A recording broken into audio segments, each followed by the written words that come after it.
Sajata Duffunda. Harry's arrow spell sent the 3 arrows rocketing at the Death Eater. 2 of the arrows struck him in both legs, the third in his gut, and finally the cutting curse impacted the Death Eater's chest. Dulush managed to kick the Death Eater's legs out from under him, toppling the Eater, who was unable to get back up. Dulush bound him and nodded his thanks to Harry. Harry shielded a spell and dodged another, taking his wand and leveling 2 Death Eaters with a Bumbada hex. Harry ducked under a nasty-looking smoky black curse and drew his sword as he moved forward into the fray.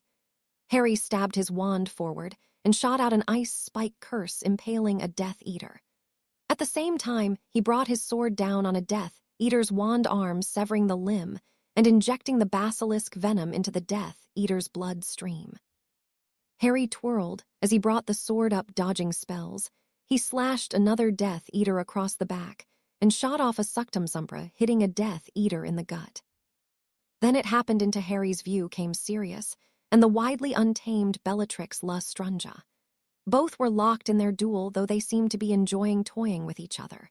Bellatrix sent a red spell at Sirius at the same time. Another Death Eater with a brutal scar down one side sent the killing curse at Sirius. And oh.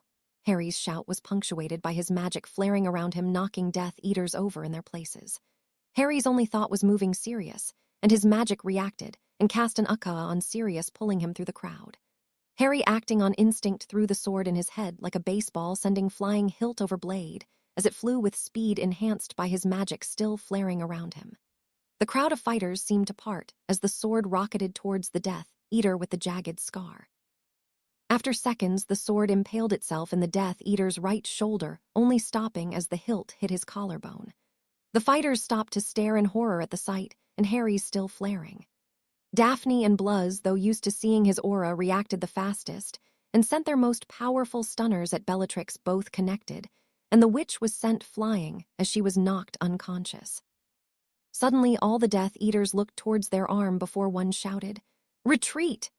They all activated Putkas, the majority of them making it out of Hugsmutta, though some of the Uras managed to snap out of their shock and stun a few.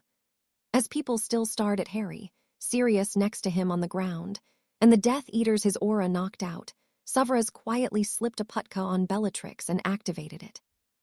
"Get the wounded to Sunt, Mungos." A shout came in. Kungsla's deep voice was amplified to all those around Hugsmutta. "All students still here report to HOGWRTs now." The only students left were either gravely injured and being apparated to Sunt, Mungos, or were the new Muradkas who, while worse for the wear, remained able to move on their own power back to Hogwarts. Harry, though, just shot at the now standing Sirius, holding on to him as if his life depended on it. Tears were in Harry's eyes as he squeezed Sirius in a death grip that doubled as a hug. He was shaking somewhat as Sirius held onto him and rocked back and forth. Usachuch, it's okay, pup," Sirius said, whispering into his godson's ear as he held onto him. "I'm okay. You got me out of the way. Usachuch," Sirius's voice was choked with emotion. "I'm alive." Sirius had tears leak out of his eyes as he tried to comfort his godson.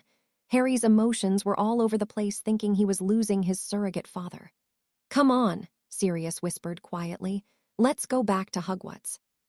"Come on," Sirius started, leading Harry back with arms still around him. Severus came over to Daphne, who was looking at her husband with a lost expression.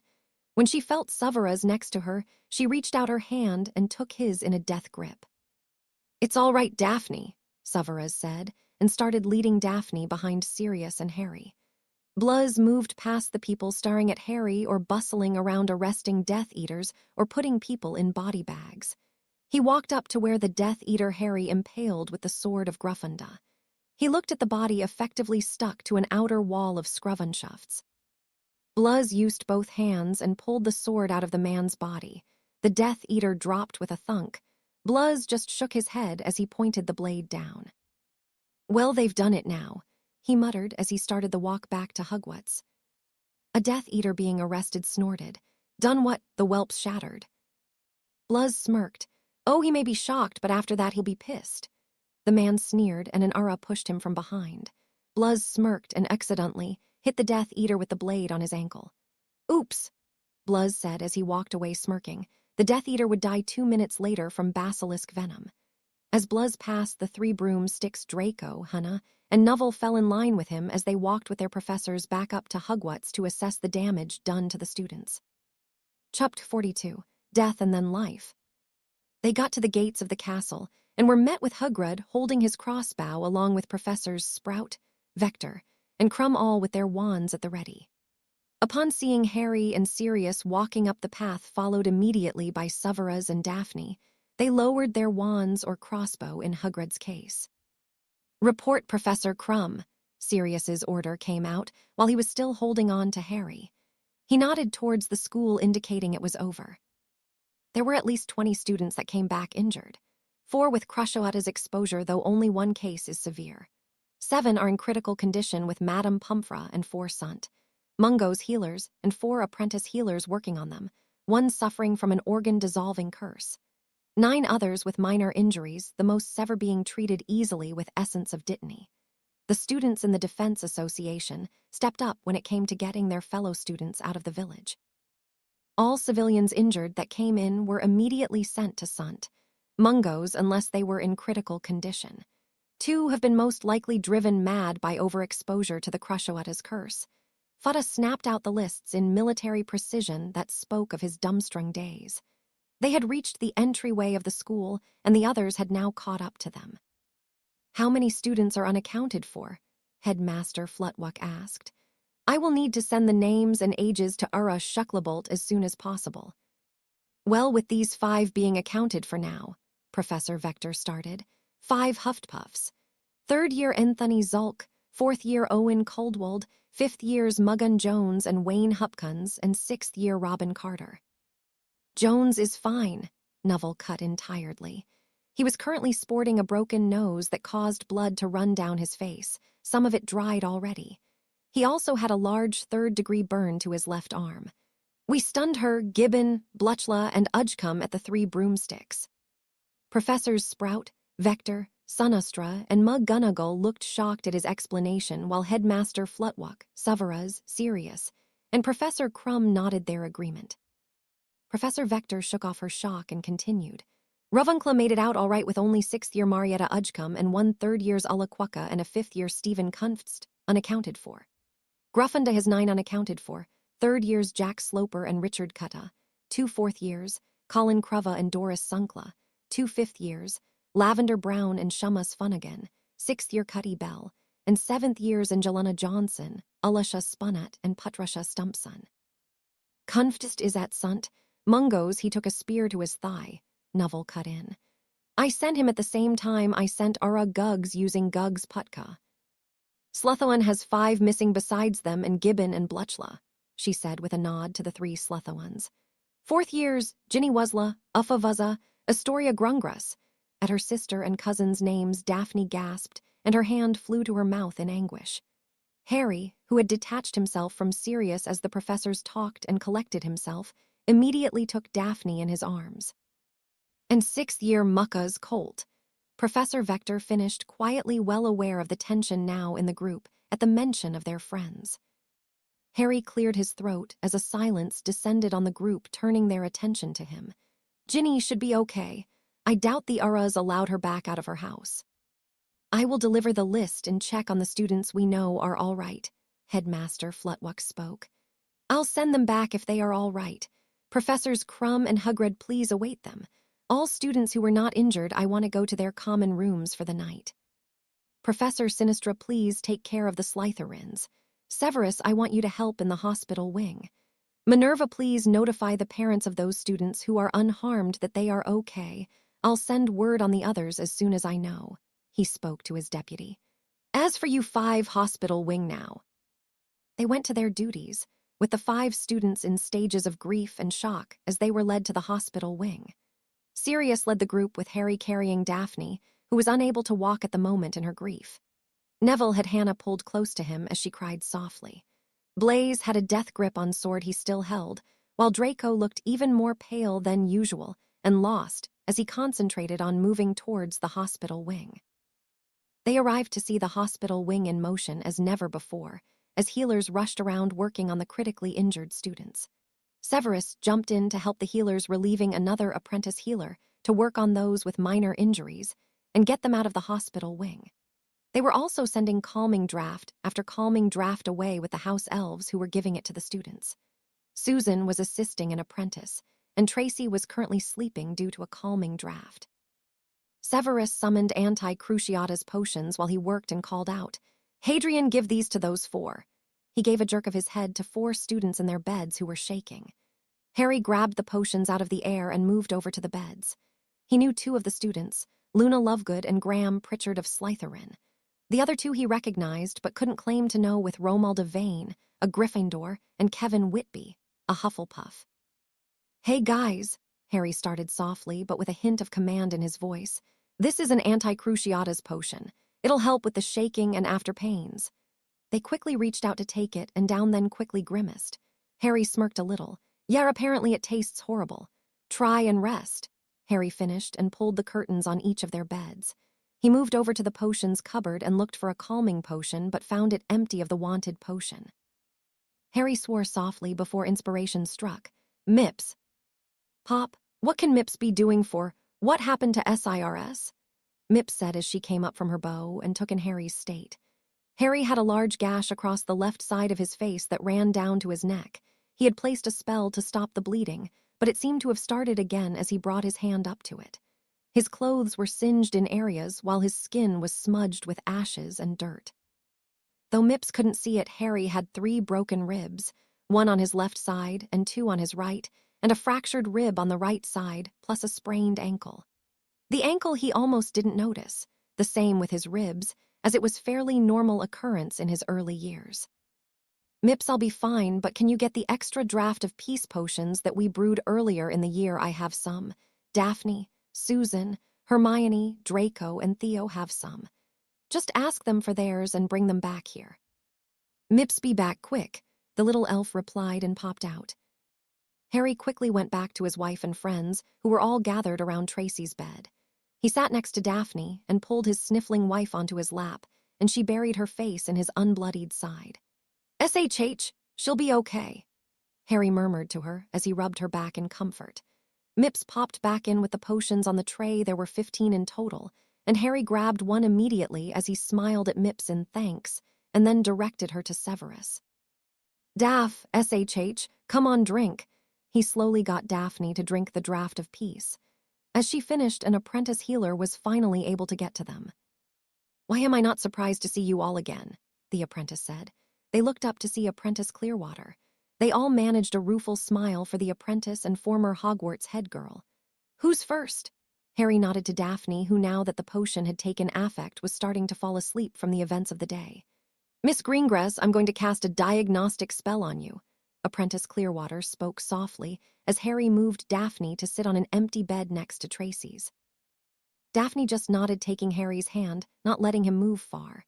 The spell surrounded Daphne, and the apprentice started to summon a potion as she received the results. "All right, you have a concussion, which is what the potion is for," Apprentice Clearwater spoke, giving the potion to Daphne. Daphne grimaced as it went down, but sighed as the potion started to take the edge off her headache. "I need you to hold your arm out." Daphne slowly extended her left arm as much as she could, grimacing with the effort. A soft green glow enveloped her arm as her muscles were healed. "You had a minor tear to your brachialis muscle. No strenuous use of your left arm for the next few days." "All right, I assume Hannah's next," Apprentice Clearwater asked with a smile as Harry got Daphne to lie down. "Mr. Potter, if she falls asleep, wake her up every half hour." Harry nodded. "Yes, you guessed right, Penny," Hannah said when Penny Clearwater turned back to her. "These 4 won't let you touch them until the delicate women are healed," she said with a roll of her eyes at the word delicate. Hannah had always gotten along with the former Ravenclaw who had tutored her in astronomy Hannah's first year. Penelope Clearwater cast the diagnostic spell and nodded to herself as she got the results. A quick Epski spell healed Hannah's broken fingers on her left hand, 2 of them. Then Apprentice Clearwater used a suture spell to take care of a slash on Hannah's upper left arm. She summoned a potion, "Pepper up for the magical fatigue." She handed it to Hannah, who accepted it with a nod. "Mr. Potter, you're next. I need to heal that gash to your face and neck." She did a quick spell to vanish the dried blood and dirt from his face. She waved her wand over his face, murmuring, "Vulnera Saenenter." The gash to Harry's neck slowly healed itself as the skin came back together over it. I want you to use some skin soother paste for the next 2 to 3 days to prevent a scar, okay? Harry nodded. Then she cast the familiar diagnostic and gasped. Hadrian, she said his first name in shock, forgetting her protocol as a healer. How are you still upright? You have 3 broken ribs and 1 fractured rib. Harry shrugged. She summoned Skeelknit and portioned out a dose, laughing slightly at Harry's frown directed at the bottle. Yep, you earned yourself one of the nastiest tasting potions, she said, getting a small laugh from the group as she gave it to Harry. Right shirt off, let me wrap them up, she spoke after he finished. Harry moved to take off his shirt but winced a bit. Hold up, Harry, Blaze said as he moved over to help him get the shirt off. Thanks, Harry said with a nod. Penny goggled a bit at his back tattoo but quickly pulled herself back together and wrapped his ribs in bandages. I'm sure you know from Quidditch. Keep the bandages on for the next day, she said as she did another quick aspicky on Harry's ankle. Mr. Longbottom, you're next. Penny went through her diagnostics on Neville, revealing a severely broken nose. Damn, she swore quietly, causing Hannah to look at her in concern, knowing Penny hardly ever swore. Take this for the nose. She portioned out a Skeelknit dose for Neville. What spell hit your left arm? She asked, concerned. And how much pain are you in? Neville sighed as now Hannah was close to losing it. He quickly took Hannah's hand and held up his hand to silence her impending interrogation of Penny. I was dueling with Dolohov. He said the name with a question. Auror Giggs said his name, but I don't recognize it. I shield a blackish spell, but it came through the shield and set my sleeve on fire. I put it out, but I can still feel it as if it's a light. Professor Snape, Penny called through the hospital wing. Severus looked up from the patient he and another healer were working on. The St. Mungo's healer nodded that he could leave. Yes, Apprentice Clearwater, Severus asked. I think Neville was hit with some kind of dark fire curse. It won't come up on the diagnostic, and his description fits. I don't know what detection spell to cast, but it was Antonin Dolohov that cursed him. Severus sucked in a breath and waved his wand over Neville's arm. A dark purple surrounded his arm. Blair Elder, Severus said quietly. It's an ancient Norse spell. Neville, how long ago did this hit you? About 5 minutes now. It was the last spell he threw before he portkeyed out, Neville said. Apprentice Clearwater, watch carefully. The counter for this curse is Lifja. Severus moved his wand in a figure 8 pattern over the burn that was slowly getting worse. He muttered the spell over and over while his wand moved over Neville's arm. Slowly the burn receded until there was nothing left except a scar. Mr. Longbottom, you'll have to use scar paste, but that will never fully heal the scar. Antonin Dolohov is an expert at Old Norse. That particular spell was referred to as black fire by them. It continues to burn the flesh until it's countered. With that, Severus left to resume working on the patients in critical condition. Mr. Zabini, Penelope turned to him next and cast the diagnostic. Not too bad, just a few sutures, spell required. She healed a gash on his right arm that was a few inches deep, and then one on his chest that extended down to his ribs. It's going to feel tight for the next day or so, she said after she healed him. Now, Mr. Malfoy, she cast the diagnostic spell. She frowned and summoned one of the draft of peace potions that Mips brought in. Drink up, Mr. Malfoy. She also hit the head of the Malfoy household with a warming charm. She looked around and saw Susan coming towards the group. Susan looked sweaty and dirty, but aside from that was uninjured during the battle. Penelope walked the few feet to meet her. Susan, Draco needs to be watched for shock. I placed a warming charm on him and gave him a draft of peace. Check his blood pressure every 30 minutes or so. Don't let him fall asleep. Susan nodded, and they exchanged positions, Susan going over to her friends while Penelope left to check in with a healer on what needed to be done. The group of friends sat mostly in silence as they waited for any news or to be released from the hospital wing. Harry was the one to break the silence. Tracy. She was hit with a bludgeoning hex to her ribs, Susan replied. I healed her and gave her a calming potion so she could sleep it off. She turned to Draco, who still looked rather lost. Draco, you came out without a scratch? She asked, merely curious as everyone else had some injury. Draco shrugged. They seemed more focused on destroying the 3 broomsticks. I'm fairly certain we were dealing with newbies, too. Yeah, I kill. He stopped, his voice choking on the word. I took out Rex King, Harry added, his voice monotone. The group looked at him, none with surprise, but with sympathy. Killing a faceless, masked Death Eater was one thing, but knowing who you killed was another. Especially when the one you killed was a student you passed in the halls and ate meals with every day for years. Susan wrapped her brother in a hug in comfort, and he buried his head in her shoulder, his own shaking, as he tried to deal with the emotions of killing someone. When he felt a privacy ward go up, Harry cried out his emotions silently into his sister's arms as she simply held him, whispering comfort to him. Harry slowly pulled himself together, giving Susan a tight squeeze before pulling back. Thanks, Harry murmured as he looked at the group. Neville looked intensely at the ground as he held a teary-eyed Hannah close. Blaise looked murderous as he started out window to his left. He hated when anyone disrupted his family. He considered each and every one of the Marauders family to him. The fact that Harry, who he considered a brother and the strongest of the group, was upset about killing murderers, rapists, and psychopaths made him furious at the Death Eaters. Blaise knew Harry would never consider violence against another unless he was provoked, and he vowed to make the Death Eaters pay for causing his brother to feel sorry over their deaths. Draco had started breathing hard, and Susan quickly moved over to him. She loosened the button-up he had on and checked his pulse again. It was racing. Draco, Susan called softly, turning his face to look at her. I want you to follow my breathing, all right? Draco nodded, and Susan started taking deep, calming breaths. Susan got Draco to calm his breathing, and his pulse returned to normal. Finally, things started to calm in the hospital wings as the healers finished their work, getting all their patients into a stable condition, only moving one to St. Mungo's. The 4 healers left the hospital wing, as did 3 of the 4 apprentices, one staying to assist Madame Pomfrey. As they left, moving the one patient, which the group of friends recognized as 4th-year Gryffindor Demelza Robbins, Headmaster Flitwick entered the hospital wing. He checked the condition of each student with Madame Pomfrey. Demelza Robbins was just moved to St. Mungo's. She had a perforated lung and extensive burn damage to her left side. With therapy, she should make a full recovery. Michael Corner had 3 shattered ribs from a bludgeoning hex that came close to impacting his lungs, but we managed to keep the clear.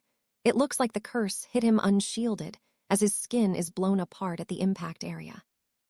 Lee Jordan was hit with the Cruciatas and then a severing charm to his hand. Luckily, the boy must have managed some sort of shield as it stopped at the bone. He lost almost 40% of his blood. Laura Madley had first-degree burns on her right arm and chest, were able to treat them, and have her in an induced coma for the next day for pain, while all the skin knit and burn paste potions work. Madame Pomfrey said as she turned towards the 4 with Cruciata's exposure, who were now sleeping under dreamless sleep administered by Severus. These 4 were exposed to the Cruciata's curse. Miss Lovegood had the worst, while Mr. Boot had the least. The curse on Mr. Boot must have been cast by a novice, as it seemed to have failed from his description. We've treated 5 broken bones, 3 students for burns, 5 for concussions, and 3 for extreme bruising. We've ran out of calming potions, but a house elf popped in with drafts of peace. I believe Miss Greengrass, Mr. Malfoy, and Miss Lovegood all under those effects. Thank you, Madame Pomfrey, Headmaster Flitwick said with a small bow. We're notifying the parents as to where their children are, so prepare for the parents. She nodded. I need to have few words with this group. He moved over to the new Marauders who canceled the privacy spell, allowing him into their group. Miss Weasley and the 3 Gryffindor chasers are fine. Miss Weasley saw them being evacuated behind the Aurors and pulled them into her and her brother's home. Those you stunned were also fine. He turned to Harry and spoke gravely. Mr. Potter, I need you and Mrs. Potter to join me in my office. As he finished, Addison, Davies came into the hospital wing and went straight to her daughter and her friends.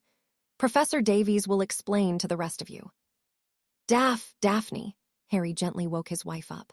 Headmaster Flitwick needs us to go with him. Daphne sat up rather quickly, causing her to hold her head. Harry simply scooped her up off the bed, and she wrapped her arms around his neck as he carried her. They walked quietly to the headmaster's office, where they were immediately swept into hugs by Daphne's parents, as well as the Vaseys and Aaron who were in the room. First, as you know, there was a battle in Hogsmeade today while the students were there. Currently, we have students in our own hospital wing and at St. Mungo's. Astoria and Aoife both helped to evacuate the village of Hogsmeade and the students back to Hogwarts. They are responsible for saving many lives. Astoria was transported to St. Mungo's with a broken femur and concussion. He paused before taking a breath. I regret to inform you that Aoife was hit with a killing curse while she took the curse while saving a small child, I was told. No. Aaron was out of his seat and to his knees as he repeated the word no over and over again. Mrs. Vasey collapsed into her husband's arms as she sobbed. Evelyn turned into her husband's shoulder as she cried for her niece and her guilt at being happy it wasn't Astoria. They both moved to wrap Xavier's sister into hug, pulling all four of them into a hug. Daphne was turned in Harry's arms with her face buried in his neck. Harry had his face buried in her hair. Headmaster Flitwick came around from his desk and laid a hand on Aaron's shoulder.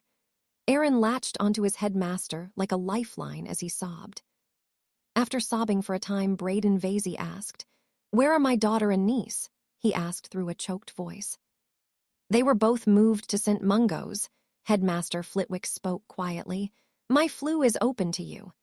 The Vaseys were the first ones through the flue, followed by the Greengrass parents. Harry, though, stopped Daphne for a moment. "Headmaster, it might be beneficial to inform Alicia Spinnet. I know Aaron plans on proposing to her at the end of the year," Harry said quietly. Flitwick gave a soft smile. "I'll let her know."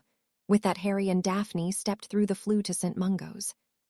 In the hospital wing, Addison moved to her daughter's bedside, feeling her forehead and giving her a kiss. She turned back to the others who were looking at her expectantly, especially Draco. She had never seen the Malfoy boy look as uncomposed as he did now. "Tracy, honey, wake up." Addison gently shook her daughter awake. "Mum," Tracy asked softly before it all came flying back to her. She sat up, quickly scanning the area. "Where are Harry and Daphne?" In response, they all looked to Addison. Addison sighed. "They went with Headmaster Flitwick. Astoria was transported to St. Mungo's. She suffered a broken femur." They seemed to let out a sigh of relief as they heard her injury.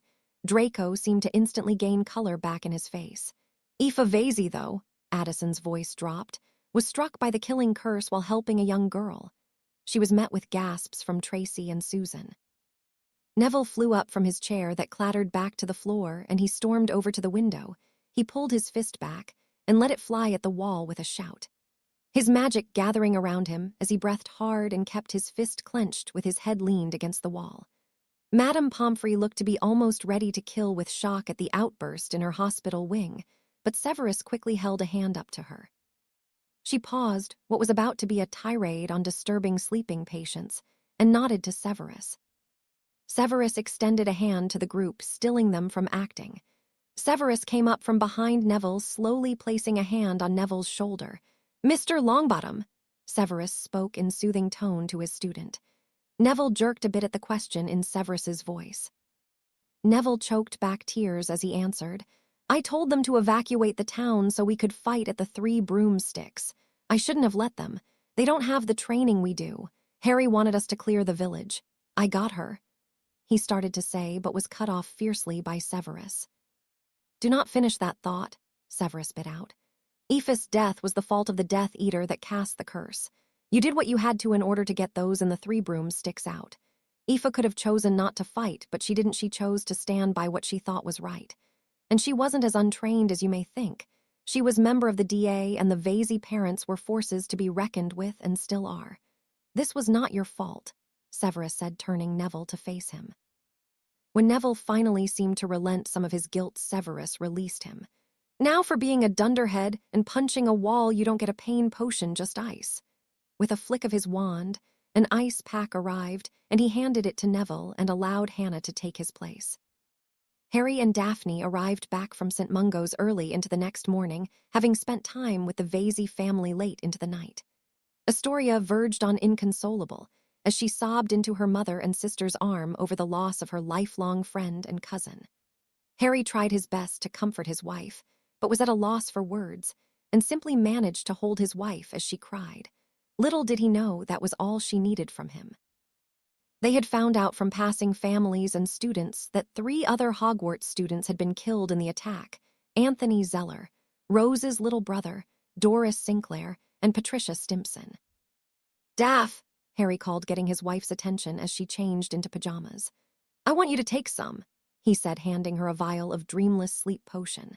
Daphne simply nodded, not having the energy to even attempt an argument. Harry took a bit of the potion himself before they both crawled into bed. Daphne folded into Harry's arms, sniffling as she fell asleep. Harry kissed the top of her head gently and softly stroked her hair as she drifted off to sleep, Harry following after her. Harry was the first to awake the next day and slowly slipped out of bed, careful to let Daphne continue sleeping. Harry sighed, looking at the clock that read 8 a.m., and ran his hand through his hair, absently noticing it was getting close to needing to be tied back again. He had only slept for 6 hours. He quietly slipped out of the room as Daphne pulled Harry's pillow to her. Harry walked into their common area, eyed a stack of homework that was in the corner, but shook his head and walked over to the corner where his art supplies were stored. Harry pulled out his sketch pad and some pencils. He made himself comfortable on the couch as he started sketching. His hand moved across the pages in fluid motions as he drew his feelings and thoughts out. He drew in a trance for almost 2 hours before a knock at their door to the hallway in the dungeons. Harry unfolded himself from his position on their couch and set his sketch pad on the table. He opened the door and was unsurprised to find his friends with Hermione and Susan in the lead outside the door. As Blaise passed by, he handed Harry the sword. "Thought you might want this," with a small grin. Harry nodded in thanks. "Daphne's sleeping," Harry said quietly as he let them in. They spread out around the room, Hermione giving him a tight hug worthy of someone 5 times her size before taking a seat by the fireplace. "Mips," Harry called quietly, and the little elf popped in without much noise, sensing her master's want for quiet. "Can we have some tea, please?" he asked with a small smile. The little elf nodded and disappeared, only to reappear seconds later with a steaming hot pot of tea with all the fixings and some biscuits on a platter. Mips received a chorus of thanks before bowing out. "How are you?" Hermione was the first to break the silence. Harry thought for a moment before answering. Aoife was always so happy and smiling. It's going to be different not seeing her. They nodded in agreement. "Draco and Theo are with Ginny and Astoria right now," Tracy said quietly. "Aaron wasn't back." "I don't think he'll be until after the funeral," Harry said. "Professor McGonagall came and got Alicia this morning," Neville spoke.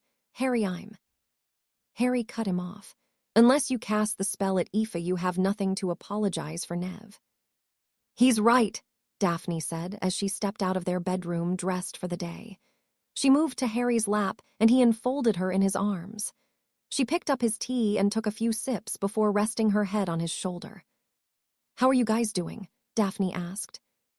Blaise shrugged in response, as did Tracy, causing Hermione to sigh. "Slytherins." They shared a laugh at that. Blaise, though, replied in a quiet but monotone voice. "My mother, despite being married 7 times, has never, as people claim, killed any of her husbands. I, on the other hand, have. My father, the one that gave me the Zabini name, was abusive prick. When I was 6, I can remember hiding under a table while he beat my mum, and then suddenly he was thrown across the room and into a glass door. It was only my second outburst of accidental magic. After that, I shut down, and my grandfather came to talk with me. I accepted long ago killing may be in my future, and in my opinion, killing Death Eaters is to kind." They were silent for a long time before Neville broke the silence. "I just wish I hadn't sent Astoria and Aoife to warn people," Neville said quietly. Daphne got off Harry and kneeled in front of Neville. "Neville, listen to me. It wasn't your fault. Knowing those 2, they would have helped anyways. Let it go." Her voice lowered. "People are going to die while that monster lives, and it may be people close to us, like..." Daphne choked as she tried to say the name. "Like Aoife. But we have to keep going and not let guilt drown us." She got up and made her way back to Harry, who wrapped her in a hug. "Well said," Hannah added quietly, giving Neville a squeeze. Susan sniffled a bit but otherwise remained stoic, as did Hermione. Tracy had tears running down her face, and surprising all of them, it was Blaise who stood and made his way over to her. He picked Tracy up and set her in his lap as he murmured it would be okay. "Would all students report to the Great Hall?" Headmaster Flitwick announced over an overhead system used for the chimes at the end of classes. They all stood, but Hermione stopped them. Harry, I don't think you want to go to the Great Hall in your boxers." Harry looked down and realized he was still in boxers and a muscle shirt. "Though the view's appreciated," Tracy said with a watery smirk. They all laughed. Yeah, laugh it up," Harry muttered as he went into Daphne's and his room to throw on Jeans a tea and grabbed his wand, slipping it into his holster. They walked up to the Great Hall and took seats around Theo, Ginny, Draco, and Astoria. Both girls looked to have red eyes, and when the Weasley twins entered, they made their way over to Slytherin and sat on either side of their sister. Once everyone was in the Great Hall, Headmaster Flitwick stood and called for silence. "I find myself once again having to inform you that we lost members of our small community here at Hogwarts. 13-year-old Anthony Zeller, 14-year-old Doris Sinclair, 17-year-old Patricia Stimpson, and 14-year-old Aoife Vasey, who died while rescuing a young girl from her home, were all killed during the attack on Hogsmeade. I hope by now you've all realized this war has nothing to do with blood status, as all 4 who lost their lives in yesterday's attack were purebloods. This war is about power and a madman's quest to find it. This monster thrives on terror and chaos. As such, we will fight him and honor his victims by continuing on with life. Grieve for those you have lost, but live for them also." Flitwick ended his speech and allowed them to disperse from the hall. The funerals came and passed during the next week. Aoife's funeral had been small, with simply family and close friends attending. They had a small interment followed by a small party celebrating milestones in her short life. Harry and the new Marauders were released from school for the day of the funeral. Aside from Aoife's funeral, Harry, Daphne, Hannah, Neville, and Hermione were invited to attend the funeral of Anthony Zeller and went to support Rose, their head girl for the year. Funerals were held all week and into the weekend in Hogsmeade for the victims who lived there. About 20 people died. The Gryffindor/Ravenclaw match was pushed back a week to give time for the funerals to take place. Harry was by himself in the room of requirement, having woken up early. Instead of lying in bed for the next 5 hours, as it was Sunday, Harry chose to go for a run and let Daphne sleep. As he was running, he decided he would review the battle as it had been irritating him.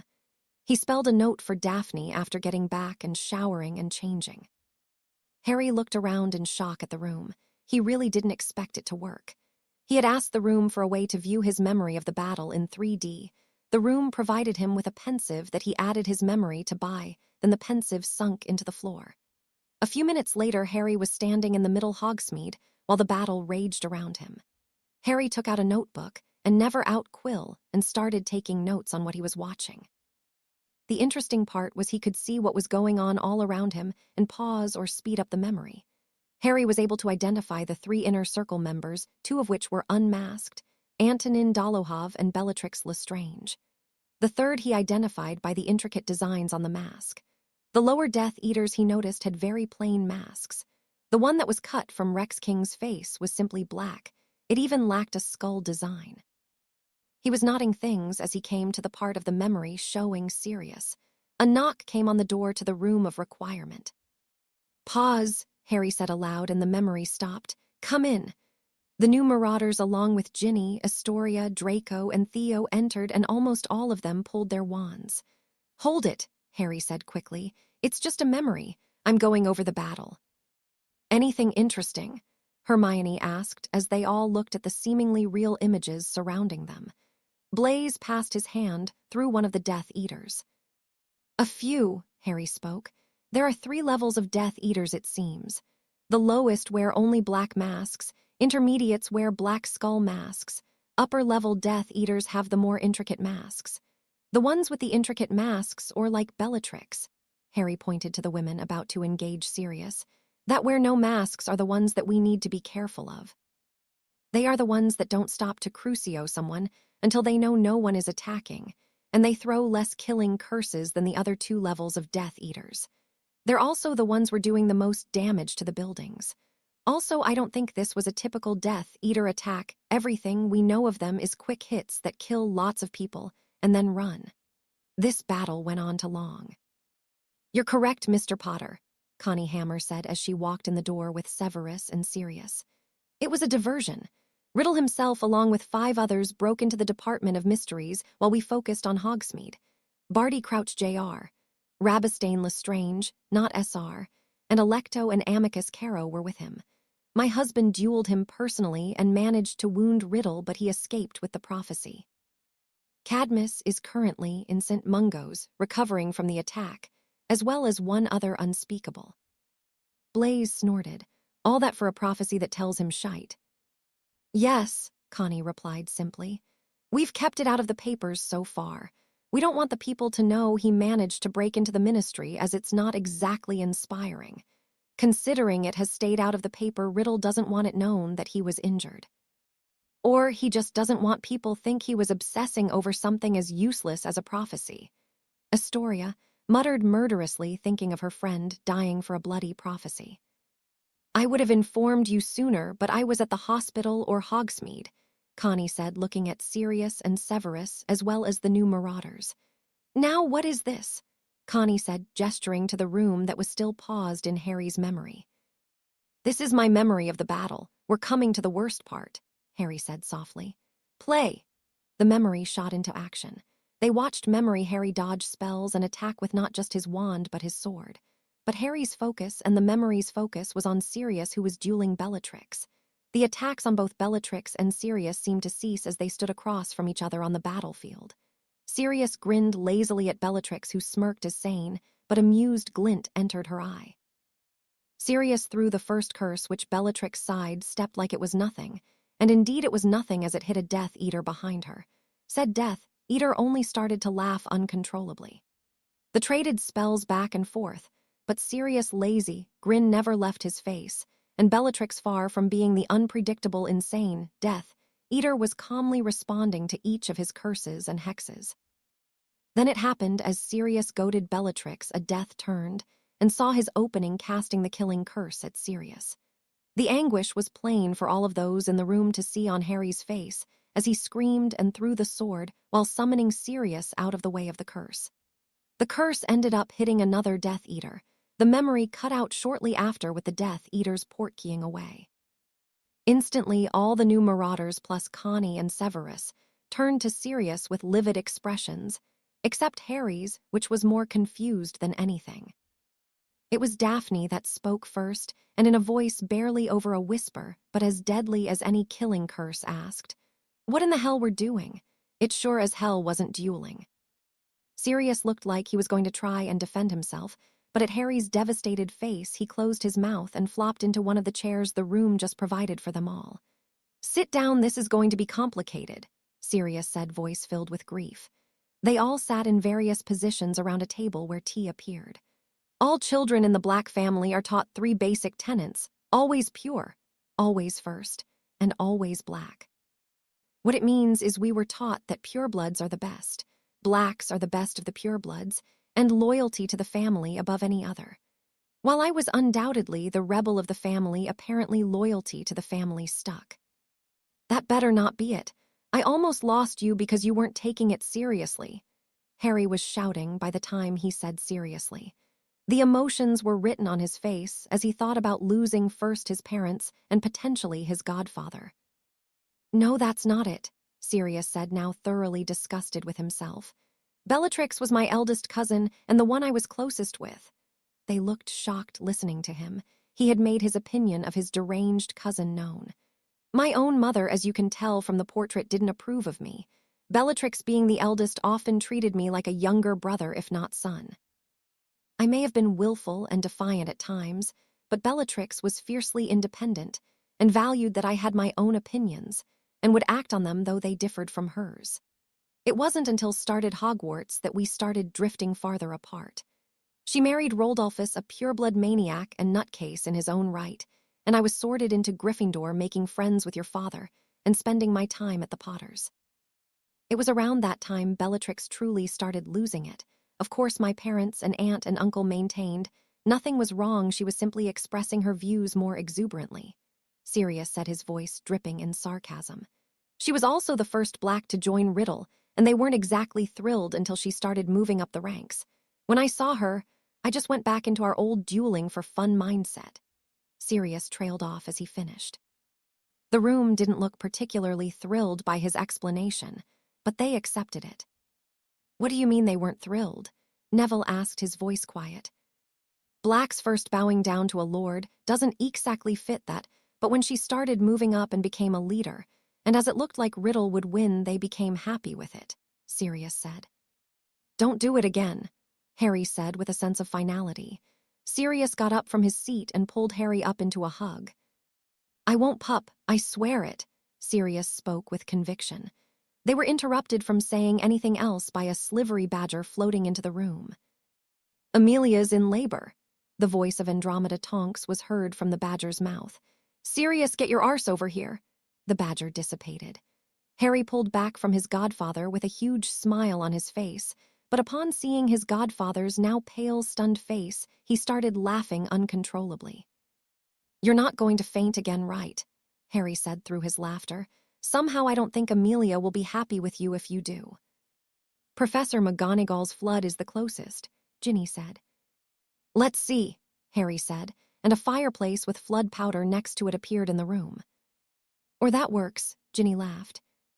I think just the mutt, Harry and Daphne and Susan should go right now, Severus said to group, earning him some pouts from the girls. The guys did care so much, and were happy to avoid Amelia knowing curses would most likely be flying as soon as one of them stuck their foot in it. I'll let Headmaster Flitwick know. Sirius was the first through the flue with Susan, while Harry and Daphne went last. They stepped through to hear a rather loud scream echo through the house. Harry cringed, which won him a small chuckle from Remus and Narcissa, who were there to greet them. Not what you thought, Narcissa asked Harry. Well, I thought there might be less screaming with potions, Harry said with a shrug. Narcissa chuckled. Ah, to be so young and naive. Well, let's go up. Susan, Sirius, Andromeda, and Healer Dula are already up there. Harry leaned over to ask Daphne quietly, are there always so many people at births? Daphne smiled at her clueless husband. Yes, births in the wizarding world are a huge deal, especially for pureblood families. Amelia and Sirius are both purebloods, and Sirius's child will be the heir to Black family, so this one is even more important. They had come to the sitting room near the master suite of the Black family home. They all sat on the edge of their seats. Remus and Narcissa taking one love seat to the left of the door to the bedroom. Harry and Daphne took a seat on a couch, holding Susan already. It's also why the birth is here at Grimmauld Place, Narcissa said, as they sat, having heard the conversation Daphne and Harry were having. Heirs by tradition are to be born in the family home. Isn't the hospital better? Harry asked as he heard another scream followed by some cursing at Sirius. It depends, Narcissa answered. Usually for multiple births they do prefer you to be at St. Mungo's, but Sirius and Amelia wanted to keep with tradition. And Healer Dula is the best at home births. A clatter was heard from downstairs and Narcissa smiled. I believe Nymphadora's here. Sure enough, seconds later, the pink hair of Tonks was seen coming up the stairs. Did I miss anything? Tonks asked, as another yell of explicatives came from the room. Not yet, Narcissa answered. They released you. I was on desk duty today. Madam Hammer let me come, Tonks answered, as she gave everyone in the room a hug. How long has she been in labor so far? An hour or so now, Narcissa said. Another scream followed by Sirius's yelp had the room laughing. For both their sakes, Merlin, let it be fast, Remus said between chuckles. They sat back after that and started chatting, trying to pass the time, while Amelia promised to kill Sirius and being able to get away with it. So you three ready for OWLs? Tonks asked with a grin, causing the three students to groan. Talk of OWLs is off limits tonight, Susan said with a groan. Although Harry should be the one stressed with going for a NEWT. A NEWT, Narcissa, Remus, and Tonks asked at once. Harry ducked his head as he answered, but managed not to blush. Severus wants me to sit for my potions NEWT, and if I pass it, he'll allow me to apprentice under him for the next 2 years. The three adults smiled at him. Daphne added, knowing Harry was too modest to. Severus knows Harry wants to be a wand crafter, but said he had too much talent in potions to pass up a mastery. She smiled proudly at her husband. "Congratulations, Har," Tonks said, excited for him. "Yes, Harry, that is something to hold your head up over," Narcissa said. "Severus would not have even suggested something like that if he wasn't absolutely sure you would pass you any WT." They heard one of the loudest screams, yet followed by a high-pitched wail of a baby. The cries continued for a minute before lowering, and Andromeda opened the door and brought with a blue bundle of blankets. "It's a boy," Andromeda said with a happy grin. The females in the room all came to coo over the wiggling babe wrapped in blankets. "He's precious," Narcissa cooed as Andromeda turned the baby over to her. She re-entered the room as Amelia gave another mighty scream that was followed by another baby's cry. The cries of this baby continued even while Andromeda brought him out to see the rest of the family, as Amelia was still in labor. "Another boy," Susan said as the little babe was given to her. She cradled the baby close to her and cooed at him. "Hello, little baby boy. I'm your cousin's sister." As Susan cooed to the little baby boy, who was slightly smaller than the babe, Narcissa held the babe, quieted his cries, and stared up at Susan. As she cooed, they all heard the flue flare again, and up the stairs came Evelyn and Xavier Greengrass as well as Ted Tonks. "They're here," Evelyn said in somewhat of squeal. She went over to Narcissa, who passed her the black air. "Oh, he's definitely a black. Look at those eyes," Evelyn said. "Still one more," Tonks said to her father and Xavier. "Two boys," Xavier said with chuckle. "Sirius must be happy." "Shush you," Evelyn said as she held the baby. Susan, meanwhile, moved over to Daphne on the couch and passed her the younger of the boys. "Oh, look at you, you're so cute," Daphne cooed to the baby. Harry sat next to them looking at the babe with a grin. He was a cute and, like Evelyn said, definitely a black. Both boys had the icy gray eyes Sirius, his brother, Father Andromeda, and Harry knew Phineas Nigellus Black. The former headmaster had the same gray eyes. They both had little tufts of black hair. Daphne, to his surprise, turned to him. "Do you want to hold him?" She didn't give him time to answer as she set the baby in Harry's arm and showed the now slightly panicked Harry how to hold the baby supporting his head. They baby quirked somewhat of a smile, making Harry chuckle down at the baby. Harry started as he heard another loud scream come from Amelia, causing the baby in his arms to start crying, which added to the cries coming from the room. "Just rock him a bit, Harry," Daphne said to her now completely freaked out husband. Harry just nodded and tried rocking the baby to get him calm. He slowly calmed down as Harry rocked him, which earned Harry a dazzling smile from Daphne. Harry smiled back and Susan chuckled. "All right, love-a-boy," Susan said as she gently took the baby from him, while he smiled goofily at Daphne to the chuckles of the room. Andromeda came to the door. "You can come in now," she said with a smile as Narcissa handed Daphne the firstborn boy. Harry, Susan, Daphne, and came into the room smiling at Sirius and Amelia. Amelia was holding a little bundle of pink. "Oh, a girl," Susan said with a smile. "They're beautiful, Amelia, Sirius," Daphne said, handing the baby she was holding to Sirius, who beamed with pride. "Well, what are their names?" "Oh boy," Amelia said as Susan came and sat next to her on the bed with the other triplet. "These two are going to need different color blankets. Look at them," she said tiredly as she looked at the two boys. "Well, the one in Sirius's arms is the firstborn," Daphne said from where she sat at the end of the now clean bed, courtesy of a spell from healer Dula, who was talking to Andromeda. Harry stood behind her smiling at the scene in front of him. "This heartbreak," Sirius started, indicating the baby boy in his arm, "is Regulus James Black." Harry smiled at the name and Daphne squeezed his hand. "The baby Susan's holding will be called Edgar Perseus Black." Susan gasped and had tears gather at her father's name, and Amelia leaned over and gave her a kiss on the cheek. "And the girl?" Susan asked quietly so as not to wake the little girl cuddled into her aunt. "Lyra Emmeline Black," Amelia said with smile. "I'll add the names to the tapestry if you'd like," Andromeda asked Sirius. "Please," Sirius answered as the Regulus squirmed in his arms and opened his mouth to cry. "Why don't you guys take Lyra to meet the others? I think little RJ here is hungry." Daphne was gently given Lyra, while Sirius gave RJ to Amelia and took Edgar from Susan. Each teen gave Amelia a kiss before leaving the room. "Everyone meet Lyra Emmeline Black," Daphne said, as she presented the tiny pink bundle to the room. "Aw, she's so tiny," Tonks said as Daphne passed the little bundle to her. The little Lyra opened her eyes and Tonks let out a chuckle. "She's got Mum and Bellatrix's eyes." The little baby stretched in Tonks' arms and then seemed to settle her attention on Tonks. To the surprise of everyone in the room, the little babe's swath of pale blonde hair turned bright pink. Tonks squealed a little. "She's a metamorph." Chapter 43, Owls. Susan, Harry, and Daphne spent the whole rest of Sunday with the triplets, and their family only returning at around 8 that night. They were thoroughly entertained by the RJ and Eddie, as they were dubbed.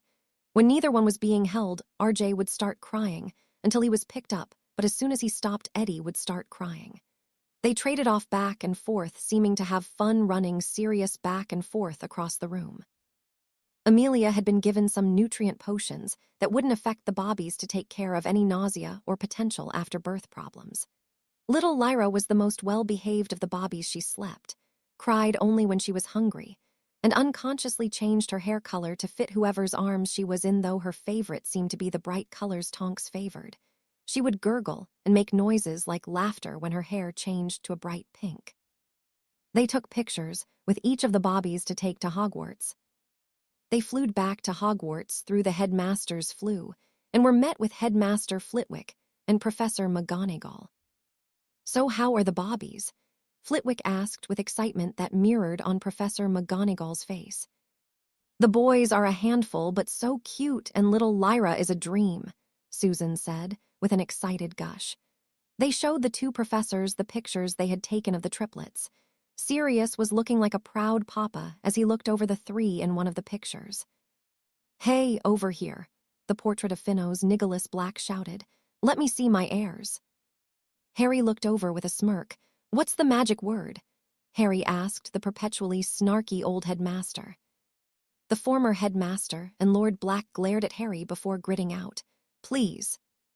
Slytherin officially won the House Cup after Gryffindor managed to control their match against Ravenclaw, but even when the younger McLaggen caught the snitch, their lead wasn't enough to overtake Slytherin on points. Slytherin, though for the first time in Harry's 5 years, did not have a house party. The usual triumph over the other 3 houses was missing with the divide in Slytherin, not to mention Aaron, and the rest of the Quidditch team didn't feel like celebrating so soon after their captain's little sister's death. Harry opened his eyes and groaned as sunlight from their charmed window came into the room. Daphne was draped across his body with her head resting on his chest, her breath tickling him. Harry gently gathered her hair from her neck and then bent his head and gently pressed his lips to her neck. He kissed her neck and nipped at her, causing her to sigh. Harry kept kissing and nipping until she opened her eyes. "Harai," she whined as she opened her eyes. "I was sleeping just fine on my pillow." Harry chuckled and nipped her neck one last time as she sighed. Harry replied, "We have to get to breakfast. Member OWL start today." "Fine," Daphne muttered as she rolled off Harry and out of bed. Harry pouted at her. "No pouting after all, you're the one that woke me up," Daphne said with grin. They quickly dressed for the day and made their way to the Great Hall for breakfast, where the examiners were seated at the high table with the other professors minus Sirius, who was on leave to be with Amelia and the triplets. "Do you think it's a requirement that the OWL testers be older than dirt?" Blaise asked as they sat down at Slytherin. Today they were all at their own tables as they tried to eat before their exams. Hermione was at Ravenclaw studying with Padma Patil and Morag MacDougall. Neville was sitting quietly reviewing his charms notes.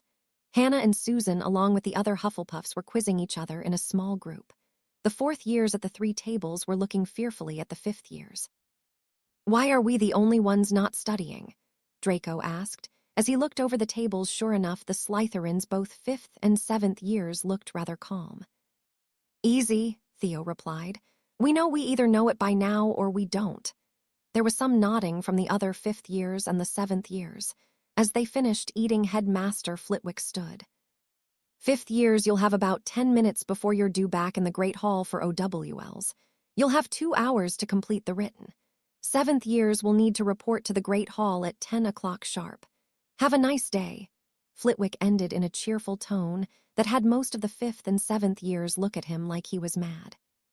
The 5th years congregated in the entranceway of the great hall until the doors were opened for them to take their exam. The 4 house tables were replaced by 4 rows of individual desks that had pamphlets of parchment on them. The 3 examiners were at the high table. "Attention, 5th years," Madam Marchbanks called in an amplified voice. "Your exams are laid out in alphabetical order. Please find your booklet and take your seat." "Wow, something that makes sense," Harry snorted, causing the Muggle-borns and half-bloods around him to laugh and Daphne to lightly hit him on the arm. They filed in and were looking for their seats. Harry was seated behind Daphne, which made him smile to himself. "Please use blue or black ink only. You'll have 2 hours beginning now." Madam Marchbanks called and used her wand to flip the large sand timer over. Harry opened his booklet and frowned at the first question. A. Give the incantation and wand movements to make an object fly. B. Explain the properties and functions of said charm. He hoped the rest of the exam wasn't as easy, or he might prank the ever-living hell out of his professors for hyping the exams so much. It got progressively harder, or just moved through the years of charms depending on how much you studied. Fedor would be disappointed to know the only 5th-year spell on the written portion was the summoning charm. Harry finished with a half-hour left and noticed his friends and a few splattering of other students were finished. Hermione was the only new marauder still working, but Harry knew she was simply going over all her work for probably the 3rd time. "Time," Madam Marchbanks called. "Quills down. Please leave your exams closed and on your desk." The students noisily made their way out of the hall, glad to be able to talk and release some of the nerves of OWLs off. They exchanged places with the 7th years. "So what did you think?" Hermione asked the gathered group of friends. "There was only one 5th-year spell," Harry said with frown. "The practical should have more. After all, they already know we can do the other spells," Susan answered. "Yeah, let's hope so, or this week is going to be boring," Harry replied. "Let's go over our spells while we wait," Hermione said as they entered their unused classroom and gathered around a table. After about an hour and a half of practicing silencing charms, summoning charms, animation charms, growth charms, and color changing, Harry suddenly smirked and cast at Hermione. "Novostriatu." Hermione's hair went from her normal brown to Slytherin green. The others stopped and stared at Hermione, who finally looked up from her studying, feeling eyes on her. "What?" Hermione asked, annoyed to be taken away from her studying. Tracy conjured a mirror and held it up to Hermione. Hermione's face went from annoyed to shocked, and then her eyes narrowed as she looked at the group, and her eyes landed on Harry. She simply glared before turning back to her studying. Harry was confused for a minute. Usually Hermione retaliated. A minute passed, and Harry shrugged and went back to making Queenie, who was sitting in front of him, a rainbow of colors. He heard giggling to his left and looked at Daphne, who was staring at his hair, which was now a half blue and half bronze. Harry took out his mirror and looked and smirked and sent back a color-changing charm at Hermione, silently this time. Hermione, though, was ready and had shielded up, causing the spell to bounce off and hit Neville. Neville goggled at his hand, which had turned silver with green polka dots. He glared at Harry and sent his own spell, which Harry deflected onto Tracy, who lit up Gruffunda Gold with red hearts. Tracy looked at her arms and shrieked and cast at Neville. The casting quickly dissolved into an all-out color-changing war, with each trying to come up with the most outrageous color combinations. Quina meowed unhappily and dove under after being hit with a color-changing charm that turned her fur a neon pink and toed green stripes. Quina leaped under the table where Ulla's was curled up. Upon seeing the feline, Ulla's started hissing in laughter, causing Quina to glare at her fellow familiar. Quina was vindicated a moment later when Ulla's got hit with a stray charm that turned the fearsome king cobra bright purple. Quina swished her tail imperiously and meowed at the snake. Ulla's looked at herself and hissed unhappily, "Ussa stupid humans." The new marauders arrived in the entrance to the great hall, laughing uproariously in various colors. Harry was spotting blood-red hair while his skin was a horribly clashing bright pink. Daphne's normally blonde hair was Ravenclaw blue while her skin was bronze. Tracy was Gruffunda Gold and red-stripped skin while she had bright green hair. Hermione's brown hair had been changed to neon orange, while her skin was flashing red, yellow, and green. Bluz looked disgruntled as his hair was turned stark white, resembling luscious Mulfuz's hair. His skin was also white, making him look like he had been doused in flour. Draco and Tha both had plum-colored skin, but Draco's hair was stripped yellow and black, while Tha's resembled the Union Jack. Hannah had resembled a flamingo with pink skin and hair and an orange nose. Susan, the last of them, had sliver skin with green hearts and purple hair. Headmaster Flutwick sighed at them as the examiners goggled at the group. Finite uncuntutum. All the new marauders except Neville and Hermione returned to normal. Headmaster Flutwick rolled his eyes. Hadrian, please cancels your spells. Harry nodded, and with a flick of his wand, Neville and Hermione returned to normal, much to the group's laughter. The examiners, though, stared at Harry in shock. They, unlike most of the students, realized the only reason the headmaster would need to ask Harry to cancel his spell was that Harry was magically stronger. Now that everyone's here, I'll call you in groups of 3. You're to go to the open examiner. Hannah Abbott, Susan Bones, and Terence Boot, Flutwick called and ushered them into the Great Hall. It took about 15 to 20 minutes before each student finished with the examiner. They were told to leave the entrance way after they were finished, so Susan and Hannah waved to their friends as they left, and the next group was called. Harry fiddled with Daphne's rings as they waited content to simply sit next to her. Daphne had her head on his shoulder and chuckled as Hermione came out looking like she was reciting everything she just did in her head. Finally, Headmaster Flutwick called them. Daphne, Madam Muchbinks is open, and Harry, Examiner Tufta, is ready. The examiner eyed Harry with scrutiny. Name. Hadrian Potter, Harry stated, and almost growled as the examiner's eyes flicked to where his scar had been. It was almost completely gone by now. It's not polite to stare, Harry growled, causing the little man to jump. Examiner Tufta cleared his throat. Right, please perform the levitation charm on the lizard. Harry sighed and waved his wand, silently producing the spell and levitating the protesting lizard in the air. Harry perfectly controlled the spell as he moved the lizard around and back down to the desk. Problem, Mr. Potter? Tufta asked, noticing Harry's disgruntled look. I expected these exams to be harder, Harry said, a bit wearily, not wanting to insult the man responsible for his grade. Well, according to our list, you're one of the top 10 students in your year. Oftentimes, the top students in the year and those prepared for the exams find them to be nothing harder than normal end-of-the-year exams. Now how about a cheering charm? Harry again cast the spell silently, this time on the man himself. Good, good.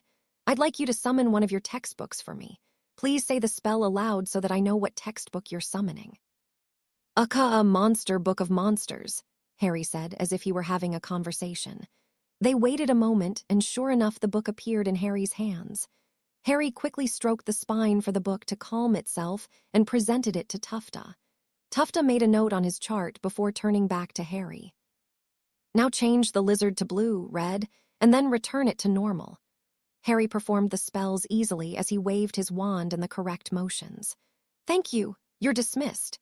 Harry nodded to the man, took his book, and left the Great Hall at the same time that Daphne was. They linked their hands and made their way to the library where they had agreed to meet before. The next day they had their Transfiguration OWL, which, like the Charms exam, went through the material they covered in the previous years, before getting to vanishing and multiplying materials and animals. Their practical had them transfiguring objects like frogs into flatware and a plate into a small bird. It ended with them having to vanish an animal completely. Harry's was a ferret. At the same time, he vanished his Parvati Puttle, Multupludhers, into a flock of flamingos. Harry was able to move quickly through the written aspect of the Hubbalugga OWL, thanks to Daphne and Neville's expertise in the subject, but he was bitten by his fanged geranium on the practical. On Thursday, Harry flew through the defense against the Dark Arts OWL and was the first to finish with an hour left. All his friends finished with at least a half hour left. In fact, all those in the Defense Association finished the exam with time left. Harry and the new marauders each completed the practical silently. Madam Muchbinks had even asked Harry to perform the Patronus charm. Friday, Harry, Neville, Bluz, and Draco had the day off as Ancient Runes was the OWL of the day. They spent the time studying for potions Harry and Draco, helping the other two. Harry studied Mustaputanta potions for the rest of the day with Daphne quizzing him. Monday arrived, and Harry wished his friends luck on their OWL, while he went to study out by the lake enjoying the time. He was studying with Aaron and Ulasha, and the Weasley twins who were quietly going over their notes. You. Ready. For. This. The twins asked Harry as an alarm they went off to remind them to head to the Great Hall. Harry nodded. You're both taking the potions NEWT. Harry asked them knowing Fred was better at potions. We. Feel. It. Would. Be. Beneficial to the shop, George finished with a grin. Ulasha shook her head in laughter. The twins really were completely serious about the joke shop. Aaron here. Told us. We're more likely to get serious investors if we pass more NEWTs. Aaron nodded. You two are likely to outdo Zunkas with your ideas. Zunkas hasn't put out any new products in years. Harry glanced sideways at Aaron and smiled with Ulasha. Both were happy Aaron was taking an interest in the twins' business. It was helping him with his grief to focus on something else. It helped that Uffa bought all her prank products from the twins after coming to Hogwarts. The Vuzza held major shareholdings in a variety of wizarding world, so Aaron was very knowledgeable about businesses. Harry got various looks as they entered the Great Hall. The Publid supremacists gave him looks of contempt and sneers, while others simply looked curious. Daphne gave him a kiss for good luck, while his other friends wished him luck. Madame Muchbinks gave him a stormy look as she stopped him at the door. So you think you can take an NEWT early? Not even Dumbledore did that. The last part was said in an undertone, but Harry caught it and fought to keep a sneer off his face at the mention of Dumbledore. You'll be seated in the last desk and the last desk over there. She pointed to the last desk in the far row. Harry nodded and made his way to the desk, pulling out his ink and quills. When the exam begun, Harry opened his booklet and was surprised to see only a few questions dealing with material before 5th year. It moved quickly into potions, such as the Draft of Peace and beyond. The hardest potion on the exam was on the properties Fullux Fullusus, the luck potion. The potion was only mentioned in 7th year classes, but not brewed. Harry knew. Severus was of the opinion that Fullux Flussus had no place being brewed in a school or by those without a NEWT. Most potion masters agreed with Severus. Harry, though, felt confident in his answers on the properties and preparation of the ingredients. Finally, Harry finished his written part with 5 minutes left and checked over his answers on Polyjuicy potion and Wiggenweld potion. Time, Madame Marchbanks called, and some of the 7th years groaned as they weren't finished. Jasmine Gibbon and Miles Bletchley were among those which surprised Harry a bit. Jasmine was skilled at potions he knew from Severus, but what really surprised him were there were 3 others who didn't finish. Severus only took the best for his NEWT courses. Not finishing was something Harry never considered. Report to the potions lab tomorrow morning for your practical exams at 8 a.m. sharp. Harry left the Great Hall and was met by his friends, who were waiting among the group to enter the Great Hall for lunch. They had to wait for the tables to be transfigured back. How was it? Hermione asked excitedly. Really, Myone, he hasn't even been finished a minute yet, Ginny said with a laugh from her place beside Theo, her and Astoria having just finished Dada. Hermione just huffed in annoyance. The doors to the Great Hall opened, and they all took a seat at the Ravenclaw table, as it was only sparsely populated as the Ravens were out studying. How about you guys tell me about your exam? Harry said. Well, it reviewed potions from the first 4 years, and then the hardest was on Polyjuice potion, but we had to answer about Strengthened Solutions and the Draft of Peace. I don't think I answered the outcome of Strengthened Solutions as thoroughly as I could have. In response, her friends looked to the heavens for guidance. Harry chuckled. I'm sure you'll get an outstanding minnow. The NEWT had less review and focused on 6th and 7th year potions, Harry said. There was a question about Felix Felicis. We don't brew that, though, Hermione said anxiously. Relax, Myone, we still have to pass the OWL to get to that, Blaise said with shake of his head. Severus covers the potion. Myone, we just don't brew it, Harry said. What do you think they'll have us brew? Draco asked. My money's on draft of peace. It's likely, Harry agreed. It's one of the most complicated fifth-year potions. I just hope they have enough tact not to assign the draft of rage, Harry finished quietly. They all nodded at that and sat in their thoughts. I won't be able to do anything tomorrow, Harry said to Daphne. My practical is then. Daphne nodded. We'll probably be spending most of the day in the library anyway, until the care of magical creatures OWL for us. She then turned to Ginny and Astoria. How's Dada with the other teachers filing in? The staff had decided, since there were only a few weeks left in the year, that Dada would be covered by the other professors on rotation, while Sirius was with Amelia and the newborns. Sirius would resume his job at the start of the next year, and was going to have his living quarters expanded for Amelia and the newborns to live in also. It's good we had Professor Sinistra today. She lectured on how certain planetary alignments can impact defensive and offensive wards. It was interesting. I didn't realize they could be impacted like that, Ginny replied. Astoria nodding along with her, Ginny knew more about wards in their year than anyone else thanks to living with Bill. I don't think any of us knew. Planetary alignments happen so rarely, but apparently that was what Professor Sinistra did her theory on, which got her mastery of astronomy, Astoria added. The next day, Harry arrived in the potions lab at exactly 8 a.m. with the other NEWT hopefuls. Jasmine Gibbon, Miles Bletchley, Aaron Vasey, and Beau Montague rounded out the Slytherins. Fred and George Weasley, Alicia Spinnet, and Angelina Johnson were the Gryffindor representatives. There was only one Hufflepuff Brains Summerby from the Quidditch team, and from Ravenclaw there were 3 going for a potion NEWT, Roger Davies, Miranda Tate, and Colleen Winterhold. In front of your stations is the potion you will brew. All of you have a different potion. Begin. Examiner Tofty started the examination. Harry opened up his packet and fought to keep a smirk off his face as he glanced at Madame Marchbanks. Severus was right. She wanted to test him and make him fold because he had yet to pass 5th year. She had given him Dreamless Sleep Potion, a potion learned in the first year of apprenticeship in potions or healing magic. Harry, though, had been brewing the potion for the last year. Severus had suggested he learn it after 4th year, citing the cost of the potion and Harry's nightmares. Harry could almost brew it in his sleep now. Harry took out his copper cauldron and then moved to collect his ingredients from storage. He waited patiently as some of the other students rushed the area. Harry pulled out lavender, valerian sprigs, flobberworm mucus, something that made him cringe, asphodel, hellebore syrup, sophophorus beans, wormhood leaves, cowslip leaves, and a feverfew sprig.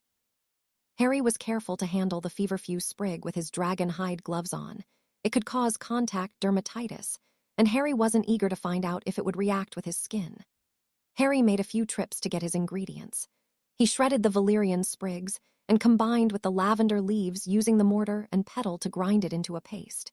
He lit his cauldron, adjusting the temperature until it was just right, and added the 4 doses of flobberworm mucus. He had to heat it for 4 minutes before adding 4 teaspoons of the valerian sprigs to the cauldron. He stirred the cauldron gently 13 times anti-clockwise before once again adjusting the heat on the cauldron, letting the potion simmer a half-hour. He moved his mortar and pestle to the side and pulled out a silver dagger.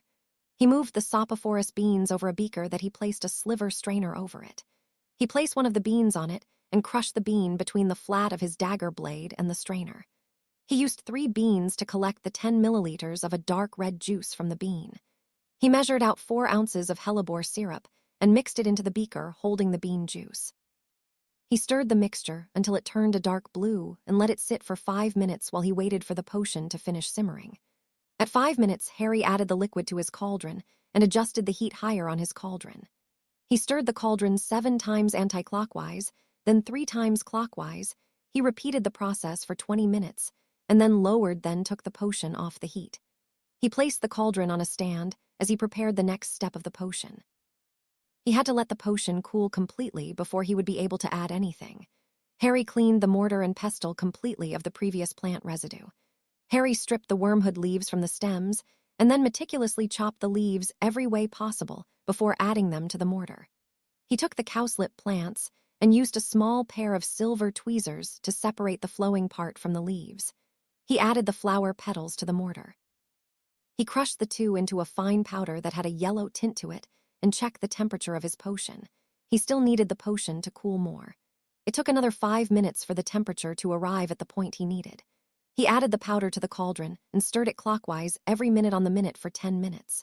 The potion turned to an even darker shade of blue, and Harry nodded to himself and set the potion back on the flames.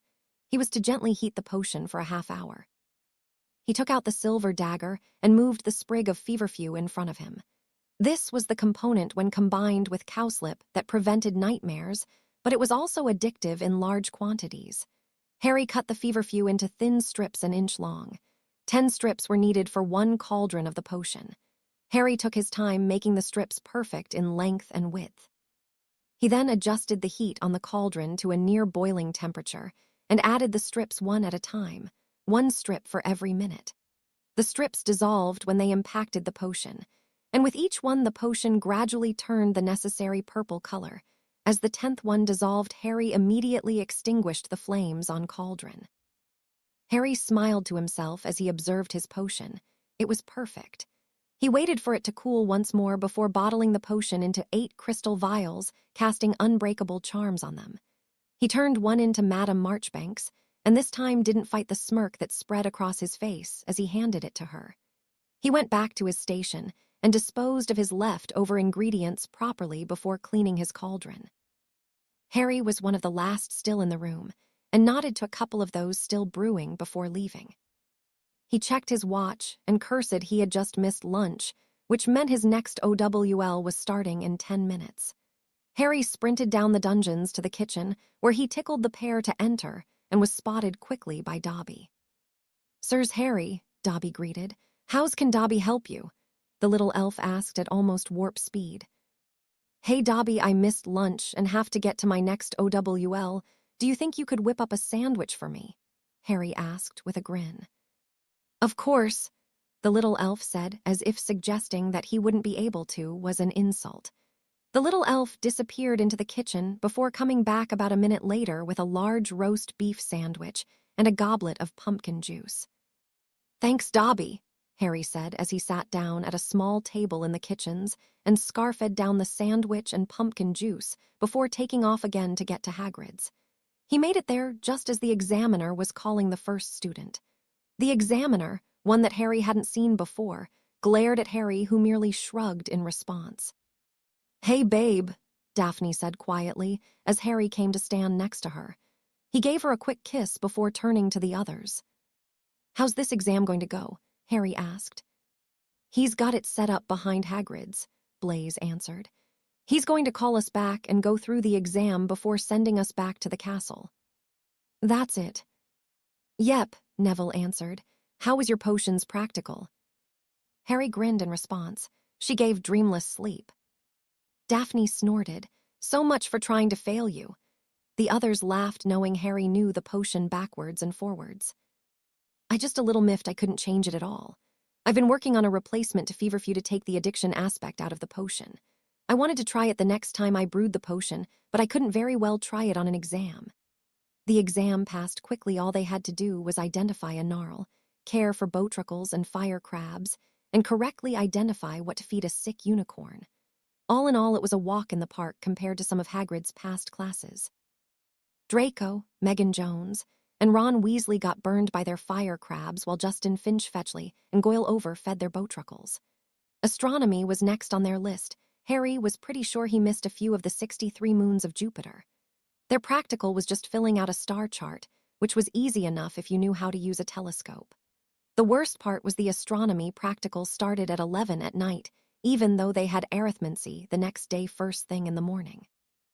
Arithmancy was as painful as they all expected it to be. Those that didn't take the subject were beyond thrilled at their choice, when the arithmancy fifth years came out looking like they had just run the gauntlet.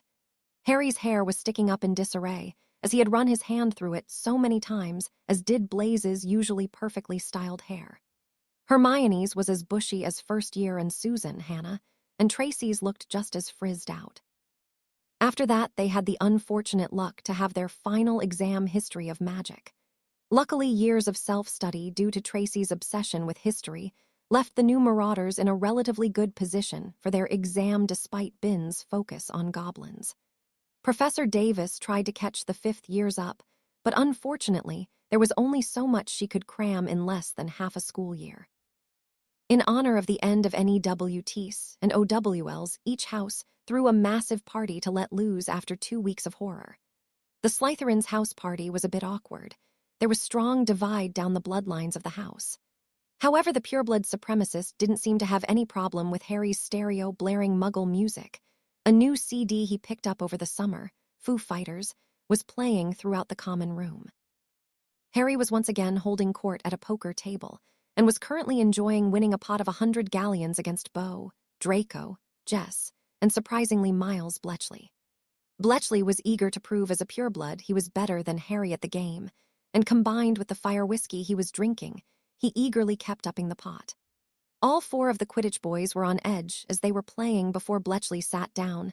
They were enjoying ribbing each other and taking money from each other. Bletchley's appearance at the poker table brought a tension that settled over the group. Nips that Harry had asked to deal and was currently dressed in a tuxedo minus the coat and little green visor was even on edge. Daphne was in the middle of a common room where a dance space had been cleared. She was dancing with Tracy, Ginny, and Astoria, but was subtly keeping an eye on the poker table where a sizable crowd was watching. She could see Harry with a hand under the table in his pocket where he kept his knife. She knew he wouldn't risk openly handling his wand, while Miles was only a foot away from him and surrounded by Jasmine Gibbon and Ethan Hawke, another pureblood follower of Voldemort. Both Jasmine and Ethan were skilled 7th years and were eyeing Harry and the others as Miles played. Each time Miles ended up winning a hand, they would cheer him on while sneer at the other players. Theo and Blaze came over to the girls with drinks for them, and Daphne motioned them all off the dance floor. "What's up, Daph?" Astoria asked, eyeing her sister. Astoria could tell she was tense halfway through the song that had been playing. Daphne held up a finger for them to wait while the CD changed to 2 packs All Eyes on Me, one of the few rap CDs Harry owned, came on replacing the Foo Fighters. "Bletchley is getting drunker and angrier as he loses more money," Daphne said with a nod to the poker table. Theo and Blaise scanned the whole room before finally turning to the poker table as the girls chatted. Theo, who had known the Bletchley family since he was a baby, could tell Miles was getting twitchy and Gibbon and Hawke's comments in his ears weren't helping, as Bletchley lost another hand and pile of gold, and silver this time to Jess. Jess, who was on his way to being blitzed, had no problem rubbing it in. "You should play with us every game," Jess started slurring a bit. "This just bought me a new pair of dragon hide boots," Jess said with a smirk in Bletchley's direction. Bletchley sneered in response and threw a sickle in the middle of the table to buy into the next hand. "Draco can tell too," Theo answered. Draco's eyes were darting around the table. To anyone but Theo and his friends, he looked like he was checking the others for bluffs, but Theo could tell his friends' eyes were only glancing between Harry and the 3 blood purists. "Why don't you and Ginny go dance?" Daphne said, turned to Blaze and Tracy. "You two just stay close to the edge of the floor. Astoria and I will go join our men." They all nodded and finished their drinks before separating. The 2 couples moved to the dance floor close to the poker table, while the 2 Greengrass sisters moved to join those watching the poker match. "Tori act buzzed," Daphne said in her sister's ear. Astoria nodded and plastered a smile on her face. Both girls flushed from dancing easily passed for 2 somewhat buzzed, carefree teenagers. Daphne draped an arm across Harry's shoulders and leaned down, pressing a kiss into his neck. Both Astoria and Daphne stood behind Draco and Harry respectively as they watched the game. Things further tensed as Bletchley emptied his bag of money into the pot. It totaled around 1,000 pounds in galleons, sickles, and nuts. Harry was the only one to match him, but instead of money, he showed Bletchley a pocket watch he carried. It was folded and encrusted with rubies, a Potter family heirloom. Bletchley's eyes widened, but he smirked and nodded his acceptance. Bletchley continued smirking as he laid down his full house. He sat back in his chair with a smirk as he took the bottle of fire whiskey. "Looks like that's now a Bletchley family heirloom," Miles sneered at Harry. Harry simply smirked in response and laid his cards down, showing a straight flush, the only reason he was willing to bet the watch. "Thanks for playing. Come again," Harry smirked as he took the pile. Unsurprisingly, his words sparked a reaction from the drunken blood purist and his friends. "Why you?" Bletchley shouted, his wand appearing in his hand. Harry, though, was ready as he was still standing from taking the pile. He whipped his hand out of his pocket and flipped the knife open as his other arm shot over and into Miles' wand arm, causing the spell to go wide of Harry. Harry continued his momentum and knocked Bletchley to the floor with his knife at Bletchley's throat. As soon as he saw Bletchley's wand, Draco flicked his out of its holster and sent an incarcerous spell at Hawk, who deflected, but gave time for his friends to get over to the table. Astoria and Daphne drew their wand sat he same time and had them pointed at Jasmine Gibbon and Ethan Hawke, with the wand tips glowing, waiting to release the spells if the two seventh years moved. Blaze, Tracy, Theo, and Ginny quickly backed them up from different angles. The common room went silent as Bletchley's Bombarda hex hit a wall with a bang, sending shrapnel all over, and the students near it screamed in panic. After that, they all turned and stared as the music blared in the background. Harry had the older Bletchley pinned to the ground with his knife at Bletchley's neck, stilling the older teen from moving. Gibbon and Hawke held their wands at Astoria, Daphne, and Draco, but were very aware that they had been surrounded by Blaze, Tracy, Theo, and Ginny. Malcolm, Graham, and Millicent had the members of the Defense Association in the common room holding at wand point the other blood purists in the common room. Suddenly the music cut off, and the Slytherins all turned to the entrance of the common room. Harry didn't turn, and neither did the new marauders present, but Bletchley did, and sobered fast, leaving Harry to know who was at the entrance. "Apparently my warning was not clear enough for you, Bletchley." Professor Snape's hard voice seemed to penetrate every inch of the common room. "Wands away!" Everyone with a wand out either lowered them or put them away as Professor Snape stalked over to the poker table. He looked first at the money piled on the table, then the damage to the wall behind where Harry was sitting, and finally down at Harry, who still continued to pin Bletchley to the floor. Bletchley, Severus noticed, seemed ready to piss himself as he sobered, and now realized exactly the situation he was in. "Mr. Potter, release the idiot," Professor Snape said coldly. Harry did took with him Bletchley's wand, which he had dropped when Harry pinned him. Harry stood keeping his eyes on Bletchley, and only once he was fully to his feet and clear of Bletchley did he close his knife and place it back in his pocket. Severus now realized why Bletchley looked like he would piss himself.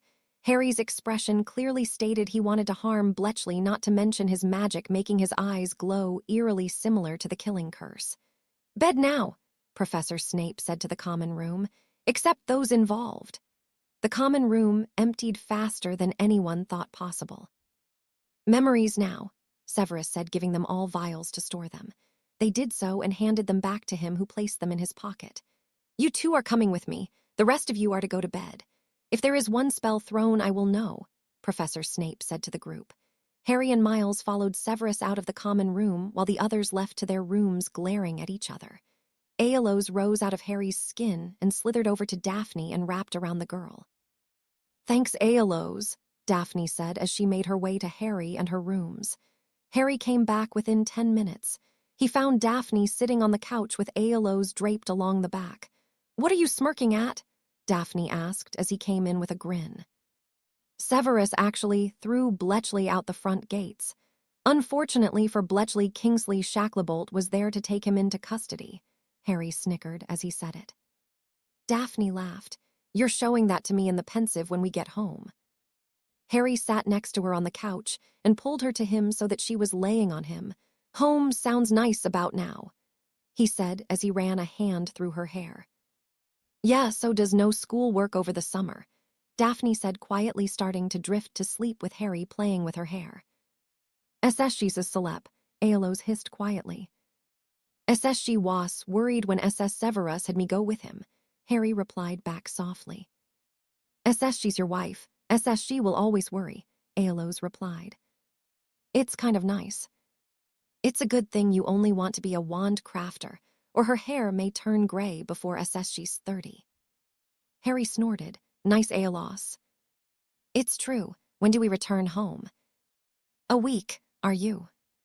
I would like to get back to my hunting grounds and get the hatchlings us to me, Aeolus replied.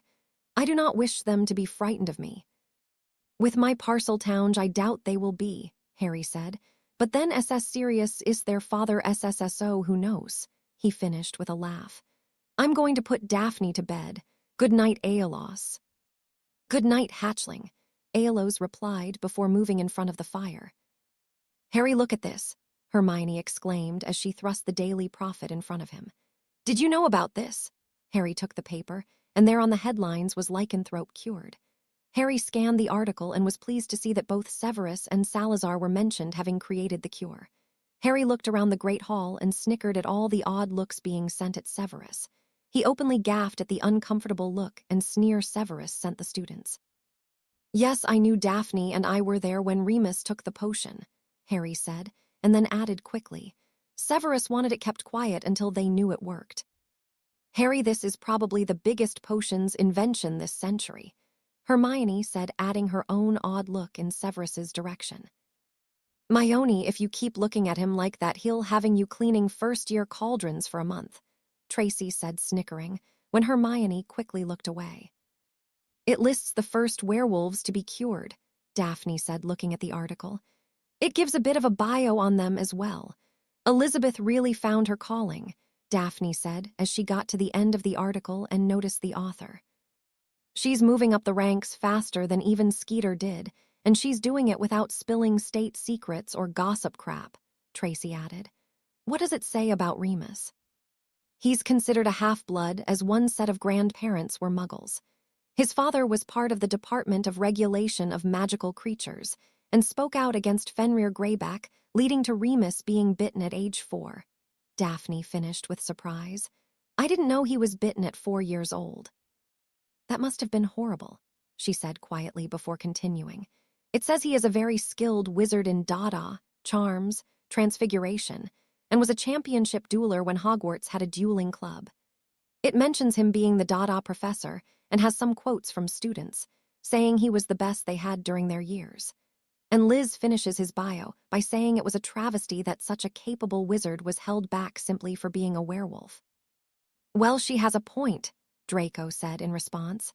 Remus is responsible for most of the changes to Grimmauld Place. He's really good at charms. Theo was nodding along with Draco's statement. Who else has been cured? The question came from Ginny. 3 more who had been bitten by Fenrir Greyback, a 10-year-old named Thomas O. Mully, a 30-year-old named Robin Traynor, and a 50-year-old named Ashley Ramd. 2 purebloods, Richard Winterfold and Micah Pruett. Pruett, Ginny said and grabbed the article. She scanned the article and sniffed in disdain. Apparently I'm not the only Pruett to be banished because of something unworthy, and they call themselves a light family. Ginny was turning red with anger, and Theo gently took her hand that she had clenched around her wand and slowly got her to release it. Maybe you should ask Bill about him before you try to curse you or family members, Theo suggested. Fine, Ginny huffed in irritation. She had yet to hear from her father again after they had talked at the World Cup 2 years ago. All other discussion was halted as Headmaster Flitwick stood at the head table for silence. Your attention, please. The somewhat squeaky voice of Headmaster Flitwick filled the hall. Before I release you to the train station, I have a few announcements. First, some rules for the train ride home. Once you are seated in a compartment, we ask that you remain there for the duration of the ride, unless going to bathroom. For your safety, we will have 3 professors and 4 aurors on the train for your trip home. They will be patrolling the train corridors. Any disturbances will be dealt with at the start of next year, or if you just took your NEWT's problems will be brought to the aurors, and you may be charged as an adult. Prefects are allowed to move about the train on their rounds. Also, there will be aurors present at both platforms. Do not antagonize them. Headmaster Flitwick spoke with warning. Also, I need to meet with all the prefects for a few minutes after breakfast is finished in the adjoining room. Flitwick gestured to the room the champions met in last year, and the first years are taken to.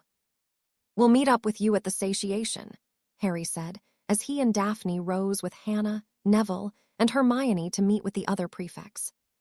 It took about 3 or 4 minutes for the prefects to gather in the small room. They were met with Professor Vector, Sinistra, and Professor Davis, as well as Headmaster Flitwick and Professor McGonagall. "We wanted to meet with you to go over what you're supposed to do if students are out of their compartments," Headmaster Flitwick spoke. "If it's a prescient violation or they refuse to listen, take their names and turn it into one of the teachers present on the train, and we'll deal with it from there. Professors Vector, Sinistra, and Davis will be on the train with you. Other than that, we haven't announced it yet, but it looks like Hogsmeade weekends will be cancelled with the ongoing war. We would like you all to come up with some ideas of things to replace them next year. Please write Professor McGonagall with any ideas. I hope you all have a safe summer," Headmaster Flitwick said, dismissing them to the train. Harry, Daphne, Neville, Hermione, and Hannah waved to Addison before departing the room. They boarded one of the carriages left and made their way quietly up the path to Hogsmeade Station, each in their own thoughts as they were caught in memories of the last time they were in Hogsmeade. Harry took Daphne's hand and brought their entwined hands to his lips. In response, Daphne laid her head on his shoulder. Neville held Hannah close to him as they both looked at the recovering Hogsmeade without seeing it. "Guys," Hermione said softly, bringing them out of their thoughts. "We're here." Hermione pointed to the station, and they got out, finding their friends, as did the prefects ahead of them. They all looked around at Hogsmeade with wistful looks. The 3 broomsticks had already been repaired, the windows and outer walls fixed. Dervish and Banges was still being worked on, as was the Hog's Head and Scriven shafts, which sustained some of the worst damage dealt by the Death Eaters. Madame Puddifoot's had sustained the most damage, being completely burned down. Madame Puddifoot herself was 103, and almost in the debt, didn't have money to ward her business like the others on the main street. She didn't seem to upset as she collected the insurance money and then almost doubled it as she sold her plot in Hogsmeade to a new business. She gleefully retired to the Bahamas, practically skipping out of Hogsmeade. "All right, let's get on the train," Professor Vector said as they came up behind the prefects.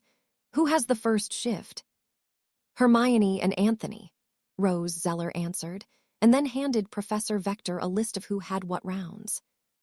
"I'll find you guys in an hour," Hermione said, as her and Anthony disappeared into the very first compartment. "Come on, we're probably in the usual compartment," Hannah said as she tugged Neville's hand and led them away. Harry and Daphne followed, stepping into the third car and finding their friends in the final compartments of the car. Susan, Blaise, and Tracy were in the one with Harry, Daphne, Neville, and Hannah's things. Draco, Astoria, Ginny, Malcolm Baddock, Graham Pritchard, and Luna Lovegood were in the compartment across from them. The Gryffindor chasers, the twins, Lee Jordan, Aaron, and Beau were in the compartment right before theirs, but across the aisle. They were all talking between the compartments while Draco, Malcolm, and Graham were pulling out an exploding snap set. The twins were leaned over showing Blaise, Tracy, and Susan plans for their shop they had just finished negotiating for. Harry, Daphne, Hannah, and Neville sat down, joining the conversation. "It's actually a really good spot," Fred said. "Across from Gringotts on the corner," George finished. "We sent plans to the contractor. They started this week," Fred finished this time. "We should be up and running in a month." "Do you guys have products and workers yet?" Ginny asked from behind them. "We have thousands of products stocked at Bill's. And Dad's shed, so the walking howler doesn't burn them like she did. Our order forms last year," George said with a glare. "She burned your order forms." Ginny sounded rather appalled. She couldn't understand her mum's problem with the twins running a joke shop as long as they were successful, and they were. "Righto. She was cleaning our room out." "More like inspecting," Fred muttered. "All right, back to happy matters," Harry said, noticing all 3 Weasleys were glaring. "Who did you hire?" "We've got a clerk named Verity Clark to take care of the register. She's a few years out of Hogwarts and a real bubbly person. Tonks actually helped us find her. And then just us to work on products, though. Remus and Sirius have been helping invent some new products. Or tweak some of the ones we have," Fred finished. "Do you guys need help with development?" Daphne asked this time. I mean, you have more than Hogwarts kids to supply, and being new, you'll probably go through your products faster. We thought of that, but we can't afford that yet, so it will just be us making the stuff, but we're living above the store, so we'll have lots of time to devote to making new products. Well, let us know if you need any help with products, Harry said. I suspect we're going to have a rather inside summer anyway. Inside? I doubt we're going to be allowed to go out much with Death Eater attacks, Harry clarified. We'll keep that in mind, Fred and George said in unison. Harry looked over and saw Alicia try and cheer Aaron up. He was looking out the window with a pensive look on his face. Suddenly silence descended over Fred and George's compartment, and Harry heard Alicia ask, "What?" "Marry me," Aaron repeated with a serious look on his face. Silence descended now on Harry's own compartment as they turned to look at them. Aaron reached into his pocket and pulled out a ring box, opening it to show Alicia. "I was planning on doing this romantically, but I don't want to wait anymore. Will you, Alicia, spin it, marry me?" Alicia looked down at the ring and up at Aaron's face about 3 times before nodding. "Yes, I'll marry you," Alicia replied, her voice starting out stunned, but ending in a squeal, which was quickly followed by Angelina and Katie's own squeals as Aaron, with a huge smile, placed the ring on her hand, and Alicia pulled him in for a heated kiss. All 3 compartments broke out into cheers and wolf whistles as the kiss continued. Those in Ginny and Astoria's compartment were leaning over and in the aisle as they watched, while Fred and George pulled out a small firework and lit it off, causing silver bells to explode around the happy couple. The rest of the car soon followed in cheering the couple on, only to quiet down when the compartment door opened, showing Hermione, Anthony, and Kingsley Shacklebolt appeared. "Why does it not surprise me that it's all of you?" Hermione asked, sarcastically, causing Anthony to snicker and Kingsley to sigh.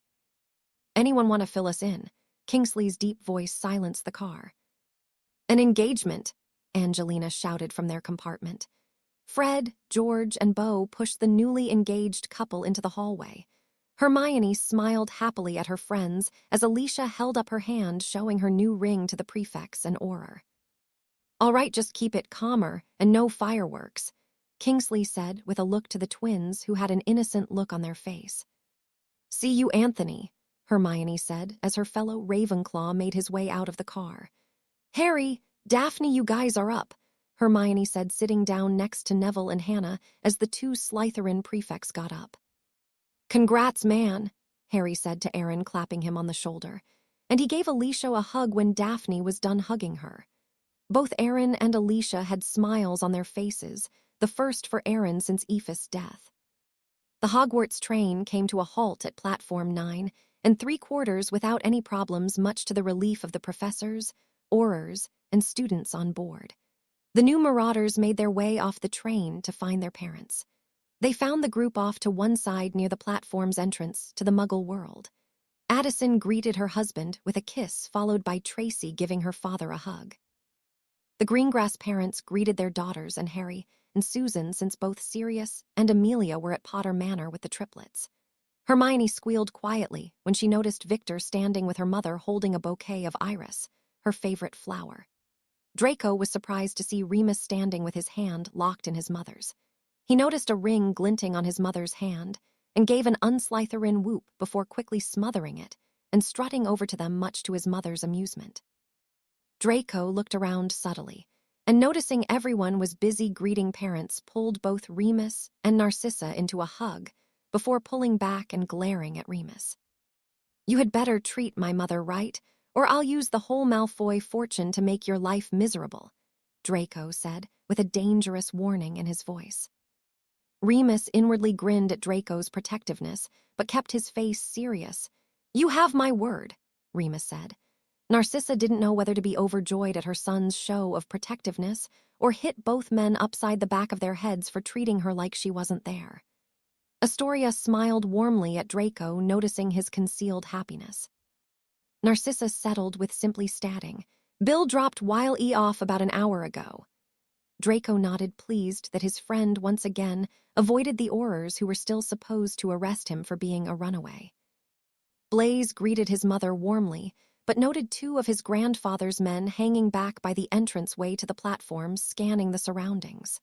"Mama," Blaze greeted, and then raised an eyebrow at her. Belladonna easily caught her son's meaning. "Father wants us protected, as we won't be able to maintain neutrality with you being Harry's friend and my dadding Severus," she spoke quietly. "Well, at least it's only Cessair and Luca," Blaze said quietly. Cessair was his cousin, and Luca was his grandfather's godson. "Harry will want to thank them." Ginny was greeted Bill, Fleur, and surprisingly Charlie with glee, as did the twins. "Bill, Fleur, Charlie," Ginny exclaimed, throwing her arms around her second oldest brother. The twins followed, though without the throwing themselves at their brothers. They also greeted Fleur with dashing smiles. "We still would like to meet some Vila twins." Fred finished the sentence, causing Bill to smack them both, and Ginny and Fleur to giggle. "You wouldn't be able to handle them," Fleur said, with a laugh, her French accent lessened considerably. Off to one side, their mother was glaring at them. You could practically feel the heat from her face turning red. "We best be going, though. We just need to get our stuff. Then we're moving into our flat above our shop," the twins said, glancing at their mother, though they were surprised. She was the only one glaring. Ron was simply acting like the whole reunion by the entrance was not happening. Ron had somewhat curbed his ire towards Slytherins and his sister after being taken to task by the DA, and especially after the battle at Hogsmeade. Their father was looking on with a longing look. Fleur and Bill nodded, while Ginny was still talking animatedly to Charlie. "You're coming for dinner tonight, right?" Bill asked. "If we're done in time," George answered, with Fred nodding. "We will see then," Fleur replied with a smile, as the twins nodded, giving Ginny a wave as they walked off to the rest of their family. The families started to disperse from the station, leaving the Greengrass family. "We'll see you tonight at dinner," Xavier said to Harry, Daphne, and Susan. "Harry, use your ring to get back," Evelyn said, pulling back from giving Daphne a hug. "Technically, the Aurors can arrest you if you apparate," she said, with a nod to the Aurors on the platform. Harry nodded and willed his Potter family ring to appear on his left hand. "Hold on," Harry said to Daphne and Susan. They both put their now shrunken trunks, courtesy of Evelyn and Xavier, in their pockets and took one of Harry's hands. "Home, Potter Manor." They disappeared from the platform in the familiar swirl of colors. Chapter 44, Goblins Enter the War. Harry laughed as he watched the triplets, who were officially a month old yesterday, be entertained by Daphne. Daphne was playing peek, a boo, by covering her face with her hands, and then saying boo with a funny look on her face. The triplets were just starting to babble back at people, and currently RJ was the loudest and most talkative. He was actively waving his little hand at Daphne, trying to figure out where Daphne was disappearing, too. Eddie was babbling back and forth from Daphne and RJ. And the cutest one, in Harry's opinion, was little Lyra, whose hair changed color every time Daphne appeared, from her dark, almost black hair to Daphne's blonde hair. Harry and Daphne were currently babysitting for Sirius and Amelia, who had been asked along with Narcissa and Remus, and Ted and Andromeda Tonks to meet with Dr. Michael Rawthorne, a psychologist and neurosurgeon that ran a small psych hospital not far away from Derbyshire, England, that catered to wealthy clients. Rawthorne was Squib and friend of Andromeda Tonks, whom she had met on a case in the Muggle world. His hospital was currently home to Bellatrix Lestrange Knee-Black, whom had been there since the end of the Battle of Hogsmeade. Dr. Rawthorne had deemed that he was finally ready to diagnose Bellatrix after a month of being at the hospital. Bellatrix's room had been warded against all magic, including accidental magic, with some black family spells provided by Narcissa and Andromeda. Blacks were prepared for anything. Sirius had remarked upon being asked about the spells.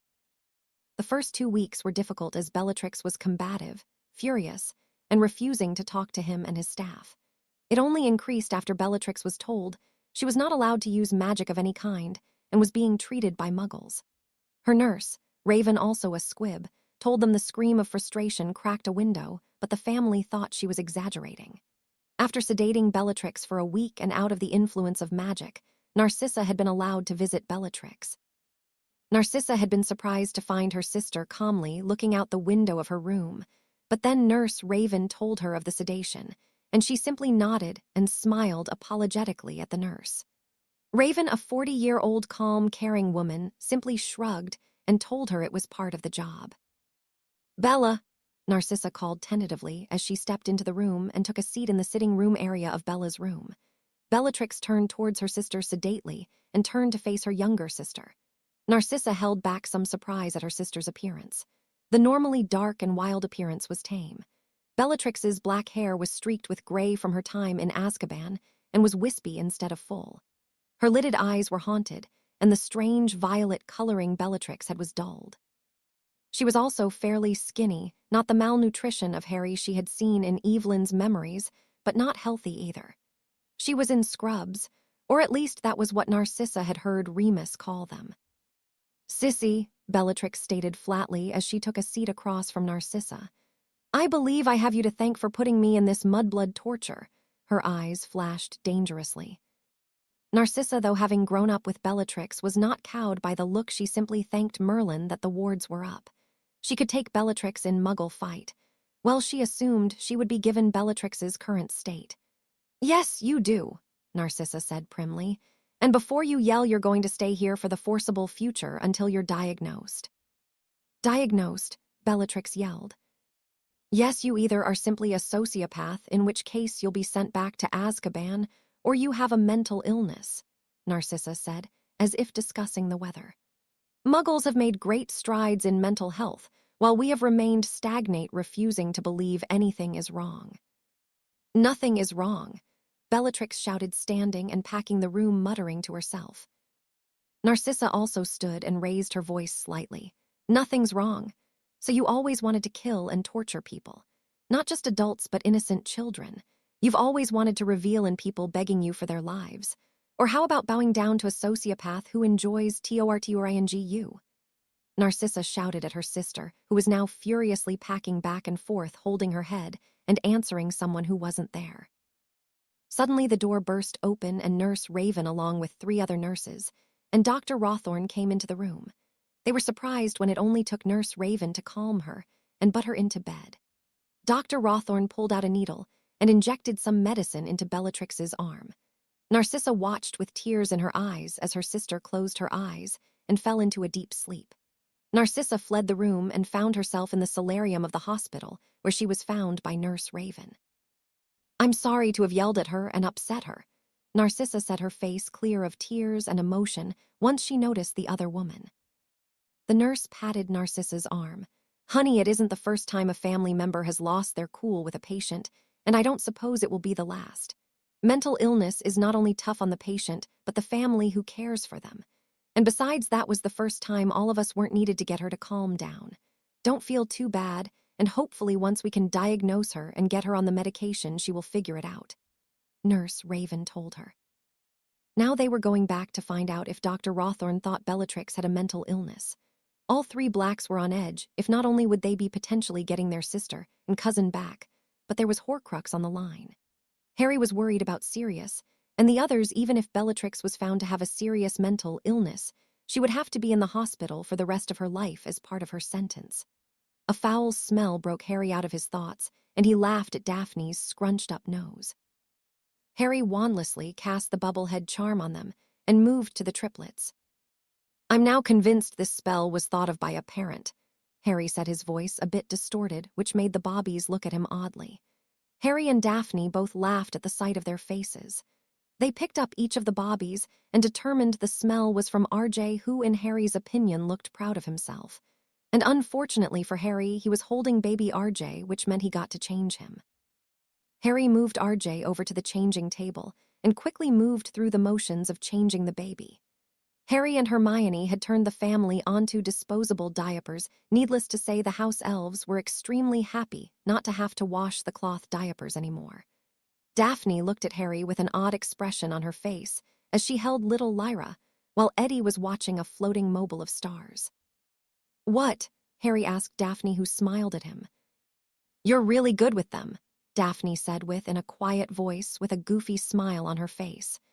Harry walked over to her and was leaning into the kiss when Susan's voice was heard. "Hey guys, how's?" Susan trailed off as she walked into the room. She giggled, "My bad." Harry rolled his eyes. How are the bobbies? Good, Harry started, but then lowered his voice as he noticed Eddie had drifted off to sleep, as had Lyra, who was being rocked in Daphne's arms. He looked at the baby in his arms and noticed RJ was fighting to keep his eyes open. I think it's nap time, Harry said quietly. Susan nodded and went over to pick up Eddie, who barely stirred. They left the game room and went across the hall where a room had been converted to a nursery for the floor they were on, and put the 3 bobbies down for a nap. Scooby, Alos, and Queenie all moved in front of the cribs protectively as they prepared to join the bobbies for a nap. Susan activated the communication crystal in the room and took one for herself. The crystals would alert Susan if anything was wrong or the triplets woke. They worked like Muggle baby monitors. Why don't you two go for a ride or something? Susan suggested. You've not had a lot of alone time lately. It was true they spent most of their time with the new marauders or with the triplets and family. The manor was constantly filled with friends and family coming to see and spend time with the newborns. Daphne and Harry smiled at her. Thanks, Sue, Daphne said and pulled Harry along with her. Come on, we should visit Odin and Artemis, Daphne smiled back at Harry. Harry smiled in reply, happy to see Daphne enjoying herself. Those moments had been few and far between since Aoife's death. They quickly came to the stables and saddled up the 2 horses that were stamping at the ground ready to go. Which trail do you want to take? Harry asked as they mounted the horses and moved out of the stable. Let's go see the hippogriffs, Daphne suggested. Harry nodded and steered Odin to the west where the trail to the hippogriffs' clearing was. It was about 30 minutes into the forest from the stables and took them through hundreds of oak trees and elm trees. Daphne liked the feel of the trail. It was one of the tamer ones on the Potter property. They trotted along at a good pace, but slow enough for them to enjoy the trail. Have you heard from Hephaestus yet? Daphne asked as they moved along. I got a letter back from Hephaestus earlier today. He said he'll be glad to take me as an apprentice when I graduate, Harry replied with a smile. Daphne stopped Artemis next to Odin and reached over and pulled Harry into a quick kiss. That's great, she said, excited for her husband. He told me he gave up on an apprentice when his wife and son were killed in the first war with Riddle. He was simply going to let the business die with him, as no one ever showed much interest in what he actually did until I came into the shop, Harry said with sadness in his voice as he spoke of Hephaestus' family. He was going to ask me if I wanted to try wand crafting. He recommended potions, herbology, and care of magical creatures for my NEWTs. Any other classes would simply be for my own use. The rest he would need to teach me during my apprenticeship. Harry had a boyish grin on his face that Daphne loved. With a smile of her own, she asked, Are you going to take any other classes? You'll be busy with your potions apprenticeship. I think I'm just going to take Dada and probably Transfiguration, so McGonagall doesn't kill me, he said with laugh. Yes, I don't imagine she'll be happy if you don't continue her class. She likes you too much. I think you single-handedly changed the opinion she had of Slytherins from the last 20 or so years, Daphne replied with a giggle. McGonagall seemed to reserve a soft spot for Harry. Have you thought about what classes you want to continue with? Harry asked as they came to the clearing where a small herd of hippogriffs lived. They dismounted and drew the attention of the hippogriffs. Daphne and Harry bowed to the herd and received bows back before they moved into the clearing with the herd. Dada, charms, potions, ancient runes, and herbology, Daphne said with a thoughtful look. And I might continue with care of magical creatures, though I'm not entirely sure yet. It would be good to know more about what animals would help the greenhouses, but I'm not sure if there would be any in the NEWT years of magical creatures. Plus, you're rather handy with them, she giggled as 2 of the hippogriffs circled Harry. Harry nodded with a grin, but then his face turned serious. Daph, don't take this the wrong way, but have you ever been asked if you want to take over the family greenhouses? Daphne knew what Harry was getting at, so she didn't take offense. No, it's always been assumed that the eldest will take control of the family business in most pureblood families, and it is in the Greengrass family, but I enjoy the greenhouses. My father's taken me to them since I was 2, and Astoria doesn't have as much of an affinity for plants as I do. But you want to do it, right? Harry simply wanted his wife to be happy with her choice. Daphne smiled softly and moved over to her husband. She pulled him to her with her hands around his waist. She leaned back so that he could see her face. "I'm very happy with it," she said, and leaned in to give him a slow, lingering kiss.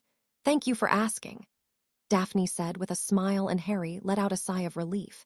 He didn't want to cross any possible boundaries or seem to accuse her father of pushing Daphne to continue the family business. He simply wanted to ensure she would be happy. "Besides, I'm really interested in what runes I can use to improve the greenhouses. I'm the first in the family to show an interest and aptitude in runes in over 100 years. Are you okay, though, with our second son being the heir to House Greengrass?" Daphne asked as she pet a female hippogriff named Witherwings. The Palomino hippogriff was fond of Daphne. "Yes, your father talked to me about it before we officially tied the knot. He asked if I would give our second son the name Greengrassbotter. I didn't see what the big deal was," Harry said with a grin. "I suspect that's because I wasn't raised traditionally." He made air quotes around traditionally, causing Daphne to roll her eyes. "He'll be raised by us. He'll just continue your family name on. It's easy to see why that's important. But anyway, that's only if we have 2 sons. "How many kids do you want?" Daphne asked. "I know you saw 3 in the Mirror of Arist." "More than one," Harry said as he noticed a hippogriff walking with a limp. He moved over to it and bowed directly in front of the hippogriff, Seti, if Harry remembered correctly. "Hey, Seti," Harry said once he got a bow, and gently moved towards his back left leg that had a gash across it. Harry knelt next to Seti, examining the cut.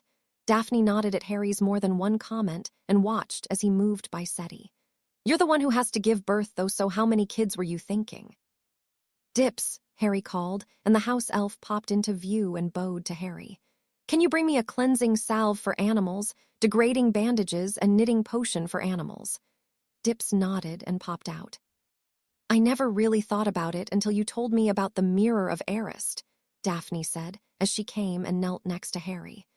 "But more than one, definitely, but I don't plan on ever birthing a brood like Molly Weasley," Daphne said, and wrinkled her nose at the thought of Mrs. Weasley. Harry chuckled. "No, neither do I just don't want my kid to be alone. I had always wished I had a sibling."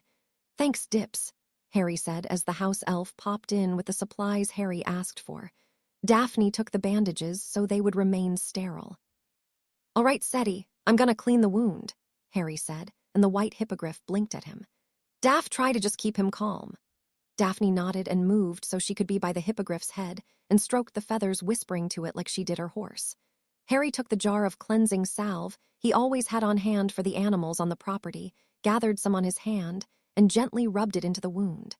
Seti flinched away from the stinging sensation, but Daphne was able to calm the animal. Harry took the animal's skin knit potion and poured it carefully onto the hippogriff's wound before taking the bandages Daphne handed him. He added a bit more of the knitting potion to the bandages. He carefully wrapped the wound tightly and then stood making his way to the front of the hippogriff. "Watch yourself, Seti," Harry said as both he and Daphne backed up and made their way to a nearby fallen tree to sit. "3 sounds good," Daphne said as she took Harry's hand and leaned into him. They watched the hippogriffs take off into flight. "What do you make of the quiet?" Daphne asked, speaking of the lack of attacks. "He's probably trying to figure out what the power he knows not is," Harry said with a roll of his eyes. "The Muggle world hasn't been as quiet, though. Amelia, Minister Scrimger, and Connie met with the Prime Minister." "The bridge collapse." "Yes, it was Dementors, according to Scrimger, and a few Death Eaters. The Dementors are breeding. Riddle's hiding them, but Cadmus is working on finding them. The Prime Minister was happy that we Finial have a way to destroy them. He wants to know what we can do about attacks on the Muggles, though." "What about Cadmus's idea?" Daphne asked. Cadmus had been trying to get an undercover agent into Voldemort's forces. "He's been accepted into the Death Eaters. The problem is Riddle is getting more paranoid, according to Cadmus. He's barely telling the Death Eaters when and where they're going to raid. Just simply making portkeys and giving them out." A silver panda bear came into the clearing and Susan's voice was heard. "Aunt Amelia is back with the others." They mounted their horses and raced back to the stable for once Harry and Odin won. "Finally," Harry said, giving Odin a pat. The horse neighed in agreement before they left the stables. They came into the house up the deck and followed the sound of the bobbies. They ended up in the family sitting room. All three couples were there along with Susan and the Bobbies. RJ was being held by Amelia, while Eddie was in Narcissa's arms, and Lyra was watching everything from Andromeda's arms. "Hello, everyone," Harry greeted as he and Daphne took a seat on a couch where Susan was sitting. "How did it go?"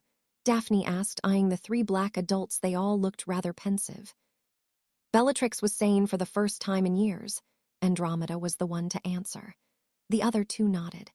"She's been diagnosed with undifferentiated schizophrenia. She presents with symptoms of all the different types. She's responding well to the medication, though they're still tweaking them and working on therapy with her. He gave Sirius power of attorney over her, which will give us access to the vault." "It was so strange," Narcissa said in a far-off voice. "She was able to hold a conversation, and she was actually glad when she asked about her wand," Narcissa said in astonishment. Remus laid a hand on his fiancée's shoulder in comfort. They had decided to give Bellatrix's wand to the Longbottom family. Neville, his grandmother, and his uncle ceremonially burned the wand that had caused their family so much pain. "Rufus has authorized the imprisonment of Bellatrix at Dr. Rawthorne's facility, but at any problems or attempt at escape, she will be sent to Azkaban," Amelia added. The three teens nodded, not saying much, sensing the Blacks' need for time to think. After a few moments, Sirius stood. "Harry, let's go get the damned thing." Amelia glared at him. Darned thing," Sirius replied to the glare. Amelia sighed and rolled her eyes to the amusement of the room. "We're going to take the triplets to Grimmauld Place, then. I don't want their magic exposed to that, possibly," Amelia said. "And remember to contact Rufus. He wanted to be here to see the next Horcrux destroyed." "I'm going to go with them," Daphne said at Harry's look. "All right, I'll see you in a bit," Harry replied, giving her a kiss before standing. Harry and Sirius apparated to the alley, which was somewhat deserted, though with the presence of the Aurors and Hitwizards, plus the random unspeakable dressed in their uniform, it was not as deserted as Riddle would have liked. As they made their way to Gringotts, they were pleased to see Weasley's Wizard Wheezes was finished.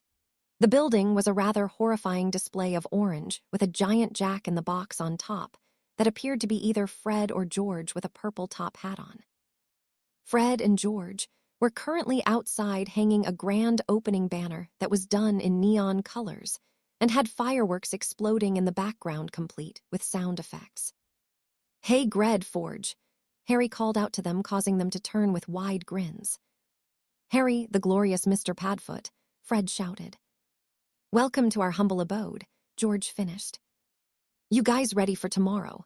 Harry asked, referring to their opening the next day. "Yeah, we're ready. Everything's stacked and prepared." "Wanna have a look-see?" Fred asked with a flourish towards the door. Harry looked to Sirius, who was smiling broadly, and nodded to Fred. "I'll send Angie out to help," Fred said to George, who had the banner half turned over. They followed Fred into the store, which unsurprisingly fit the twins' personality, organized chaos. "Angie, Georgia needs help out front," Fred shouted. "Why would I think you two could even hang a banner?" Angelina said as she walked past. "Hey, Harry, Professor Black," she called as she moved past. "The girls have been helping when they have time," Fred said. The store was packed to the gills. "Over here you have all our Wonder Witch products for teeny boppers. Love potions, skin care, pygmy puffs, and a variety other chick things." Fred finished softly, not saying chick things, around the Verity and Alicia nearby. The packaging for the Wonder Witch products was a violent purple or pink. Harry turned to his left and saw a copy of a Ministry poster of You-Know-Who, only it said You-Know-Poo. Harry started chuckling. "Oh my God," Harry said between laughs.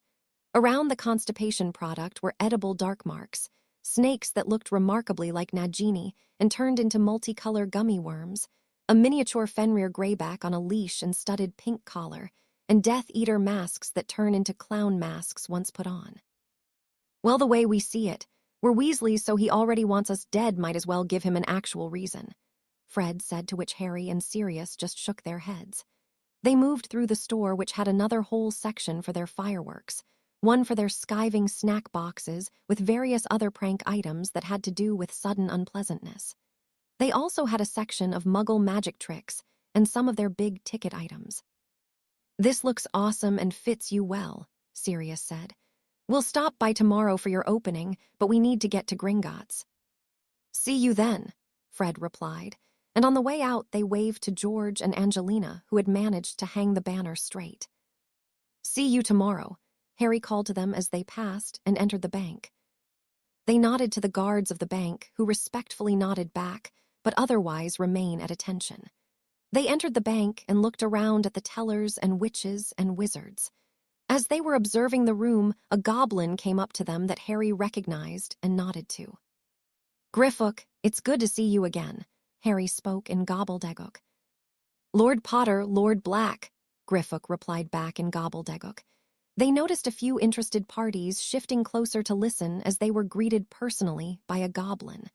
A few managed to recognize Harry and Sirius from other trips out. Harry noticed and nodded to the crowd around them. Sirius recognized the gesture and simply continued the conversation in Gobbledegook. "We need to meet with Ragnarok about a certain vault situation," Sirius said, on the off chance another paranoid pureblood was one of their eavesdroppers. "We've rectified the problem." "Follow me," Griffook replied, turning on his heel and glaring at some of the eavesdroppers, making them jump back about a foot. One of their eavesdroppers, a middle-aged pureblood by the dress robes, quickly left as they were led out of the lobby. Griffook led them down familiar halls until they came to Ragnarok's office. Griffook knocked and waited for the enter before he let them into Ragnarok's office. Ragnarok looked up from his papers. Upon noticing the occupants, he put them aside and asked, "Did I miss an appointment?" "No, not all," Sirius replied. "It is our intrusion. You see, I've given guardianship over Bellatrix." Sirius stepped forward with an envelope extended. Ragnarok leaned over his desk and took the envelope from him. "We wanted to get this as soon as possible." Ragnarok looked over the documents inside and muttered a spell in Gobbledegook to verify all the information was truthful. The documents glowed red, signifying they were. "I do not mean to insult you, but I must verify them," Ragnarok said, to which Harry and Sirius simply nodded. "I'll take you personally to the Lestrange vault. You need a high-level goblin anyways."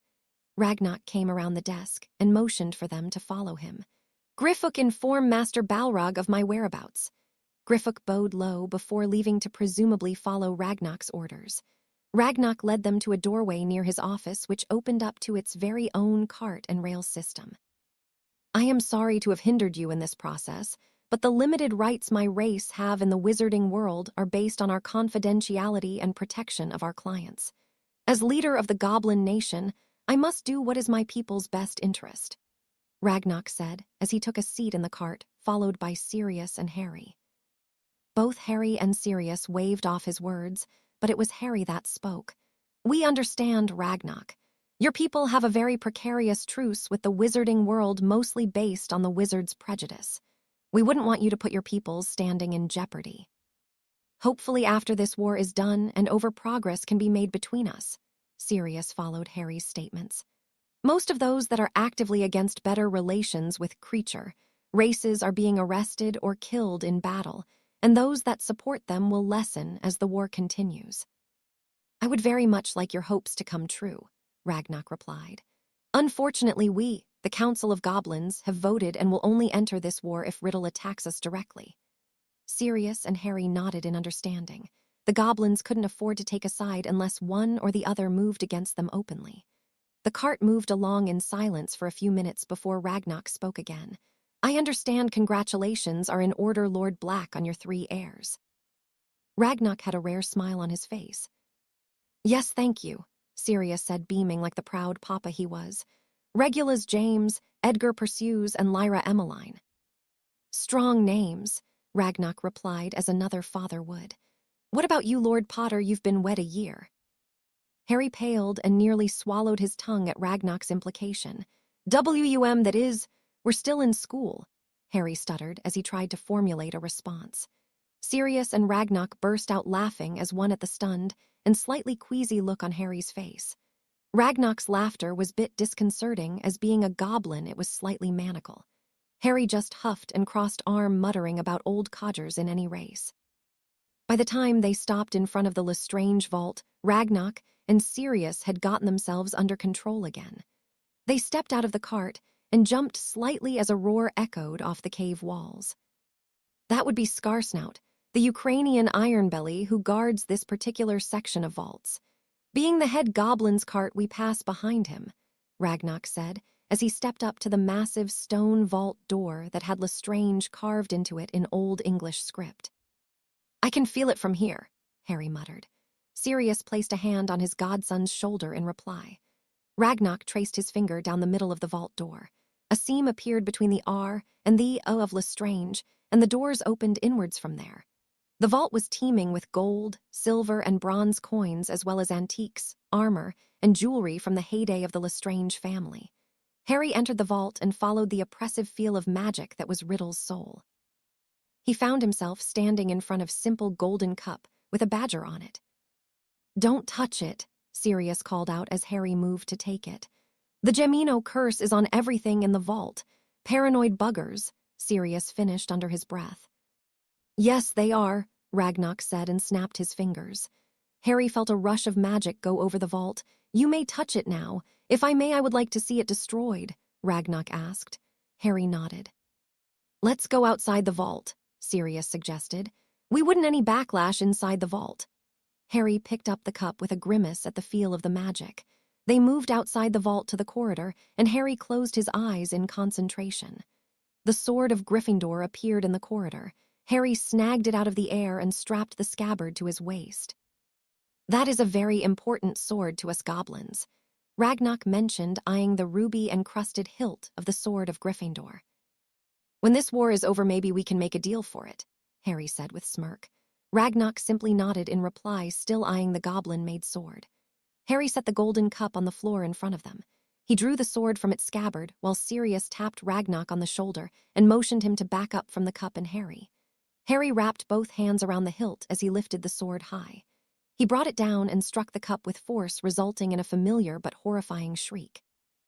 A black mist rose out of the cup and formed into a replica of Riddle's snake visage before it dissipated with a shriek and mighty force of magic. What was left was the famous cup of Hufflepuff cleaved in two. "That bastard really knew how to pick 'em, didn't he?" Sirius spoke as he glared at the now destroyed work of history. "Yes," Ragnak agreed with him as he looked somewhat in awe but disgust of the magic that had just been displayed before him. "I know our wares are good, but it shouldn't have been able to do that," Ragnak said with a nod to the sword Harry sheathed. "In my second year, the sword appeared to me during a fight with a basilisk. I killed it by piercing the basilisk through the mouth," Harry explained with a shrug. "It took on the venom," Ragnak said with another look to the sword. Suddenly, an alarm sounded throughout the corridors, and the Lestrange vault they stood in front of glowed blue before bars slammed to the ground in front of the door. They turned to Ragnak with a look of question on their faces. "The bank has been locked down. One of our guards was killed," Ragnak growled out. As he spoke, a goblin in gleaming silver-colored armor ran up to them and stopped at attention, pulling his helmet off. He bowed. "My liege, the jumped-up human is attacking the bank. He killed the guards stationed outside. He wants him," the goblin said with a look toward Harry. Ragnak growled. "Follow me." He jumped into the cart, Harry, Sirius, and the unnamed goblin following. "I would hold on," Ragnak said with sadistic grin. The cart took off at breakneck speed, similar to a roller coaster. They came to a halting stop moments later back at Ragnak's office. Ragnak moved over to a room in his office that opened into a small armory.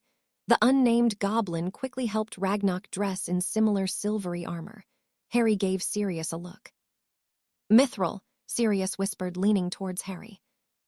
Ragnak motioned the two wizards over to him, making the other goblin goggle a bit. "But some armor on this is going to get messy." "Sharptooth," Ragnak barked the order, and the surprised goblin snapped to attention. "Tell Master Balrog to have a brigade meet me at the doors." The goblin, now dubbed Sharptooth, bowed and saluted before taking off. "I believe these will fit wizards." He motioned to some dragon hide cuirasses that would cover their chests and shoulders. There were also dragon hide gauntlets that allowed for a wand or a dagger to be placed in them. Sirius shed his outer robe and placed the gleaming black hide cuirass on while Harry tied it for him before repeating the process for Harry. They strapped the gauntlets on their arms, placing their wands in the holster aspect the goblins had added to it. Both Sirius and Harry looked a tad comical, with jeans and t-shirts under their armor. "What type of spells do your armors repel?" Harry asked as they began walking to the front of the bank. "Yours will be useful against cutting curses, except perhaps the ribbon cutter and more low-level dark arts curses. Bludgeoning curses you will need to watch out for. Ours will guard us from almost any but unforgivable and high-level dark arts curses, though they'll lessen them some." Sirius, meanwhile, sent a patroness off to the ministry, specifically to the DMLE. "My liege," a goblin of similar age to Ragnarok, who dressed in similar armor, the only difference being it was less ornate, greeted them. Ragnarok's had jewels encrusted in the mithril. "Master Balrog, are they ready?" Ragnarok asked Master Balrog as he looked over a full brigade of goblins in armor with swords, war axes, maces, and pikes. Each goblin was baring their teeth in anger, knowing the Dark Lord had killed 2 of their own. They looked beyond fierce, and Harry finally understood the wizard's fear of goblins. The goblins were in rows of 6 with 10 deep. Ragnarok stood at the back with Master Balrog, Sirius, and Harry. Customers were being herded to the sides of the bank walls by the tellers.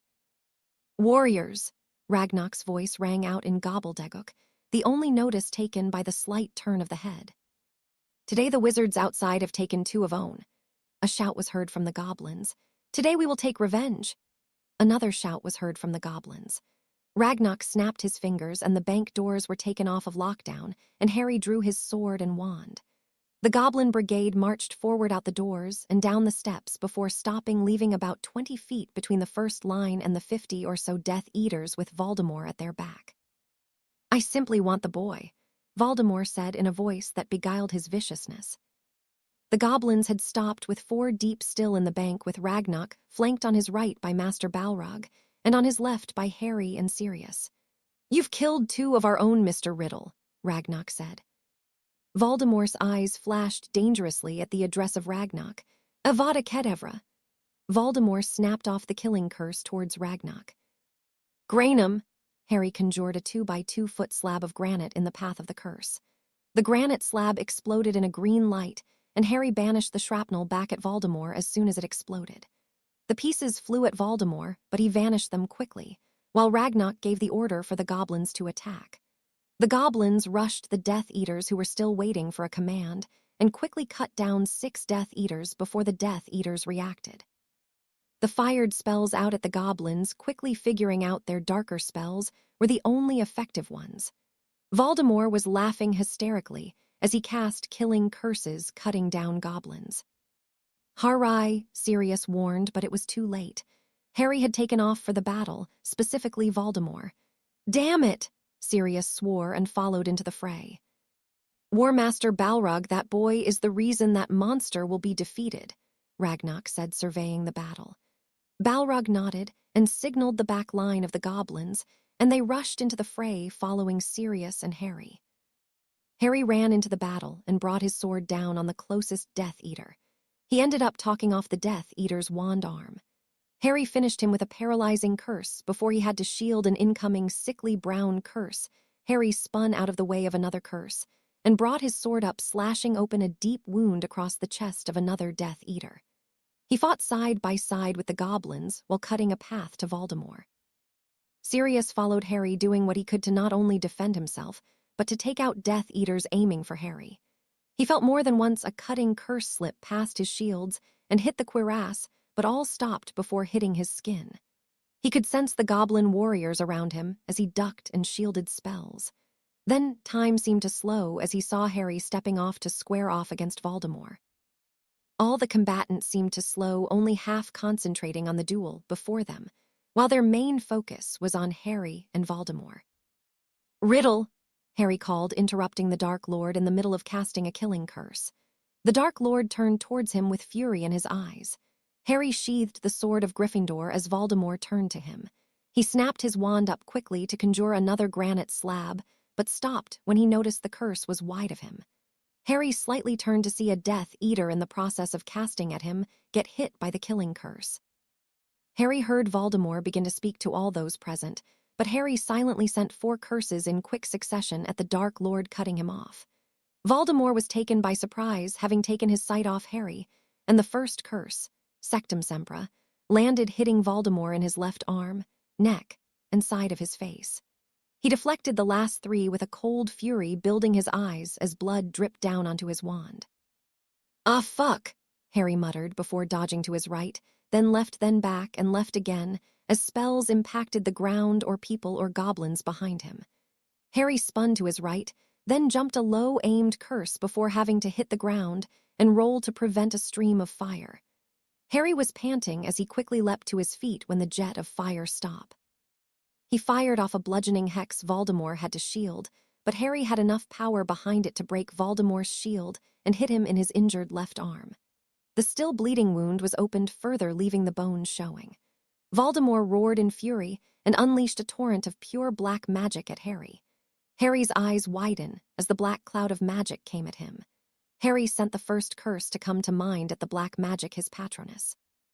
The silvery stag shot out of the wand and charged the black magic cloud. The stag seemed to absorb the black magic before exploding in a shower of silvery light. Harry watched in awe as his patroness exploded, leaving him open for attack. Voldemort capitalized on his distraction and cast a dark version of the bludgeoning hex at Harry. The curse hit Harry, smashing into his chest and throwing him back into the air and smashing into the ground. The force of the curse was somewhat lessened by the cuirass, but it was only really effective against the small shrapnel that accompanied the darker version of the hex.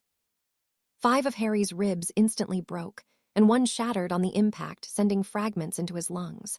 He landed hard on his back, but retained enough focus to roll as soon as he hit the ground, which was lucky for him as Voldemort had followed up on the curse with an organ-dissolving hex. Harry's head was swimming as he moved out of the way of curses. He pulled his magic into himself and tried to block out pain with his occlumency techniques. He knew he had to do something quick. He dodged more and more spells, avoiding shielding to save his magic, all the while moving closer to Voldemort.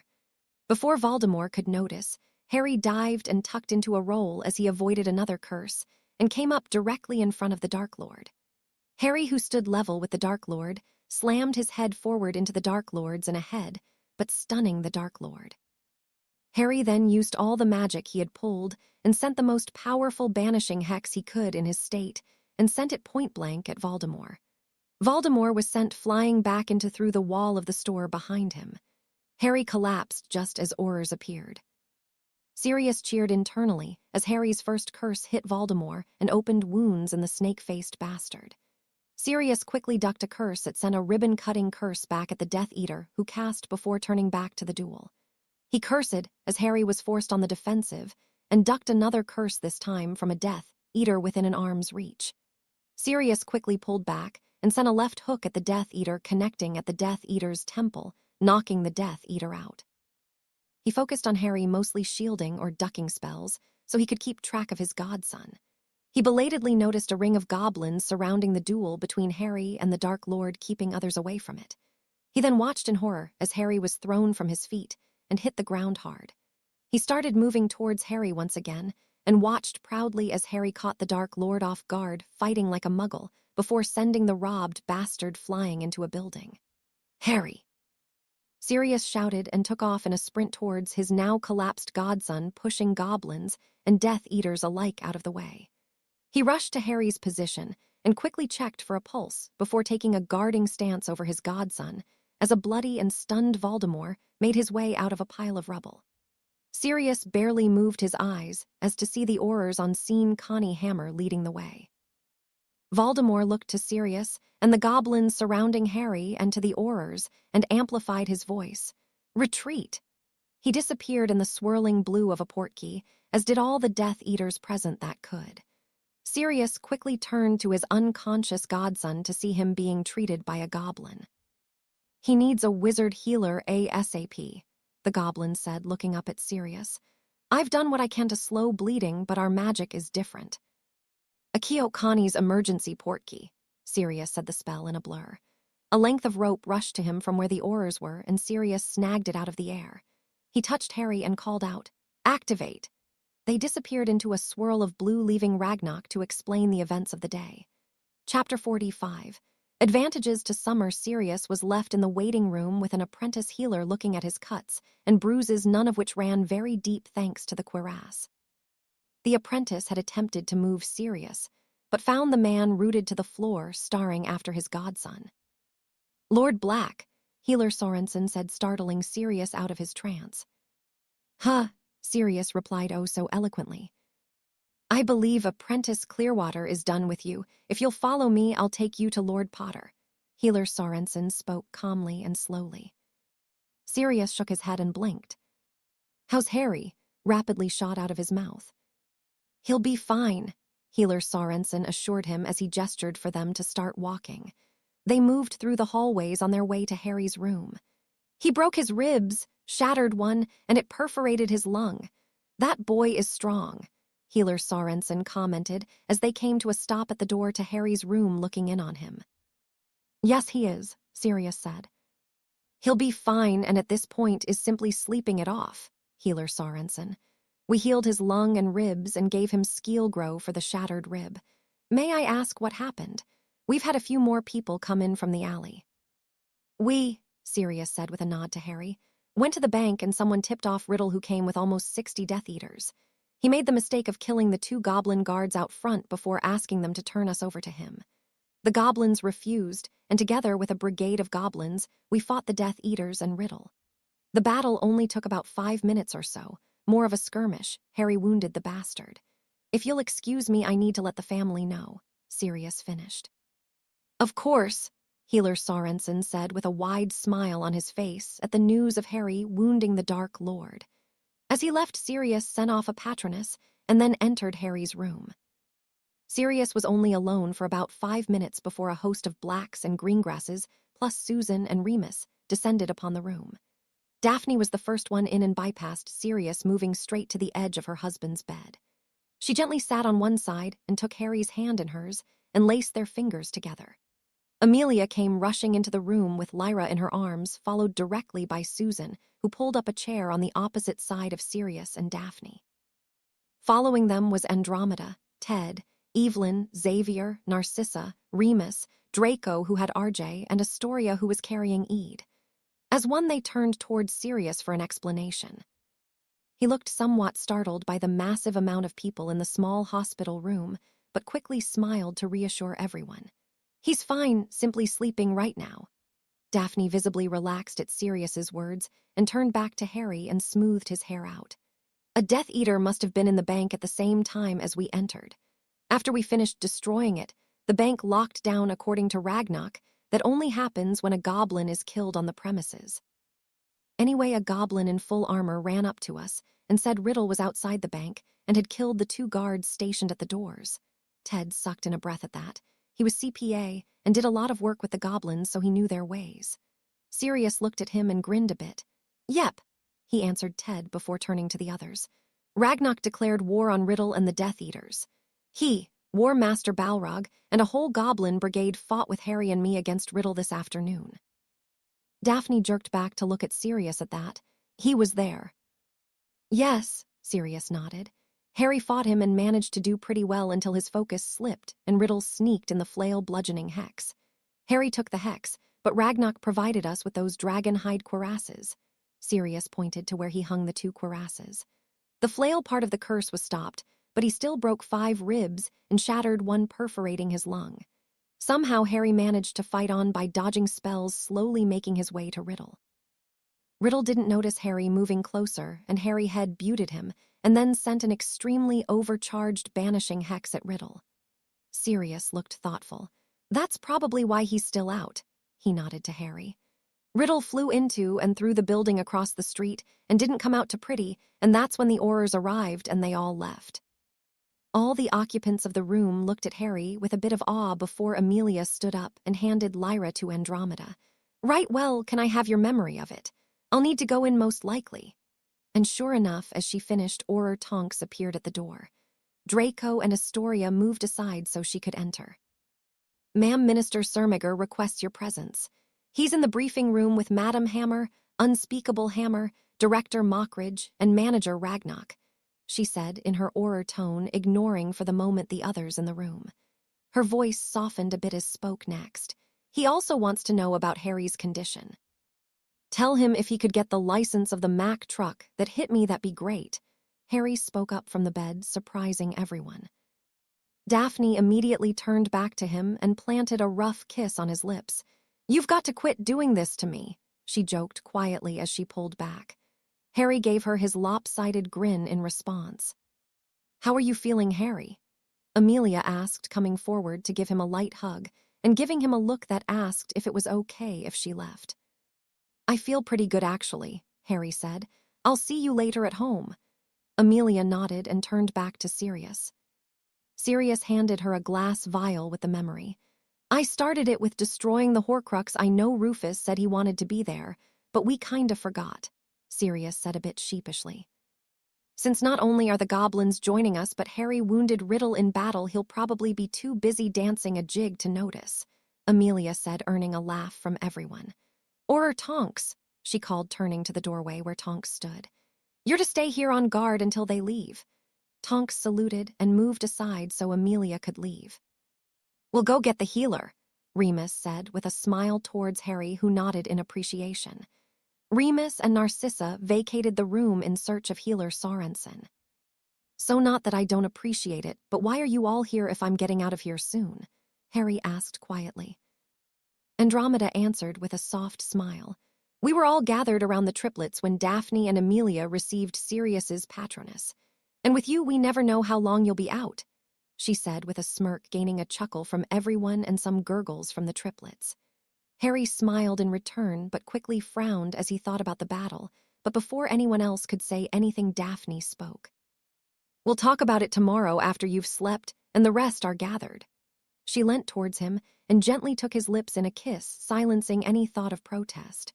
When she pulled away, she could see in his eyes he conceded and smiled softly. Harry laughed softly as their moment was interrupted by a foul smell and Draco's groan. Aw man, come on, RJ, Draco whined. Daphne laughed softly and answered Harry's question. That's the second time in an hour he's needed a change while Draco's been holding him. Harry laughed aloud at that. The door opened, and a middle-aged man in healer robes walked in with a smile on his face. Hello, Lord Potter, I'm healer Sorensen. He held his hand out for Harry to shake. I worked on your injuries today. Harry moved to sit up on the bed and took the man's hand. Thank you, sir. I assume you want to go home. Harry nodded eagerly, causing healer Sorensen to chuckle. All right, let me just cast a diagnostic once more. He cast the spell and nodded to himself as he got the result. Everything checks out fine, just take it easy for the next couple of days. Oh, he will, Daphne answered for him, causing the room to laugh. Healer Sorensen shook Harry's hand once more, and as he was leaving said, Well done, by the way. It's about time that bastard was proven human, Healer Sorensen said, causing Harry to blush a bit, but nodded in acceptance. He was released from the hospital with little fanfare thanks to Tonk's presence with the family, though there were plenty of patients in the waiting room as they left. Harry, why is it always you? Daphne mumbled to herself. It was around 3 a.m, and aside from her, and Harry's breathing, their wing of Potter Manor was silent. Harry was sprawled in their king-sized bed with the sheets only coming up to cover his waist. He had one arm thrown over his head, while the other was thrown above Daphne's pillow. Daphne was currently sideways across the bed, with her face propped on her arms, watching Harry sleep. Harry had shown everyone present the memory when they returned to the manor. Aside from that, and Mirror calling their friends to come over tomorrow and see it, Harry had done nothing but sleep. It was odd, as usually Harry was always ready to move on to the next thing after a stay in the hospital. Sirius and Remus had speculated, after Harry went to sleep, that Harry had poured an enormous amount of magic into his patronus to counteract the black cloud of magic Voldemort had sent at them. None of them, not the former Blacks, Malfoys, or Remus, had been able to answer what exactly that black cloud of magic from Voldemort was, but they all agreed Harry's reaction was the best possible. Daphne's eyes traced the various scars on Harry's chest as she watched his chest rise and fall. She was both thrilled and terrified at Harry's fight with Voldemort. She knew it was inevitable that they would face each other, but she had been hoping it would be put off for as long as possible. The fight had proven both her fears and hopes. Harry was able to stand and fight him, but Voldemort's experience and spell repertoire far outweighed her husband's. She slowly reached out a hand and traced the tattoo of her initials that graced his left pec. "If this war doesn't end soon, I'll have gray hair before I'm 20, Daphne sighed quietly and gave the tattoo a kiss before moving and curling into Harry's side.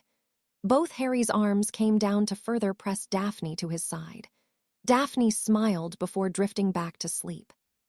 Harry and the rest of the new Marauders and Severus all were in the training room of Potter Manor, surrounding a pensive. The 4 founders were in their painting, anxiously awaiting the viewing of the memory also. Harry set it to play, and they all watched, absorbed in the memory playing before them. When the memory finished, Harry turned to Severus and the founders. "Any ideas on what the black cloud was?" Severus shook his head while in contemplation. The students all looked bewildered at the spell, never seeing or hearing of a spell like that. Salazar cleared his throat from the painting, gaining the room's attention. Godric turned to Salazar and asked, "Ezekiel?" Salazar nodded to him and Godric cursed. Surprisingly, Helga and Rowena did also. "Ezekiel was the name of necromancer that we," Salazar said, nodding to other 3 founders, "fought before we founded Hogwarts. He fought each of us on separate occasions before finally facing off with me. That black cloud is similar to a Dementor's kiss, only instead of sucking out your soul, it focuses on your magic. The longer you're in that cloud, the more magic it pulls from your body and transfers it to the caster. It also kills the victim and leaves them looking rather like a mummy. We never figured out how it did do that. We also never figured out what the incantation was." Salazar finished, looking reminiscent of the fearsome visage that housed the basilisk. "Your Patronus was ingenious, Hadrian," Rowena said with a proud look. "None of us were able to come up with a way to defeat that spell. We simply avoided it. You see, we witnessed Ezekiel use it on a friend of ours, and the outcome. Whenever he would attempt it on one of us, we apparated out of the way. He wasn't very adept at using wards." Harry shrugged at the praise. It was the first thing that came to mind besides, "Oh, shite." Daphne gave him a poke in the ribs for that, while Blaise, Draco, Neville, and Theo snickered. "Is Riddle a necromancer?" Hermione asked the room. "I don't believe so, though Horcruxes would be classified as a type of necromancy," Salazar answered. "From everything Severus has shared with me, Riddle has not done any form of necromancy besides Horcruxes, and they would be the lowest form.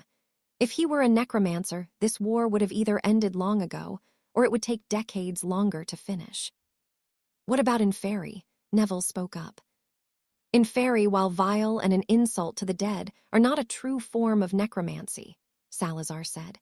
They looked confused, even Severus, who was the most well-versed in the dark arts. Godric clarified, "Inferi are basically just animated corpses with a compulsion charm placed on them. Whereas if it were a true necromantic art, the Inferi would be able to completely act on their own."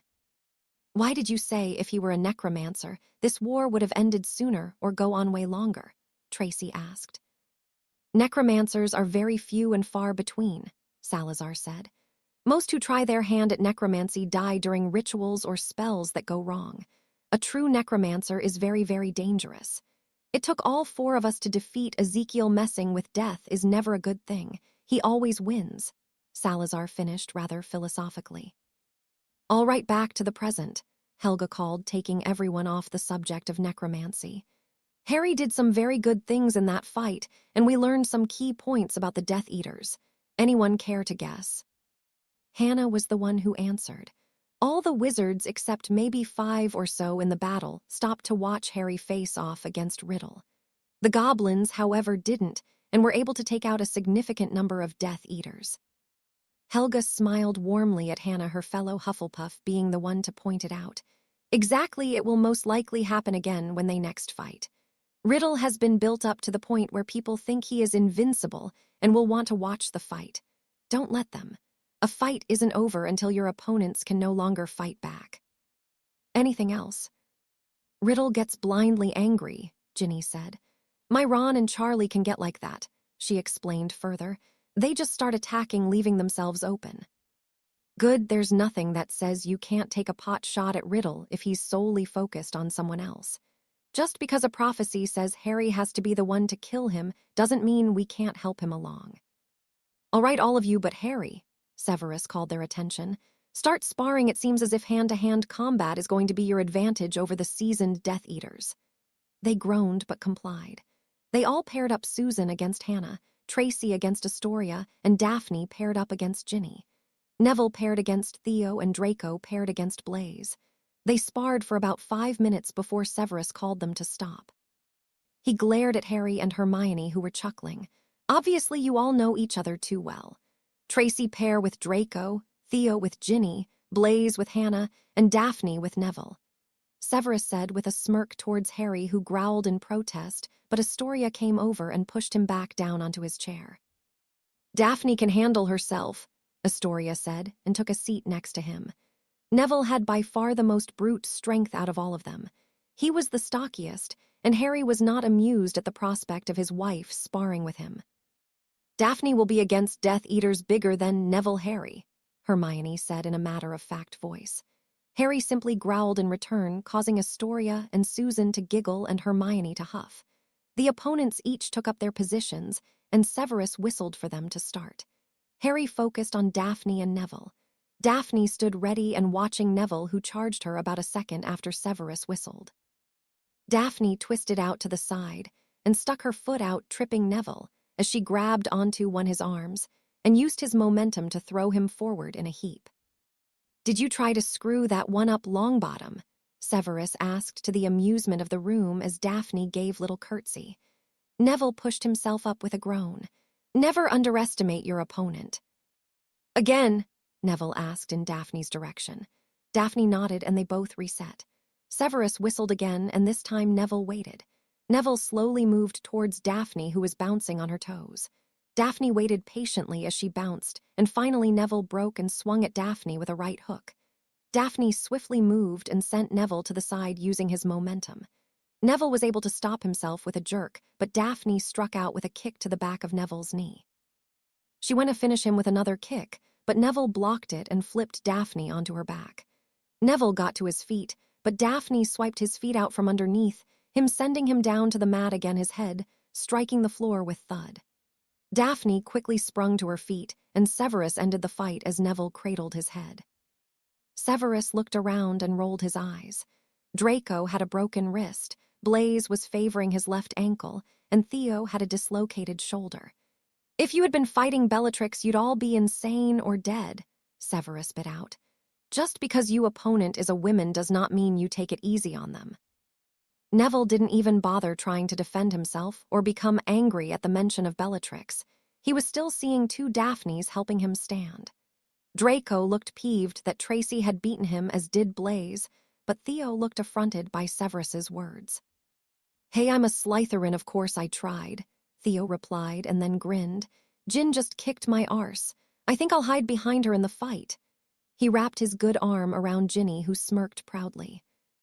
"Thanks for the vote of confidence, but I think I'll just use you as a distraction," Ginny replied. "Yes, well, you can all heal the Muggle way," Severus said. He set Theo's shoulder first, causing the smirking boy to lose groan in pain. He set Draco's wrist and conjured a splint for his wrist. He checked Blaze's ankle and found it sprained, so he wrapped it for him. Then he cast a diagnostic on Neville, who had a concussion. Severus summoned a pill bottle and ice bags. He gave 2 aspirin and an ice bag to each of them. "Hermione and Susan, you're up, and let's see Ginny and Astoria pair up." They sparred for the rest of the afternoon, stopping for dinner. They were joined by Sirius, Amelia, Belladonna, Elizabeth Granger, and Victor Crumb. "Victor!" Hermione gave a very un-Hermione-ish squeal as she took in the sight of her boyfriend. Victor picked her up and spun her before laying a kiss on her that had most of the men growling. They all proceeded to slapped upside the back of their heads by their respective girlfriends, or in Blaze's case by Tracy and Susan. They felt he could do with 2. Harry, though, got poked in the ribs by Daphne, who muttered, "Overprotective gits." "What are you doing here?" "My vacation start 2 days ago for a month." Hermione nodded, showing she remembered. "Veltatco got tired of Fedor and my mopping. We're spending it here, not at Antierwarp." Victor's family usually spend his vacation together since the season's so busy, Hermione explained to the others. Fedor is Vithtuns, Victor said, causing Sirius to smirk. Amelia smacked. Don't even think about it, she said as she came in from feeding the triplets. Sirius pouted as the rest snickered. Let's eat before Mip's wonderful work gets cold. Nice to see you again, Victor. Victor nodded to her as they all took their seats at the table and dug in. Hey, Victor, any tips on Quidditch tryouts? Harry asked as they were digging into dessert. Victor looked puzzled as Ginny and Draco groaned. We're losing a chaser, beater, and keeper for our house team, Harry explained. All 7th years, and we have no reserves at Hogwarts, Draco added. Start early, Victor replied. Focus on your keeper. You already have 2 chasers that work well together, so fitting another in won't be too hard. If you can get a good keeper and a decent beater, you should retain your top spot. As he finished speaking, Ginny, Draco, and Harry started shooting the names of Slytherins across the table with input from Sirius, Xavier, Blaise, Theo, Daphne, and Astoria. The Quidditch talk quickly spiraled into chaos, as it was prone to do with Harpy fans, Falcon fans, and Puddlemere fans all at the same time. Amelia let out a sharp whistle. Enough! You will behave civilly and not swear around my bobbies, or you can take it outside. Amelia, Evelyn, Tracy, Susan, and Hermione watched incredulously as the majority of table got up and walked outside loudly, debating the English and Ireland Quidditch League. Victor watched, not sure which was more amusing, the Quidditch debate or the look on the faces of the group still sitting. What are you smirking at? Hermione asked her boyfriend with an arched eyebrow. Victor just shook his head, laughing. Bulgaria would own all there. He paused as Amelia gave him a look. Butts. Hermione sighed and shared an eye roll with Tracy and Susan. Victor stood and moved to Hermione's side, holding out his hand, and with a bow asked, Would you like to go flying? Hermione giggled a bit and stood with a curtsy. Why, yes, I would, good sir. Susan and Tracy shared a look before Susan called out to the pair walking out the door. I thought you hated flying. Not with Victor, Hermione called back with a grin. Tracy sighed and Susan muttered to herself, I need a boyfriend. This time Evelyn, Amelia, and Elizabeth shared a look before Amelia said to Susan, Don't rush. It will happen eventually. Evelyn looked to Tracy and added sympathetically, I'm sure Blaise will get his head out of his arse soon, and if he doesn't, Belladonna will. With that, Evelyn, Elizabeth, and Amelia left the room, laughing to themselves at the 2 girls' looks. The girls shook off their stupor and joined the 3 in the family room with the triplets. WHOLIVED, Wounds Dark Lord Giobialioness, enter. We at the Daily Prophet can now confirm what the rumors have been saying. Harry Potter, the boy who lived, wounded the Dark Lord Riddle during battle. That's right, ladies and gents, the Dark Lord bleeds red just like the rest of us. Minister Rufus Scrimger confirmed for us several facts about the skirmish that took place at Diagon Alley on June 30th. First, he confirmed that the Dark Lord Riddle did indeed attack Gringotts without provocation with a troop of 50 or so Death Eaters. The attack came after being alerted that Lord Potter and his godfather were in the bank conducting business.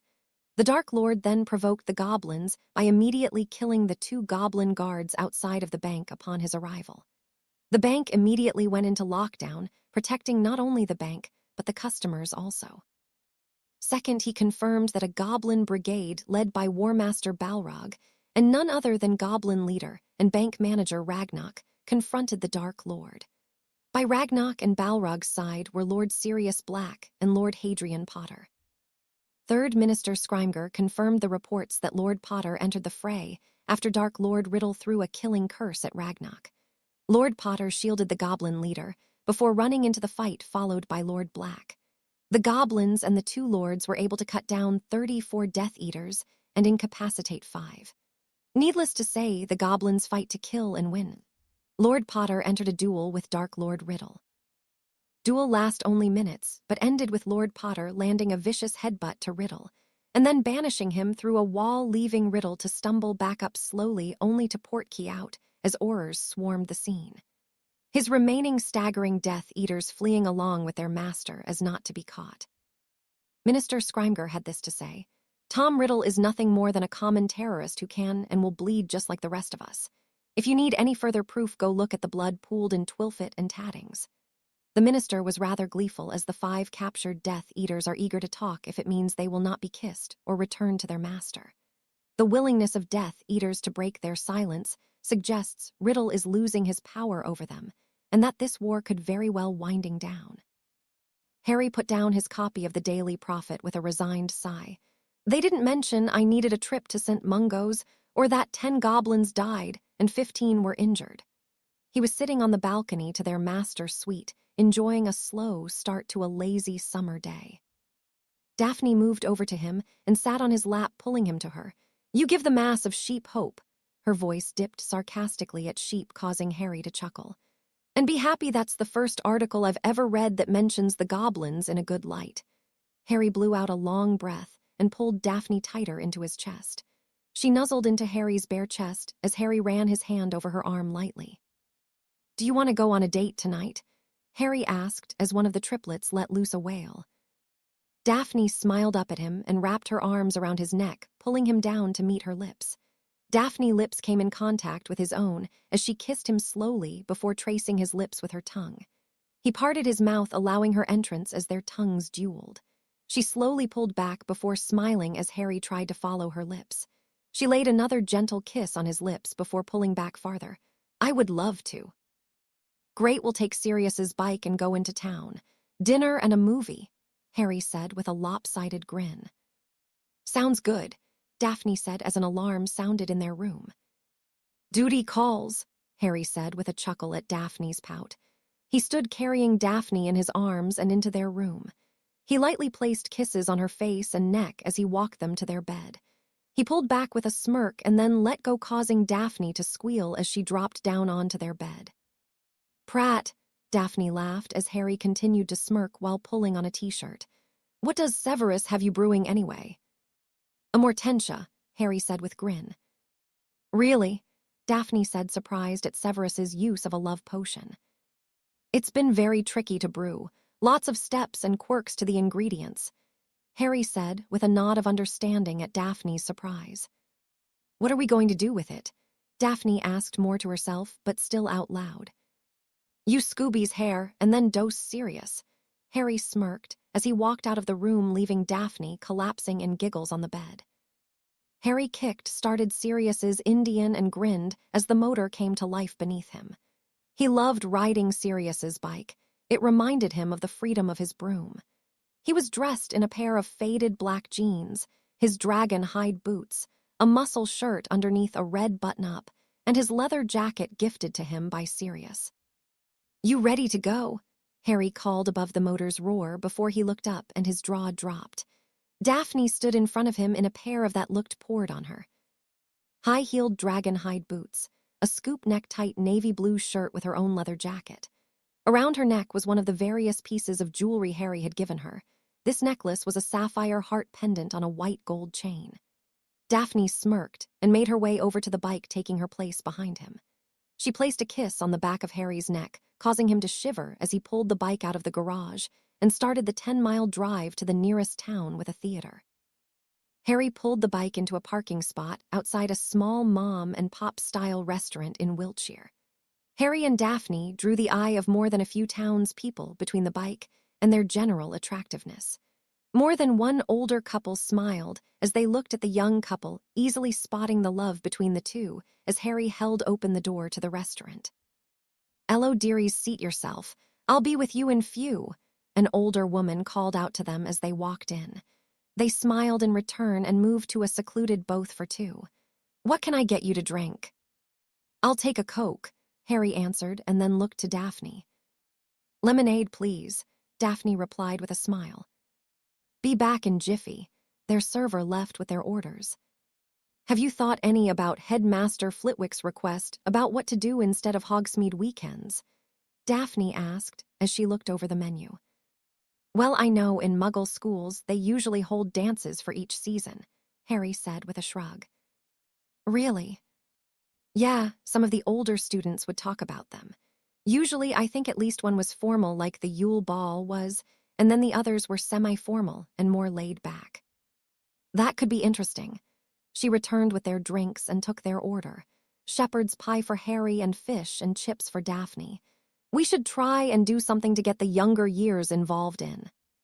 Well, I know Tracy will probably throw a fit, but for Halloween we could suggest dressing up, Harry said, with a weary look envisioning Tracy's lecture that would come from celebrating a traditional wizarding holiday, even more muggle than usual.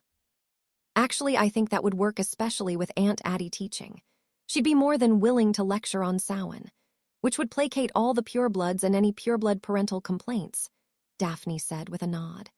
They finished dinner with light talk about Severus starting Harry's apprenticeship and his potions so far, which included brewing Veritaserum, Dragon's Breath, and Mandrake Restorative. He was also researching effects the lunar cycle, eclipses, and star and planetary alignments had on ingredients. Daphne had been spending free time at her family's greenhouses, helping her father out. They finished their meal at the restaurant and walked across the street to the movie theater. So action, comedy, or another comedy? Harry asked as they looked at the times. Oh, let's do Independence Day, Daphne said. I want to see the effects. Daphne was bouncing in place with Harry's arm around her shoulders. Harry chuckled. Since watching Star Wars, Daphne had been on a special effects kick whenever movies were chose. All right then, Harry said and walked up to the ticket booth where a young male was working.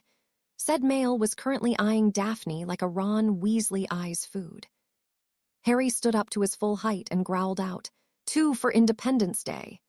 He may or may not have shifted his teeth to that of bay as he growled at the teen. The skinny kid behind the counter shivered at the tone and almost ripped the ticket in half in his haste to hand it over to Harry. Harry grabbed them and led Daphne away from the counter, giving the other teen a glare. Daphne smacked Harry in the stomach. Behave, and did you really have to transform your teeth? Harry had a decidedly Slytherin grin as he spoke. Yes, I did. Would you like popcorn? Daphne rolled her eyes, but smiled, letting him know he wasn't really in trouble. Milk duds. Yes, ma'am, Harry said, getting her candy before leading them to the theater. Daphne sat amazed through the film as she watched the film. She actually jumped into Harry's lap as the alien popped out of the head of the other one, not that Harry minded at all. That was awesome, Daphne said exuberantly as she and Harry walked to the bike. I'm glad you liked it, Harry said, pulling her close. They were at the bike now, and Harry pulled Daphne in for a kiss that left her knees weak. She braced Herslef against the bike as Harry ran his nose along her neck. Let's go home. He whispered quietly into her ear before nipping her neck and pulling away. Daphne made a small whining noise as he did so. Harry started the bike, and Daphne hopped on behind him and ran her hands underneath his shirts and onto his chest. She rested her chin on his shoulder, wrapped closely around Harry as he sped down the roads to the manor. Harry pulled into the garage and parked the bike with ease as Daphne started to kiss his neck. Harry sung off the bike and pulled Daphne up and into his arms bridal style. He bent his face down to hers and captured her lips in a searing kiss before apparating them to their suite. Harry set her down as they appeared in front of their bed. Harry took her face in his heads and once again claimed her lips, this time slipping his tongue into her mouth. Daphne shrugged off her jacket before Harry moved his hands down her back. She stripped him of his jacket and shirt at once before Harry lifted her shirt off. Harry slowly ran his down Daphne's back, caressing her skin, making her moan into the kiss as he stripped her of her bra. Daphne allowed them to part long enough for Harry to take his muscle shirt off before pulling him back to her. Harry moved his lips down from her mouth to her neck, leaving a fire trail on Daphne's skin. He slowly walked her back to their bed while amusing himself with the sensitive skin of her throat, while his hands worked their own magic on her breast. Daphne's legs hit the edge of the back, and she gladly fell back onto as Harry continued his work. Harry pulled back from their embrace, so he stood between her legs, hagging off the edge of the bed. He grinned as he watched her pant and gasp for breath before he brought his lips down to her skin once more, this time nipping lightly above her heart before moving his lips to encircle her left nipple. Daphne whimpered in pleasure as he licked around her nipple before biting gently while his hands worked her right breast. He switched after a few minutes, trailing his kiss over to her right breast. Daphne bucked her hips up into him, and he grinned into her skin before moving his kisses down her toned stomach. He let his tongue lightly play with her belly button, tickling her, before moving lower to trace her hip bones with first his nose, and then his lips as he undid her jeans. Harry slowly worked her jeans off her, much to her frustration, as she tried move against him. He grinned, trapping her legs in a way so he could control her disrobing. Free of both her boots and jeans, Harry stood and simply gazed at his wife's body. She was clothed in only a black thong that made his already hardening cock stand firm against his jeans. Before she could say anything, Harry picked up her right ankle and slowly kissed his way up her leg. He stopped at her inner thigh to tease the skin there before he finally removed her thong. He traced the same path down her left leg as he slid the undergarment off her. Now fully divested of her clothing, he leaned down to pull her into a passionate kiss that had Daphne bucking against his jean-clad hips. His hands remained active as they kissed, teasing around her clit, never fully entering her. "Har!" She started a whimpering moan as she pulled only millimeters away from his lips, only to end his name in a shout, "R-E-Y!" as he forcefully entered 2 fingers into her. She arched into him, pressing her chest against his, this time gaining a groan from him as her nipples rubbed against his chest. Harry continued to finger Daphne, pulling his fingers in and out slowly a few times before giving them a sharp thrust. Daphne was arched against him in back bend that seemed to defy gravity as he worked to her climax, only for him to completely pull his fingers from her just as HSC was about to hit her peak. "Oh, good, don't stop," she moaned as into his ear as she pulled him to her roughly. Harry's reply was to untangle her fingers from his hair and move so he could now taste his wife. He grinned up at Daphne, who was panting and wild-eyed from being denied her climax. He gave one slow, long lick of her pussy, using the flat of his tongue making Daphne spasm against him. He moved his hands so he could hold her hips as he immediately after the lick thrust his tongue into her. "Oh, Harry smirked into her as she moaned and tried not to buck into his face.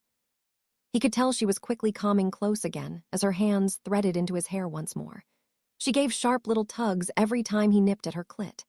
As she came closer, Harry switched to speaking puzzle tongue against her pussy, causing Daphne to give a forceful tug at his hair and buck her hips into his face uncontrollably as she climaxed from the stimulation. Harry slowed his speaking, but kept it up as she climaxed and slowly came down. Daphne was breathing heavily from her climax as she used her grip on him to pull him up her body. His jeans rubbed against her sensitive cunt, causing her to buck lightly into him and Harry to groan. "You have too many clothes on," she whispered heavily as he leveled with her. She claimed his lips with her own, growing at the taste of husluff on them as Huhins moved down to undo the button of his jeans and zipper. She pushed his jeans and boxers down his body as far as she could, freeing his erection. Harry kicked his clothes off the rest of the way as Daphne's small, warm, smooth hands grasped him. Harry jerked in her hands as she started to pump him while still fuckedly kissing him. Daphne guided him to her dripping entrance, but Harry moved her hands off his member and brought them above her head, where he clasped them together with one of his own. His lopsided grin was in full force as he slowly teased her entrance with the head of his dick. He claimed her lips again, forcing his tongue into her mouth and dominating hers before moving to nip behind her ear. She bucked into him, but Harry held his hips back to prevent him from entering her. "Harry," Daphne panted before mewing as his tip brushed her entrance once more. "Hurrah!" He looked up from her neck, still allowing his tongue to trace patterns on her skin. She looked into his eyes and asked, "What?" She paused for breath. "Did you say OH? Into me?"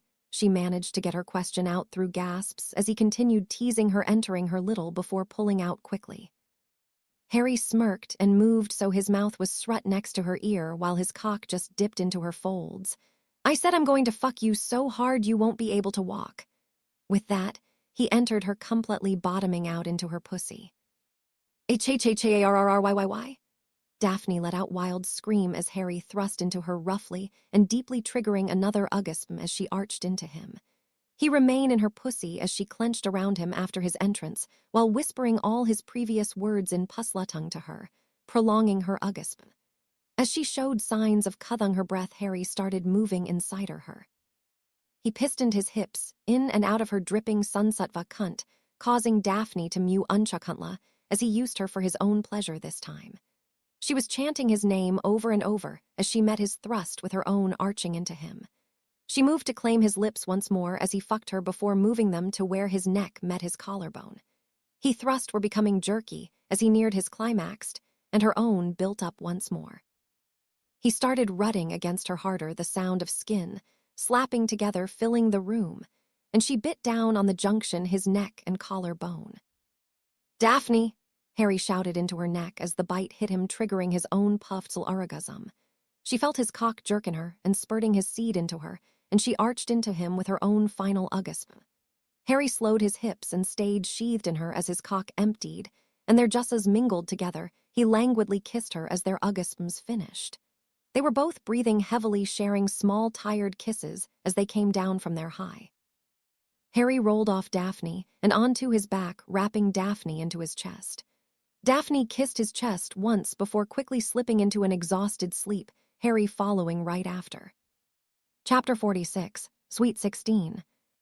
Harry dressed in dark jeans and a Slytherin green button-up dress shirt with sliver threading that shone depending on how the light hit it, a gift from Daphne. Along with his dragon hide boots, he had a matching dragon hide strap for his once again grown-out hair.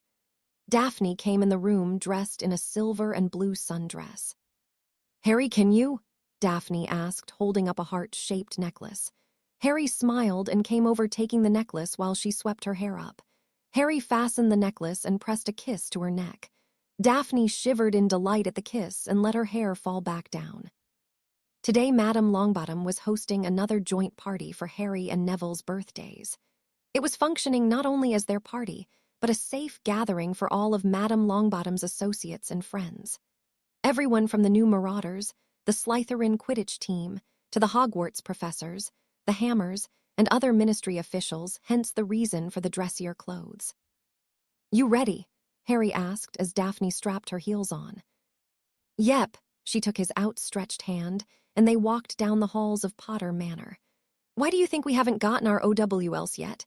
All the other new Marauders minus Susan had received their results so far. Sirius and I looked into the wards more closely. Apparently my grandfather added a male ward to the ward scheme towards the end of the last war. Only owls from people on the ward list or Gringotts are allowed through. Headmaster Flitwick said he would bring them today. Daphne nodded, and they came to stop with the rest of the family waiting at the flue. Amelia, Sirius, and Susan each held one of the triplets, Lyra's hair matching Susan's green dress. "She's gonna be a Slytherin," Harry said in a sing-song voice, to which Sirius stuck his tongue out at him. Lyra had been on a green kick lately, her hair and eyes taking on various shades of the color. RJ copied his father and stuck his tongue out, blowing a raspberry, causing Amelia to lightly smack Sirius. "Behave, everyone ready." They nodded and proceeded through the flue, Harry and Daphne first, followed by the others. Amelia, Sirius, and the triplets were only staying for a couple hours before returning to the manor. The party was in full swing when they arrived. People were milling about, drinking and eating from party trays carried by little elves. The teenagers and other youngsters were either talking in groups or playing cornhole, which surprised Harry until he saw Hermione showing them how to play. "Harry, Daph, Sue, over here," Hannah called out to them from the cornhole area.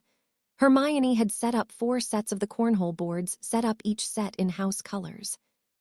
"Hey guys," they greeted them when they walked over. "Cornhole?" Harry asked Hermione. "It seemed like a good idea," Hermione said with a shrug. "Blaise is setting up a Boosai ball game with the twins, the Chasers, and Marcus and Aaron," Hermione said, pointing to a small ways out where Blaise, his mother, and Severus were showing the others how to play. "You guys pick your classes yet?" Harry asked his group of friends. "Yeah, I'm sticking with the cores except potions and history, but keeping care of magical creatures," Neville said with a smile. He was going for a herbology mastery. "I'm dropping arithmancy, ancient runes, and astronomy," Tracy replied. "I already learned what I need for taking over my dad's store from arithmancy, so I don't need to continue taking it." "So you decided then?" Daphne asked her best friend since diapers, who had been having trouble deciding exactly what she wanted to do. As an only child, Tracy was torn between simply taking over the store or following her dream and attaining a history mastery from the Roman Magical University in Rome. Luckily, Marius easily made the decision by claiming he wasn't going to retire, until at least 70, leaving Tracy free to attend RMU if she so chose to. I can still get my mastery and take over the family store, Tracy said, with a smile towards her parents who were talking with Sirius and Amelia and the Greengrasses. Besides, I really do enjoy finding out the background of the inventory we get. I'm going for a catch-all, Hermione said, as she expertly tossed a bean bag into one of the opposite holes. I haven't decided, and Lord Hammer dropped a hint that when he looked for researchers, he typically wants them well-rounded. Unspeakable Granger, Neville said with a slight tremble to his voice that perfectly matched the way most in the Ministry addressed unspeakables. He smirked when Hermione rolled her eyes at the tone. It has a nice ring to it. Score, Cat Rowell yelled as her toss landed in top hole. Were OWLs really that bad? No, just keep up with your work, Harry said as he tossed one towards the board. Cat, Draco, and Ginny were standing behind. Finally, he muttered to himself as it sailed through a hole, causing Daphne and Tracy to giggle. Draco then easily scored on his throw, making Harry, Tracy, and Daphne groan. They were now down 5-2. Draco smirked. This is a game for chasers, as Daphne's toss landed with a thud on the board, and then Ginny scored one. I talked with Mother and Remus plus Riptooth about the Malfoy family investments and businesses. Riptooth was a bit shocked I even wanted his opinion. Apparently Lucius only showed up when investments took a downturn. Draco snorted. I'm dropping herbology, astronomy, care of magical creatures, and history of magic. I need to focus more on arithmancy and data if I'm going to more involved than Lucius ever was with the family investments. Remus suggested taking some classes in the Muggle world when I finish Hogwarts. Riptooth agreed. Apparently they have a lot more classes focused solely on running businesses. Ginny started snickering at that, which caused the others to look at her. Oh, come on, poor all Lucius must be rolling in his grave, she explained, causing the others to laugh and Draco's smirk to widen considerably. That's just a bonus, Draco quipped. Astoria, who was teamed with Malcolm Baddock and Padma Paddle against Parvati, Graham, and Theo, was shaking her head and grinning at her boyfriend's answer. I'm going for the healer track, so I'm dropping history, astronomy, transfiguration, and care of magical creatures. Madame Pomfrey and my aunt both said I should keep arithmancy, that it could come in handy when dealing with injuries from new spells. Hannah said from her spot, next to Neville and Susan, who were playing against Tonks, Fedor, and Hermione. Your aunt? Fedor asked from his place, his accent more reduced than his brother's, having been in England for a year, and dadding Tonks. My aunt is healer Macmillan at St. Mungo's, Hannah explained to Fedor, causing Tonks to smile at the name. Healer Macmillan's the one who treated my blood poisoning from some rusty old knife a perp got me with, Tonks said, with a bit of a wince at the memory. She specializes with treating Muggle illnesses and converting Muggle treatments to magical ones, Hannah said proudly. Macmillan, Harry asked, referring to Ernie, who had just joined the box-eye ball players. She married Ernie's second cousin, she said as she sunk a bean bag against Hermione, Tonks, and Fedor. Hey guys, sorry we're late, Bill called as Fleur and he walked up. Happy birthday, Neville, Harry, Bill said, giving each teen a clap on the back. Fleur bussed both their cheeks, giving her own greeting. Happy birthday, awry, Neville. As she kissed Harry's cheek last, Ginny, who had been watching the pair, intently gave off a high-pitched squeal as her eyes narrowed in on Fleur's hand braced on Harry's shoulder. Instantly, Fleur smiled widely, and all the girls in the vicinity searched for what made Ginny fly at Fleur in a hug. It took only seconds for them to find the glinting engagement ring on Fleur's left hand. The girls each pulled Fleur into a hug and gave her congratulations, Tonks the longest having found a kindred spirit in Fleur. Congrats, Bill, Harry said with a smile and one-armed hug when the boys finally caught on. Well, I couldn't leave you as the only married one, Bill replied with a laugh. He lightly punched Fedor on the shoulder and nodded his head towards where Tonks was laughing with Fleur, but longingly looking at the engagement ring. Fedor watched Tonks and Fleur chatting about the ring and proposal with the others and winked at Tonks when she looked up at him. He turned back to Bill. I think I might need the name of your jeweler. What's all the noise about over here? Xavier called from a little ways away where he and Evelyn were chatting with Madame Longbottom, the Hammers, and the Abbotts. Bill looked to Harry and Neville for permission to share the news as it was their party. Both eagerly nodded happily, enjoying the thought that the spotlight would shift to someone else. Bill laughed a bit, guessing their thoughts. "We're engaged," he called back to Xavier. Congratulations and champagne was called for from Madame Longbottom, who had heard nothing but good things about the pair of curse breakers from her grandson. The party continued on with birthday wishes for the two boys, while Bill and Fleur were congratulated on their engagement. Harry and Daphne spent time split between their friends and some of the adults at the party, who were all eager to talk to Harry about his battle with the Dark Lord. Some even thanked him. For Harry it was rather frustrating. All he wanted to do today was not talk about the Voldemort.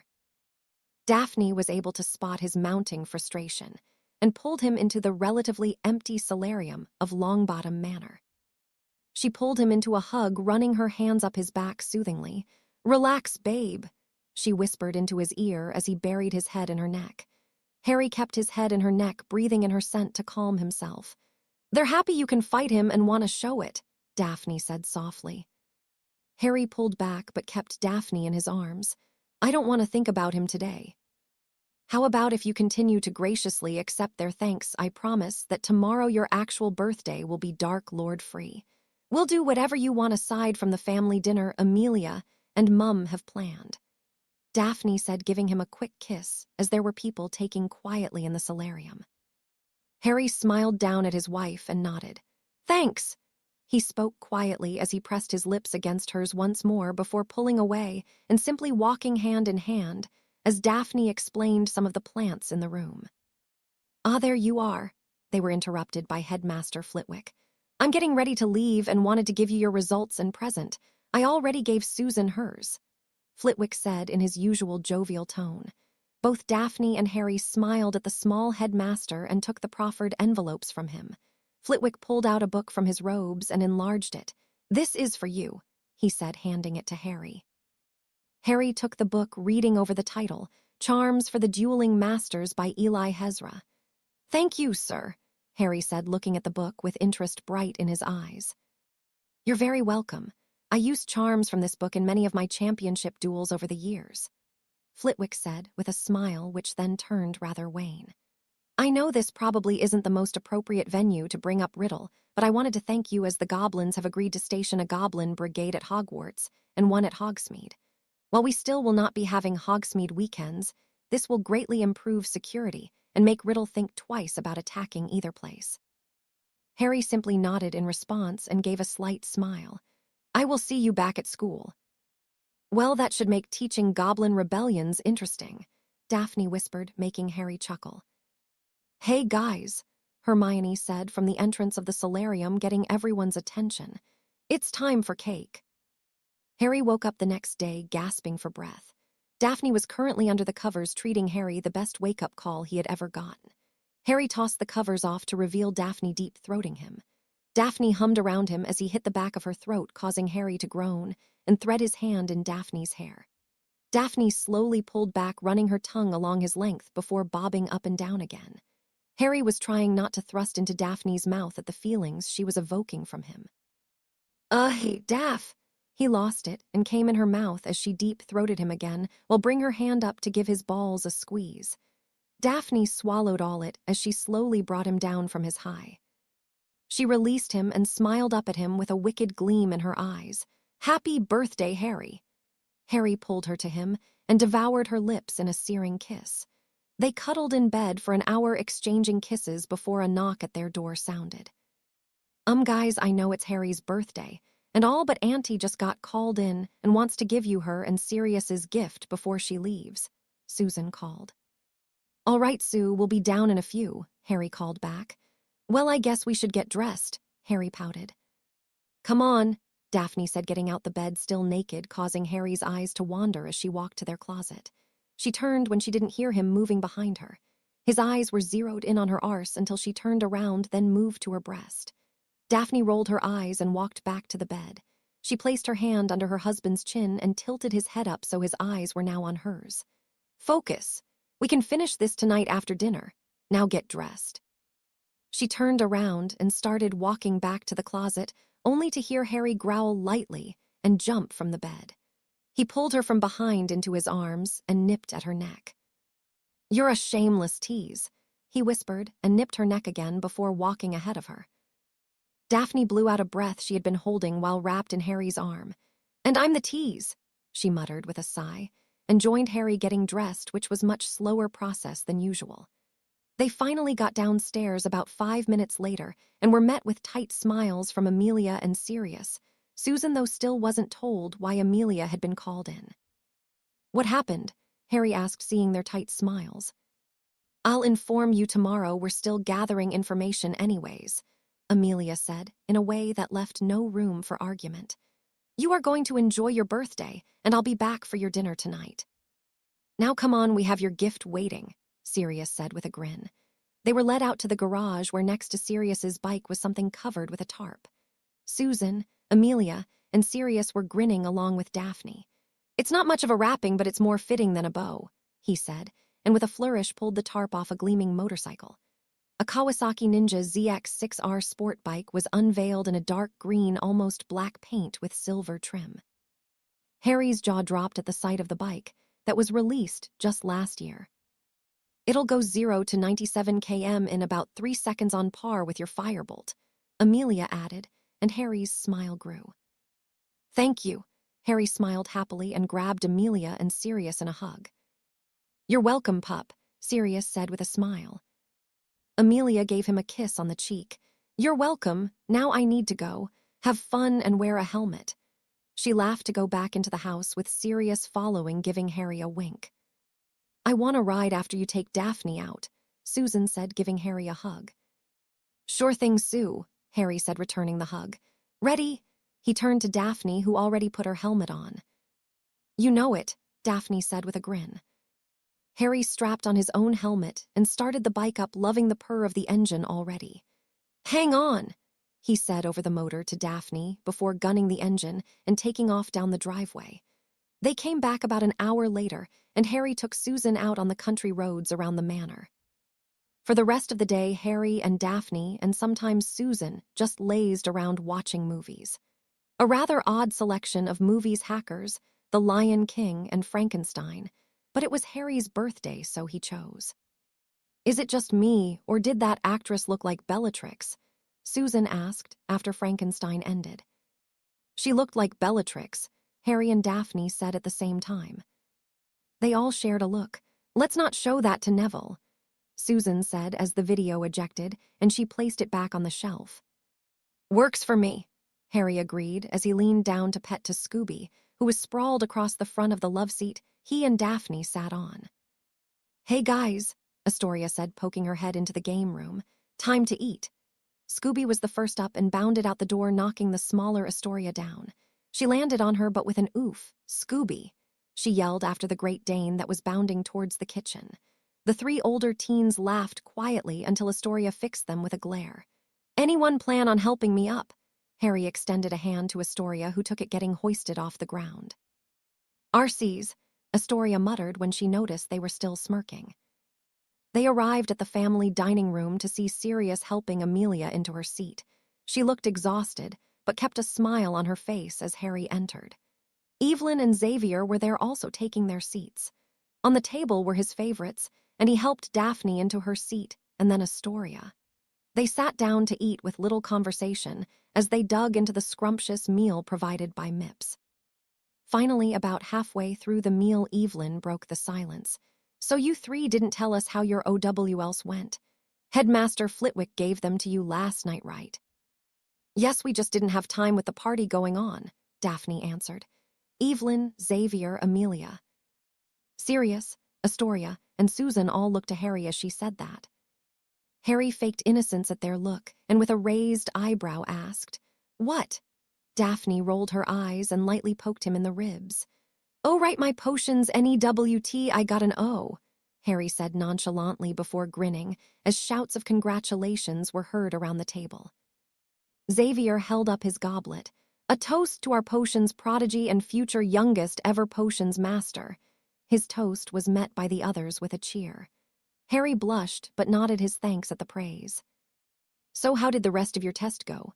Amelia asked with a proud smile on her face. "I got O's on charms, transfiguration, herbology, dada, and care of magical creatures, and exceeds expectations on astronomy, arithmancy, and history," Harry said, counting the classes off on his fingers, so he got them all. "9 in all with a NEWT. Lily and James would be thrilled," Sirius said with a wide grin. Harry blushed again, but had a large smile on his face at Sirius's words. "What about you, Susie Q?" Sirius asked, earning a glare from the Hufflepuff. "In herbology, charms, dad, astronomy, ancient runes, transfiguration, and somehow potions, I got an O, while I got exceeds expectations in history and arithmancy," Susan said with pride in herself. "That's great," Amelia beamed at her niece. "Have you decided what classes you're going to continue?" "I'm not really sure what I want to do yet, so I'm going to keep transfiguration, charms, herbology, potions, ancient runes, and arithmancy." "A wise decision. It will leave your options open. If you keep doing well in all those, you'll be suited to apprentice in those, and you'll fit the requirements for almost every department in the ministry," Evelyn commented. "That was the idea. I just hope I don't get overloaded, since most people drop at least one of the core courses," Susan said, with a bit of trepidation in her voice. "You'll do fine," Sirius answered. "Aurors take the main courses, and James took ancient runes and arithmancy too. If he could get through it with all the pranks and other activities." He wagged his eyebrows at that, causing Amelia to roll her eyes. "You'll do fine." Amelia nodded her agreement. "I'm amazed some of my Aurors got through those classes at the same time." Her comment got some laughs from the table. "Daph," Xavier prompted his daughter. "I received O's in potions, herbology, ancient runes, dada, transfiguration, charms, and history, and then 2 EEs in astronomy and care of magical creatures," Daphne said with a look towards her parents for approval. Both Xavier and Evelyn grinned proudly at their daughter. Xavier especially so, knowing she very much wanted to take over for him, one day operating the 3 specialized greenhouses run by the Greengrass family. He was thrilled to see how she would use ancient runes in the greenhouses, since it had been so long since they had had runes expert work from them, or with them. Astoria let out a low whistle. "Damn Daph, way to set the bar." Her comment caused the table to crack up, while Evelyn looked at Astoria with an exasperated look. "All right, how about we give you your present before Astoria gets grounded?" Xavier asked with a smirk towards his youngest, who simply shrugged in response. "It's more sentimental than anything," Xavier said, taking an item out of his pocket and enlarging it. A book was handed over to Harry. He opened it and was awed to see his mother's handwriting on most of the pages, along with photos of her at Hogwarts. "I was cleaning out some of my school things and found some letters from Lily and some pictures. I wrote to some others to see if they could find any letters or photos. They sent me back some of those in the book there," Evelyn said quietly, as Harry flipped through the pages, slowly letting his eyes take in everything. Harry cleared his throat before saying a froggy, "Thank you." The day after Harry's birthday, the Prophet astonishingly had a front-page article on attacks on Muggles, or at least that was what Harry thought until he started reading the article. The article was on the systematic attack on incoming Muggle-born students over the last 3 days. Harry was still a bit impressed that the Prophet managed to have a front-page article on Muggle-borns. Typically, attacks on Muggles and Muggle-borns warranted small articles and were not on the front page, ever. "This is why you got called in, right?" Harry asked as Amelia joined him in the kitchen. He tossed the paper across the counter to her. She sat down with her unfortunately decaf tea and scanned the article. "Well, at least they didn't leak that we have to look in-house for the culprit," Amelia muttered. Harry raised an eyebrow in question as Daphne walked in sleepily, with Susan also rubbing her eyes. Harry pulled Daphne to him to sit on his lap, and she stole sips of caffeinated tea from his own mug. Susan inhaled the scent of tea as Mips popped over with a mug and sighed out, "Caffeine." "Shut it," Amelia muttered at the comment of caffeine. Susan snickered. "Back to your question. Somehow a Death Eater got their hands on a list of the incoming Muggle-born students, either from Hogwarts or the improper use of magic offices. We're investigating the improper use of magic offices while leaving Hogwarts to Headmaster Flitwick, as he has more control there anyways. It more than likely leaked from the improper use of magic offices. They're responsible for setting up wards for monitoring magic, and also wards for alerting Aurors if something happens at the home to endanger the Muggle-born students. Amelia paused, taking a sip of her tea. Right now, everyone in those offices is going through intensive interrogation with the unspeakables. Rufus and I will not tolerate this slip. Since we purged those with the dark mark, we've been relatively free of Death Eater influences. This is the first leak to Death Eaters since I held interim office and Rufus was elected. Did any of them choose to, you know? Susan asked, quietly trailing off. Daphne gasped and Harry looked confused. Yes, Amelia said sadly. 3 elected to have their magic bound and obliviated. 4 families were killed in the attacks. You can bind someone's magic, Harry asked. At age 11, it is still possible to bind someone's core completely. Any time after is too difficult for a complete bind or to wipe their memories of magic afterwards. Amelia explained as Sirius walked in the kitchen. They're sleeping, Sirius said as if he had just won a gold medal. Amelia snorted into her tea while Harry, Susan, and Daphne openly laughed at him. Yeah, laugh it up, just you wait, he muttered. Ready to go? Sirius asked as he greeted Susan, Harry, and Daphne in the entrance hall of the manor. They were meeting the other new marauders at the Leaky Cauldron. Sirius was going to flew over with them and then return home to Amelia and the triplets. Tonks, Fedor, Remus, Severus, and Belladonna would be accompanying the group through the alley. Yep, Susan replied. All 3 teens were dressed in jeans and t-shirts with their wands strapped to their forearms. Harry also had the sword of Gryffindor strapped around his waist. I'll flew through first, then let you know to follow, Sirius said with his wand out. He flewed through to the Leaky Cauldron, and seconds later his head appeared in the flue. All clear, come on through. Susan went through, then Harry and Daphne followed. Hey guys, they greeted Neville, Hannah, Draco, Astoria, Hermione, Tracy, Blaise, and Theo. Where's Ginny? Daphne asked, looking at Theo. She was supposed to be here about 5 minutes ago, Theo answered worriedly. Suddenly the flue roared again, and Ginny stepped out, though her eyes were red from crying and her hands were clenched in fists. Gin! Theo called to her and moved quickly to her. What's wrong? He said quickly, his hands tracing her arms and his eyes searching her face, looking for any injury. Belladonna, Severus, Fedor, Tonks, and Remus had instantly moved closer to the group of teens with their wands out ready to head to the flue. It's nothing, Ginny said quickly to the group, knowing they were thinking an attack had possibly happened. I'm just really angry, Ginny said with gritted teeth. Apparently Molly, she almost snarled out the name of her mother, found out from someone at the party Bill and Fleur were engaged. After she spoke, everyone simultaneously relaxed, but also tensed, guessing where the conversation was headed. She doesn't approve of Fleur, Ginny said sarcastically, then added. The howler she sent nearly shattered a window and sent Fleur into tears. Theo, not knowing what else to do, simply pulled his girlfriend into a hug as she slowly calmed down. Shall we continue with the trip?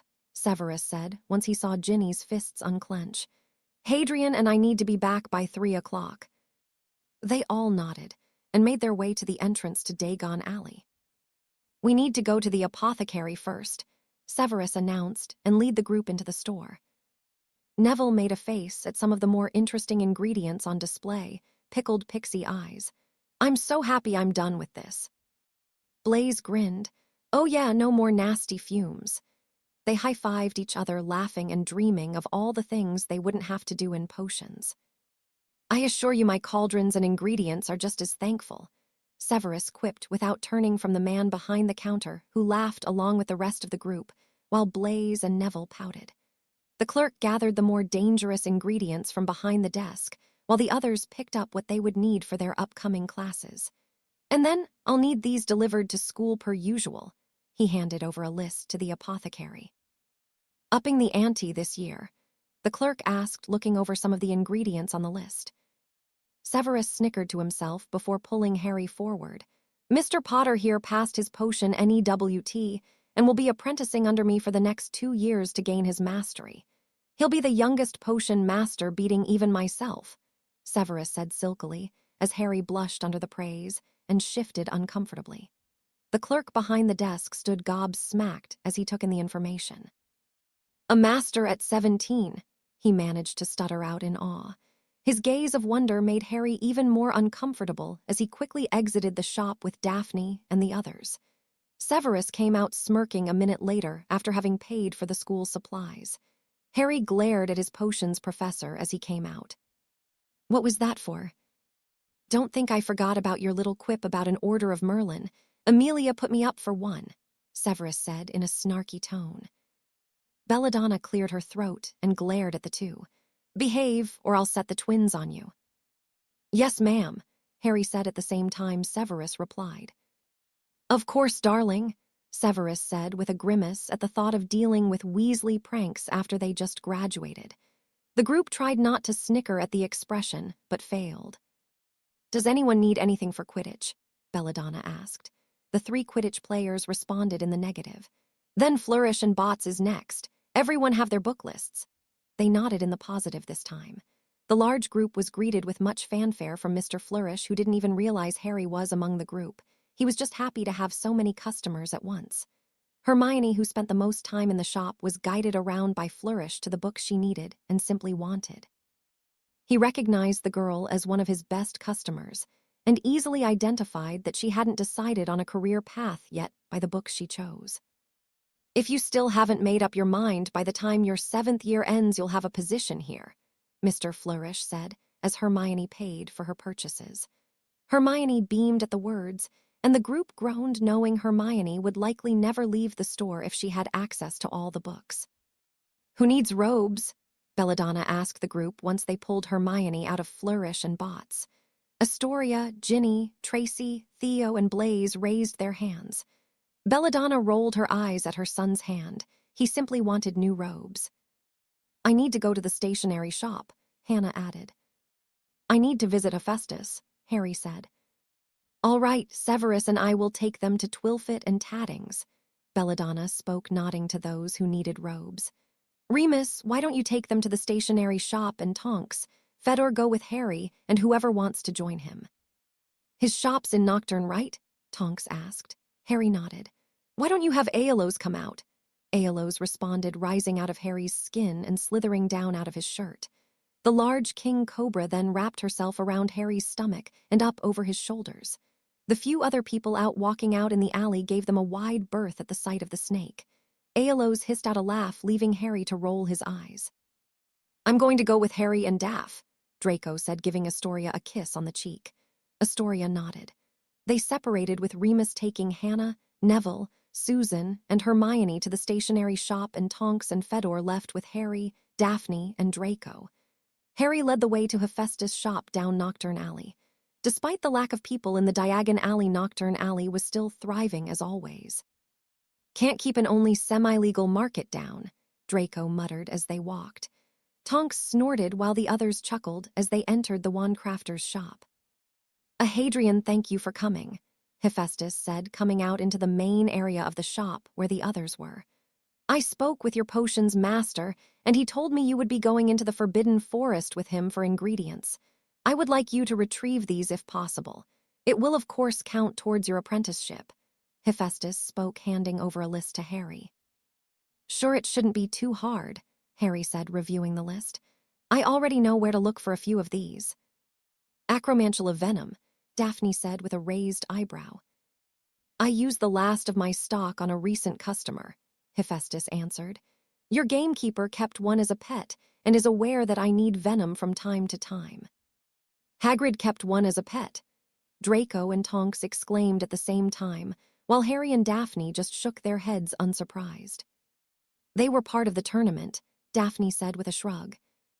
I thought it was shipped in, Tonks replied, a bit shocked. I'm really glad I dropped creatures, Draco said, after Hephaestus shrugged in reply to his and Tonks' exclamation. Draco suddenly smirked in a decidedly Slytherin way. What? Daphne asked. What do you think the chances are that the weasel kept creatures? Draco's smirk widened.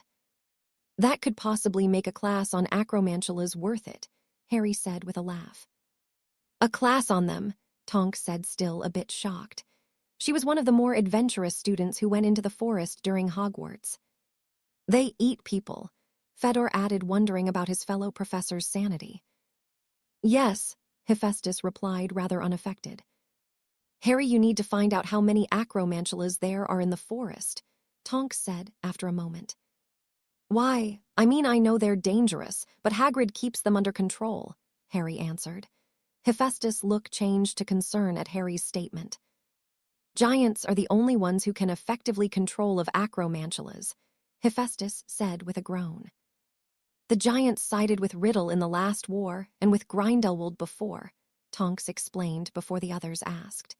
If he gets the giants again, the school could be in serious danger with the acromantulas already being in the wards. Come on, we need to meet with the others, and I need to report to Madam Black and Minister Scrimger. Fedor pulled Tonks to his side in a comforting gesture. Hephaestus nodded and wished them goodbye as they left Aelos's presence, guaranteeing them a wide berth from even the denizens of Nocturne Alley. They met up with the others and Tonks excused herself from the group. I have to get back to work. I'll see you tomorrow. She gave Fedor a quick kiss before leaving. Acromantulas live in the Forbidden Forest, Harry said, as way of explanation. Understanding appeared on Severus's face. I'll explain later, let's get home. Before you leave for Hogwarts tomorrow, Minister Scrimger asked me to update you on the situation as it stands and what will be going on at Hogwarts this year. Cadmus spoke from his position of packing in front of the couches in Potter Manor's family room. The new marauders and their families were gathered in the room watching intently. We managed to get a spy in Riddle's Death Eaters about a month before the attacks on the incoming Muggleborns. Cadmus raised his hand to silence the question Hermione was about to fire off. As you know, we discovered the leak in the Ministry, Roger Selwyn, from improper use of magic. Selwyn cut a deal and gave us the names of 4 high-ranking Death Eaters. After their capture, our spy was elevated to a lieutenant position in the Death Eaters. He didn't know of the Muggleborn attacks until they happened. Cadmus spoke with a frown marring his features. Permanently binding someone's magic never sat well with him, but his department handled the bindings. He wished it could have been prevented. The only members of the Inner Circle from the First War left are the Caro twins, Rabiston Lestrange, Anakin Dolohov, and Justin Gibbon. According to our spy, he is gathering as many forces as he can. It looks like the final battle will be taking place sooner rather than later, Cadmus said with both worry and relief in his voice. We also asked our spy to track the snake. He sounded dejected as spoke. We can all but confirm that it's a Horcrux. Voldemort is unbelievably paranoid about the snake never leaving it alone, and he killed a recruit for flinching and pointing his wand at the snake. How we're going to kill it, I'm not sure. Silence reigned for a few minutes once Cadmus finished. Do you need us to do anything? Harry asked the others, nodding their willingness. If you can figure out from Hagrid the number of acromantulas in the forest, it would help us decide whether to neutralize them, ship them out, or even possibly leave them be, Cadmus answered. Other than that, just be on your guard, as some of the Death Eaters' children are at the school. Are you doing anything about them? Neville asked, referring to the junior Death Eaters. All students and their belongings are going to be thoroughly searched upon entrance to the castle grounds. Also, there will be random checks during the school year. Anyone caught with an illegal item will be expelled. Anyone caught with a suspicious item will be questioned, and then a determination will be made. Headmaster Flitwick is not taking any chances while the war is on. Cadmus smiled. Aside from that, I want you all to try and enjoy yourself. As of right now, we will have warning before he acts, and we know hopefully the last and only remaining Horcrux is his snake. They all, teens and adults alike, looked more relaxed after Cadmus spoke. I wish you all good luck, and hopefully I won't see you until Christmas. Cadmus finished with a grin that they returned, knowing he meant he hoped there wouldn't be another attack.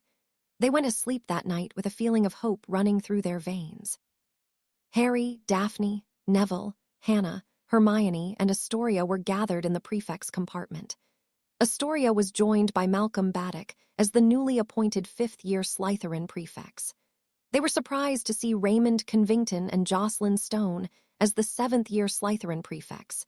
It should have been Thomas Avery and Artie Varma going by last year.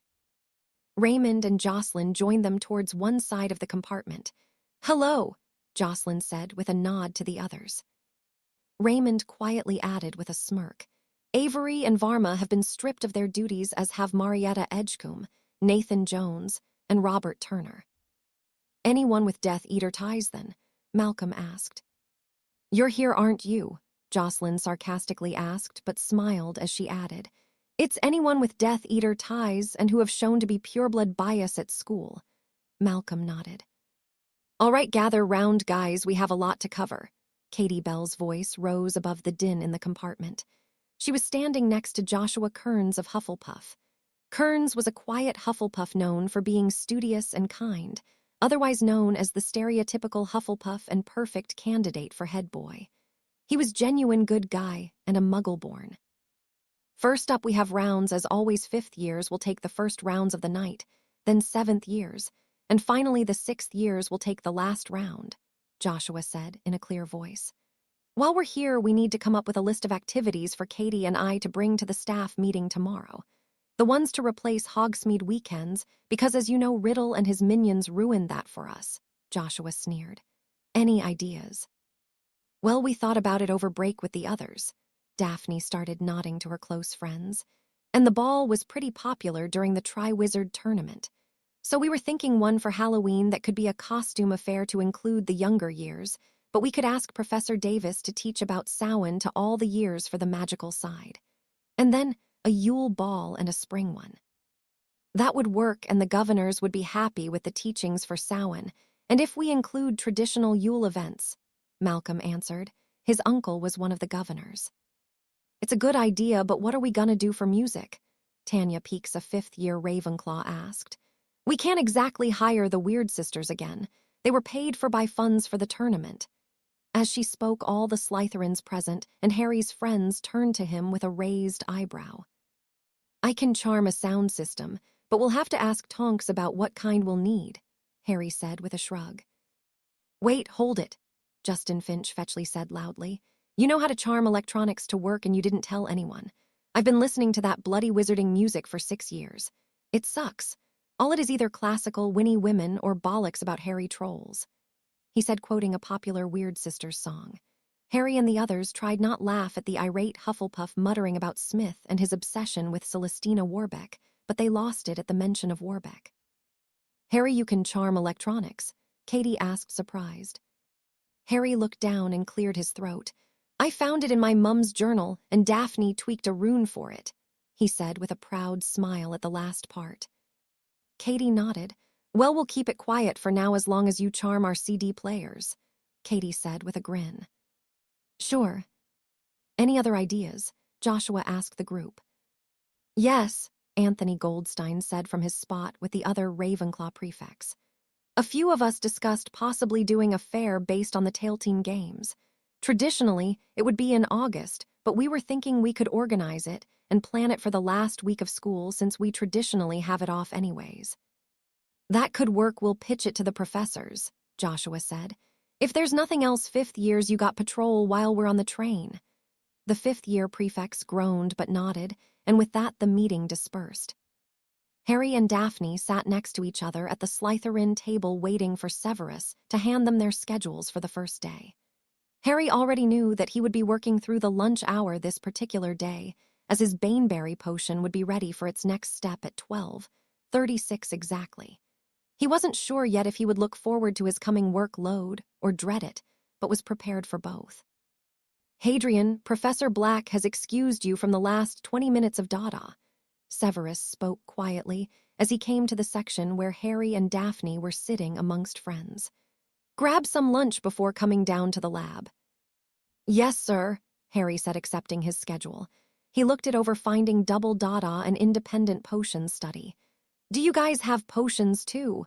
He turned to his friends. "Yep, double," Daphne replied with Draco nodding in confirmation. "They're all doubles from now on," Draco said, looking over his schedule. "Well, let's go see Sirius," Blaze said, then snorted. "What do you think? Well, drive him more insane screaming triplets or shaking first years?" He snickered along with Draco. Harry remained quiet, counting down from 3 in his head, and sure enough it won Tracy, and Daphne slapped both boys on the back of the head. It was Theo and Harry's turn to snicker while Neville, Hermione, Hannah, and Susan joined them as they entered the classroom. Sirius was standing ready at the front of the room, though his normally manicured goatee and long hair were in disarray. "Shut it," Sirius said to the new marauders before any of them could comment. "Lyra has colic, and it's better not to use a pepper-up potion if it can be avoided in the first few years." They all gave him a sympathetic glances, but refrained from saying anything as the rest of the class filed in.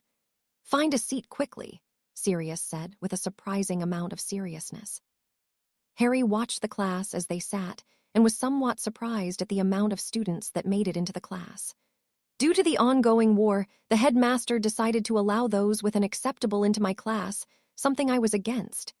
Sirius starred down a few students, namely Crabbe, Goyle, Weasley, and Lavender Brown.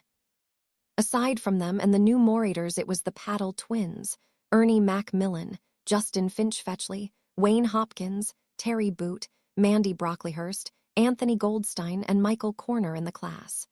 It was large for a NEWT, but Harry was rather shocked it wasn't bigger still with the war.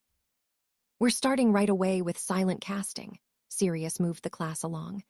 "The important part of silent casting is to visualize the spell and will it to happen. Now I want to see where you all are. For some, silent casting is instinctual. Pair up, those on the left will cast, on the right shield," Sirius spoke, and with a wave of his wand the desks were pushed to the sides of the room. Harry paired with Neville and with a smirk began casting random charms silently. Neville was forced on the defensive, but was able to keep his shield up, and thanks to the amount of people plus the way the pairs were arranged, they were forced to keep spells close. The rest of the students forced their attention away from the new marauders, who were all exchanging silent spells, and to each other. "Weasley, I said silent casting," Sirius called as Ron Weasley attempted to spell none too quietly under his breath. Weasley went redder than his hair and started muttering, but was silenced when Sirius called out. "I will kick you out my class," Sirius growled and turned to Goyle. "You as well, Goyle. Are you even trying?" The Slytherin boy was staring at his wand dumbly. It was quiet for a few more minutes before a protego was heard down the line. "Nicely done, Miss Paddle. 5 points to Ravenclaw. Miss Brocklehurst, your shielding needs to be silent also. Everyone hold a moment." Giggling was heard from Hannah, who was looking at Neville, now sporting a buzzard-like hat similar to his grandmother's. "Sneaking snake," Neville muttered to Harry, who had shot the spell just seconds after Neville dropped his shield. Harry smirked. "Hadrian," Sirius called in a tone that made Harry's smirk to disappear. 50 push-ups now," Sirius said without looking to watch him start. Harry hissed in Parseltongue while shrugging off his outer robe and rolling his sleeves up. "And 5 more for cussing. Did you forget my form?" Sirius called. "Now Padma," Sirius said, drawing attention to him. "Did you notice anything different casting silently over aloud?" Padma thought for a second. "I could feel it," she said with her brow furrowed. "Exactly," Sirius replied with a smile. "Silent casting is much more in tune with your magic. I want everyone who has yet to cast silently to cast a disarming charm, but I want you to focus on your magic while you do it, then try it silently." "And how are we supposed to do that?" Weasley asked sarcastically. "How did you make it through first year, Weasel?" Draco asked with an arched eyebrow before haughtily replying. "Think of how it felt when you got your wand." "Well said, Draco, but no points for the Tude," Sirius said with a slight smirk. Draco shrugged a shoulder in reply. "And you're on thin ice, Weasley." Sirius let them cast and moved over to Harry, who was on his feet again, this time shielding as Neville cast. "Harry, you can go eat now." Their spells stopped, and Harry nodded, going to gather his things before leaving. "Neville, you can pair with me." Sirius took Harry's position. "Try to overload my shield silently." Neville nodded, and was about to cast when this time Smith proved himself the fool. "Where's Potter going?" the Hufflepuff sneered out. "Unlike some of you, my godson can cast silently," Sirius replied with a look of contempt on his face. "And he is attempting his potion's mastery, as such he is need in the lab." The students who didn't know looked impressed while Smith flushed. "It won't take you long to finish the Baneberry potion now you're on the last steps," Severus said, as Harry came into the private lab. Harry nodded and went straight for the silver cauldron on the burner and extinguished the flame. Harry cast a cooling charm on the outside of the cauldron, holding it for precisely a minute. Harry retrieved a silver scalpel from his potions kit and spliced 2 vanilla beans before adding them to the onyx mortar. Then he added 7 drops of vinegar to mortar. He ground the mixture in the mortar into a fine paste and let it sit for 2 minutes and 25 seconds before adding it to the cauldron. He then proceeded to stir vigorously for 6 minutes until the potion turned a vivid maroon. Harry grinned as he looked at the potion. It was perfect. He took out a dropper and filled it. "Professor," Harry called. "It's done." Severus moved from his desk over to Harry and transfigured a goblet into a rat. "Place some in its mouth." Severus used a spell to open the rat's mouth, and Harry placed 2 drops into the rat. The rat's breathing slowed rapidly until it completely stopped, and the rat went limp. Severus transfigured it back into the goblet. "Bottle that in crystal vials. We may need that for the acromentulas." "If that nest is as big as they think, we'll need more than just this potion," Harry said under his breath. "I was thinking killing off as many as we could with the potion before we go in," Severus replied. "But yes, we will need more." Harry finished bottling the baneberry potion and started on cleaning out the cauldron and his tools. As he finished, he heard the students come into the main potions lab. "Those are the ingredients for the next potion you are to brew," he pointed to them on the desk. "When I come back, I expect you to tell me what it is without any other knowledge." Harry nodded and went to study the ingredients while Severus exited the lab. Harry observed the potion's ingredients and ran through what he knew about them in his head. He then turned to the cauldron. That was out. It was crystal, and the mortar and pestle laid out were jade, as was the stirrer. It dawned on Harry what it was then, and a lopsided grin took over his face. Felix Felicis, the luck potion. "I take it you know what it is?" Severus asked as he came back into his private lab. "Felix Felicis," Harry replied with a grin.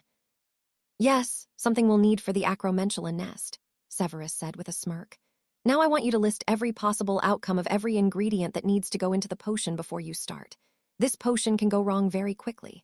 You need to know the possibilities before you start. I'll review it when you're done," Severus said before turning and leaving to monitor the class. Harry winked to Daphne, who looked up as Severus opened the door. She smiled back before looking down to her potion. Harry pulled out a large parchment sheet and a never-out quill and cleared a space large enough for his work and most potent potions. The first ingredient list was leprechaun beard hairs, perhaps the easiest ingredient, as they rarely reacted negatively, and nothing in the potion was proven to react with them negatively. He went through the rest of the ingredients for the next hour and a half, listing every combination that could leave the potion ineffective or worse, blow up. One of the worst problems came from the crystal cauldron. It could only withstand a small amount of instability before it was destroyed. It was going to take 2 months to brew, but Harry was excited over its possible uses. Harry started measuring the leprechaun beard hair while he waited for Severus. The 13 hairs needed to be cut exactly 7 centimeters in length. Harry used a spell to hold the hairs in place and straight to the cutting surface. He measured 3 times before taking a gold-plated scalpel and slicing them at the correct length.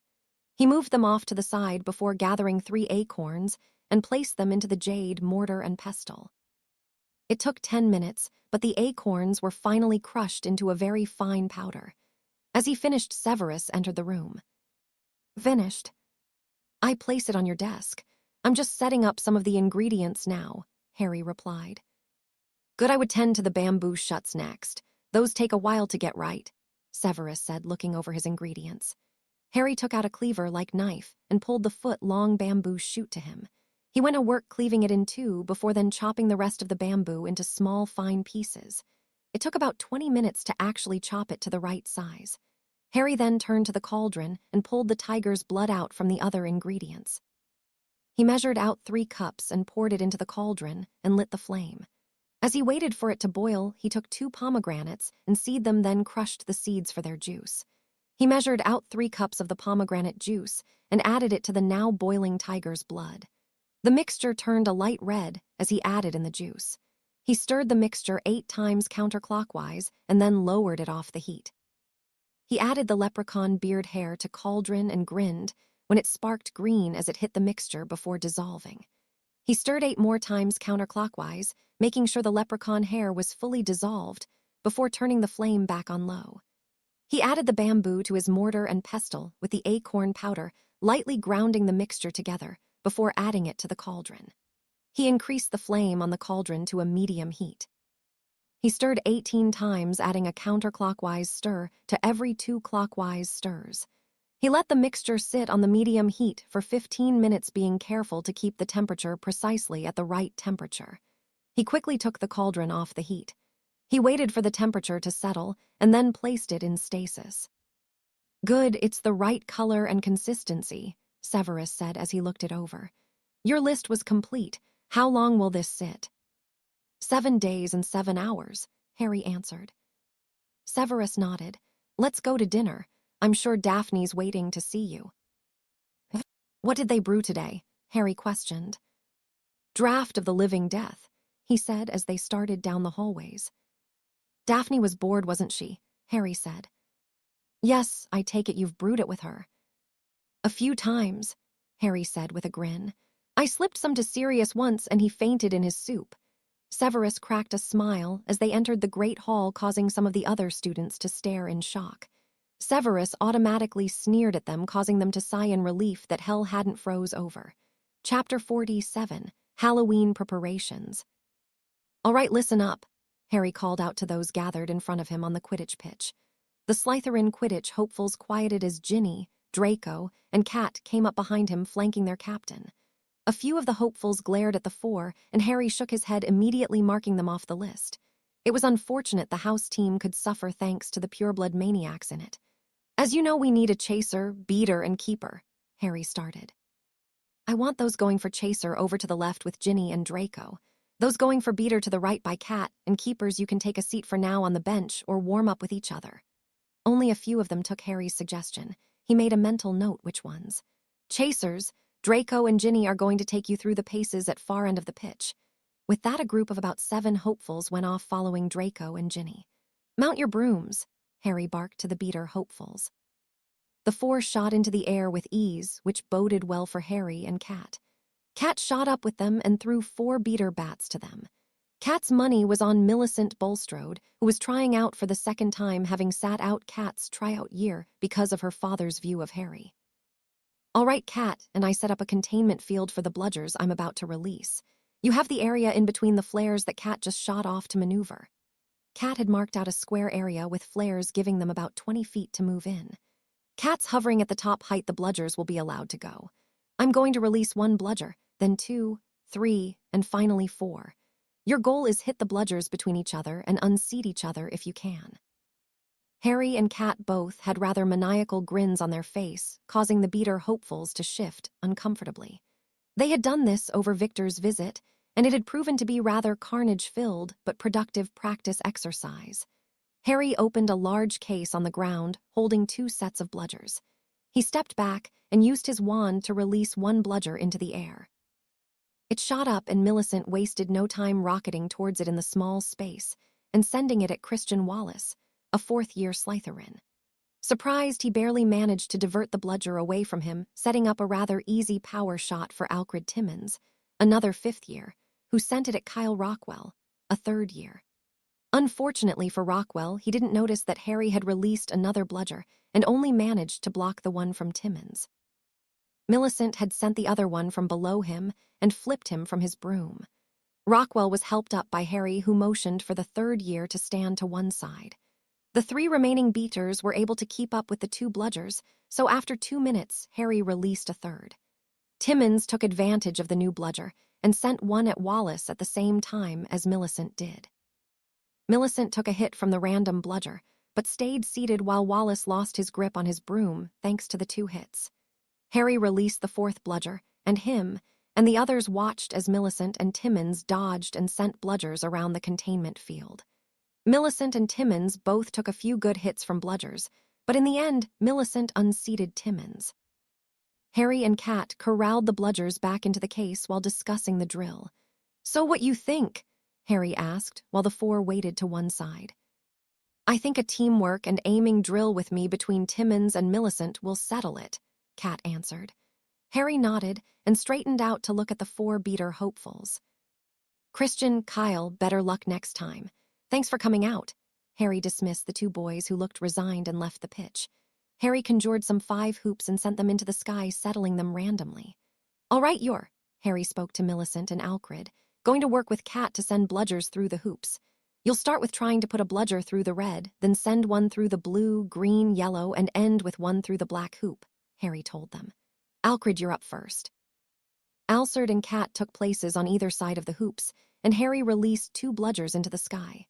Cat maneuvered behind one and sent a pass to Alfred before shooting off behind the red hoop.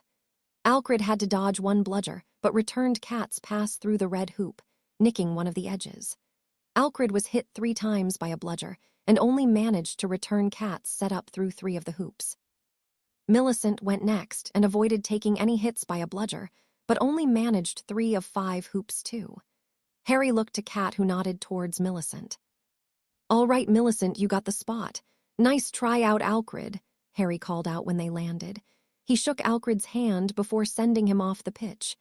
Congrats, Millicent, Harry smiled at his fellow 6th year. Thanks, Hadrian, Millicent replied with a grin.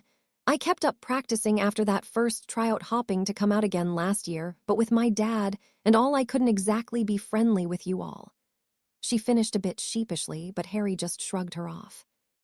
Don't worry about it, you and Cat can practice for a bit while I go check on the chasers. He nodded to the players on the other side of the pitch.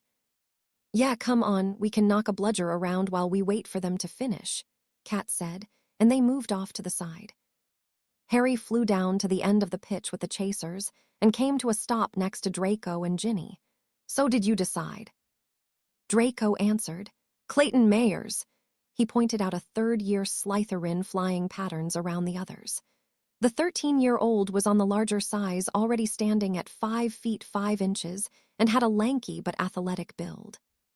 Harry watched for a few minutes before nodding his agreement. He whistled, getting their attention. Clayton, welcome to the team, he called out. The 3rd year grinned and pumped his fist in the air, grinning at the others. A couple of the others grumbled, but the rest of the chaser hopefuls congratulated him. All right, you 3 ready to test the keepers? Harry asked when Clayton landed in front of them. I need you to pull out all the stops on the keepers. We really need to test them so that they can hold their own in the matches. They'll probably be our weakest link this year, Harry said for Clayton's benefit.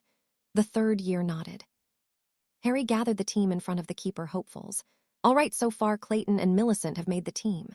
You guys are the last to be tested. You have big shoes to fill. Aaron was one of the best keepers to pass through Hogwarts in a while.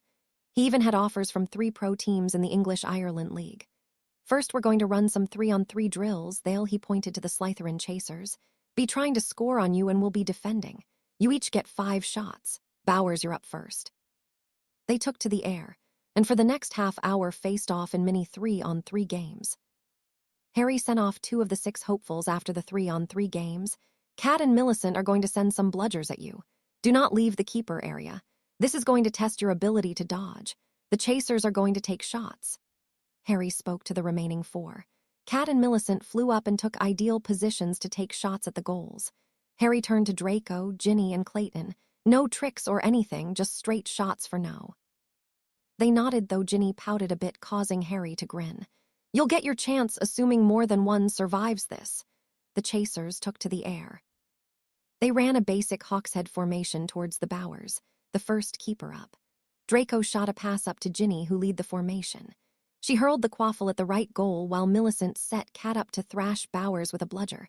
Bowers shot right and punched the quaffle wide while doing a barrel roll to avoid the bludger. The chasers took 4 more shots on Bowers, who managed to block 2 of the shots. The other 2 he let in favor of avoiding a hit by the bludgers being sent at him. After Bowers, Clint Esters, a 5th year, managed to stop 4 out of 5, but once again let 1 goal in rather than take a nasty hit by both bludgers. The last to go was Heathcliff Twonk, a 4th year Slytherin. Heathcliff was a blonde-hair, blue-eyed, baby-faced 14-year-old who stood at 6 feet tall already. So far he was the most impressive of the keeper hopefuls. Harry hoped it continued. The 4th year was well-liked in and out of Slytherin. His baby face made it hard for anyone to dislike the boy. The chasers came at Heathcliff in as reverse Hawkshead formation with Draco in the center. As they neared the goal area, Ginny and Clayton broke formation and cut across the center, obscuring Draco and the quaffle. Ginny and Clayton zigzagged back and forth in front of Draco. He pulled left and shot the quaffle with blistering speed towards the left goal as Cat and Millicent both sent bludgers into Heathcliff's path. Heathcliff shot low under Millicent's bludger and dropped his shoulder just enough for Cat's bludger to miss him. He extended his long arm out and pulled the quaffle in easily. The chasers lined up for the next shot, single file flying straight at him. Draco led with the quaffle.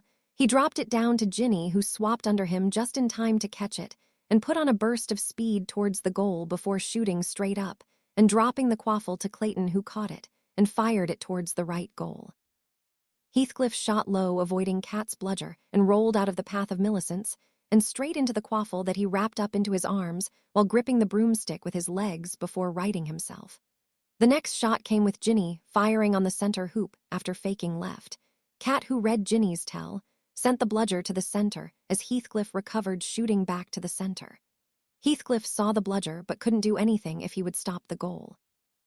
He gritted his teeth as he reached out and blocked the quaffle, taking the bludger in his side. He groaned as he felt a sharp pain in his ribs before tossing the quaffle back to the chasers and grinning a dimpled smile as if everything was fine.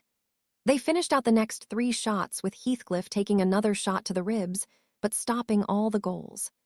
Heathcliff landed with a smile that defied the pain in his ribs. "All right, last up, we're gonna do some penalty shots on Esters and Twonk," Harry said, eyeing Heathcliff. "Esters, you're up first." Clint Esters took to the goals, and Harry turned to the chasers with a smirk. "Have fun." They grinned and flew up into the sky with Draco lining up for the first shot. Heathcliff hovered off to the side of the goals, watching intently, trying not to grimace. Cat and Millicent watched from their place next to Harry on the ground. Cat turned to Harry. "Heathcliff has at least a fractured rib." "I know, but he wants to keep playing. If I stop him, we have to take Esters. I'd rather have Heathcliff," Harry said. "We'll fly him to Madame Pomfrey afterwards," he said with a grin. "She's gonna kill us one of these days," Cat said, laughing. "Now it goes against her oath," Harry chuckled as Esters missed Ginny's shot. Esters landed with a grin, having stopped 4 out of 5. Harry merely nodded, not saying anything. Heathcliff took his position and watched as Clayton came towards him. Heathcliff watched as Clayton faked left as did against Esters and went right. Heathcliff stopped the shot without much trouble, having gone right to begin with. Ginny was next. She sped towards the goals at top speed and then stopped dead, jerking the broom left and firing towards the center when Heathcliff started moving left. He jerked his broom up and over, extending his long arms out with a grimace and stopping the shot. "I'm going to go warn Madame Pomfrey to get some skeel knit ready," Cat said, and took off on her broom towards the school. "That's 3 of 5 with messed up ribs," Millicent whistled low in awe. Of all the recent keepers in Hogwarts history, only Aaron and Wood would pull that off, maybe. "Yep," Harry agreed as the team landed in front of them, plus Esters and Heathcliff. "Congrats, Heathcliff, you made the team." "What? I stopped more than him," Clint Esters shouted. Harry gave Clint a hard look. "In penalties, yes, but this is based on the whole triput besides. Heathcliff stopped 3 with probably a broken rib or 2. You stopped 4 perfectly healthy." Ests looked like he wanted to protest, but as he took in Heathcliff grimacing and holding his side while bent at the waist, he stopped. Clint turned back to Harry and nodded before walking off. "Let's get you to the hospital wing and check those ribs out," Harry said with a grin towards Heathcliff. "Where's Harry?" Katie asked before they started the prefect meeting, as he was missing. Daphne snorted. "He's brewing blood replenishing and pepper-up potions for Madame Pomfrey as punishment, letting Heathcliff continue the tryout with broken ribs.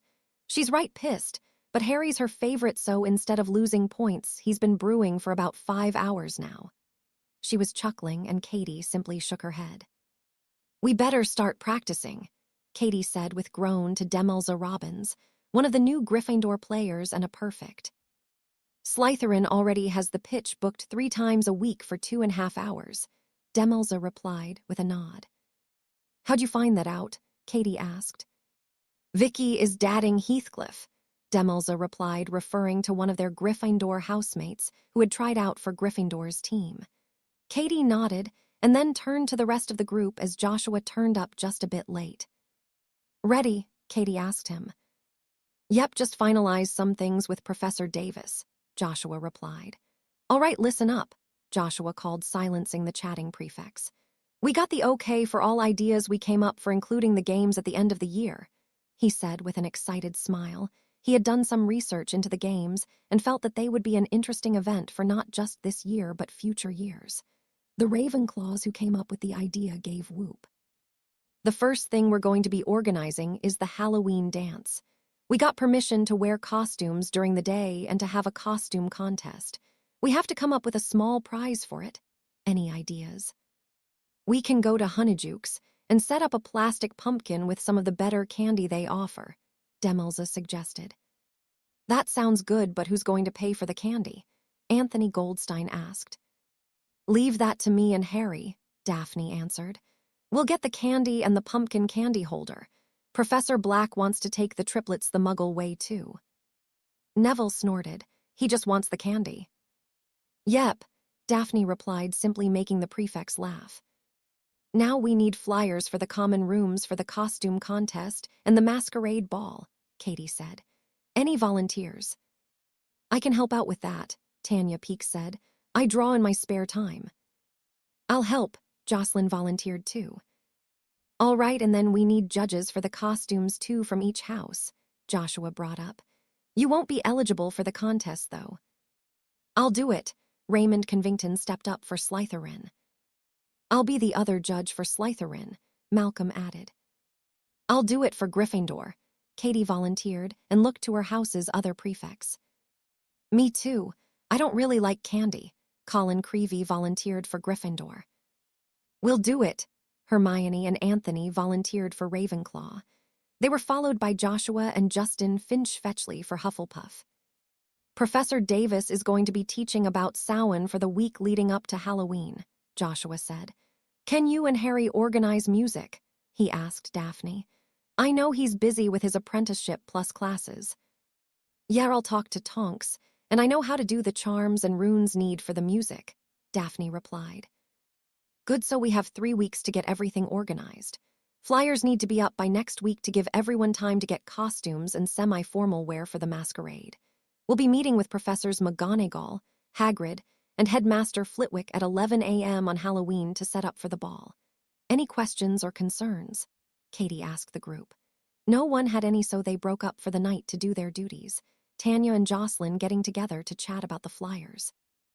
Harry had just finished his potions for Madame Pomfrey and was moving on to the Felix Felicis potion he was brewing. He was beat and a bit nauseous from the fumes, but the Felix Felicis needed to be worked on. He took it out of stasis and placed it on a low flame. Harry added 3 scarab beetle shells to the jade mortar and pestle and crushed them into a rough powder. He then added 6 dragonfly wings to the mortar and pestle and 2 milliliters of bat blood.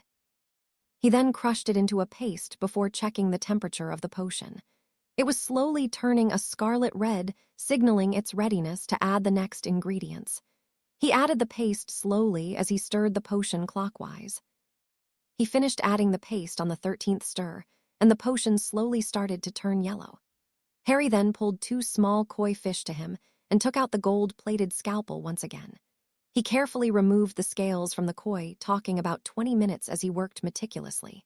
He picked out 23 of the most complete scales and added one every minute for the next 23 minutes before stirring the potion counterclockwise 9 times. Harry placed the flame and potion under stasis and carefully levitated it all to an unused corner of the room. It now needed to stew on low heat for 6 months. "Harry, are you finished?" Daphne asked softly as she opened the lab door. He had told her to meet him at 7 o'clock. "Yep, just need to clean up," Harry replied with a tired smile. "Want some help?" Daphne asked. Harry nodded, and they worked quietly for the next 10 minutes cleaning up Harry's potion area. They worked in tedium, moving to and fro without any problems. As they finished, Harry pulled Daphne into a kiss. He slowly worked his tongue across her lips before she parted her mouth and allowed him entrance. They kissed languidly for a few minutes before they broke apart. "I missed you today," Harry said. Next time don't piss Madame Pomfrey off, Daphne said cheekily, giving him another quick kiss when Harry grinned. Yeah, so what did I miss at the meeting? He asked as they started walking to the common room. We're in charge of getting Honeyjuke's finest for a prize in the costume contest. We need to put it in one of those plastic pumpkins Muggles use for trick or treating. Harry nodded. Everything else got approved, and we need to help decorate for the ball starting at 11 a.m. on Halloween. They reached their rooms without any problems and opened it to find the new marauders in their sitting room. Hey guys, what are you doing? Harry asked as he flopped down into a large chair. Daphne set her book bag down next to him and sat on the arm of the chair and ran her hands soothingly through his hair. We're working on potions and herbology. We're borrowing some of your books, Hermione replied. You have some the library doesn't have, she said, crinkling her nose in disgust that the Hogwarts library was incomplete. Don't be too upset. Some of these are family books, Daphne said, knowing where her friend's thoughts were going. Blaze, what are you working on? Harry asked, knowing he didn't have either class, but had an essay in front of him. Charms, the essay on changing vinegar to wine. I still can't get the change right, Blaze replied, scratching his head in confusion. I don't know what's wrong. I know enough about wine properties to get it right. I am Italian after all. Let's see you do it, Harry said, and waved his wand, filling a goblet nearby with vinegar. Harry cast a small ward around the group, so if it exploded, it wouldn't dose them with vinegar. Blaze tapped his wand 3 times on the rim before swirling it in a circle around the top. The vinegar, instead of exploding, turned to ice this time. You're circling your wand. It needs to be more of an ellipse over the top as you finish the spell, Harry said, as Daphne conjured more vinegar for Blaze to try again. This time he managed to change the vinegar to a deep crimson liquid. He picked up the goblet, swirled it, and then sipped the wine. Now that's some damn fine wine, Blaze said, making the others either roll their eyes or chuckle. Well, now that that's done, I've got a date with Katerina Lufkin. At that, Tracy stopped laughing and frowned as Blaze walked out the door. She had thought that they were making progress, moving to more than friends. Daphne, seeing her best friend's face, stood up and nodded to her and Harry's bedroom. Daphne kissed Harry's forehead and took Tracy's hand and led her into their bedroom. Susan joined them, and they spent the next hour comforting Tracy. Harry glared at the spot Blaze had been and resolved to talk to him. Blaze either needed to be more discreet around Tracy or pull his head out of his ass. Hagrid, we need to talk, Harry said after his Care of Magical Creatures class had ended. Neville, Daphne, and Theo were with him. They had just finished a lesson on Merepeople, not the most exciting class, but interesting. Harry wished he had that lesson in 4th year rather than blast-ended Skurrots. Turns Merepeople and Velas had a war about 300 years ago. The Vela clans at the time came out of victors, and Merepeople had dwindled down to just 3 clans. It was hard to feel sorry for them after Hagrid explained the Merepeople started the war by killing 10 Vela children, by keeping them hostage in the Arctic. Righto, come on in, Hagrid gestured to his hut. The 4 filed into his hut. So what do your need ta talk about? Hagrid said as he fixed some tea and brought them some rock cakes. They took the rock cakes, but subtly fed them to Fang, who choked them down with no problem. The tea was served, and Harry tried to think of how to start. He knew Hagrid loved his acromantula that he raised.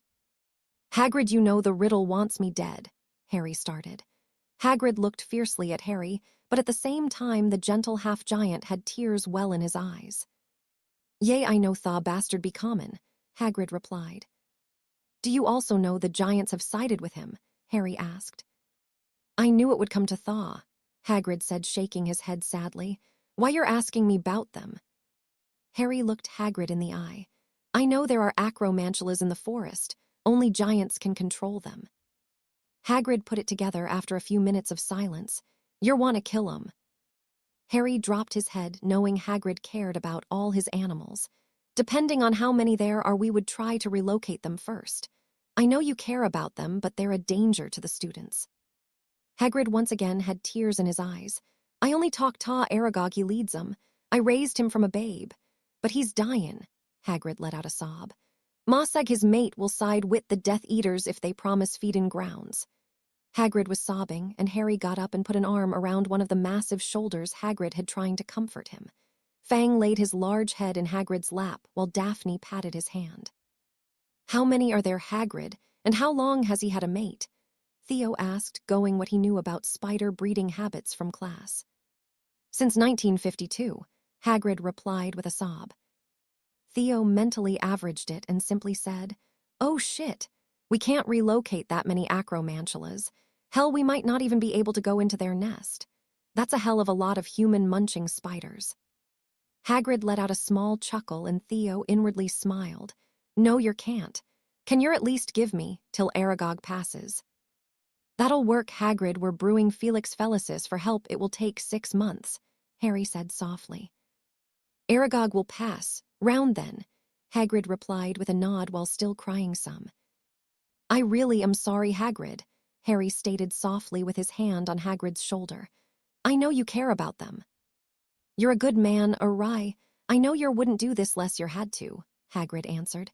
"You care about animals much as I do. Well, you're for better get back to the castle for lunch." They nodded and left Hagrid to his grief over Aragog. "Well, that was sad," Neville, who had been quiet the whole time, stated. "I didn't think anyone could care that much about a man-eating pet. At least he doesn't share the same bond with the mate and the offspring," Theo said with shiver at the thought of the enormous amount of spiders in the forest. It was the second Saturday of the school year, and Harry finally had some time to himself. Daphne was off with the prefects planning the Halloween ball.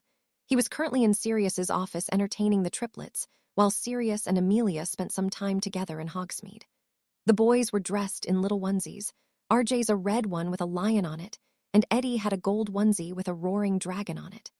Lyra's onesie was bright green with an owl on it that looked remarkably like Hedwig. RJ and Eddie were currently in the playpen babbling back and forth as they tried to bat at the magical mobile above their heads. The mobile had 5 stuffed dragons that flew around them roaring out smoke and fire. They looked exactly like real dragons, only miniatures.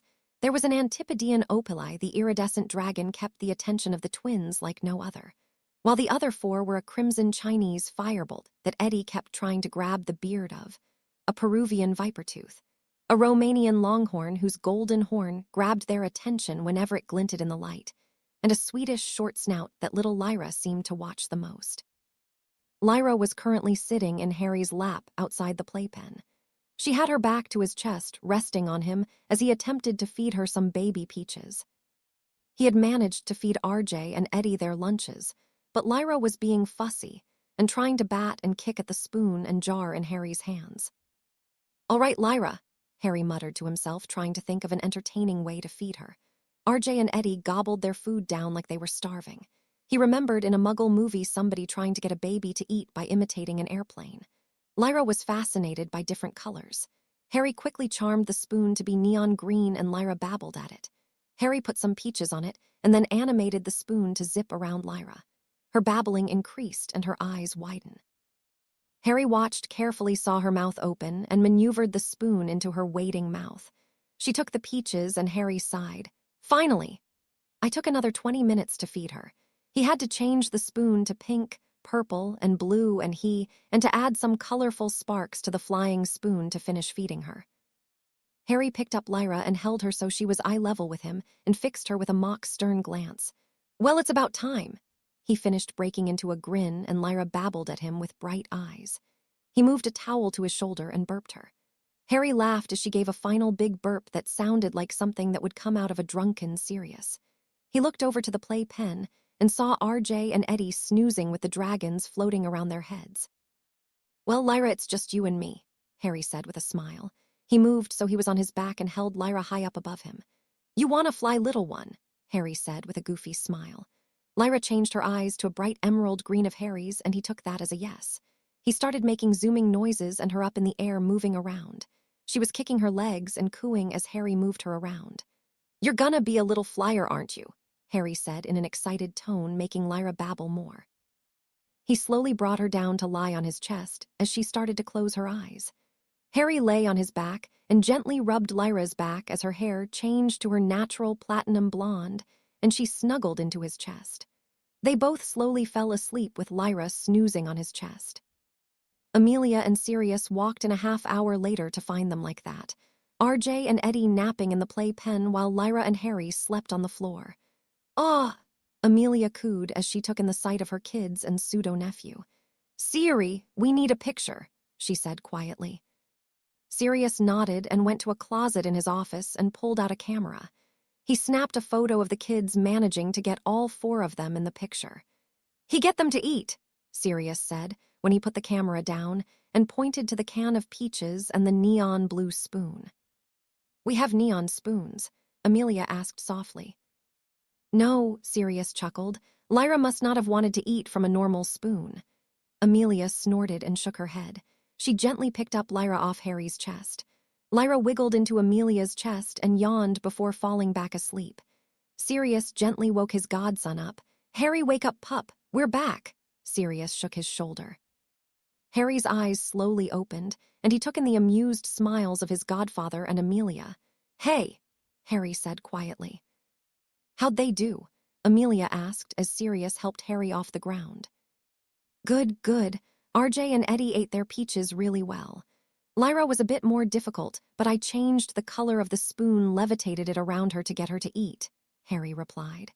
"Other than that, they just babbled away at the dragons, and I played airplane with Lyra before she fell asleep." "Airplane?" Amelia asked. Sirius chuckled. "Your mum used to do that with you." Harry smiled and Sirius turned to Amelia.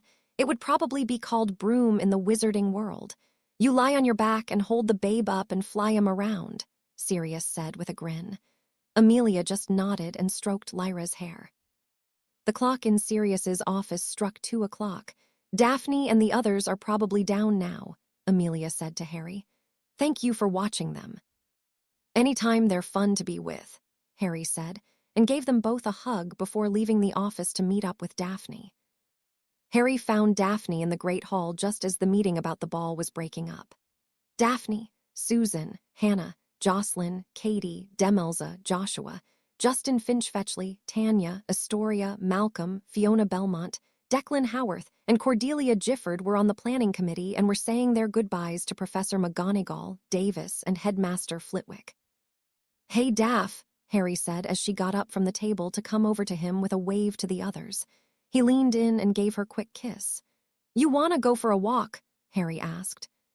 "Sure," Daphne replied, zipping her Slytherin hoodie up before taking his hand. They slowly ambled out the doors onto the grounds of Hogwarts. "How were the triplets?" Daphne asked as they walked toward the lake. "Good. Lyra was a bit fussy when I tried to feed her," Harry said with a grin. "She doesn't seem fond of whole food, does she?" Daphne said with a laugh. Harry grinned and pulled her close to give her a kiss on the cheek. "No, she doesn't. I charmed the spoon to fly around her and snuck it in when she babbled." Daphne laughed a tinkling bell-like laugh, making Harry grin at her. He pulled her into his arms and wrapped her close. Harry leaned down and captured her lips with his. He traced her lips with his tongue before entering her mouth and exploring its depths. Daphne moaned into the kiss and shivered as he moved down to her neck, placing light kisses there. They continued for about 2 minutes before they pulled back and shared a smile. They continued on towards the lake in silence before coming to a large rock where they sat with Harry against the rock and Daphne taking her place on his lap with her back to his chest. "How'd the planning go?" Harry asked while nuzzling her neck. Daphne barred her neck to give him more access. "It went well," Daphne said a bit breathlessly. "We're going to be mixing in traditional Samhain decorations with Muggle ones. No giant pumpkins this year, but smaller ones mixed with effigies to light the way." She was panting a bit as she finished, Harry still nuzzling her neck. "I love the way you smell," Harry said quietly. "You smell like home," Harry added. She turned her head so that he could claim her lips again. They kissed languidly by the lakeside, enjoying a day off. Chapter 48, Halloween Masquerade. "We talked with Hugred," Harry started and the new Marauders were currently meeting with Headmaster Flutwick, Minister Scrumga, Director Hammer, Wumasta Budred, and Umala. Wumasta Ruffin was leading the Goblin Brigade stationed at Hogwarts. They had a week until Halloween and Scrumga wanted an update on their progress with the Acramunchulas. "Relocation is out of the question."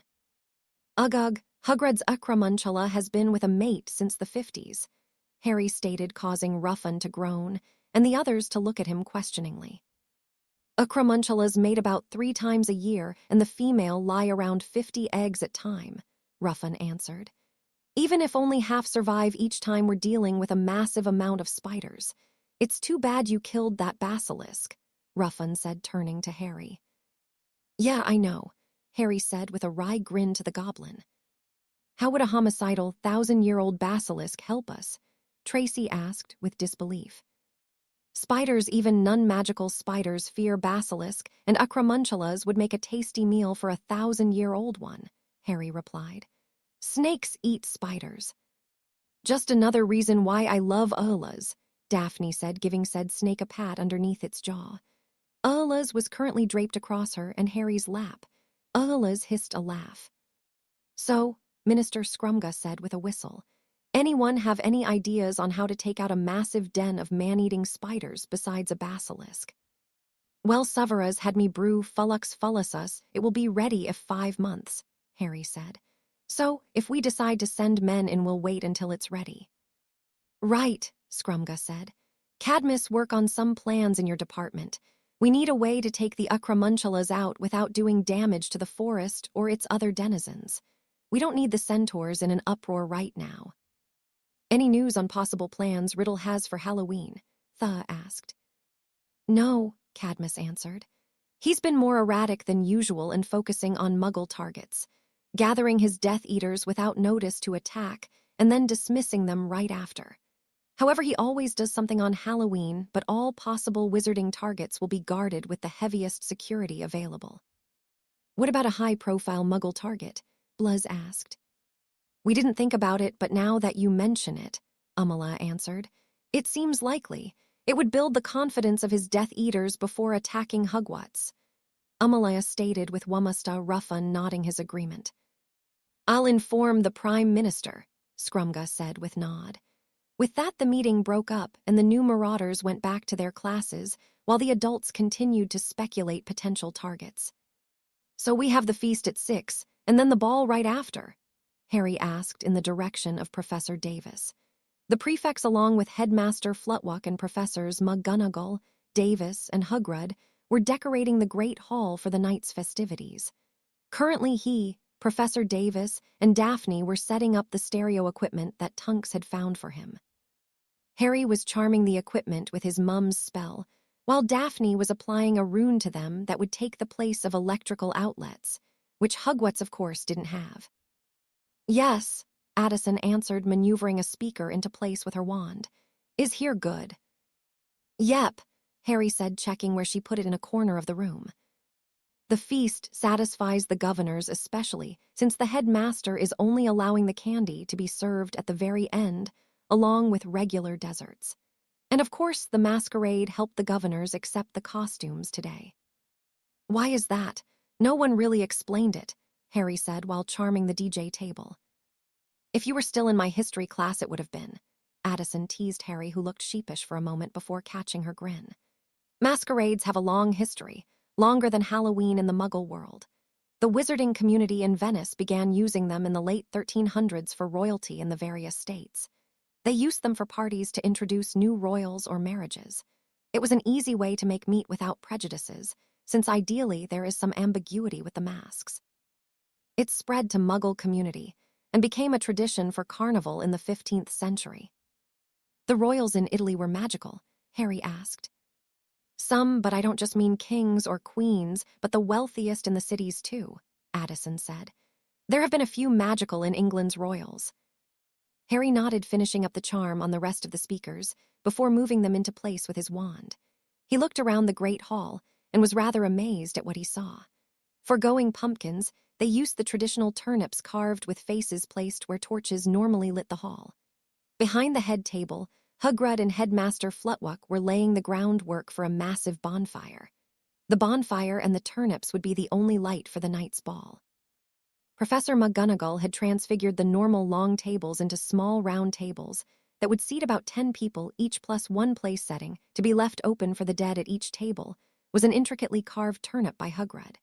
Some featured faces, others scenes of wands giving off sparks or other spells, witches' hats atop a cat's face, and owls. Each carving allowed for the light from the candle to emphasize it to the best degree, highlighting Hugred's carving skills. The rest of the hall was decorated in black, purple, and red banners for decorations. All in all, it looked reminiscent of a Gothic hall, dark and foreboding, yet the lanterns and the decorations carved into them took some of the sinister feelings away. "We're going to go meet the others," Daphne said, coming over to him and giving him a quick kiss. "Your suit's in Bluzza's room," she said with a smile before turning from Harry and joining Hermione and Hannah at the entrance to the Great Hall. Harry looked down at his watch and saw that there was still 3 hours to the feast. He noticed the other female prefects were all in the process of finishing what they were working on and exiting the hall. "You know, I'm surprised they trust us to finish the hall," Joshua called out from across the hall, only to get hit with a stinging hex from Cuddy, who hadn't left yet. 5 points from Gruffindor, Miss Bell," Professor McGonagall called with a resigned shake of her head. Addison chuckled from beside Harry.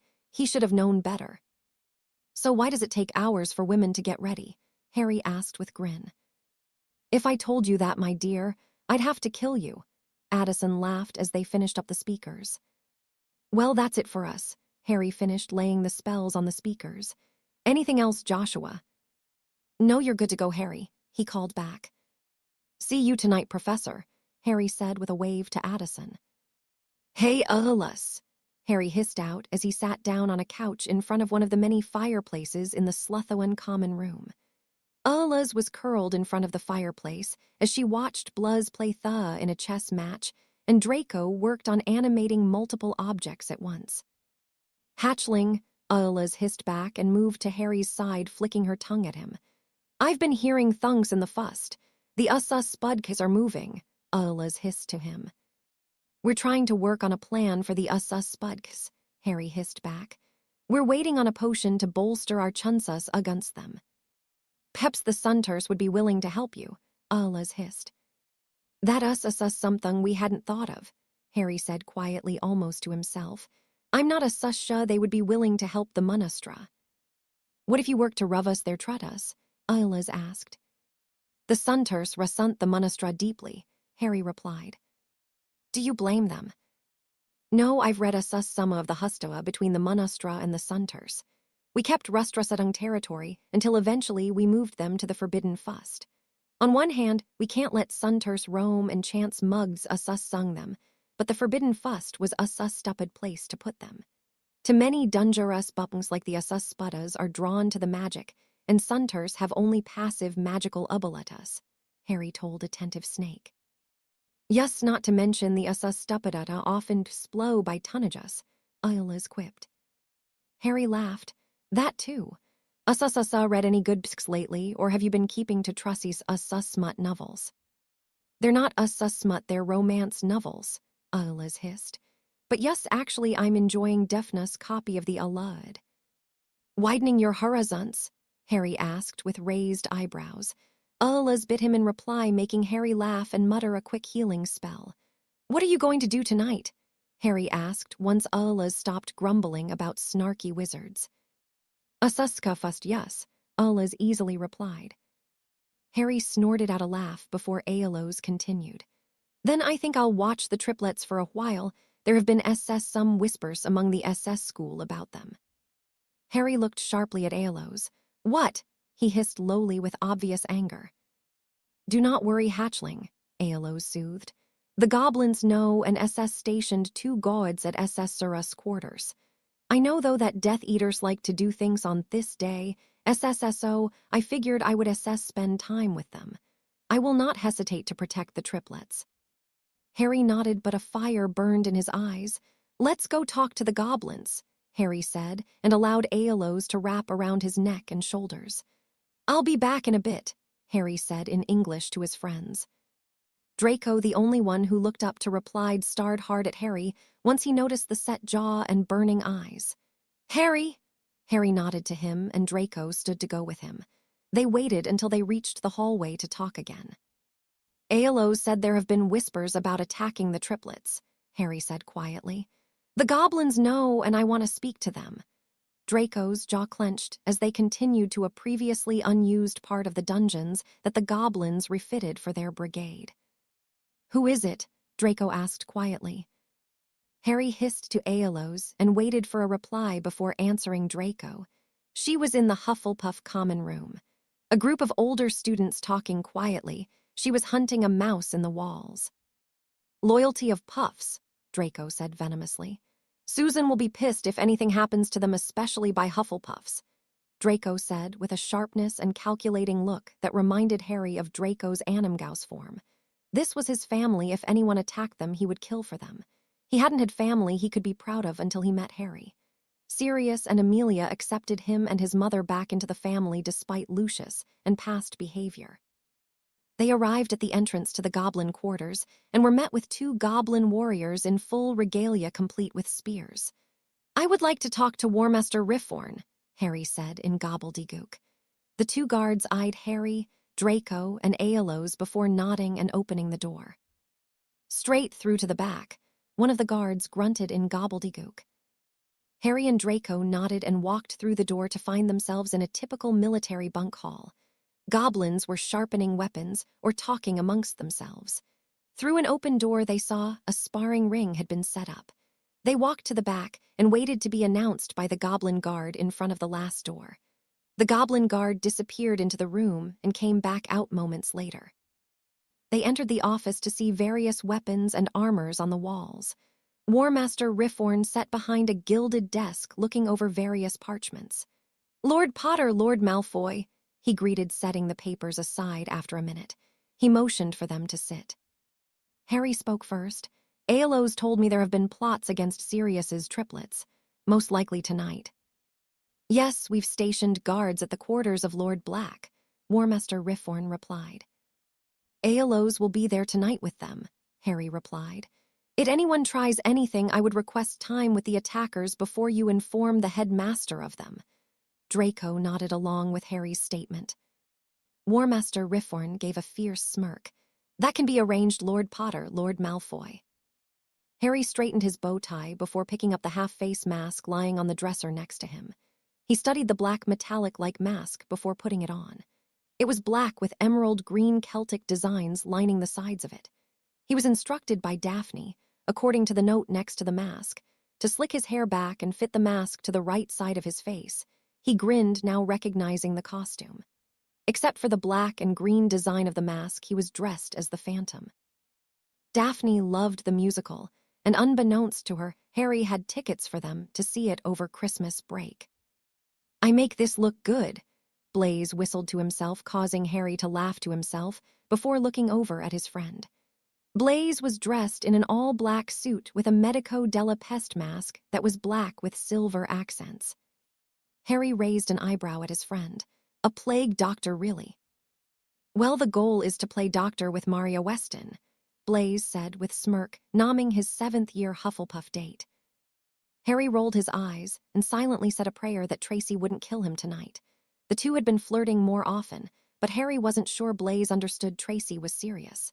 Despite being like brothers, Harry would kick his arse if Blaise made Tracy cry tonight. "Come on, the others are in the common room already." They walked out of the dorms and joined Draco and Theo in the common room. Draco was dressed in as V from the V for Vendetta, complete with a Guy Fawkes mask. He had the mask in his hand as he talked to some of the other Slytherins and Theo. Theo was dressed as an Italy Renaissance noble in navy blue with a half mask that was gold and navy blue diamond pattern. "Nice costume, Draco," Harry commented when he got close to the two. "Well, I thought someone who fights against an oppressive, purity-driven government would be fighting," Draco said with smirk towards the eavesdropping Artie Varma, Thomas Avery, Pansy Parkinson, and Crabbe and Goyle. Avery reached for his wand, but was stopped by Varma, who simply glared at them and led her group out of the common room. Harry laughed softly as they passed. "Making friends," they heard come from a friendly voice. They turned to see Astoria and Ginny had joined them. "Always," Draco quipped to his girlfriend with a smirk. "You look beautiful, Tori." Astoria was dressed in a black one-shoulder ball gown that hugged her waist before flaring out with white swirl-like designs on the fabric. In her hand was a half mask that was half white and half black with similar designs as her dress. Ginny was dressed to match Theo in a navy blue Renaissance nobility dress, with mask covering her eyes that was dark blue than a lighter navy blue and final gold, as it got closer around the eyes. "My lady, you look ravishing," Theo said in an exaggerated Old English accent. Ginny rolled her eyes but accepted the compliment and took his outstretched hand. "We'll see you guys there," Theo said before he and the others left, placing their masks on as they left the common room. "Hey guys," Malcolm Baddock said as Graham Pritchard joined them. Malcolm was escorting Tracy as a friend to the feast and ball while Graham's date was also a Hufflepuff. Malcolm was dressed in a 1920s green and silver Zuet suite complete with a large green fedora with a feather in its band. He had a Bata-style sliver mask along with him. Graham was dressed in a green and silver Venetian jester with a full face mask. Just as Harry was about to reply, he heard Daphne's voice from behind them. "Ready, boys?" she asked with a smile that turned to smirk as she saw Blaze's jaw drop as he eyed Tracy. He quickly covered it by putting on his mask. "Ready?" His voice cracked a little before he cleared his throat to continue. "Let's go, Graham, we're gonna be late." He quickly frog-marched a smirking Graham out of the common room. Harry, Daphne, and Malcolm burst out laughing as Blaze left the common room while Tracy smirked. "You do look stunning, Tracy," Malcolm said as he stopped laughing. Tracy, who stood at 57, had her long legs on display in a sliver flapper dress that stopped a little past mid-thigh. The stilettos she wore only made her legs look longer. Her hair was pinned in a flapper style, and her half-mask was Slytherin green with a see-through black lace pattern covering it. The mask had a large plume of black feathers attached to the left top corner of the mask. "Thank you," Tracy said with a genuine smile and curtsy. "What do you think?" Daphne asked, playfully giving a twirl for Harry. "Ravishing," Harry replied, pulling his wife in for a deep kiss. Daphne was in a black strapless dress that was floor-length. It was fitted to her waist and then flared out to the left with some of the fabric gathered and draped at her right hip. The top half of her dress and intricate lace and beadwork done in the same green as on Harry's mask. Her hair was styled in an updo that emphasized her neck and showed off thin platinum chain necklace that had a rather large teardrop emerald pendant. Her mask only covered her eyes and was made of a smooth, thin black metal that was cut in such a way that it looked like a lace pattern similar to Tracy's mask. After Harry pulled back from the kiss, Daphne playfully spoke. "And you look dashing, though I think you need one more thing." "Really?" "MMHMM, your sword," Daphne said and grabbed the sword of Gryffindor from where she had set it next to the couch during their entrance. Harry grinned at her and took the sword, attaching it to his waist. "Ready to go. We need to meet Neville and Hannah and Susan and Seamus," Harry said. "Yep," Tracy answered. Harry took Daphne's hand and led her out of the common room with Tracy and Malcolm. They chatted on the way to meet the others at the Hufflepuff common room entrance. When they got there, the others were waiting. Neville was dressed as pirate with a dark blue vest and cape with a solid black bottom mask. Hannah was dressed as a 18th century French noblewoman with full mask held on stick. The mask matched the colors of her outfit. It was two-toned with the top being gold, then fading to white with the lips being gold also. Susan was dressed in tight-fitting one-strap purple dress that reached to her knees with a half-mask that was gold, green, and purple diamond pattern. Seamus was dressed in a jester costume and mask in the same color scheme, though he wore a full mask. Seamus was trying to covertly stare at Susan's chest, making Harry growl at the Irishman upon their arrival. Seamus straightened up and stared at the ceiling while greeting the others. "Sue," Harry said and gave his god-sister a kiss on the cheek. "You look lovely. As do you, Hannah." He gave her a kiss on the cheek while Neville did the same to Tracy and Daphne. Malcolm said his hellos, though a bit warmly, to the non-Gryffindors. Seamus got a nod. They made their way to the Great Hall, passing first, second, and third years running there in Muggle costumes. "Hey, where's Hermione tonight?" Neville asked the group as they neared the entrance. Her, Padma, and some others decided to go as a group. "Hermione's in a blue and gold cat mask," Daphne replied. They entered the Great Hall and looked around in awe. Even with being a part of the decorating committee, they had yet to see it finished. With the sun setting, the hall's deep purples and blacks were given a glowing tint. When the sun would finally set, the fires in the hall would give the hall an eerie but fitting setting. "You can tell the purebloods," Malcolm commented as they walked in. He was eyeing some of the younger years in their costumes. "Just look at the vampires." He was laughing quietly, letting them all know his comment wasn't meant to be prejudiced. They looked to the table he was looking at. Harry grinned at the sight. There were 3 vampires at the table. 2 were dressed as replicas of Bram Stoker's Dracula, while the other simply spelled his canines longer and pointy. "How'd you know what a muggle vampire looks like?" Seamus asked, only a tad insulting, which was tame for the opinionated Irishman. Malcolm's eyes narrowed under his mask, though only Tracy could tell as his grip on her hand tightened. She rubbed his knuckles in a comforting way as Malcolm spoke. "Our manor is only a few miles from a muggle town. There's a movie theater there." Seamus nodded and wisely held in his reply as Susan tightened her hold on his hand while giving the Irishman an entirely too sweet look. Harry just shook his head, recognizing the look of Susan. Seamus was in trouble if he opened his mouth without thinking again. "Let's go." Harry eased the tension that was building. "There's an open table over there," Harry said, putting out to a table near the DJ booth that had been set up. Tonks was DJing tonight with permission from Amelia. Tonks doubled as an undercover agent, as the only ones who knew it was Tonks was a few professors and Harry and the new marauders. They made their way to the table without incident, saying hello to people they recognized. At their table were Harry, Daphne, Tracy, Malcolm, Neville, Hannah, Susan, and Seamus. They were only sitting for a few minutes when Harry recognized Heathcliff come up to the table with his date, which had a full mask on stick covering her face. "Mind if we join you?" Heathcliff asked. He was dressed in black modern-style dress robes that consisted of a suit and cape with a white mask, phantom-style mask. His date moved her mask with and flashed them a smile. Harry recognized the Gryffindor chaser, Vicky Frobisher. She was dressed in a black and white checkerboard-style dress with white go-go boots, and her hair was done like Farrah Fawcett. Sirius watched Charlie's Angels almost religiously. "Of course," Daphne answered with a smile. "You sure you want to sit with us snakes?" Harry jokingly asked with a smirk. Vicky returned the smirk. "Well, I can't leave Seamus here all alone. He might start World War III with his mouth," she snarked. "Oi," Seamus shouted, but laughed it off with the rest of the table. "So Harry know any potions that blow things up?" Seamus asked with a grin. "Actually, there's one I'm working on with Professor Snape. It's called Dragon's Breath. It allows you to breathe fire as hot as a dragon's." "Wicked," was the only reply from Seamus.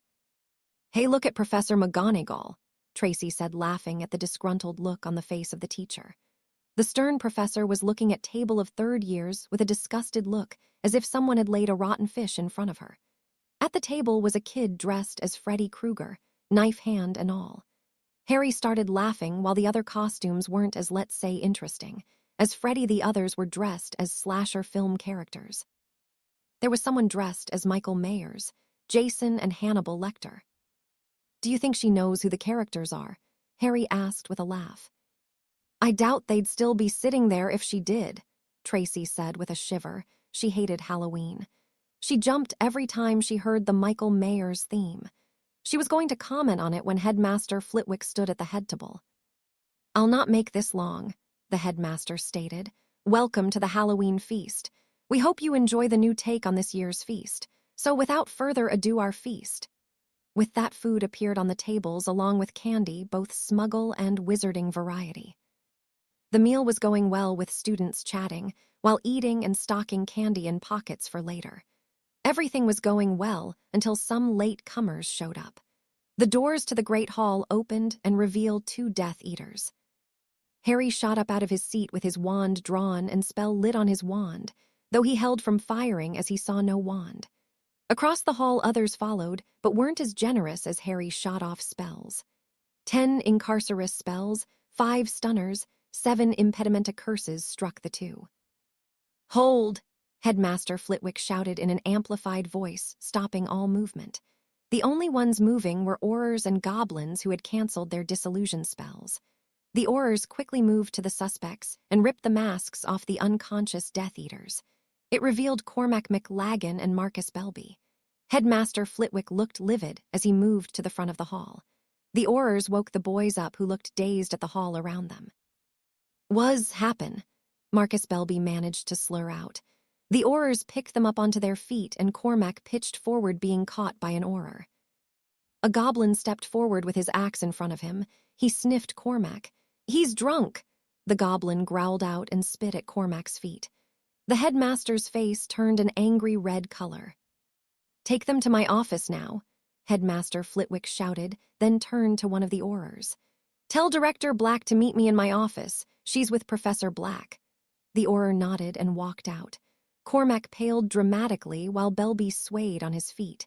Most of the school had a disgusted look on their faces as the two were frog marched out of the hall. Vicky slammed her head on the table and groaned. "There goes our keeper." The others chuckled, but Daphne looked at Harry curiously. "Why didn't you fire your spell?" "We're teenagers, we're stupid and impulsive by nature. I kind of figured this would happen," Harry said with a shrug and a sad grin. "Apologies for the disruption," Professor McGonagall announced from the head table. "Any more interruptions shall be dealt with likewise." She glared out at the students, showing her displeasure. She then waved her hand S in motion for them to resume the feast. "I didn't think those two were that stupid," Malcolm commented as they got back to eating. "They're not," Vicky said, still glum over her team's worsening prospects. "I overheard Cormac talking in the common room that some Hufflepuff dared him to do that, but he sounded like he blew it off." Seamus laughed. "Fire whiskey can change things. Some of the 7th years were passin' it round while you birds were getting dressed." The others laughed and nodded at that, but Harry was pensive. He found Draco's eyes at a table nearby. Draco nodded to him before returning to his meal. The meal wound down, and Professor McGonagall once again took to the head table, as Headmaster Flitwick had yet to return. "At this time, I would like to dismiss the lower years to their common room," she announced. As the lower years left while gathering what candy they could, the tables were cleared from the dance area, leaving about half the tables. Tonks appeared at the DJ booth with incandescent mask that changed colors as the light hit it. Her hair was a normal black as not to give her away. Once the tables were cleared from the floor, music came through the speakers and shouts of excitement came from Muggleborns and Half-Bloods, and they recognized the music.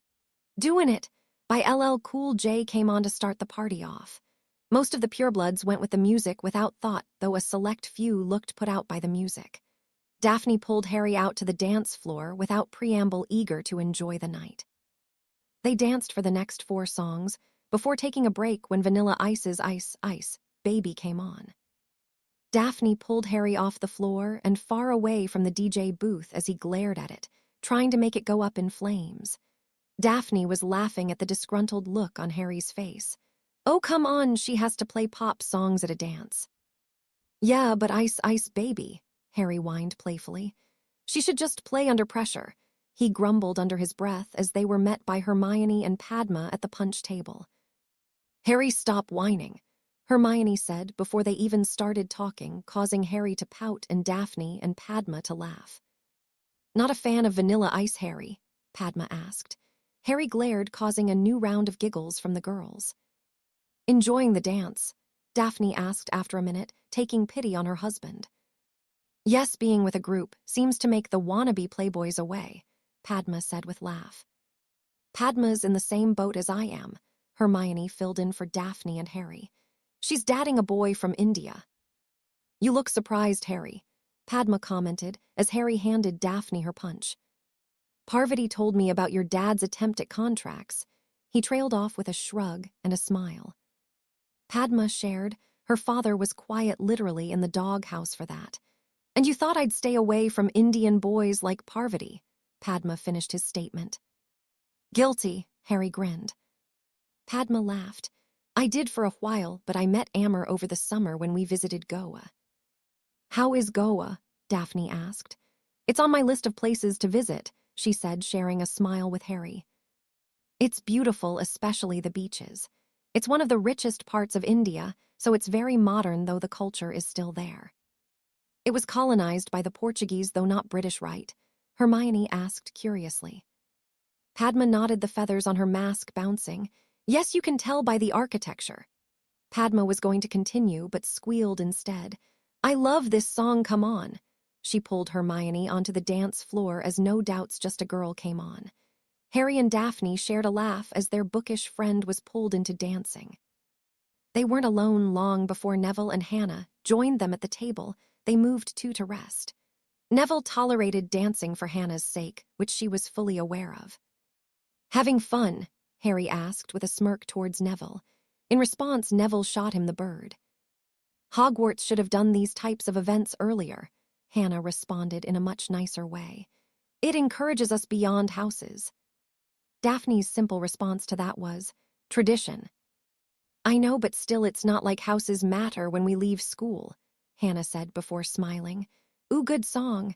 I love Michael Jackson. Harry shrugged. I like his earlier music, not so much now. Hannah looked aghast, but Harry simply smirked. Whatever, Hannah said with all the attitude of a valley girl, but lost it and started laughing. Neville looked a little spooked. You're way too good at that. So what you guys think of McLaggen and Belby earlier? Hannah asked quietly despite the loud music. They were colossal idiots, Daphne replied. They were drunk, Neville said right after, which was followed by Harry. Figured it was bound to happen, this being a masquerade and all. Hannah nodded to that. Belby's dad is going to furious. We know the family and Marcus' grandfather was killed by Death Eaters. Ouch, Harry replied, thinking of Belby's punishment. Daphne chuckled. They just keep getting more stupid. The song changed as she finished, causing Daphne and Hannah to stand up and Neville and Harry to groan as they got pulled up to dance. Whitney Houston's I Will Always Love You came on. You just had to let them watch that movie, Neville snarked to Harry as they were pulled to the dance floor. Harry shrugged. He may have found the song annoying after a while, but now it meant he got to hold Daphne close. He enfolded Daphne into his arms as they swayed to the music in the background. Daphne laid her head on his shoulder as they danced to the music. Harry turned her face to his and took her lips in a kiss, brushing his lips against hers slowly, languidly. I love you, Harry said softly, moving his lips to her ear. Daphne pulled his face back to hers and met his lips in another tender kiss. The music changed to a fast tempo, and Daphne turned so her back was facing Harry's front. She shimmied down Harry's front and back up in time to the music while Harry danced with her. They moved off to one side, lost in their own world. They were startled out of their bubble by a goblin guard, Lord Potter. He gave Harry a significant look. Daphne watched with worry as Harry's eyes narrowed. Can you find Draco and meet me in outside the hall? Harry asked, his tone laced with anger. His face softened a bit at Daphne's worried look. I'll explain once Draco's there. All right then, Daphne said with a nod and gave him a quick kiss. Harry walked with the goblin along the wall without pulling any attention to themselves with the darkness of the hall. Who and how? Harry asked in gobbledygook. Ryan Jones, Mitchell Frostburn, Nathaniel Bathe, and Lindsay Roth.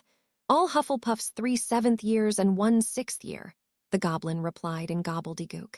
Harry's knuckles tightened on his sword's hilt. They stopped outside the entrance to the Great Hall and waited. Moments later, Draco, Astoria, and Daphne appeared. Explain, came from both Daphne and Astoria in sync with each other.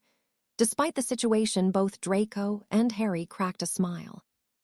Aelo's told me earlier today that she overheard some Hufflepuffs discussing an attack on the triplets, Harry said, with a growl. Both Daphne and Astoria straightened at the mention of the triplets.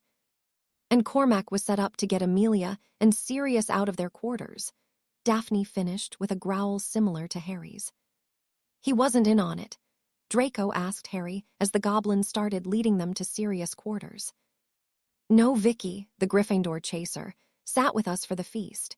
She said Cormac was talking loudly in the common room that some Hufflepuff dared him to dress as a Death Eater for tonight. And McLaggen's the type of idiot to do it, Draco concluded. He didn't have much love for the brash Gryffindor keeper. Especially when drunk, Daphne added. Neville told us some of the 7th-year Gryffindors got their hands on fire whiskey. Both Amelia and Sirius left the quarters for them, Astoria asked the goblin. Yes, both were rather furious with the news. Of course they know we were guarding the door and Aeolus was there. They called a house elf to watch the sleeping whelps, the goblin replied in a gruff manner. They passed the entrance to Sirius' quarters and gasped. The door was blown off the hinges. They could hear the triplets crying. Why haven't Amelia and Sirius been informed yet? Daphne asked with concern. The goblin gave Harry a side glance. Harry answered the question.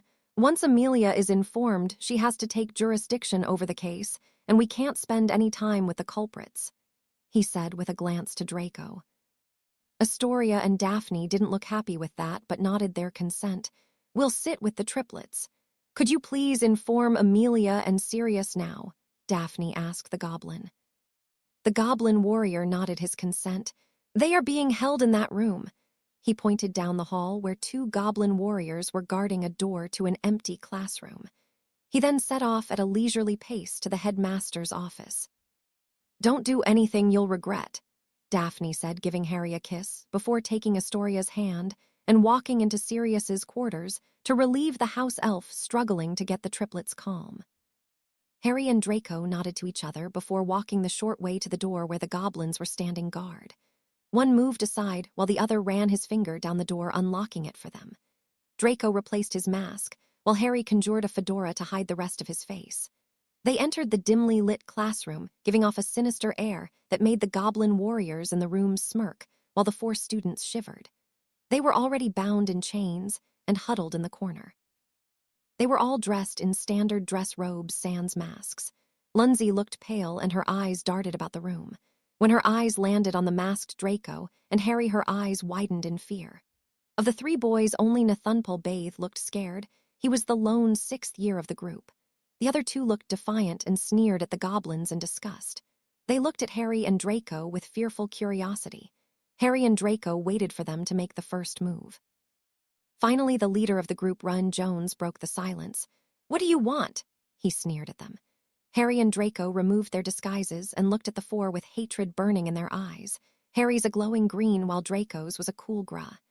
Lunzi let out a small shriek at the hate in the eyes, not sure which was worse. Run Jones sneered at them, while Mitchell Frostbun glared at the 2, and then at Lunzi. Draco recorded them coolly, while Harry burned holes into their skin. Ulla's made an appearance over Lunzi's shoulder, causing her to shriek again and start to whimper. Come, Ulla's, Harry hissed, causing all 4 to jump, though it was quickly covered by Jones and Frostbun. Ulla's snapped at them before coming to a stop in front of Harry and Draco. Well, Jones spit out, his eyes darting from the snake to the goblins and then to Harry and Draco. What do you want? Jones continued, getting up to his feet with urgency in his tone. Draco simply stared at the older teen in the eyes. You attacked a black. Draco let his comments settle. The 4 traditionally trained purebloods had a tremor of fear run down their spines. They knew the Black family lived up to their name, especially when it came to family they cared about. We're, Draco gestured to Harry and himself, blacks.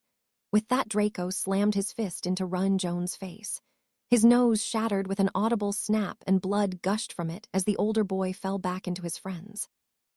Frostbun caught him, looked down at his friend in shock at the force of Draco's punch before he shot up. He got about 5 inches before Harry's booted foot slammed into his chest, breaking 4 of the boy's ribs.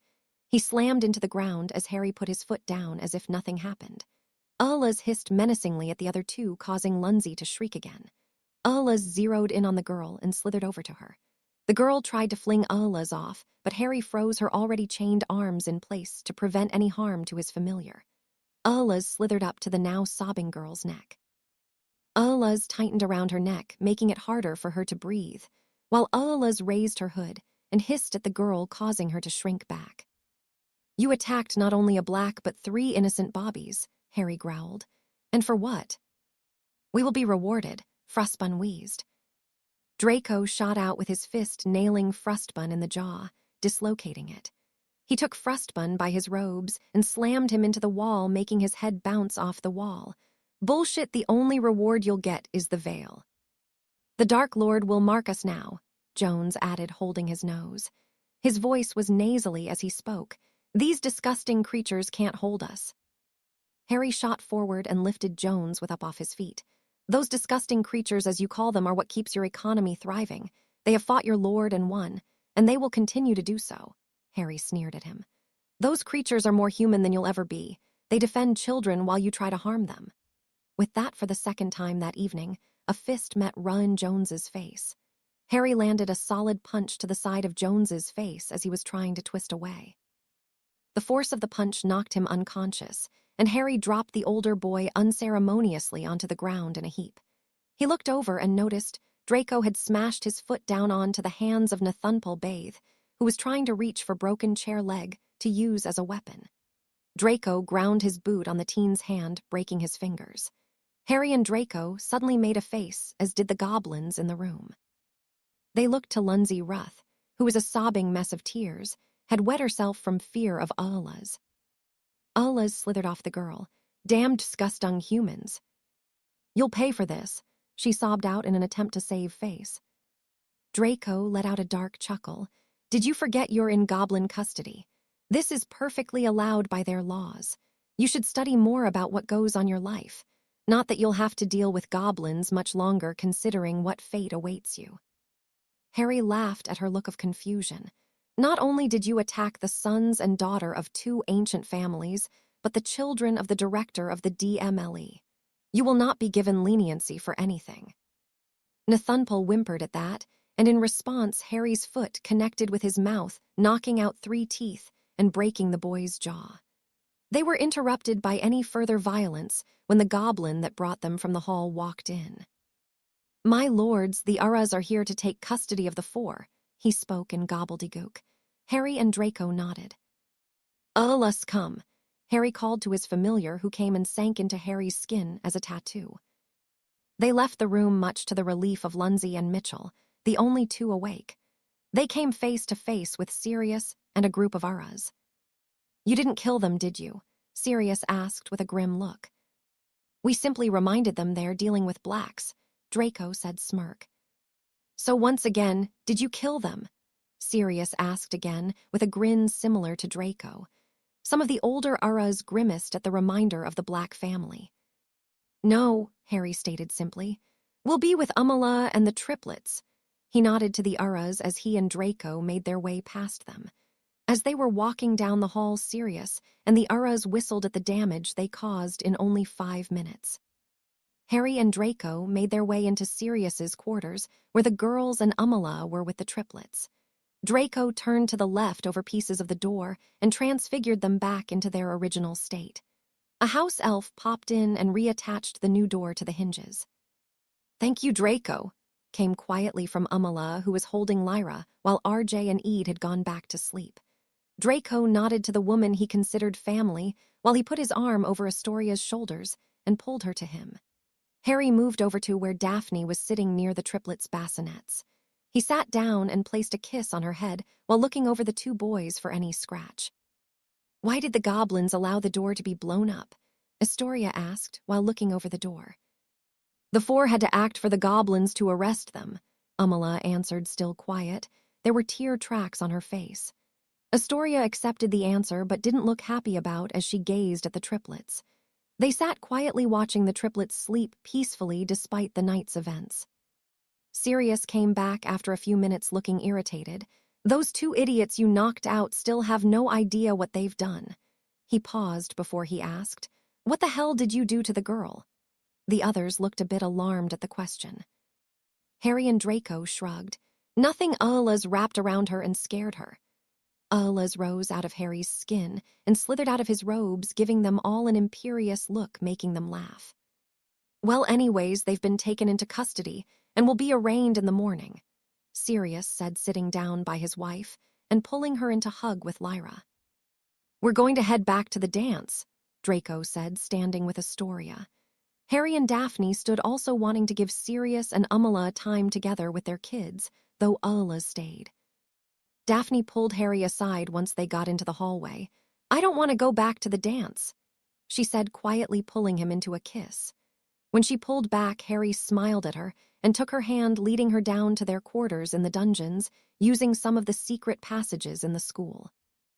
Once they got back to their quarters, Harry took his sword off and placed it on a stand above their fireplace. Daphne took his cloak off as he did, and then pushed him so he was sitting on the couch. She gazed at him lovingly for a moment before moving over to join him on the couch sitting, so she straddled his lap and laid her head on his shoulder. "Are you okay?" she asked as she played with his hair. "Yes," Harry said after a few seconds. The triplets were unharmed, but those four really were idiots, like Sirius said. They refused to accept what they did. "Well, like you said earlier, we're teenagers, stupid and irresponsible most of the time," Daphne said with a laugh. Harry grinned at her in response and started tickling her. She started giggling and squirming on his lap. "Hurrah, sap!" she gasped out between giggles. All her squirming, though, had a different reaction for him. Harry stopped tickling her, but Daphne grinned wickedly and kept moving on his lap. "Daph!" Harry groaned. She laughed with her head thrown back, and Harry moved forward and nipped at her neck. He picked her up and switched positions so that she was under him on the couch. He trailed kissed across her neck and up to her lips before slipping his tongue into her mouth. Daphne moaned as his tongue played with hers and threw his suit jacket off before working on undoing his vest and shirt. Harry moved his mouth to her earlobe and sucked it into his mouth, making her moan again as she got his shirt off. She ran her nails down his chest, drawing a shiver from Harry. He moved back to her lips, and she took his lips in an urgent way. He picked her up off the couch, and she wrapped her legs around his waist. He brought her to their bedroom and set her down onto her feet. He brought his lips to her neck while she undid his pants. Harry kissed her shoulders, sliding the material down off them before undoing the zipper of her dress and pushing it down off her body. Harry pulled back to look at her and nearly bit his tongue in surprise. His wife had gone without a bra tonight. She had a lacy black thong that Harry nearly tore off before leaning her down onto the bed. He kicked his pants off and his boxers before quickly joining her on the bed. Daphne giggled as she watched Harry. He grinned at her with a lopsided smile. He moved over her and kissed down her stomach. He ran his nose over her hips' bones, lightly making her shiver and her hands go to his hair. He slowly moved his lips to her thighs, giving each one a sensual kiss, before moving to her center. He flattened his tongue and gave one long lick to her center. "Ooh," Daphne moaned as he began to eat her out in earnest. He licked, sucked, and nibbled at her clit while she tugged at his hair whenever he hit a certain spot. He brought one of his fingers up to her entrance and inserted it, slowly making her buck her hips for more. He grinned against her and set a fast pace with his tongue and fingers. Daphne was writhing against him as he worked her towards her climax. Finally, he curled his fingers roughly in her while nipping her clit, and she screamed as she climaxed. He withdrew his fingers and slowed his licking until her breathing evened out before he kissed back up her body. He stopped to play with her breast, working her up again before she finally pulled him up to her. "In me now," she moaned out as his dick rubbed against her pussy. Harry brought his lips to hers and plunged his tongue into her mouth as he entered her. She bucked against him, and Harry moaned with pleasure as he sunk into her. She clenched her inner muscles around his member as he began to move in and out of her. Daphne moved her lips to Harry's neck and began to kiss under the back of his ear. "Daph!" Harry groaned and started moving faster and rocking into her. She met his thrusts with equal vigor, rising up to meet his hips. Both of them could feel it building in them as they met each other's thrusts. Harry claimed her lips once more as he moved faster, plunging as far in as he could go before pulling out. Daphne's muscles clenched rapidly around him as she screamed out her climax. Harry followed moments later in his own climax. They slowly came down from their high, still moving with each other languidly. Harry finally pulled out and moved from atop Daphne, pulling her with him. She was now laying on her side, half on Harry with her head on his chest. Harry ran his hands through her hair as they were silent for a few moments, simply enjoying each other. "We haven't had much time to ourselves," Daphne commented, breaking the silence, "but that more than makes up for it." She finished playfully and kissed where his heart was. "We should take a trip over Christmas break," Harry said, still playing with her hair. "MMH, that sounds nice," Daphne said sleepily. Harry laughed quietly and Daphne slipped into dreamland. Harry stayed awake for a few more minutes thinking about where they could go. Chapter 49, Weasley is our king. Riddle attacked Muggle Liverpool, Hermione announced, not looking up from her paper as Harry, Daphne, Tracy, and Blaise joined her at the Ravenclaw table for breakfast the day after the masquerade. "And the attack on the black children beat it out for the front page." Hermione added with a bit of bitterness seeping through. Harry gave her a sharp look at the tone of voice, so she added, "The attack on Liverpool killed 13 muggles, had 13 muggles kissed, 13 tortured, and 13 houses burned to the ground. Its first mention is on page 5, and the main headline is about the majority of reaming Dementors being killed off. I'm not saying an unsuccessful attack on the triplets of the Director of Magical Law Enforcement doesn't matter, or that it shouldn't make the front page. However, the rest of the story is on the Black and Bones family lines form page 2 to 4. Harry's sharp look dissipated, and he held out his hand for the paper. Hermione turned it over willingly to Harry, who perused the articles. "It's not surprising," Daphne said softly with guilt on her face. "The large portion, the richest portion of Wizarding Britain still doesn't like to acknowledge the Muggle world." Tracy, being a half-blood, shared Hermione's outrage, but also knew from her father's family what Daphne was getting at. The old regime of Wizarding world would rather think the Muggle world didn't exist. "Do you think there was any ritual attempt by Riddle, or did he just play on Muggle superstitions?" Harry asked after finishing the article. His question was directed to Hermione and Tracy, his fellow Arthomancy students. Tracy looked pensive before answering. "If it was just the murders, I would be inclined to think so. However, none of the other events point to a ritual. So it was most likely just Riddle using Muggle superstition in his favor." "Yeah," Blaise added. "He would know it too with growing up in the Muggle world." Hermione looked thoughtful at the answer, most likely planning a trip to the library in the near future. With that, the group finished eating in a quiet silence, each lost in their thoughts. They stood to leave for Charms and were joined by Neville, Hannah, Susan, Draco, and Theo. "So did you guys hear McLaggen and Belby's punishment?" Neville said with undisguised glee. The rest of the group had been informed by Draco and Astoria of what happened the night before. At their denial, Neville continued, "Cormac is banned from Quidditch for the rest of Hogwarts." Katie was pissed but understood. The Slytherin Quidditch players shared a grin. "They've also been stripped of their wands for anything other than classes or homework, which is to be supervised by a teacher." Then their fathers were called. Dean Thomas swore he heard yelling from the opposite side of the corridor to the headmaster office when he walked by. Anyways, apparently they were both so hacked off they gave Madame Bones permission to throw them in Azkaban for a 1 day and night. And they agreed to both boys' underage magic restrictions being left in place until they're 18. "Holy shite," Susan said in a rather stunned voice. Harry, Hermione, Draco, and Theo shared her look of surprise. Hannah had heard this from Neville earlier, which was the only reason she was able to keep her look of surprise contained. "You don't think that's harsh?" Susan said, turning to Daphne, Blaise, and Tracy. "Well, we all," Blaise said, gesturing to himself, Daphne, and Tracy, "have spent time around the McLaggans at functions and parties.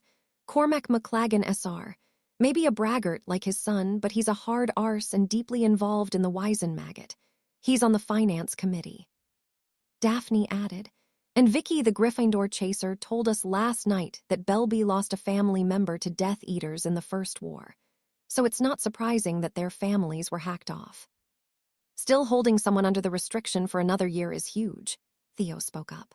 Hermione and Harry gave him a look, so he explained. "It's not just, oh, I can do magic out of school. It's a wizard or witch's official coming of age. It's usually in pureblood families, which both McLaggen and Belby are huge deals celebrated with an elaborate party. It wouldn't surprise even though Harry's emancipated and married if Sirius was planning on having one for Harry." Harry groaned at that statement. Daphne chuckled. "My poor antisocial famous husband." She teased and gave him a quick peck on the cheek as they entered the Charms classroom. The other laughed at Harry's pouting expression. They took their seats at the front of the classroom and waited for the other NEWT-level students to arrive.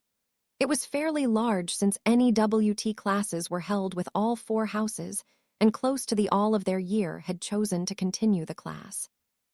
Though thanks to Fudda's rigorous syllabus and punishments, a few had dropped the course. "All right, I want everybody to put their things and their outer robes into these trunks to my left," Fudda said as he walked in wearing a rain slicker.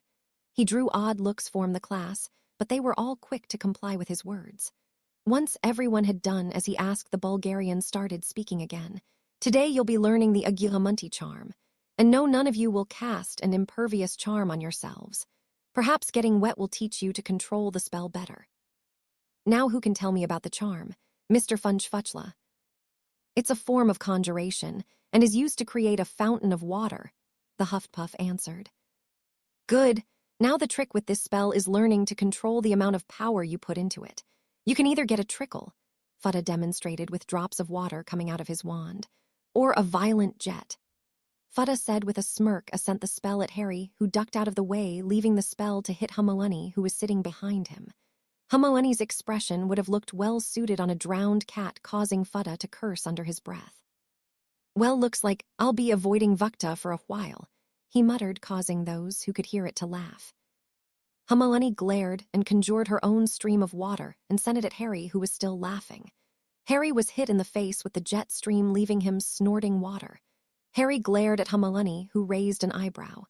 He turned to Daphne, who was snickering at him, and proceeded to shake his long hair like a dog proceeding to soak her.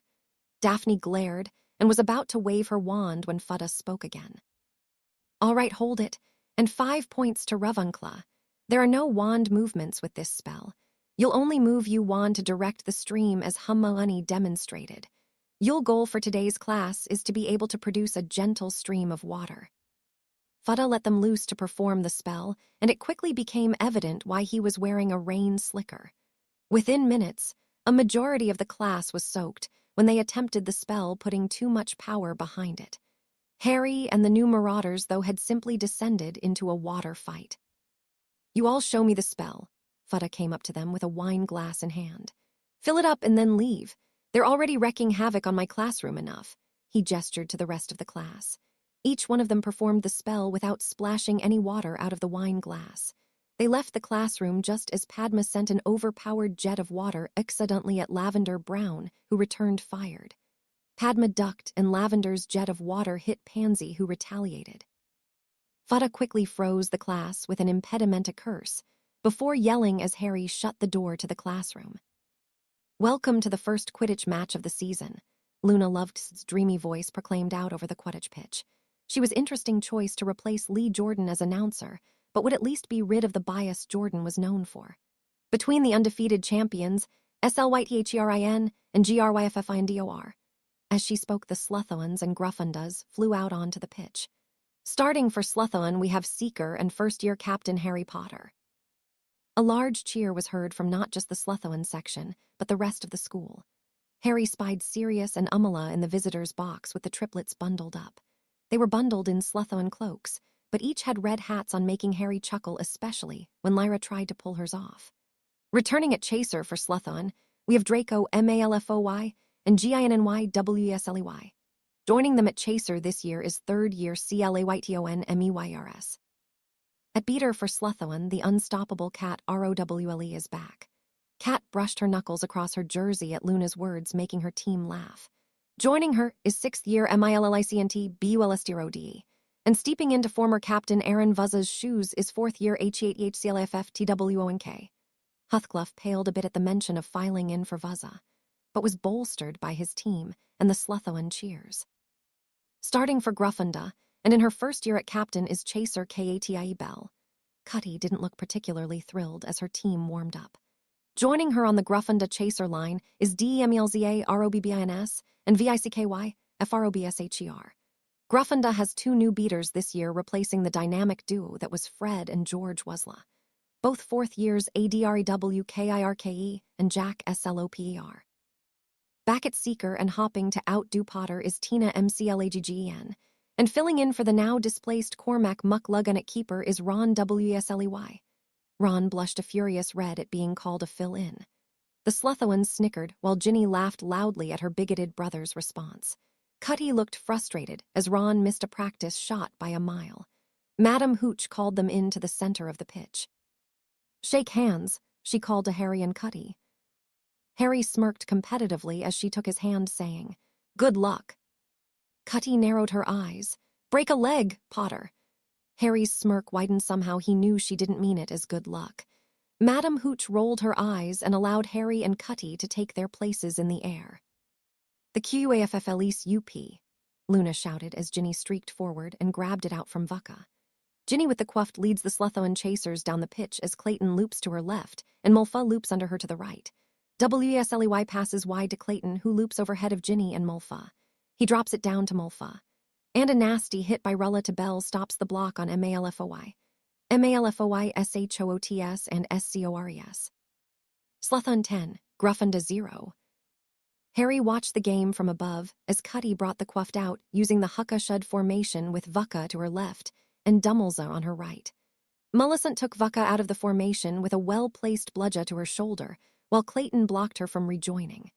Draco cut off Dumbledore in the passing lane as Ginny took on Cuddy. The older chaser outmaneuvered Ginny, but had the quaft stripped from her by Cat's bludger. WSLEY RECOVRS the drop, Luna's voice called as Ginny streaked down the pitch in a breakaway. She barrel-rolled to avoid a bludger coming up and faking a shot to the left. Ron fell for the fake shooting wide left while Ginny rocketed a shot into the right hoop. WSLEY SCORES on her older brother. Slytherin 20, Gryffindor 0. This time, Vucca brought the quaft out swing wide to the left of the pitch, lessening the effect of the bludgers being sent from the middle of the pitch. She streaked up the left side of the stands with Clayton gaining on her. She launched a pass to Cuddy, but it was intercepted by Draco. Draco lost it, though, when Tina dropped down from above him without him realizing it. Cuddy picked up the quaft and shot to the left goal. A save by HEATHCLAFF. Harry cheered his teammate on and laughed to himself as Ron turned as scarlet as his uniform. While the weasel wasn't quite as vocal with his bias against Slytherins, since the Defense Association, he was still an arse towards his sister. 45 minutes into the game, Slytherin was up 60-0. Only the combined efforts of Tina and Gryffindor's chasers kept the score from ratcheting up. The Gryffindor beaters weren't bad, but lacked the teamwork of Fred and George and the power that Cat and Millicent had. At an hour in, Slytherin increased their lead by 20 more points. The Slytherins started to chant, "Weasley is our king. He cannot block a ring. Weasley is our king. He cannot save a thing. Weasley is our king." Ron turned even redder much and missed another save by a mile. Clayton hadn't even tried a fake. Cuddy looked like she would pop a blood vessel in a minute if Weasley didn't at least save one. Harry finally spotted the snitch near the Gryffindor hoops. He shot to it at the same time. Tina did both were near the Slytherin goal. Harry had been circling the pitch, while Tina managed to interrupt a pass from Clayton to Draco. Tina shot out towards her own goals as she came up from the play. Both were streaking across the pitch. Harry had the better line, while Tina was facing more resistance from gravity. The snitch shot in across the hoops, drawing the attention of the weasel. Harry swung in by the Gryffindor goals, and Weasley, in an act of desperation, kicked out his leg into Harry's broom. Harry was forced off his line and slammed into the left Gryffindor goal ring. His right ankle was smashed in between the metal foot rest on his broom and the metal hoop. His ankle gave an audible snap as it was wrenched between the broom and the goal. Harry pitched forward off his broom and into the path of Tina Mucklugan, who had just pulled even as he went into the ring. He managed to snag the end of Tina's broom, causing her to pitch forward as she reached out and caught the snitch. Madame Hooch's whistle was heard at the same time. She and Harry hurtled down towards the pitch. "Shite, I can't pull up Hadrian," Tina yelled, releasing the snitch as she tried to pull up with both hands. Harry gritted out, "Keep slowing and stay balanced." He jerked on the broom while he swung himself over the broom. He wrapped his arms around the small second year and jerked up with her, causing them to shoot up in time to miss plowing into the pitch. Harry slowed the broom as they to a hover before landing it, grimacing as it put weight on his ankle. Tina hopped off as soon as her feet touched the grass and turned to help Harry off the broom. "Hadrian," she was trying to brace his weight, but she only weighed about 90 pounds to Harry's 130 of solid muscle and was struggling. Draco quickly landed next to Tina and took Hadrian's weight. "It's his right ankle," Tina said to Draco. "You fucking pillock," they heard Ginny shout from about 20 feet away where all the other players had gathered. Madame Hooch was trying to keep them separated from Ron while the professors rushed to help. Ginny managed to dunk under Madame Hooch and shot up swinging. Her right hook connected with her brother's face, breaking his nose and dropping him to the ground. Katie was the closest and grabbed Ginny before she could do any more damage. The mob of Quidditch players was separated with a spell from Flitwick, who had reached the edge of the pitch. He was joined by Professors McGonagall and Crumb. Professor Crumb helped Katie with Ginny, while Madam Hooch and Professor McGonagall laid into the weasel. Headmaster Flitwick moved to Harry, Draco, and Tina. "Mr. Malfoy, Miss McLagan, please help Mr. Potter to Madam Pomfrey. Hadrian, do you want to press charges?" the small headmaster asked. Hadrian snorted. "No, I think that hit was enough," he laughed. The headmaster smothered a grin. "Unfortunately, I'll have to disciple her also, if you'll excuse me." As Draco helped Hadrian off the pitch with Tina alongside, "Well, we're still undefeated." Harry nodded to the scoreboard. It read Slytherin 150, Gryffindor 150. Draco shook his head. "Not the way I wanted to beat you to the snitch." "Harry," Daphne shouted as she intercepted them. "Broken ankle," Harry said calmly. "You could hear the snap," Tina added.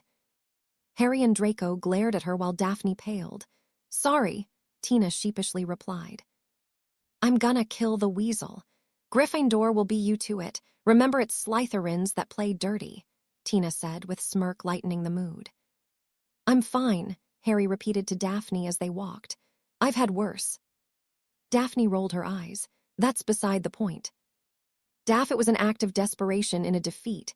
It happens," Harry said, still trying to calm his furious wife. "Now that doesn't mean we're not going to prank him, but it does happen in sports." Daphne huffed and made no further comment until they reached the hospital wing. Draco tried and failed to smother a laugh, causing Daphne to level a glare on him. "Hadrian, why am I not surprised?" Madam Pomfrey said as she turned them, walking Hadrian in. "Broken ankle," Harry repeated again. "Set him down over there." Madam Pomfrey pointed to a bed as she finished putting some potions away before coming over to him. Harry swung his legs up onto the bed, and Daphne perched on the bed next to him. Madam Pomfrey cast a diagnostic spell around his ankle. "Not too bad a clean break," she said. She wove her wand in a pattern around the ankle in question. Harry felt the bones shifting in his ankle as it was healed. "Nothing strenuous for the next few days, and some ice would be helpful," she said as she finished. "So who won?" Madam Pomfrey asked when he swung his legs back over the side. She looked surprised when both Draco and Tina grumbled. Harry's eyes hardened a bit at the thought that his perfect catch streak was ended. "They tied," Daphne answered for the grumbling Quidditch players. "Slytherin was up 150 to Gryffindor's 0 when they saw the snitch. They were close, and then the weasel." Daphne's eyes narrowed, and she spat the name. "Kick Harry's broom." Tina caught the snitch right after Harry was forced out of the snitch run by the kick. Madam Pomfrey sighed. "I take it I'll be seeing Mr. Weasley a few times this week." Harry and Draco grinned, causing Madam Pomfrey to narrow her eyes at the two. "Shoo, all of you, and try not to permanently injure anyone." "So what is this going to do to him?" Neville whispered, though it was rather pointless with the way the weasel was snoring. By now, Dean Thomas slept with silencing charms around his bed, and Seamus could sleep through a tornado, according to Neville. The weasel had just gotten back from a 1-week suspension for his Quidditch violence. Apparently his mum had taken pity on him since the nose that Madam Pomfrey refused to heal was straight once again. They were currently standing above Ron Weasley, snoring away, completely unaware of what was to befall him. Harry sprinkled a fine powder onto the sleeping teen. The powder was designed to itch, ensuring the boy would shower. Once in contact with water, the prank would activate. "It's going to make him hallucinate, everything from giant spiders to purple unicorns," Harry said, eyeing the sleeping teen, trying not to snicker. "And the crown?" Neville asked as he attached it with a very old, almost lost sticking charm to the weasel's head. It was a rather garish crown, transfigured to look silver with snake heads protruding from it with green emerald eyes. Across the front in script was King of Slytherin. "Rex's idea," Harry said with a snicker. "The powder will wear off after 24 hours. The best part is it's undetectable." Harry nodded to Neville before throwing his invisibility cloak over and leaving Gryffindor Tower. Harry entered his room and slid the cloak off with a grin. Daphne was lying on the bed, sprawled out with one arm thrown over her head with her tattoo easily identifiable. She was in a light blue baby doll that fell to the top of her thighs, just barely covering her. She had kicked the sheets off, and her body was spread out over the whole of the bed. Harry stripped and crawled onto the bed. He hovered by her legs and placed his lips to the inside of her left ankle. He lightly nipped at the skin before kissing his way up her left leg to the inside of her left thigh. She awoke slightly surprised, but was soon giggling as Harry nuzzled her thigh before moving to repeat the kisses and nips to her right leg. "Harry," Daphne pouted as he seemed content with driving her insane, kissing her the inside of her right ankle, where she was ticklish. Harry grinned wickedly and quickly moved to claim her lips in a searing kiss. Daphne opened her mouth to accept his tongue, which quickly worked to battle with hers. Harry's tongue plundered Daphne's mouth with abandon, while his hands worked her baby doll top up her hips.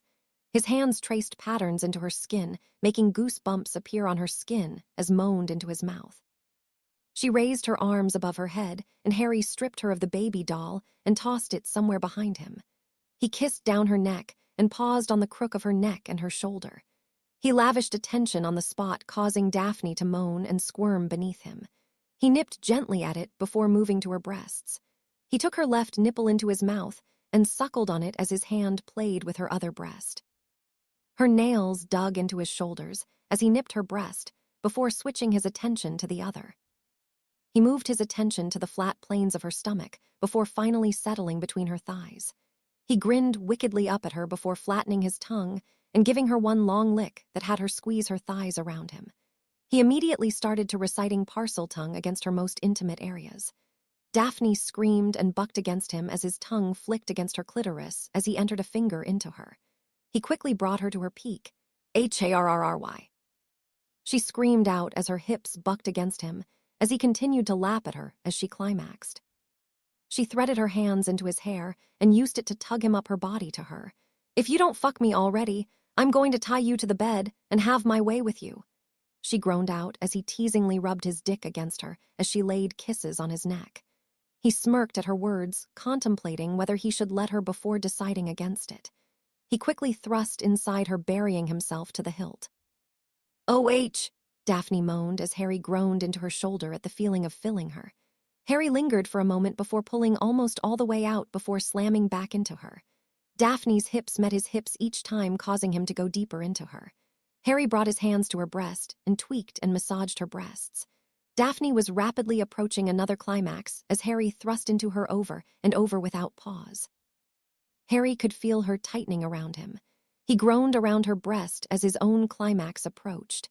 He sped impossibly faster as he thrust into her, driving her over the edge with a powerful thrust. "Oh, God." Daphne moaned, and her nails scrapped against his back, pushing him over the edge as Daphne's walls clenched around him, gripping him in a vice.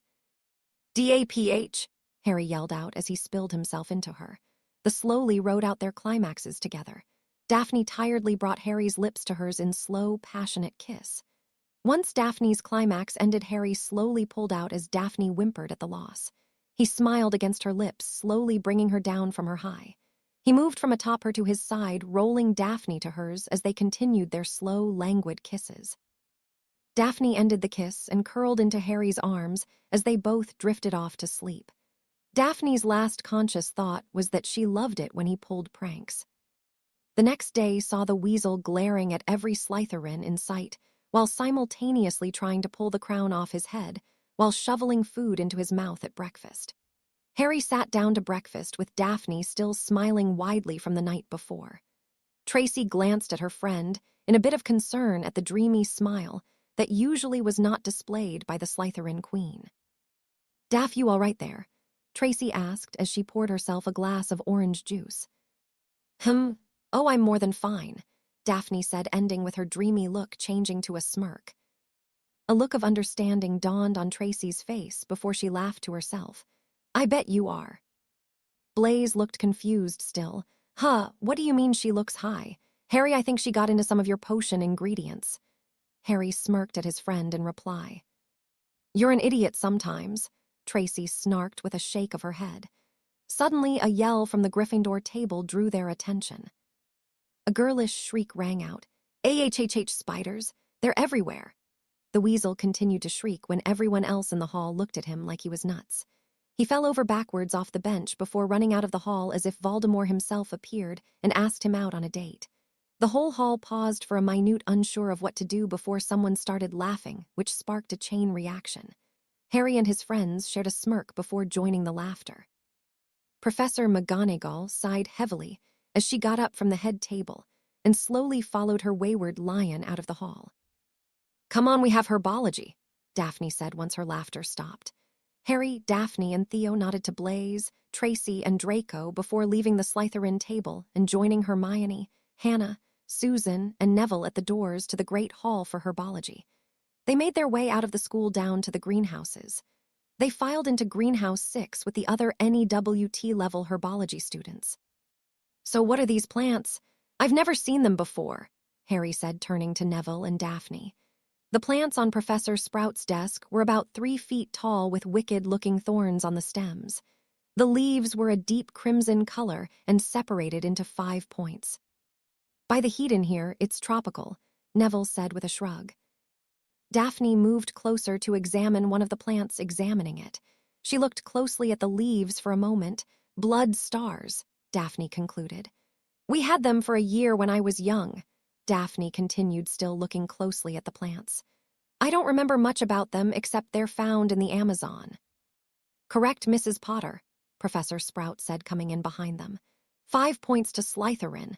Now everyone take a plant by the base it's in, do not touch the thorns." Each student took a plant to their stations. Now these plants are from the Amazon rainforest, as Mrs. Potter said. They are used in few of the rarer potions. Their leaves are the main ingredients used in potions. The thorns, though, are used in poisons. Anyone know why? Padma Patil answered, "They prevent blood clotting."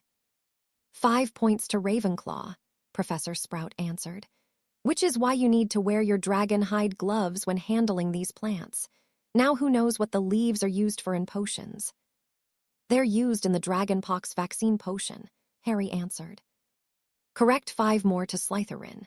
Now you need to strip the leaves from the stem, make sure not to tear them. Then you need to take a pair of dragon bone clippers to remove the thorns directly at the stem." Professor Sprout instructed them, waving her wand to unlock a chest which held the dragon bone clippers. They were about 20 galleons apiece, hence the locked chest. Daphne and Neville were the fastest in the class at stripping the leaves and thorns from the plant. Harry wasn't from behind, but had a few tears in his gloves from the thorns. "These thorns are bloody tough," Harry commented to Daphne under his breath. The thorns were about 3 inches long and had one of the sharpest points he had ever seen on a plant. Daphne nodded. "They are really tough in potions. They have to be dissolved in extreme heat. You can't crush them." Harry raised an eyebrow at her. "Do I need to watch my food?" Daphne snorted. "Dad has us learn almost everything about the plants in the greenhouses in case questions arise with buyers. Besides, aside from Professor Snape, you're the only with the skill to brew a potion using the thorns. Extreme heat is a bit of an understatement." "All right, everyone, place your leaves in box on the front table. I'll be collecting the thorns," Professor Sprout announced at the end of the period. As they packed their things away, Professor Sprout stopped by Harry and Daphne's station. "Hadrian, would you take the leaves to Professor Snape?" "Sure." Harry went and collected the wooden box holding the leaves before he and Daphne waved goodbye to Professor Sprout. DATHATR, attack in Muggle Manchester, GREYBACK captured. A horde of Death Eaters attacked a Muggle football game in Manchester, England yesterday evening. The attack was led by the Carrow twins and Fenrir Greyback. They attacked the stadium from 2 sides with liberal use of the Bombarda Hex. They collapsed the entrances and then attacked the Muggles enjoying the game. The Carrow twins led Death Eaters in attacking the Muggles with the Killing Curse and the Torture Curse, while Greyback led his pack of half-transformed werewolves against the Muggles. Aurors arrived on scene within minutes to help the overwhelmed Muggle security forces at the scene. Muggle reinforcements were also at the scene within 15 minutes of the start of the attack. 10 Muggles, including 3 children, were killed by wizards and 4 were driven insane by the Torture Curse. 15 Muggles were mutilated by Greyback's pack, luckily, though none were turned, as it was not the full moon. Aurors on scene were able to capture Fenrir Greyback by forcibly administering the new cure for werewolves, invented by Professor Severus Snape of Hogwarts. The Auror responsible for the capture was Auror second-class Nymphadora Tonks, who used a muggle dart gun to force the cure into Greyback. Greyback has been taken into custody and faces over 200 counts of murder, assault, and rape, stemming from not only this war but the First War with Tom Riddle's forces. Article by Melissa Bennett. Harry set the article down with a sense of conviction. He felt bad for the Muggle families, but also an immeasurable amount of joy that the man who was responsible for Remus's and so many others' pain was now in custody. Draco snorted from the opposite side of the Slytherin table. Should but the bloody bastard in a zoo for the rest of eternity.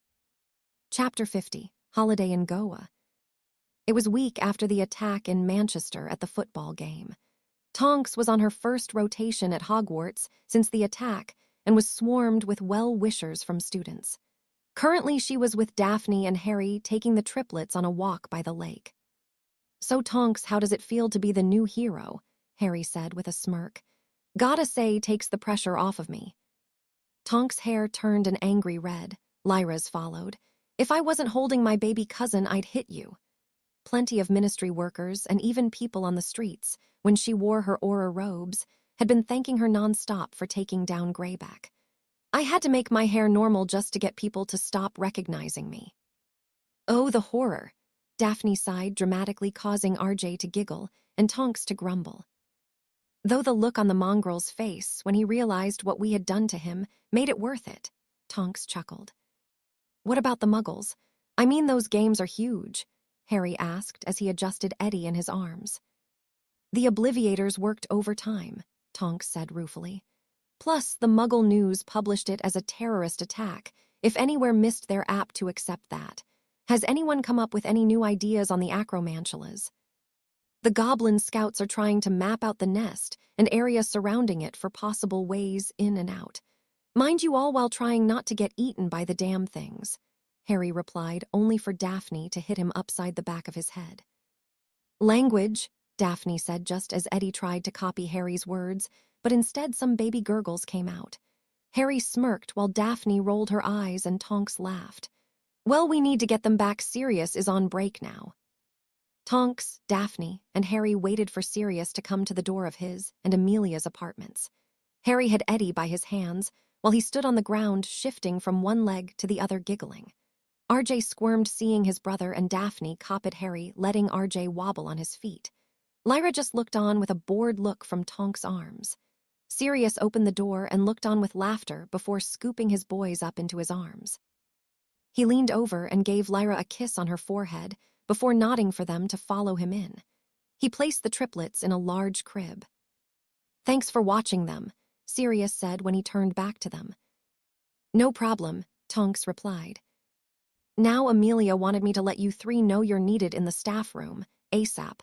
All the prefects will be at the meeting as well as the head of houses," Sirius said while preparing baby food. "All right, we'll see you in class," Daphne said as the three left his quarters. They walked in a comfortable silence to the staff room, Daphne and Harry holding hands as they went. They arrived at the staff room to find most of the other prefects, the head of houses, Madame Bones, Minister Scrimgeour, and two of the other Aurors on duty at the school. After they arrived, the rest of the prefects and head boy and girl filed in promptly. "Everyone take a seat," Minister Scrimgeour. "We at the ministry have decided to prepare an evacuation plan in case the worst should happen and the castle falls." Whispers broke out among some of the prefects, but were quickly quelled by Headmaster Flitwick. "Quiet, please. You are here because as prefects we believe you have more maturity and will be able to handle your responsibilities." The prefects, who looked uneasy, quieted at their headmaster's faith. Minister Scrimgeour nodded to Flitwick. "We have arranged through the Department of Magical Transportation to make one-way portkeys activated by a command phrase. These wristbands will be given out to all students." He showed them one of the wristbands that was about half an inch wide. The one he was holding was green and had Slytherin written on it in silver with the Slytherin snake. There was one for each house. They were split up between the heads of houses. The heads will announce the plan to the students, and you all will help to hand out the bracelets. They work as one-way portkeys to Beauxbaton's magical academy. Madame Maxime has graciously offered to host our students in case of evacuation. Rufus finished. Why the French? One of the other prefects said, hidden behind the others. Because Beauxbaton's, Scrimger said sarcastically, is the safest place in France next to the French ministry and equipped to handle children, he bit out. Hey, came an indigent squawk from Graham, who turned out to be the prefect who spoke before. Daphne snickered next to Harry, who rolled his eyes. Severus came and stood directly next to Graham with a glare that could melt cauldrons. Graham gulped. The heads have the master portkey that can activate all of the ones for their houses. They can only be activated by the master portkey, and once on they cannot be taken off. Also, the 7th years that are members of the DA will have the choice of staying and fighting only if they are 17. Once the 7th year turns 17, the pupil can choose to take off the bracelet. Some of the prefects started to protest, but were quickly silenced by their heads of houses. The meeting broke off quickly afterwards, with Severus escorting Graham out by the ear. The winter holidays came upon Hogwarts with blinding speed, or so it seemed to at least the 5th and 7th years plus Harry. Severus had him brewing potions whenever he could. He spent some nights sleeping in the potions lab. He ended up slacking on his prefect duties, but most of the others did not begrudge him that. When he was not preparing potions, training, Quidditch, or prefect duties, he was trying to plan a vacation for Daphne to make up for the lack of attention. Currently, Harry was face down in his charms textbook, in his and Daphne's rooms. Daphne entered the room with Tracy laughing at Tracy's impression of Professor Babbling's overly enthusiastic lecture on ink and runes. Daphne stopped laughing abruptly and shushed Tracy, who looked over at the couch. "Oh, how cute." Daphne pushed her friend playfully. "Shut up." Tracy giggled quietly. "I'll see you guys at dinner." Daphne sighed and walked over to the couch where Harry had fallen asleep in an awkward position. She gently removed the book from between his grasp and his head before she leaned him back into a more comfortable position. Daphne moved to a sitting chair before pulling out her runes text and getting started on her essay. As she worked, Aeolose came into the room from hunting. Aeolose swiveled her head from the sleeping Harry to Daphne and hissed quietly. Daphne smiled at the snake that came over and wrapped up near her feet. "Something's gotta give," she whispered to the snake, giving her a rub before going back to her work. Harry woke with a stretch that cracked his back, causing Daphne to turn to him. Harry got up off the couch and moved to Daphne's side. He leaned down, his lips connecting with hers in a slow building kiss before he pulled away. "How long was I out?" Harry asked, tiredly punctuated with a yawn.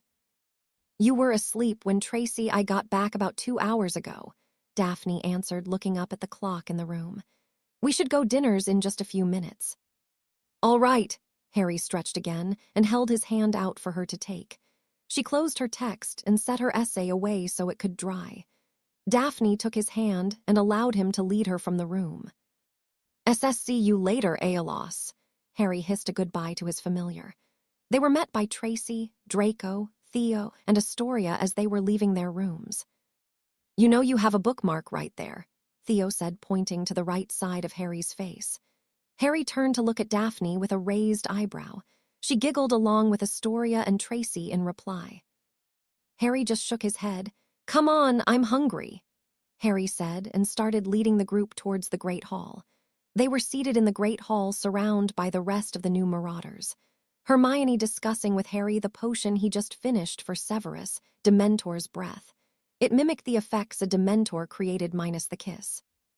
Silence slowly crept through the hall as Headmaster Flitwick stood at the head table with his arms raised.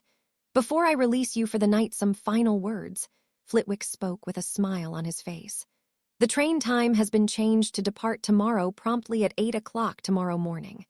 There were some groans throughout the hall. "There will be an escort to the train. For those who are staying, there will be Yule Ball on the 24th. Madame Marie Gladrags of Gladrags Wizardwear has agreed to come with a selection of clothes and to measure those who would like new clothes for the ball." A cheer went up from most of the girls in the Great Hall. "She will be here on the 14th with her staff." We've also decided to organize a few winter events.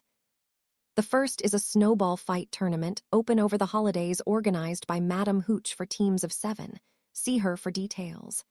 Second, we will be having a snowman building competition judged by the Professor Vector, Madam Pomfrey, and Professor Babbling. See them for details. That is all for the night. I hope you all enjoy your winter holidays and may they be safe.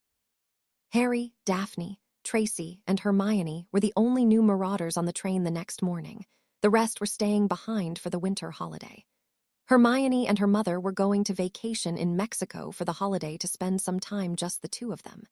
Tracy simply wanted to get out of the castle. Blaise was driving her insane. They were finally talking more without arguments, but then he started dadding Simone Jones of Ravenclaw. The four of them were in their own car with Tonks and Fedor. Tracy was talking to Fedor about private tutoring versus classes. Fedor had experienced both first at Durmstrang and then when he gained his mastery while playing professional Quidditch. Hermione was reading a Muggle book, The Once and Future King. Tonks was currently on patrol for the next hour. "You still haven't told me where we're going," Daphne said from where she was tucked into Harry's side. "It's a surprise," Harry said with a smile. He kissed her forehead before turning to look at Hermione, telling Daphne without words she wasn't going to find out. "Myoni, that book's about King Arthur, right?" "You have not read it yet?" Hermione asked with surprise. Harry had usually read all the books Hermione had been assigned in Muggle school or were thought of as classics. "It has magic in it," Harry said with a shrug. "I got a beating for Shakespeare. I'm pretty sure anything with Merlin was out of the question," he finished matter-of-factly. All the inhabitants of the compartment eyes darkened at the casual way Harry talked of abuse. Fedor looked like he was going to question him, but was silenced by Tracy. Tracy mouthed the words "Ask Tonks" to him, and he nodded, letting it go. "You read Shakespeare before 11?" Hermione asked, surprised. "It was one of those side-by-side ones where it has the Old English and the modern," Harry explained. "The librarian saw me reading Lord of the Flies and suggested it." "What did you think of Lord of the Flies?" Hermione asked. "I thought it was overrated." "I liked it until the ending," Harry said with a shrug. "Then it got kind of ridiculous." For the rest of the ride, the four plus Fedor and Tonks discussed their reading habits, occasionally comparing wizarding and Muggle literature. "All right, Harry, here's your portkey," Tonks said, handing over his Muggle passport. "It's been made into a two-way portkey. You'll leave from here and it'll bring you back to King's Cross from wherever you are." "What not even Tonks gets to know." "Oh, I know where you're going. This is just more fun," Tonks said as Daphne pouted. "Come on, you'll find out soon enough," Harry said as he pulled Daphne to the portkey area of the platform. "Bye, Tracy." "Mine," Daphne said as she was being pulled away from her friends with Harry smiling. "Have fun," Tracy said in sing-song voice. "You know," Daphne said accusingly as Tracy smirked. Before she could say anything else, Harry activated the portkey. They appeared in crowded area with people talking in a variety of languages. Daphne recognized Portuguese and English, but the third was a mystery to her. She glared at Harry. A little warning would be nice. Harry smirked. "I'm the one who hates portkey travel." He leaned forward and gave her a kiss. Daphne's glare softened. "I'm not particularly fond of it either, you know. So do I get to know where we are?" "Well, this isn't actually it," Harry said, looking around. "This is one of the many magical alleys in India, and more specifically Silver Alley in Goa," he explained without stopping. Daphne gaped at him for a moment before squealing and jumping into his arms. "We're in India," she squealed again. "Yep," Harry said with a kiss. "Let's go, our hotel is Muggle." Harry led Daphne out of the alley and into Muggle Goa. Both Daphne and Harry wandered to their hotel while taking in some of the nearby sights and markets. They walked for about 15 minutes before they came to a rather massive hotel. "Harry, this isn't a hotel, it's a resort," Daphne said, while looking at the beautiful, sprawling resort that was the Park Hyatt Goa Resort and Spa. "Same thing," Harry said, leading her to the front desk. "Hi, we have a reservation for Potter." The concierge looked a bit dubiously at the pair of teens, but entered the name into the computer. She fought to keep the surprise of her face when the reservation appeared. "Can I see your passport, please?" the concierge asked him with a bit of concern. Harry smirked while Daphne put on her best haughty pureblood look. She usually reserved for pureblood balls as they both handed over their passports. "Here you go, ma'am."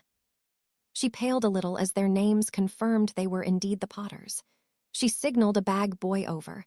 "Thomas will show you to your rooms." They stayed in their rooms for the majority of the first few days, simply relaxing, as Harry caught up on some much-needed rest. They would visit the beach, which was to Daphne far better than those she'd previously visited. Harry's opinion was it's a beach, which resulted in him getting smacked upside the back of his head. Daphne went on horticultural tour the hotel offered while Harry slept. Today, though, Harry was up before Daphne with room service waiting for her when she woke. Smells good," Daphne said as she stretched. Harry was dressed in cargo shorts and an old Sex Pistols t-shirt of Sirius's and a pair of red Converse high tops. "What are we doing today?" Daphne said around a full mouth of food. Harry laughed at her before answering. "We're going to appear at Kazaranga National Park for a tour by jeep. It's a magical tour so we can explore a little in our animagus forms if we want, and Aeolus can come out of tattoo form." He was rambling a little and obviously excited if the wide smile on his face was anything to go by. "A magical tour by jeep?" Daphne asked with a curious expression. "I don't want to ride on an elephant with Aeolus," Harry explained. He was bouncing a little as he spoke. "What has you so excited?" Daphne asked with an indulgent smile he resembled on he looked on a broom. "Aeolus is really excited to be visiting her natural habitat. She says one her siblings was relocated to the reserve," Harry explained. "Really, they got relocated to a reserve, and Aeolus got taken to a zoo. They were divided up by the humans. Aeolus read the label on the crate one of her siblings was put in," Harry said with Aeolus nodding along on his skin, making the tattoo move. Daphne held in a giggle lest Aeolus realized Daphne was laughing at how excited she was. Aeolus only moved in tattoo form when she was eager to come out. The last time Daphne laughed at her Aeolus hid her favorite shoes in the barn. "Oh, the guy I spoke with said, we can take some potion ingredients and plant samples as long as it doesn't interfere with the habitats." Daphne perked up at those words and went to take a quick shower. Harry laughed to himself and went to wait for her in the living area of the suite and turned on a cricket game. Daphne came out dressed in short dark denim shorts with a black Led Zeppelin t-shirt on and high-top hiking boots on.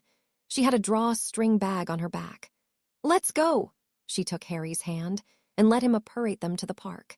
They landed in a section warded for magical visitors to land. They were met by an Indian man who greeted them with a smile. "Mr. and Mrs. Potter, welcome.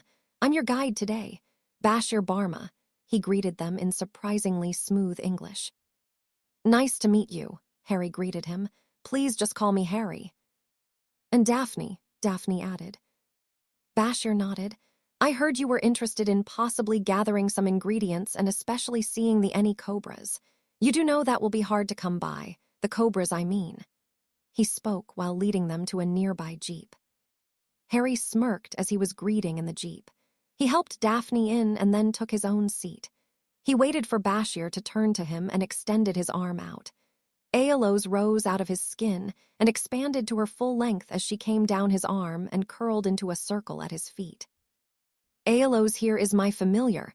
I'm a parcel tongue," Harry continued smirking. Bashir gulped a bit as he took in the full length of the king cobra on the floor of the jeep. "I thought that was rumor," Bashir commented. "I went to school at Hogwarts before returning to study here for my mastery in care of magical creatures. I've met 2 other parcel tongues here in India, and that still creeps me out." Aeolus hissed out a laugh in response. Bashir looked to Harry for translation. "She's laughing at you," Harry said dryly, while Daphne hid her smile. Bashir looked between them and the snake before laughing himself. "Right, what would you guys like to see first?" "Ooh, the rhinos," Daphne said. "All right, the great India one-horned rhinoceros it is."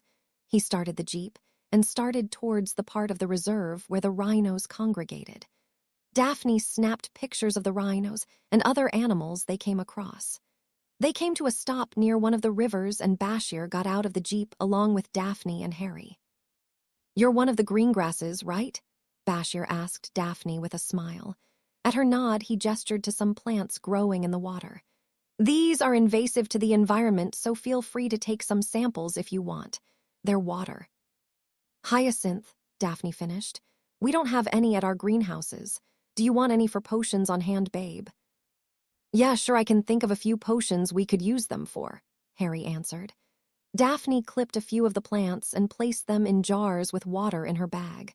They got back in the jeep and traveled for a bit until they passed a cluster of trees. Stop, Daphne said as they passed a particular tree.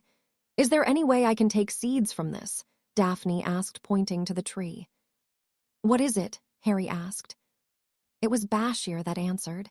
It's a Ficus religiosa, or sacred fig tree. Both the fruit from this tree and the wood carries magical properties.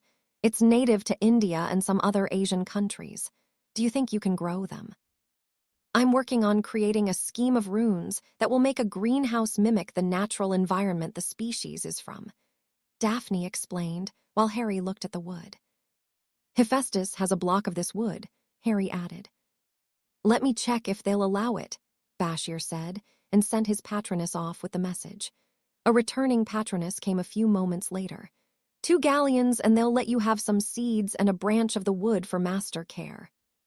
Harry handed over the money, and Daphne collected some seeds. Harry, meanwhile, moved over to one of the smaller branches. He studied the branch for a few moments before casting a precise, silent, severing charm on the branch. He cut the branch into 3 sections, each about a foot long, and handed them over to Daphne to add to her bag. Let's go, damn it, came out in a hiss from the jeep. Harry laughed. All right, we're coming, he hissed back to his familiar. Impatient snake, he said to the others. Right, let's go find some snakes, Bashir said with a laugh. He drove for a while before stopping in some grasslands. I'm going to kill the engine and we can walk for a little while, see if we or Aeolus can find some songs. Aeolus slithered out of the jeep and flicking her tongue before moving forward with some speed. They followed Aeolus for about 5 minutes before Aeolus stopped and reared up hissing. Bashir and Daphne froze, but Harry moved forward listening. My territory, came a low hissing. It reminded Harry of the basilisk. A friend and SS speaker, Aeolus hissed back much more smoothly. I am Aeolus. The other snake came out from his hiding area. It was shorter than Aeolus by about 5 feet. It was cobra, and it reared up upon seeing Aeolus standing at full height. Harry noticed some markings on the back and was able to identify it as an Indian cobra. No speakers. Legend, the Indian cobra hissed. Harry smirked. Really? He hissed. The Indian cobra reared back in surprise. SS speaker, he leaned forward similar to a bow. I am Naja. We're looking for King Cabras, Harry hissed to Naja.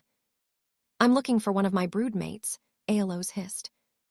That way, Naja turned and directed them east from where they were. Thanks, Harry said, but before turning stopped and asked, Can I have some venom? Naja thought for a moment before bobbing his head in agreement. Daph, can I have a vial? Harry asked, holding out his hand without turning his back on the foreign snake. Daphne handed him the glass vial he had charmed for this. Aeolus moved back from them and in front of Daphne and Bashir. Harry moved to Naja, who opened his mouth, baring his fangs. Just put your fangs over the edge and let the venom flow, Harry directed Naja. Naja filled the vial about a quarter of the way before pulling back. You pass a viper's territory on the way, Naja said before turning. Mean! His voice floated back to Harry as he disappeared into his nest. Harry turned back to the others when Naja disappeared. We need to go that way, he pointed east. He mentioned a viper that has territory we have to pass. Apparently the viper is, well, a viper, Harry finished with wry smile. Great, Daphne said sarcastically while pulling out her wand. Aeolus reared up and Bashir gulped. They followed Aeolus, who once again took the lead. They walked cautiously with their wands out on alert for the viper. We have Russell's vipers here, Bashir spoke. One of the big 4 of India. Big 4? One of the top 4 venomous snakes in India, Harry qualified. One of the 4 responsible for biting humans. Damn, Daphne muttered. They walked a while before they heard hissing. Harry and Aeolus were trying to determine where the snake was. Its words were undistinguishable. "Harry!" Daphne screamed as a snake latched onto her boot.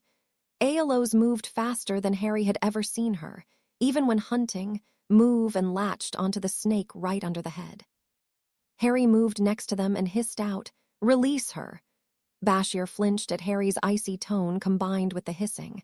The snake released Daphne from its hold. "Why did you attack us?" "You're in my territory." It hissed without moving since Aeolus still had the snake in her mouth, fangs ready to sink into it. "Release me." "If USS strike at us, I will end you," Harry hissed. "I did not know USS spoke," it hissed, still angry. Aeolus clamped down harder. "I will not attack," it hissed with less anger. Aeolus released the snake and Daphne moved quickly to Harry's side. "Leave, we are passing through," Aeolus hissed. The Russell's Viper left hissing unintelligible words. "We SS should move quickly." Aeolus took off at a fast pace. Bashir was quick to follow the king cobra away from the unfriendly snake. "Are you all right?" Harry asked while looking Daphne over and keeping one eye on the retreating Viper. "I wore hiking boots for a reason, but let's use a spell when we hear hissing next time." Harry looked down at Daphne and nodded, giving her a kiss before moving to follow Aeolus. "You know, I never seen a snake move as fast as she did," Bashir said when they caught up to him and Aeolus. Aeolus was hissing with another king cobra who eyed the humans wearily. "When she bonded with me, gained some magical properties, and I gained immunity from king venom." Bashir looked a little green at that. "She bit you." "Yes, it's how snakes complete a familiar bond," Harry said with a smirk. "It burned a little." Bashir attempted a shaky nod. "Harry has a different pain threshold than most people," Daphne added. "This way," Aeolus hissed before taking off again. Aeolus finally stopped in as she picked up a scent with her tongue. She hissed out, "Maharaja." An answering hiss was heard, and Harry held his wand ready in case of another incident. "Who's in my territory?" was the reply as an olive-green king cobra rose up with its hood flared. "Us your tongue pea brain," Aeolus replied, moving towards the other king. Maharaja flicked his tongue and cocked his head in an odd manner for a snake. "Aeolus." The reply came out in a happy tone that Harry usually didn't associate with snakes. "I never thought I'd see you again." "My bonded brought," Aeolus replied. "He SS speaks," she pointed to Harry with her head. "He broke me out of a damn zoo." "SS speaker," Maharaja turned to Harry. "Hello, you're one of Aeolus' broodmates?" Harry asked. "Yes, SS speaker. What's a zoo?" "It's a place where humans keep animals in cages to look at," Aeolus answered with distaste. Maharaja's hood flared in anger. "That's where they took you." "Yes, but like I SS said, Harry broke me out," Aeolus replied. "How?" "My idiot Cowson had his birthday at the zoo and was banging on the glass to Aeolus' enclosure. I vanished shed the glass in a bout of accidental magic, trapping him in the cage and freeing Aeolus." Maharaja hissed a laugh at that. "Aeolus probably SS saved me from my uncle killing me afterwards," Harry added. "Mother SS said you would do well," Maharaja hissed to Aeolus. "Yes, well, Britain's bloody cold," Aeolus hissed. Maharaja hissed in laughter again. They spent another hour catching up with Maharaja before Bashir mentioned they should head back. On the ride back, Harry and Daphne were able to see a tiger hunting and taking down a kill. On their last night in Goa, Harry arranged for them to have a private dinner in one of the resort's cabanas on the beach. They feasted on local favorites in the candlelight while the moon shone above them. "What was your favorite place?" Harry asked as they lounged after dinner, sipping on drinks. "The Taj Mahal," Daphne answered without hesitating. "The architecture was like nothing I've ever seen before, and all for his wife." She smiled up at him. "Yeah, the outlying complexes were pretty insane too." "So how did you like your second trip out of the UK?" Daphne asked, still smiling at her husband, as she brought her hand up to trace his jaw lightly. His smile lit up his face. It was good, always a man of few words. Aeolus loved it. Daphne giggled. "We're probably going to have to come back here annually. What did he say at the end that you didn't translate?" "He usually avoids the humans at the reserve." Now that he knows some of them are wizards, he plans on playing some practical jokes, Harry smirked. Daphne groaned and laughed at the same time. Aeolus will kill him if anything happens to him. Harry chuckled. I'll send Bashir a picture of him. He nuzzled his nose into Daphne's neck and placed soft kisses on her throat. Daphne moaned. Harry looked up, checking if anyone was around, and paraded them to their room. Harry quickly stripped Daphne of her dress and laid her back on their bed, claiming her lips for his own. Their tongues dueled for dominance, Harry's eventually winning. Harry moved his kiss down to her throat. He kissed from one side to the other and then nipped her earlobe. Harry, Daphne let out a frustrated moan. He chuckled against her skin and moved down to her neck, to her shoulders, and then to her breasts. He brought his hands up, tracing her hips, lightly causing her to shiver. His right hand continued to her right breast while his tongue circled the areole on her left breast.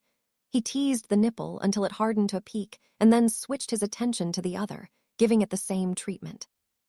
Daphne shivered and arched into Harry's hands as they explored her stomach, gently teasing the flesh with his fingertips. Har-rar-rar-why? Daphne moaned again as he smiled against her skin before moving to place languid kisses down her body. He stopped at her navel and teased it with his tongue. Her hands buried themselves in his hair. She pushed him down with her hands to get him to go where she wanted, but he skipped and moved to tease her thighs.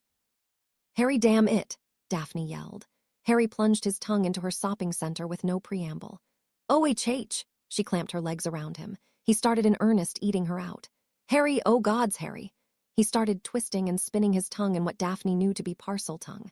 She began clenching around him as he added 2 fingers to his work. Within seconds, she screamed out her climax.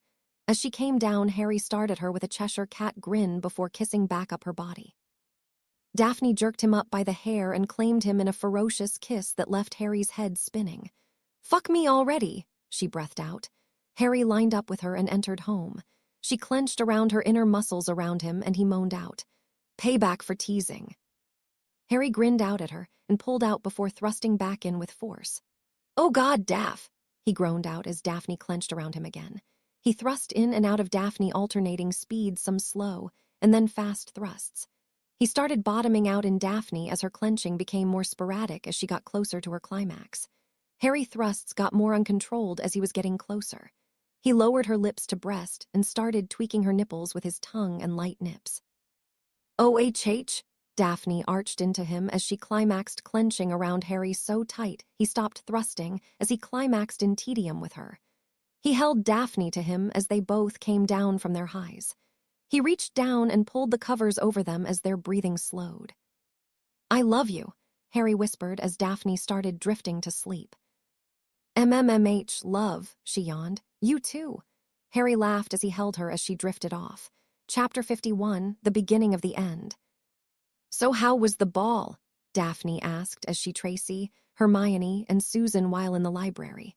They were working on a charms project in the library. Harry and Draco were at Quidditch. Neville was working with Professor Sprout in the greenhouses, while Theo was off pulling a prank on a Hufflepuff that insulted Ginny. Apparently it was personal and he denied help. It was great. Everything from the tables and chairs to the speakers were made out of ice. Plus the traditional fairies and trees, Susan gushed. And did Pritchard behave himself? Daphne asked with smirk. Susan groaned. You sound like Harry. In fact, he threatened Graham as soon as I told him who took me when you got back. Tracy laughed. Graham's used to it. Harry threatened him when we to the Samhain ball, just as friends. Susan huffed in frustration. At least Graham asked you out afterwards, instead of wetting himself like Finch Fetchley did, Hermione added without looking up from her book. Susan brightened. That's true. Daphne and Tracy were giggling across from them. He wet himself, Tracy breathed out. Susan glared at Hermione. Myone, you weren't supposed to tell them that. Do not make his life miserable. I don't even think Harry realized it. Daphne and Tracy nodded but were still laughing at the table. They continued on for a few minutes before Hermione snapped. Can we get back to the project now? She glared at the two laughing who tried to sober. They managed to get back to work, but Daphne and Tracy still giggled every once in a while, making Hermione roll her eyes and Susan bang her head on the table. All right, everyone, listen up, Harry called to the Quidditch team sitting around the locker room. We have Ravenclaw this time. They've actually managed to field a pretty good team. Corner, Bradley, Chambers, and Lawson have all worked together over the summer. Douglas Fairbanks has come in to replace Davies as chaser. Fairbanks has a good arm and is no pushover on a broom. Their new beater is Seti Mubarak, and he's built like a tank that can fly. Their weakest spot is their seeker, a second-year, Marissa Sims. The only real thing she has going for her is speed, but this blizzard should slow that down. The Slytherins chuckled as Harry gestured out the window of their locker room. It was early February, and the snow was coming down hard and thick in one last storm before spring hopefully came. Millicent, I want you to cover Seti. You can match his strength, but you'll also faster than him. Chambers struggles at multiple angles, so try to avoid one-on-one shot against her. The chasers nodded their consent. Right, Slytherin on 3, Harry called, putting his hand out where it was joined by the others. 1, Ginny called. 2, followed Draco. 3, Harry finished, SLYTHERN. Welcome to SLYTHERIN versus RAVENCLAW. Luna Lovegood's dreamy voice came across the loudspeaker in the Quidditch arena. The sometimes spacey blonde was wearing a large, wide-brimmed felt hat that both the mascots for Slytherin and Ravenclaw. First out, we have the Ravenclaws led by their newly minted captain, William Bradley, his fellow chasers Michael Corner and Douglas Fairbanks. The 3 Ravenclaw chasers flew out onto the field with looks of concentration on their faces. And at the beater position for Ravenclaw are Seti Mubarak and Mark Lawson. Returning at keeper is Trisha Chambers, and at seeker Marissa Sims. The last Ravenclaw to fly out onto the pitch was a tiny thing barely over 4 feet tall. And the SLYTHERINS, led by their captain seeker Harry Potter. Luna's commentary didn't have the same enthusiastic shouting that Lee's did, but it was still effective in rousing the crowd. Slytherin's chaser lineup comes out next, led by Draco Malfoy, followed by Ginny Weasley and Clayton Mayers. Next up, the beaters Cat Roll and Millicent Bulstrode, and finally at keeper Heathcliff Townk. The crowd went wild. Despite the weather, the guest bleachers were full of spectators. Madam Hooch calls for the captains. Potter and Bradley shake hands, Potter with his usual smirk, Bradley's starting to look a bit like the moon. Those sitting around the commentary box looked at Luna with a raised eyebrow. Pale, he looks pale, Luna said with shake of her head, causing the animals on her hat to start fighting. And they mount their brooms. A tension-filled silence is on the pitch, rather like what a Bifferbaum causes, Luna added. Harry snorted on his broom above the others as the stadium turned to look at Luna, who didn't seem to notice. He looked back down to see Madam Hooch set loose the bludgers and snitch. He tracked the snitch as it shot up but quickly disappeared into the snow. Harry shook his hair out, not that it helped much by the time the quaft was up, and snagged his hair was full of snow again. Mulfa snags the quaft and takes off in formation with the Slytherin chasers. He streaks down the pitch with Bradley guarding him. He ducks under Bradley and throws to Wuzzla, who grabs it just over Corner. Wuzzla shakes Corner with a quick break before shooting left and crosses over top Muzz and drops the quaft to him. Muzz shakes off Fairbanks and shoots to the goals with Mulfa to his left. Oh, that hurt. Bradley is hit by bludger to the arm, leaving Mulfa open. Muzz shoots, but it's tipped by Fairbanks. Mulfa picks it up and shoots. He scores Slytherin 10, Ravenclaw 0. Harry cheered his team on while simultaneously thinking the match needed to end fast. The weather was working in favor of Ravenclaw, making the Slytherins easier to catch. Harry searched around the pitch for the snitch, but was finding it difficult to see more than a few feet in front of him. Ravenclaw, on a breakaway thanks to Mubarak's bludger, hit on Wuzzla. Mulfuzz pushing to catch up to Fairbanks and Lawson. Damn, Harry cursed. He shot down in the direction of the Slytherin goals. He came down in time to see the Ravenclaws descend on the scoring area. He dove down into the path of Lawson. Potter cuts off Lawson and Fairbanks forces a shot as Mulfa closes on him. Blocked by HEATHCLAFF. Harry shot back into the air as Mulfa came out with the quaft. Harry felt something coming his way and quickly sloth rolled. He watched the bludger sail past where he just was. MUBR case, bludger misses Potter. Harry shot higher out of play to avoid more bludgers. He saw Cat redirect the one that almost hit him. It nailed Mjubberuk in the back, causing him to miss the other bludgeon and allowing Mullisunt to send it at Bradley. Bradley loses the quaft, thanks to a bludgeon by Bulstrode. Harry saw a glint of gold in the snow and shot towards it. He was closely followed by Sims, who had been marking him. Sim's small frame allowed her push ahead of Harry. The snitch moved down and to the right. Harry shot down to follow at an angle while Sims followed the path of the snitch. Slytherin SCRS, 60-30. Harry pushed the broom faster as he heard the score. They had dropped into the field of play. Now Harry edged past Sims as Ravenclaw brought the quaft out. Sim's sight was covered by Harry's bulk. The snitch shot up, and Harry followed, just managing to avoid Fairbanks. Sims wasn't so lucky, not having seen her teammate, and plowed into him. Fairbanks and SIMMS collide in the middle of a snitch run. Harry closed in on the snitch. It stopped dead, and Harry shot above it. The snitch started to move down, but Harry performed another sloth roll and snagged it out of the air, hanging from his broom by one hand and his legs. Harry Potter has caught the snitch. Slytherin wins, Luna announced as the snake on her hat topped the eagle in triumph. A week after the match, Harry and Severus were in the potions lab bringing the Fullux Fullusus out of stasis. The potion had rendered down, leaving only around 2 cups of viable potion.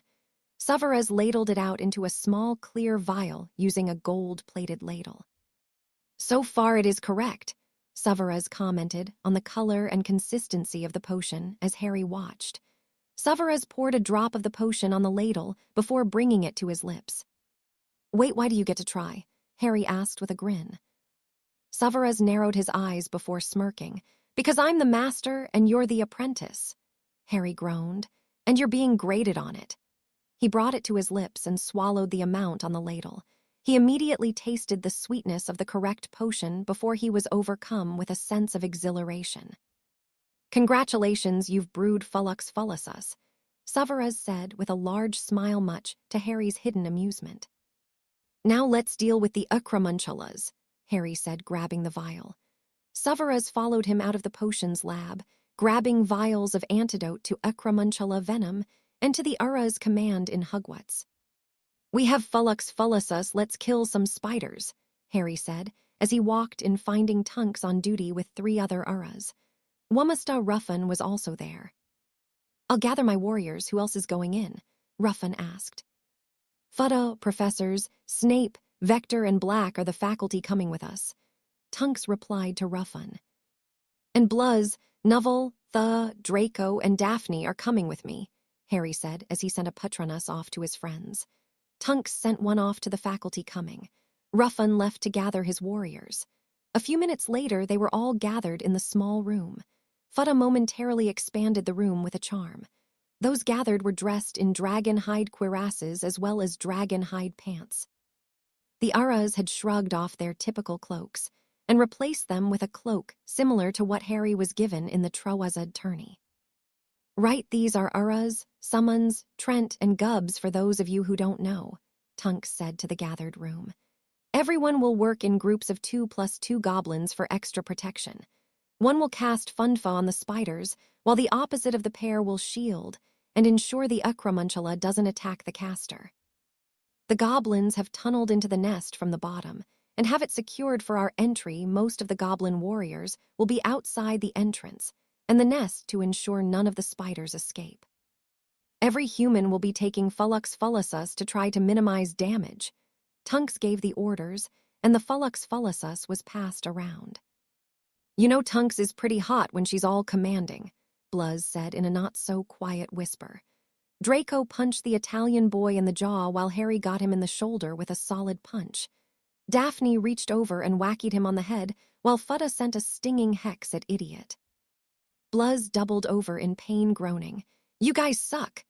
Neville and Thea were holding their stomachs. They were laughing so hard. Tunks walked over with precision, her hair red. Bluz looked up at the Ura and gulped.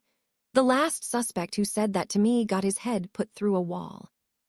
"Sorry, ma'am," Bluz quickly shot out. "Now figure out who is shielding and who is casting," Tunks said, turning on her heel. "Neville's shielding, I'm casting." Bluz was the first to answer. "I'm casting," Tha's shielding, Draco said to his cousin with a nod. And Harry's casting while I shield, Daphne spoke.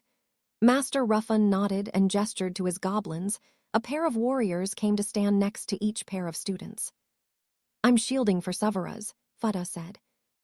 As am I for Sirius, Professor Vector. Again, a pair of goblins moved for each pair. The Uras quickly paired off with Ruffin, and one of his lieutenants moving to guard Tunks and Gubbs. Once everyone took a sip of the Fullux Fullusus, the potion was given back to Harry with about a cup of the potion left. Only the goblins going into the nest took some of the luck potion. Let's move, Tunks spoke, leading the way out of the castle. Ruffin spoke a command in gobbledygook, and the goblins not paired with wizards fell in behind them. They passed by Hagrid's hut to see the half-giant crying, but nodding his agreement to the act. Hagrid's love of his pets was only outdone by his love for Hogwarts and its students. They walked carefully through the forest, sticking to the path the goblins outlined for them. The Uras with Ruffin led the way while a column of goblins finished the precision. Every goblin and human had their weapon or wand at the ready, searching for any danger the forest might contain. After walking for about 45 minutes, they came upon 5 goblins milling about with maps and excavation tools. They saluted Ruffin upon sight. Wamasta Ruffin, one of the goblins stepped forward and greeted him. All the spiders are currently in the nest. We believe the original one is dying and picking a successor, the reason for the gathering. You'll enter through this tunnel. The goblin pointed out a 6-foot-wide opening in the ground. The tunnel is 7 feet high. Once you get to the center of the nest, the tunnel will be marked off with rune stones. Activate the rune stones and the top of the tunnel will vanish, allowing you entrance to nest. The entrance leads up to level with bottom of the nest via a makeshift ramp. Once we get into the nest, form up in a circle, Tunks spoke. The casters will form the outside ring with a goblin on either side. The shielders will form an inner ring directly behind who they're shielding. Any questions? No. Good, let's go. They filed into the tunnel in lines of 4 across with goblins on the flanks. They moved silently through the tunnel for about 20 minutes before they came to the rune stones. One goblin moved to each of the 4 rune stones. They simultaneously touched the rune stones until they started glowing a deep blue. The goblins quickly fell back into line while unsheathing their weapons. Harry brought his wand up and started gathering his magic. They were only waiting for about 5 seconds before the tunnel roof collapsed and the ramp became visible. The teachers were the first up and out the ramp with their goblin escorts, followed by the students. Tonks and the other Aurors vaulted themselves over the sides without taking the ramp. They reached the surface at the same time as the teachers. Harry was already casting as he felt Daphne come up from behind him with a translucent shield. She kept a hand on his shoulder as he moved. "Fiendfire!" Harry's shout was joined by the other casters. The fire shot out of his wand as he heard an unrecognized voice weakly shout. "Kill them!" Harry looked in the direction of the shout and shuddered inside. Everywhere he looked were spiders ranging from as large as he was to 2 massive ones the size of a double-decker bus that were perched halfway up the nest. His flame took form into a familiar-looking dragon. He pushed it forward, enveloping a charging spider, and charring it to an empty husk in before he directed it further into the nest. He recognized Severus's and Sirius's own Fiendfire spell. Other shapes of fire took place around him. The heat was overpowering as all the Fiendfire spells worked to burn the nest down around them. Harry focused on the nest in front of him and tried to drown out the noises of the dying spiders. He saw out the corner of his eye the goblin next to him charge out with 2 axes. The warrior slipped just under the pincers of the juvenile acromantula and struck at its legs. The spider collapsed as the goblin slipped out and rammed both axes into its head before rejoining Harry. "Oh, Merlin," Harry heard come from Daphne in a disgusted tone.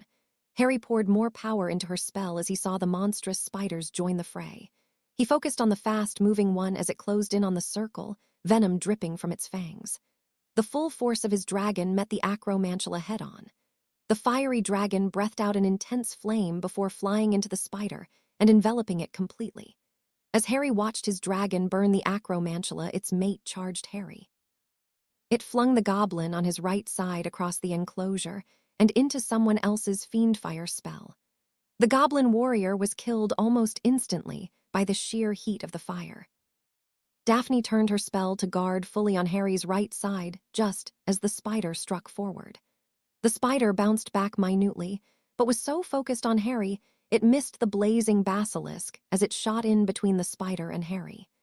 The spider reared back at the sight of the basilisk before shrieking painfully as the snake overtook it in flames. Daphne turned away from the sight back to Harry, who banished his fiendfire as the giant spider he was facing turned to ash. Around her, the flames stopped as the casters finished their spells.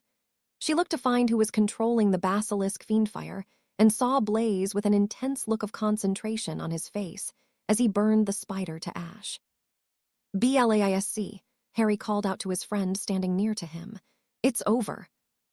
Blaze's eyes twitched and jerked his wand down, canceling the spell.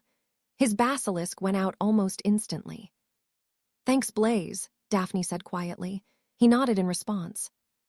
Harry looked over and saw how close the mate was to him and nodded his thanks also to Blaze. He looked around and realized he could now see the force of goblins that were outside the nest. The nest was now completely gone, with only a few remaining spiders intact enough to take venom from. "No silk worth salvaging," one of the goblins who met them at the tunnel entrance said as he entered the former nest, looking around. "Shame," one of the goblin warriors on the other side of Harry said. The humans turned to them with a bewildered look. "Venom, though," Harry said in gobbledygook to the goblin. Understanding they, like goblins always were, tried to balance this fight with profit. Some of the goblins moved to collect samples, as did Harry. His were going to Hephaestus. The goblin warriors were gathered around the spot where their fallen comrade had died. Harry walked up to Riffhorn and bowed. "My condolences," he spoke in gobbledygook. "He did with his sword. He brought honor to the goblins," Riffhorn replied back in gobbledygook. He turned back to his warriors with nothing more to say. Harry nodded to Tonks that they should leave the goblins be.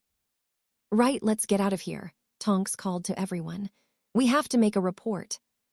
Daphne came up next to Harry and wrapped an arm around his waist. Harry pulled her close with an arm over her shoulder. "So spiders now officially freak me out.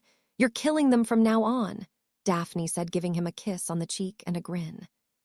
"I don't think I like them anymore either," Harry said, with a grimace, thinking of the massive spiders. "ALOs can be in charge of spider disposal." Daphne chuckled. "Where's she anyways? I would have thought she'd be here gleefully watching giant spiders croak." Harry smirked. "She's making sure Graham behaves himself. Oof."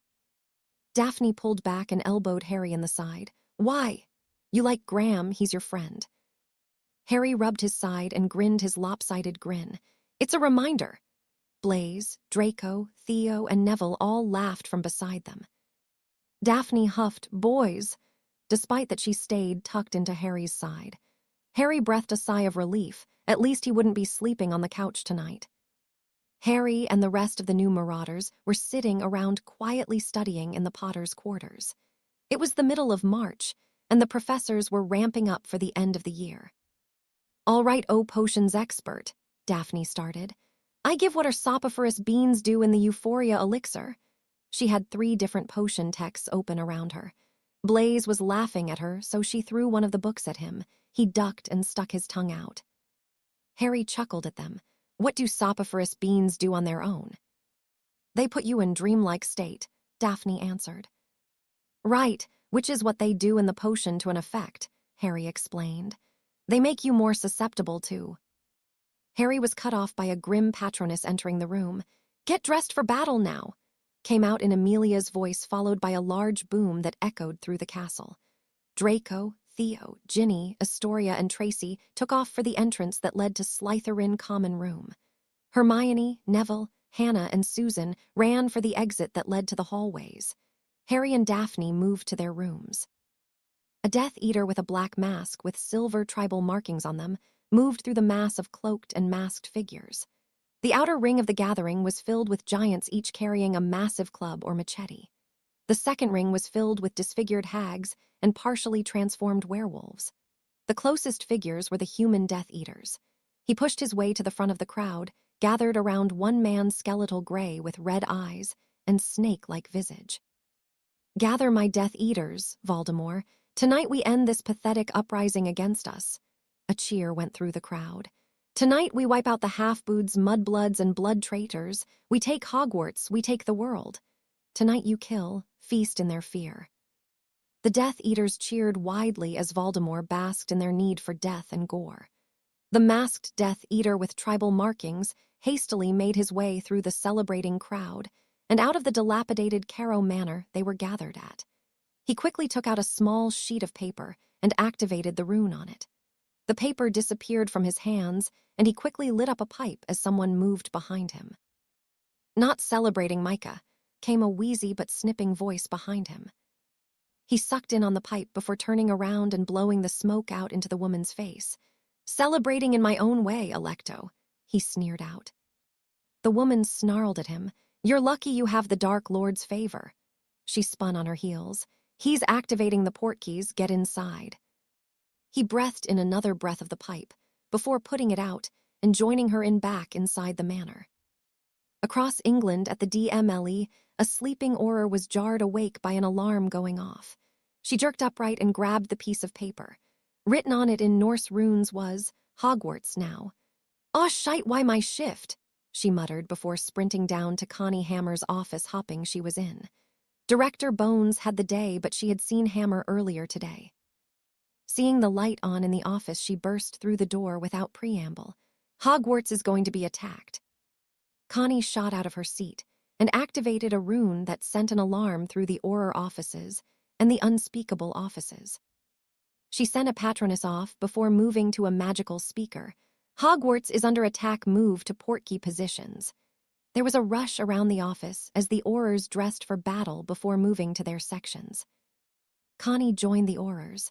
"Get ready, as soon as we have word from Hogwarts, we'll activate the portkeys." Amelia and Sirius were sitting down to a late dinner after finally getting the triplets to sleep. Sirius's hair was sticking up on the left side, where Lyra had pulled it for an hour. "So Sue said you gave a 16-inch S on resisting the Imperious Curse?" Amelia asked as they dug into dinner. Sirius's answer was cut off by the appearance chinchilla Patronus. "Hogwarts is being attacked tonight. I alerted Flitwick," Connie's voice came through. "Shite," Sirius swore. They both shot up from the table, making for the triplets' room. They gathered the triplets, waking them. Sirius pushed them into Amelia's arms while Amelia set them down and called for a house elf. Sirius jerked to a stop. "Oh, no, no, no, you're going with them." "No, I'm not," Amelia snapped right back. "Yes, you are." "Sirius, I'm the head of the DMLE. I'm staying." The house elf watched the verbal tennis match with wide eyes. "You're their mother. We both can't stay," Sirius finished a little calmer. The triplets were crying by now, watching their parents. "Fine, rock, paper, scissors," Amelia said with a glare at her husband. They stuck their fists out for the game. "Rock, paper, scissors, 1, 2, the..." "Damn it!" Sirius won with scissors. "Ha!" Sirius replied, only to be pulled into a frantic kiss by Amelia. "If you die," she warned, "I'll bring you back just so I can do it again. Got me?" Sirius pulled his wife in for another kiss. "I love you too. Now go." Sirius dressed for a battle and pulled his hair back before taking off out his quarters. Amelia conjured her Patronus. "Get dressed for battle now." She sent the silvery Grim off to her family before looking to the house elf. She closed her eyes as she heard something impact the castle. She was holding the boys while Lyra was strapped to her chest in a harness. "Let's go, daughter." The house elf bobbed his head and took Amelia's hand before using his own magic to apparate them through the wards of Hogwarts to Potter Manor. Harry was dressed in his familiar dragon hide cuirass, pants, and boots that laced up his calves. Tucked into his left boot was the pocket knife given to him by David Granger. Strapped to his waist was the sword of Gryffindor, and on both forearms he had a wand strapped on. Daphne was dressed similarly to Harry, just minus the sword. Daphne did have a can of pepper spray strapped to her waist near the back. Tracy, Theo, and Draco shared a similar wardrobe as they stood next to Severus. Severus, unlike his 5 students, had an outer robe over his gear, hiding most of it. The entirety of Slytherin was gathered in the common room. A similar sight was being played out in the other common rooms. Severus stood before them and spoke softly in the silent room as they could hear the castle being hit with something. Hogwarts is under attack. He held up a hand that stilled the room of motion despite his words. Those of you of age that participated in the DA may stay if you are of age. Step forward now if you want to fight. He waited, and the only Slytherins to step forward were Raymond Covington, Jocelyn Stone, and Millicent Bulstrode. He nodded to her. The other of age Slytherins either looked slightly guilty or angry. You will be portkeyed out in 3, 2, 1.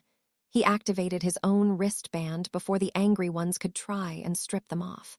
The wards opened at his exact countdown, and the students were emptied out of the common room.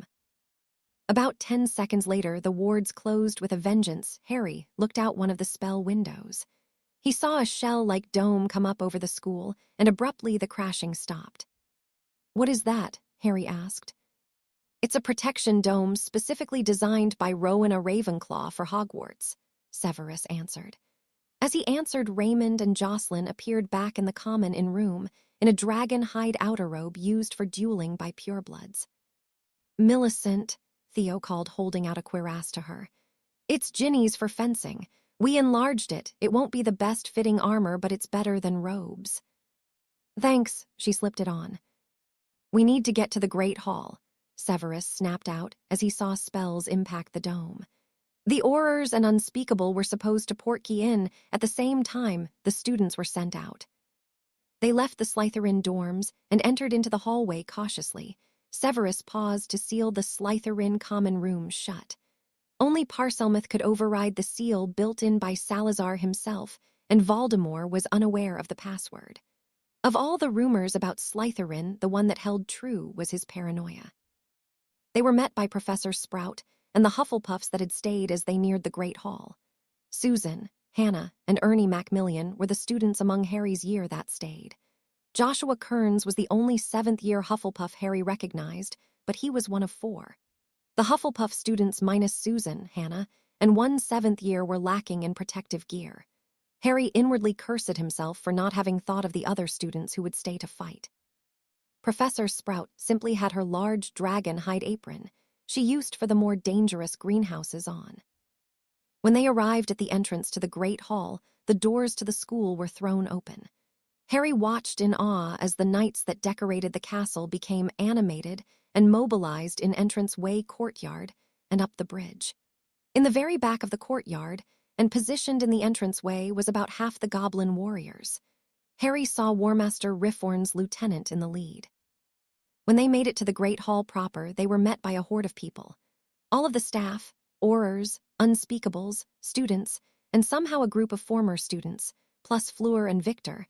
At the front of were 5 red heads, 4 of which Harry recognized.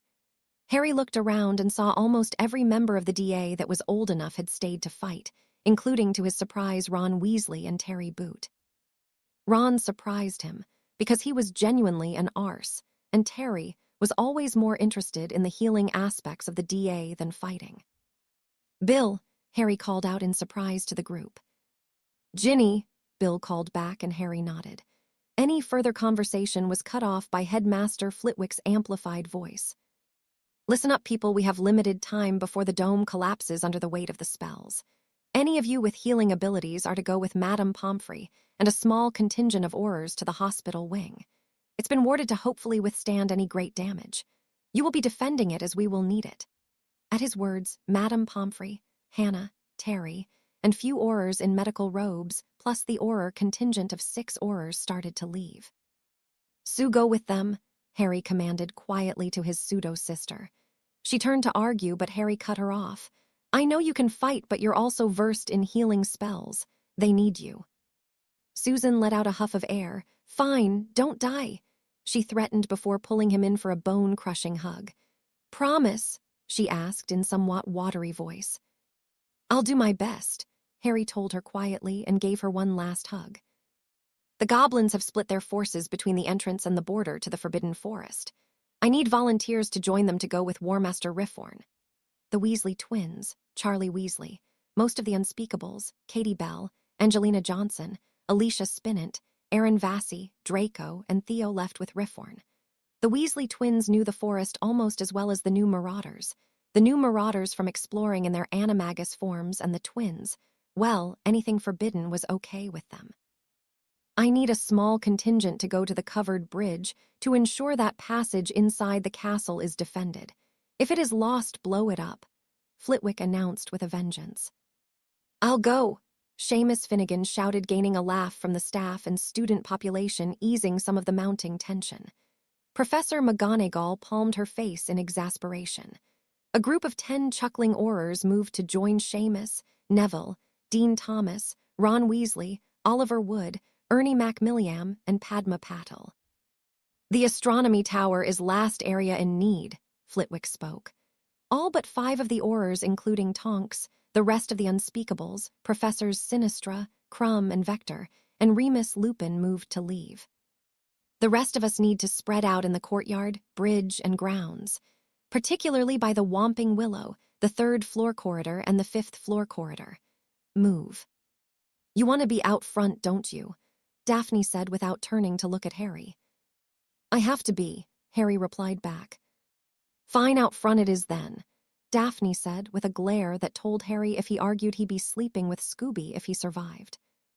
I'm going to the 3rd floor, Tracy said, grabbing both Harry and Daphne in for a hug which they eagerly returned. I'll go with you, came Hermione's voice from behind them. Victor was standing next to her. Hermione pulled all 3 of them into a desperate hug before pulling away and leaving with Victor and Tracy.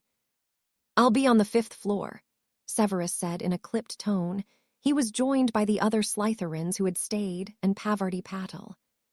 Well, pup, I assume we're going out the front doors, Sirius said cheerfully, appearing besides Harry with Xavier and Evelyn. No fucking around this time, Harry hissed to Sirius when he heard his tone. Sirius's grin failed and he nodded. I swear it. Harry Daphne led the group of wizards and witches out to the courtyard. Phileas Flitwick was to Harry's left, followed by Professor McGonagall.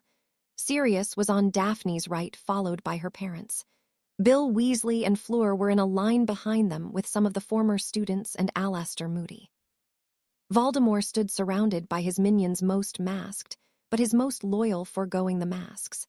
Of course, the giants, hags, and werewolves weren't worthy of being called his Death Eaters. He grabbed Amicus Caro's wrist and reveled in the pain it caused his follower as everyone's portkey activated. They landed in the outskirts of Hogsmeade. Darkness had fallen as they entered, and Hogsmeade was locked down on curfew while the war was on. He struck out with his wand, and the first building he passed went up in flames as it was engulfed by fiery basilisk. The Dark Lord made no attempt to control the Fiendfire spell as it raged through Hogsmeade, overpowering the wards on the buildings. His followers were bolstered by the display as they moved through the village, firing spells at the small contingent of Aurors outside. Avada Kedavra! Amicus Caro's spell connected with one of the Aurors at the same time. His twins' killing curse struck another. Shite! Fall back to the school! The Auror captain shouted as he threw up a shield around his team. The Dark Lord struck out with his wand. The pink curse shot out and passed through the Auror's shield. The captain dived under the spell, but his 4 remaining Aurors dropped slowly to their knees as their heads rolled off to the side. The Death Eaters laughed as only the captain was left and half of Hogsmeade was consumed by the Dark Lord's fiendfire. Unbeknownst to the Death Eaters, the residents of Hogsmeade were all given emergency portkeys after the first attack on the village and were able to escape with their lives. Surrender and I'll let you live. Voldemort's ghostly tones caused shivers on to go down the spine of the captain. The captain looked around him and moved his wand to lower, causing the Death Eaters to relax. Go to hell! He snapped out his wand, snapping out as he silently cast the Sagittao curse. The arrows shot out raster than the Death Eaters could see, and 2 fell to the curse, one with an arrow in his heart, the other with an arrow to the neck.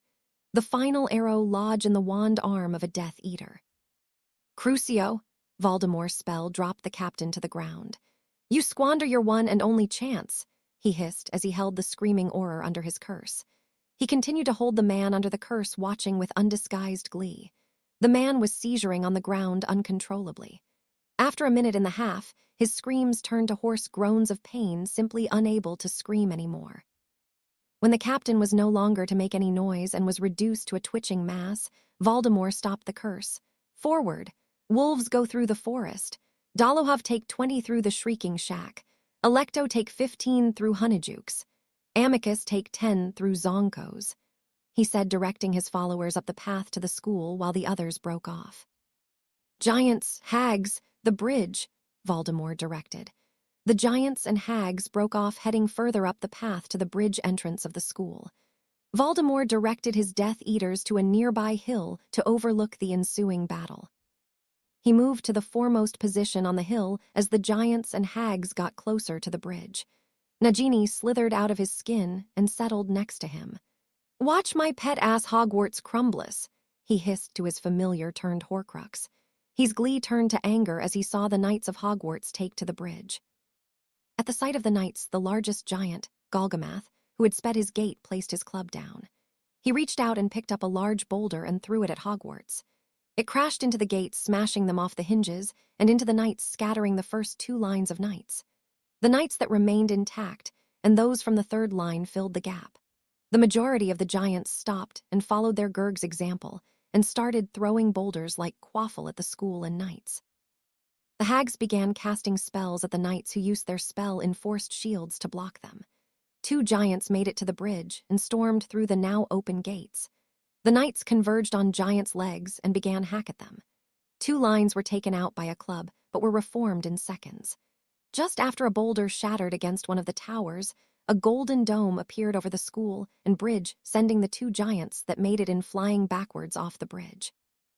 One giant landed hard on a group of hags, killing the 5 of them and leaving a 5-foot crater in the ground. The other giant fell into 2 of his own, who picked him back up. Voldemort growled in anger. "Gibbon, Struthers, take half to the covered bridge. Fire on the dome with DePrimo." The Death Eaters separated. "Micah, Martin, when the ward falls, take your unit to the astronomy tower. Fire," he called. Death Eaters fired their spells on the dome. As they started to impact, Voldemort spied movement towards the back of the knights. He saw a glinting of ruby and silver. Potter. The spells were dancing harmlessly off the shield.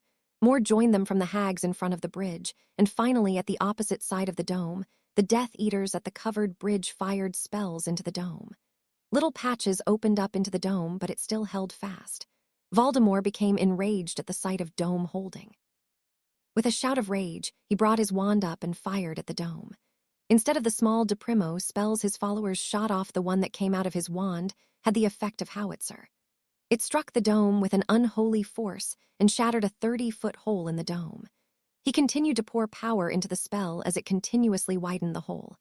The massive holes spread and started to merge with the ones torn open by his Death Eaters. The holes continued to merge until finally the pressure on the wards caused it to fail completely.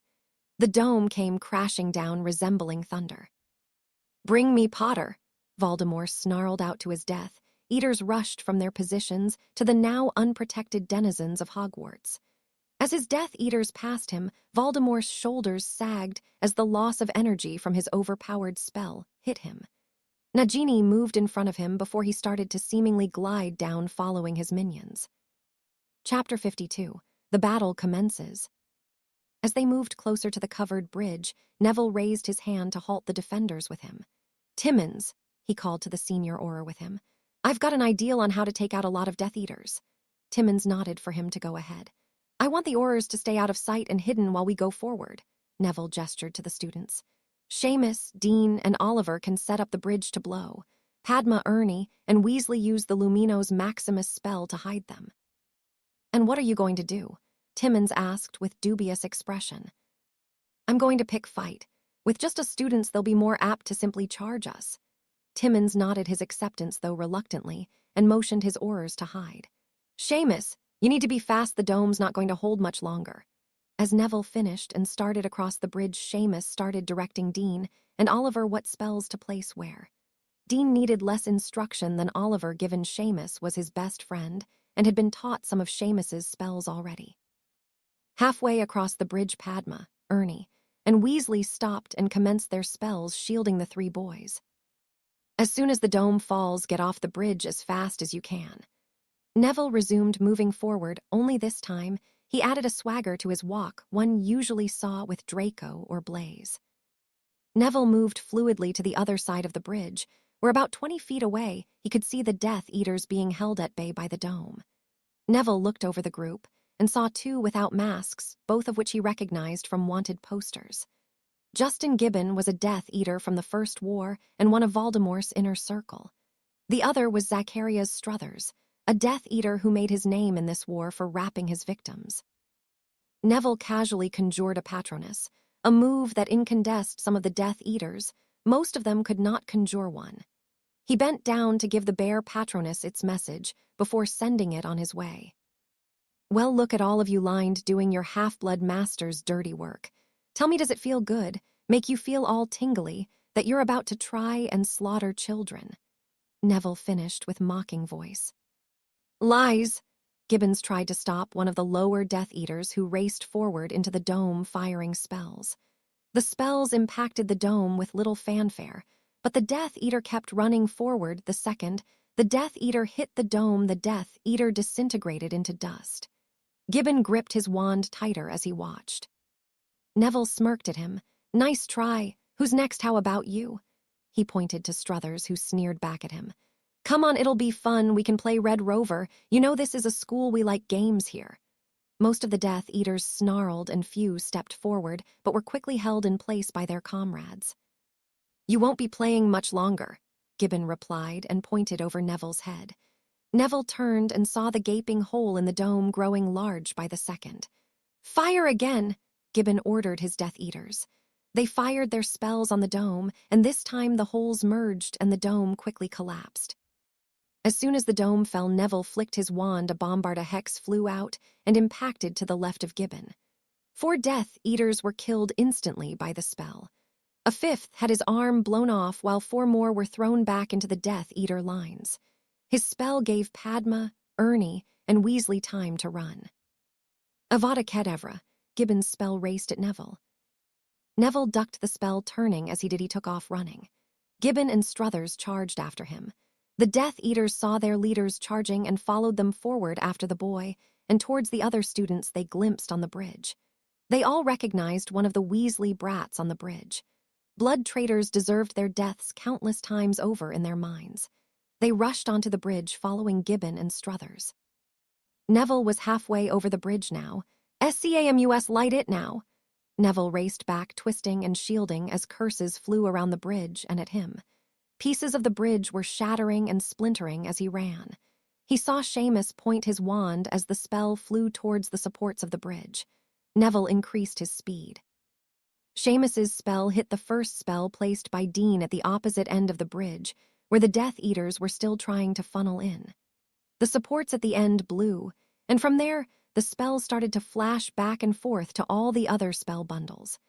Each section of supports collapsed in a flash of fire, the supports burning in seconds. The Death Eaters closest to the bridge, but not on it, were thrown back, while the others stopped abruptly as they watched the bridge collapse down into the gorge below them, carrying those Death Eaters on the bridge down with them. Fuck!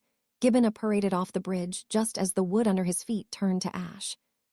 Neville could feel the bridge buckling and giving out around him. He turned his head to the side just enough to peer behind and saw the bridge going down. Neville had 5 feet left of bridge in front of him and only inches behind him. He flicked his wand into his wrist holder and jumped. The bridge fell around him as he was flung into the air. He concentrated on his animagus form and turned his nails into the claws of his bear form.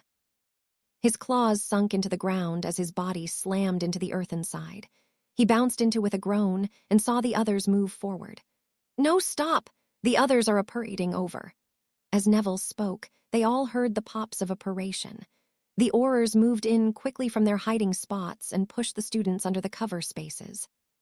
Fire from cover, Timmons told the students. Take them down out, he told his own Aurors. He slashed his wand at an incoming Death Eater. The Death Eater fell, his apparation cut down by the ribbon-cutting curse. Neville pulled himself up, and over the edge he was hanging from with gritted teeth. He stood firing his wand at Death Eater nearby. The masked figure fell to Neville's ice spike, blood turning the ice red as he fell. Avada Kedavra! Neville heard Gibbon's spell and turned to look for him. An aura fell to the killing curse. Sagido! Neville fired off the arrows toward Gibbon. Gibbon turned at the last minute and the arrows went past. Only one of the 3 arrows connected with something, a Death Eater's leg. The Death Eater faltered in his spell as the arrow lodged in his leg. Ernie brought the Eater down with cutting curse that severed his wand arm. "You little jumped-up blood traitor," Gibbon said, turning to Neville. "Your parents got what they deserved, and so will you," he snarled before firing off a deep purple spell at Neville. Neville ducked instead of shielding, not knowing the curse. He fired his own De Primo curse at Gibbon. Gibbon threw up a shield that deflected the curse away before firing another killing curse. Neville rolled out of the way of the curse. A dark gray curse flew at Neville. He recognized it as an asphyxiation curse. Neville threw up a shield. The curse died on impact as it hit the shield. Neville fired back at Gibbon, Bombarda. Neville's curse hit Gibbon's shield but tore through it. The spell impacted Gibbon's left arm and shoulder. His shoulder was wrenched from its socket, while the clothes and layers of skin were torn from his arm.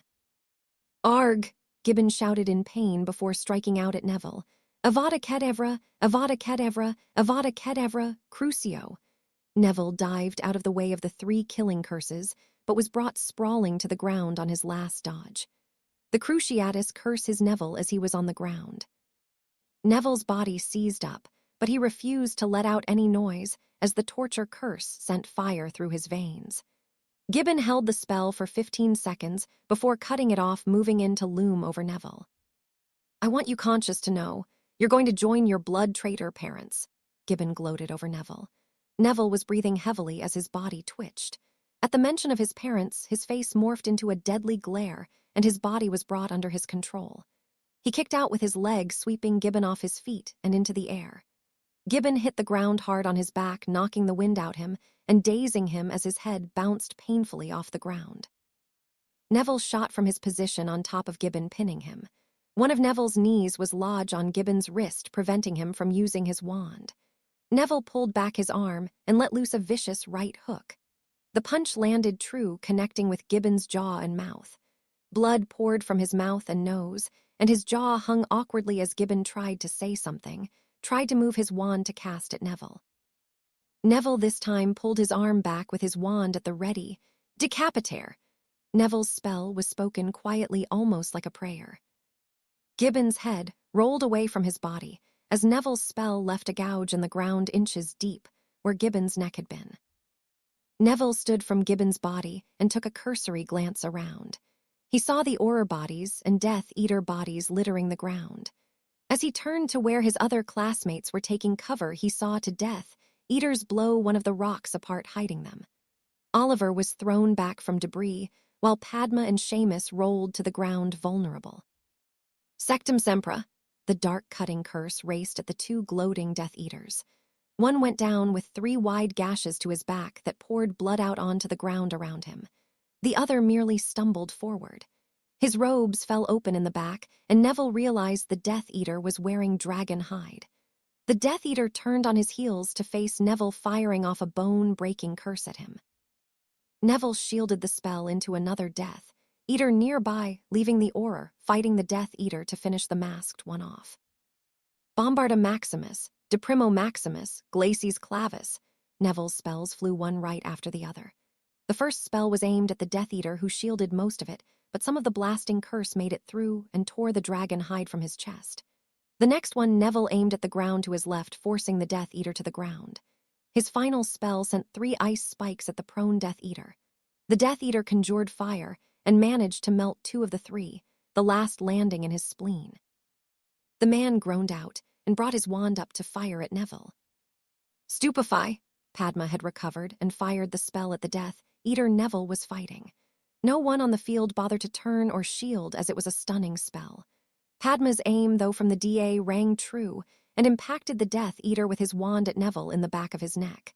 The Death Eater flew forward and landed in an unconscious heap, blood pooling on the ground from the ice spike still lodged in his spleen. "We surrender," Neville heard and turned to look. 3 reaming Death Eaters were being held at wand point by 4 Aurors. One of the Death Eaters was missing part of his leg. Another was bleeding from several different cutting curses to his chest, face, and neck. The last was teetering on the edge of unconsciousness. They threw their wands down to the Aurors. Neville quickly summoned the wands of those 3, and the wand of the Death Eater Padma knocked out. He severed the wands with a cutting curse before turning to Auror Timmins, who was awkwardly holding his left arm. "Knock them out." 3 spells of Stupefy rang out, and the 3 Death Eaters crumbled to the floor. The 4 Aurors moved to check their fallen and found one of the 5 alive. Neville moved to where Oliver was laying unconscious.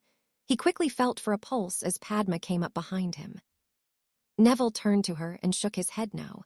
Oliver Wood was dead from shrapnel wounds. "Neville Dean has a pulse," Seamus shouted in his Irish brogue. Neville quickly left Oliver and rushed to where Seamus and Weasley were standing over an unconscious Dean Thomas. "Move!" He shoved the frozen Weasley out his way and knelt over Thomas. "Saner Vulnus," Neville recited one of the healing spells Sirius had taught him over and over until some of the wounds on Dean's body closed. He looked at the gathered students. Ernie was the worst off. His wand arm was hanging limply, and he was twitching from exposure to the Cruciata's curse. "Ernie, can you appurate?" Neville's words were spoken at a rapid pace. The boy shakily nodded. "Apparate yourself and Dean to the hospital wing now." Neville grabbed the Hufflepuff by his robes and attached his hand to Dean with a mild sticking charm. "Go now." The Hufflepuff apparated away with Dean Thomas in tow. "Any of yours alive?" Neville turned to Auror Timmins. He noticed the unconscious Death Eaters were gone. The Aurors were looking a bit better, having done some basic field healing spells. Timmins' arm was in a sling. "No, we sent the Eaters to Azkaban via Portkey. We need to." The rest of his statement was cut off by a howl and a blood-curdling scream. They turned in the direction of the scream. "That came from the Whomping Willow." Neville answered. He didn't wait for the others and took off at a run. The others following him. Tonks leaned over the edge from her position on the astronomy tower. She could see the mass of Death Eaters on the hill. She was one of the first lines of defense on the astronomy tower. They had all taken strategic positions around the circular tower. The top 2 floors were open to the sky to allow students to see the stars. Through the middle of both floors was a 3-dimensional version of the solar system. The Aurors took the uppermost floor with Professor Crumb and Sinistra. They positioned themselves in 2 circles, an outer one and inner one, hopping to effectively trap any incoming Death Eaters in between the 2. The 10 of the 15 unspeakable plus Professor Vector and Remus had done the same on the second topmost floor. The last 5 unspeakable were positioned at the stairs to block any Death Eaters that broke through the lines. "Shite," Tonks swore. "Nim?" Fedor asked with concern before seeing the large display of magic hit the dome. "Voldemort," she said with a nod to the display. "Get ready for an incoming," Tonks called to the others. "He's about to bring down the dome." Seconds after she spoke, the dome collapsed, and she saw a group of Death Eaters disappear from view. She dropped the spyglass and looked in front of her for the ripple of air apparition caused. It didn't take long for it to appear, and Tonks' wand shot out with a gray spell. The incoming Death Eater was forced out his apparition and crashed in between Tonks and Fedor with a sickening crunch. Fedor at the same time forced another out that was firing at Tonks through his apparition. The spell went wide, blowing up chunks of stone into the air. Tonks turned and fired a bone-breaking hex at the Death Eater's neck. It killed him on impact. The Death Eaters started landing on the 2 floors in mass. "Nim, cover me," Fedor said as he started moving his wand in complex motions. Tonks turned and began firing spells rapidly at the Death Eaters. One fell to a cutting curse, while another had his wand arm severed. "Sectum Sempra," Tonks heard and felt the spell come at her. She twisted out the way of the spell. It sliced a good portion of the robe near her arm. She turned to face the Death Eater. Half his mask was missing. She recognized the man from a wanted poster, Martin, a Death Eater fond of torture and skilled in all manner of cutting curses. "Decapitaire," the ribbon-cutting curse came at Tonks, who flung up a shield. 3 more curses followed in quick succession. His shield failed under the third spell. She dropped to her knees as her shield flickered out. She avoided most of the cutting curse, but part of it sliced open a wound on left cheek from the corner of her mouth to ear. The wound turned to deep black around the edges, eating away at her skin. She ignored it and rolled out of the way of another spell from Martian. She got back to her feet, wand up and ready to fire. As she started to fire, 2 hands came up behind Martian at his neck, grabbed him and wrenched his neck to the side. Martian dropped dead to the ground. Behind him stood a Death Eater in black mask with silver tribal markings. The Eater tore his mask off quickly. "Micah," Tonks asked in shock, recognizing one of the Aurors she graduated with. He pulled off his Death Eater robes and sent a bone-breaking hex at a nearby Death Eater.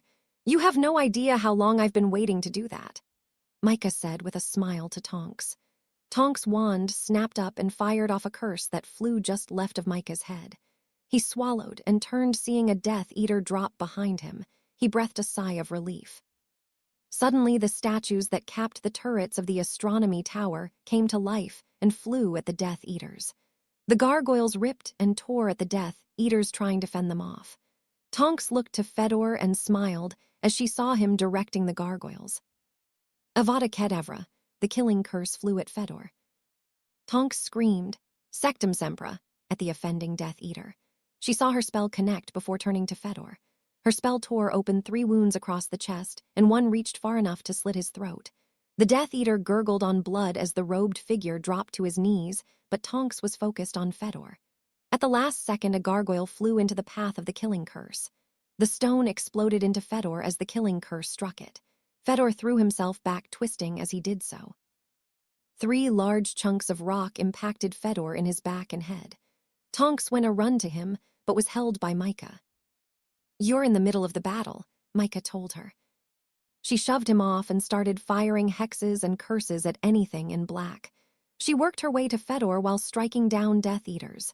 She quickly knelt and felt for a pulse. She sighed in relief when she felt one. Fedor stirred as he checked him.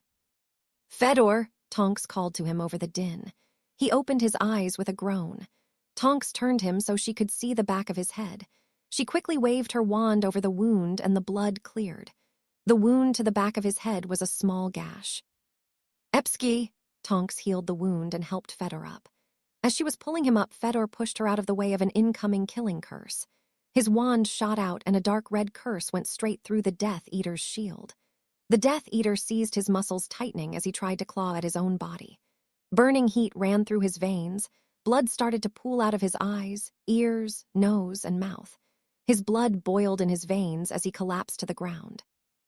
Fedor got shakily to his feet, his head still swimming as he rejoined the fight. He stepped over the body of a fallen Auror as he cast more spells into the fray.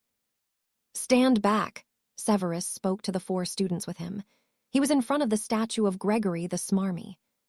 "Why we in front of a statue?" Jocelyn asked impatiently.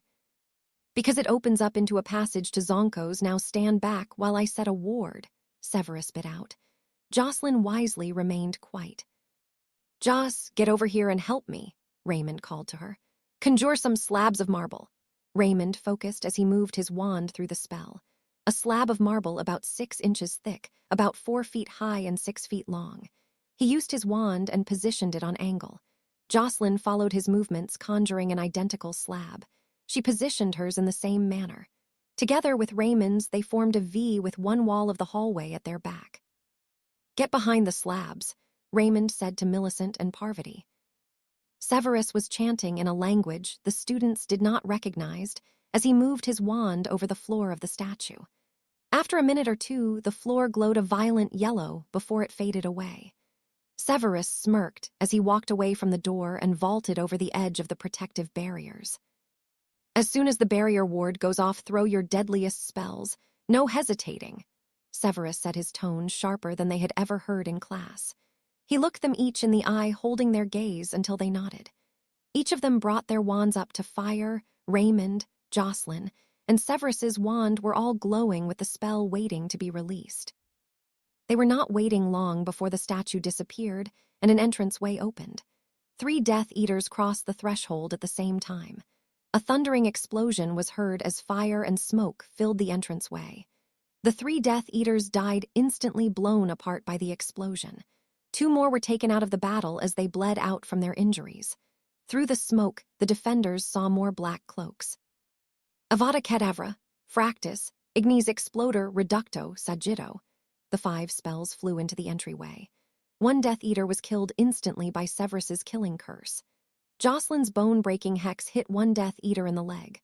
Raymond's fire bomb hex did not hit anyone, but impacted at the bottom of the entryway, causing the Death Eaters to scatter without shielding. Parvati's Reducto spell hit one of the sprawled Death Eaters in the chest, collapsing his lungs, rendering him dead. Millicent's arrows all hit 1 unfortunate Death Eater, 1 to his arm and 2 to his chest. Of the 11 Death Eaters Voldemort sent, 8 were taken out before they could exit the secret passage. Avada Kedavra. The killing curse was repeated 8 times by the Death Eaters left, followed by a strangled Epsiche. "Get back!" Severus yelled as the green streaks rocketed towards them. The students threw themselves towards the back wall while Severus threw a rebounding shield. The marble slabs exploded as they were hit by the killing curses. The pieces of rock hit Severus's shield and bounced back out into the hall. Fire streaked out of the passageway, enveloping the rocks and melting them down to nothing. "Severus, you always were a pain in the arse," Amicus Carrow spoke as he came out into the hallway. He had a Death Eater on either side of him. The one on the left had a limp from his hastily healed leg. Severus fired a silent Bombarda curse at the floor in front of them, scattering the Death Eaters. Millicent and Pavarti teamed up on the one with the limp, while Jocelyn and Raymond took the other. Severus immediately went after Amicus, distracting him from the students. Amicus growled at Severus as he shielded an incoming spell before firing his own. Flagrante! The burning hex flew at Severus. He batted it away with a smirk towards Amicus. Percutio! Amicus fired a shock spell at the Severus, who batted it away again. Sectum Sempra! Severus's personal cutting curse came at Amicus, who dodged it instead of shielding it. As he moved to the left, Severus quick, as lighting sent blood-boiling curse at where he stepped. Amicus threw up a brick wall that took the curse. He blew it up and sent the bricks at Severus. Severus reduced the bricks to pebbles. Severus sent an asphyxiation hex at Amicus, who shielded, and tried to direct it towards one of the students. Avada Kedavra! Severus heard the spell and then heard Millicent's shout of no. Severus became enraged at that and flung 3 Sectum Sempra curses at Amicus. Amicus shielded one, but the last 2 broke through. The first one to break through opened up 3 large gouges to Amicus's right arm. 1 large across his wrist caused him to drop his wand. The last curse opened 3 gashes that went straight the dragon hide robe Amicus wore. The gashes reached all the way across his chest and into his neck. Amicus fell to the ground, choking on blood. Severus moved forward and stood over the glaring Carrow. Severus pressed his foot to Amicus's wrist, causing blood to rush out faster. He used his other foot to snap Amicus's wand before he left him to bleed out. Bombarda, de Primo, Reducto.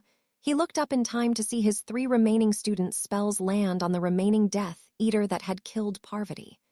The Death Eater erupted in a shower of blood and bone as the spells hit at the same time.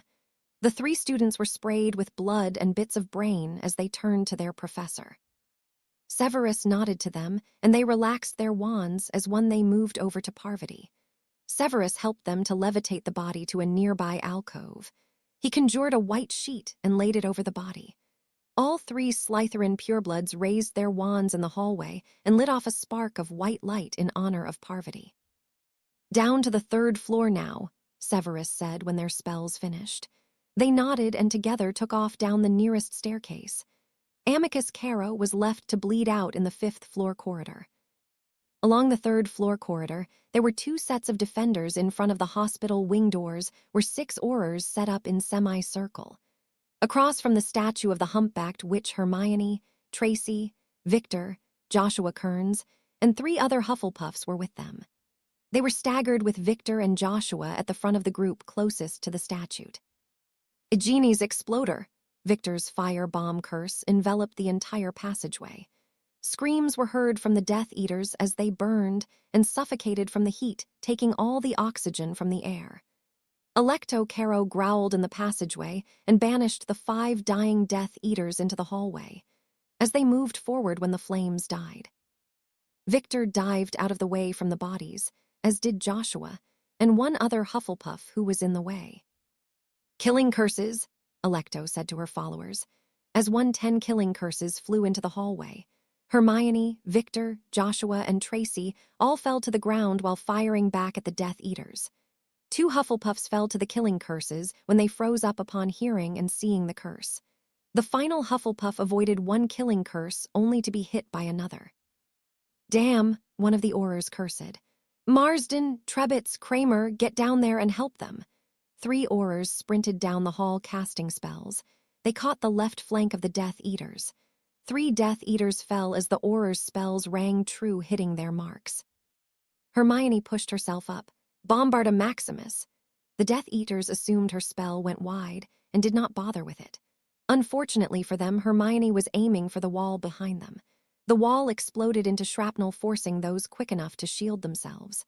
1 Death Eater fell to a piece of shrapnel to the neck. Hermione's spell did what she intended, though allowed the students to get to their feet after the barrage of killing curses.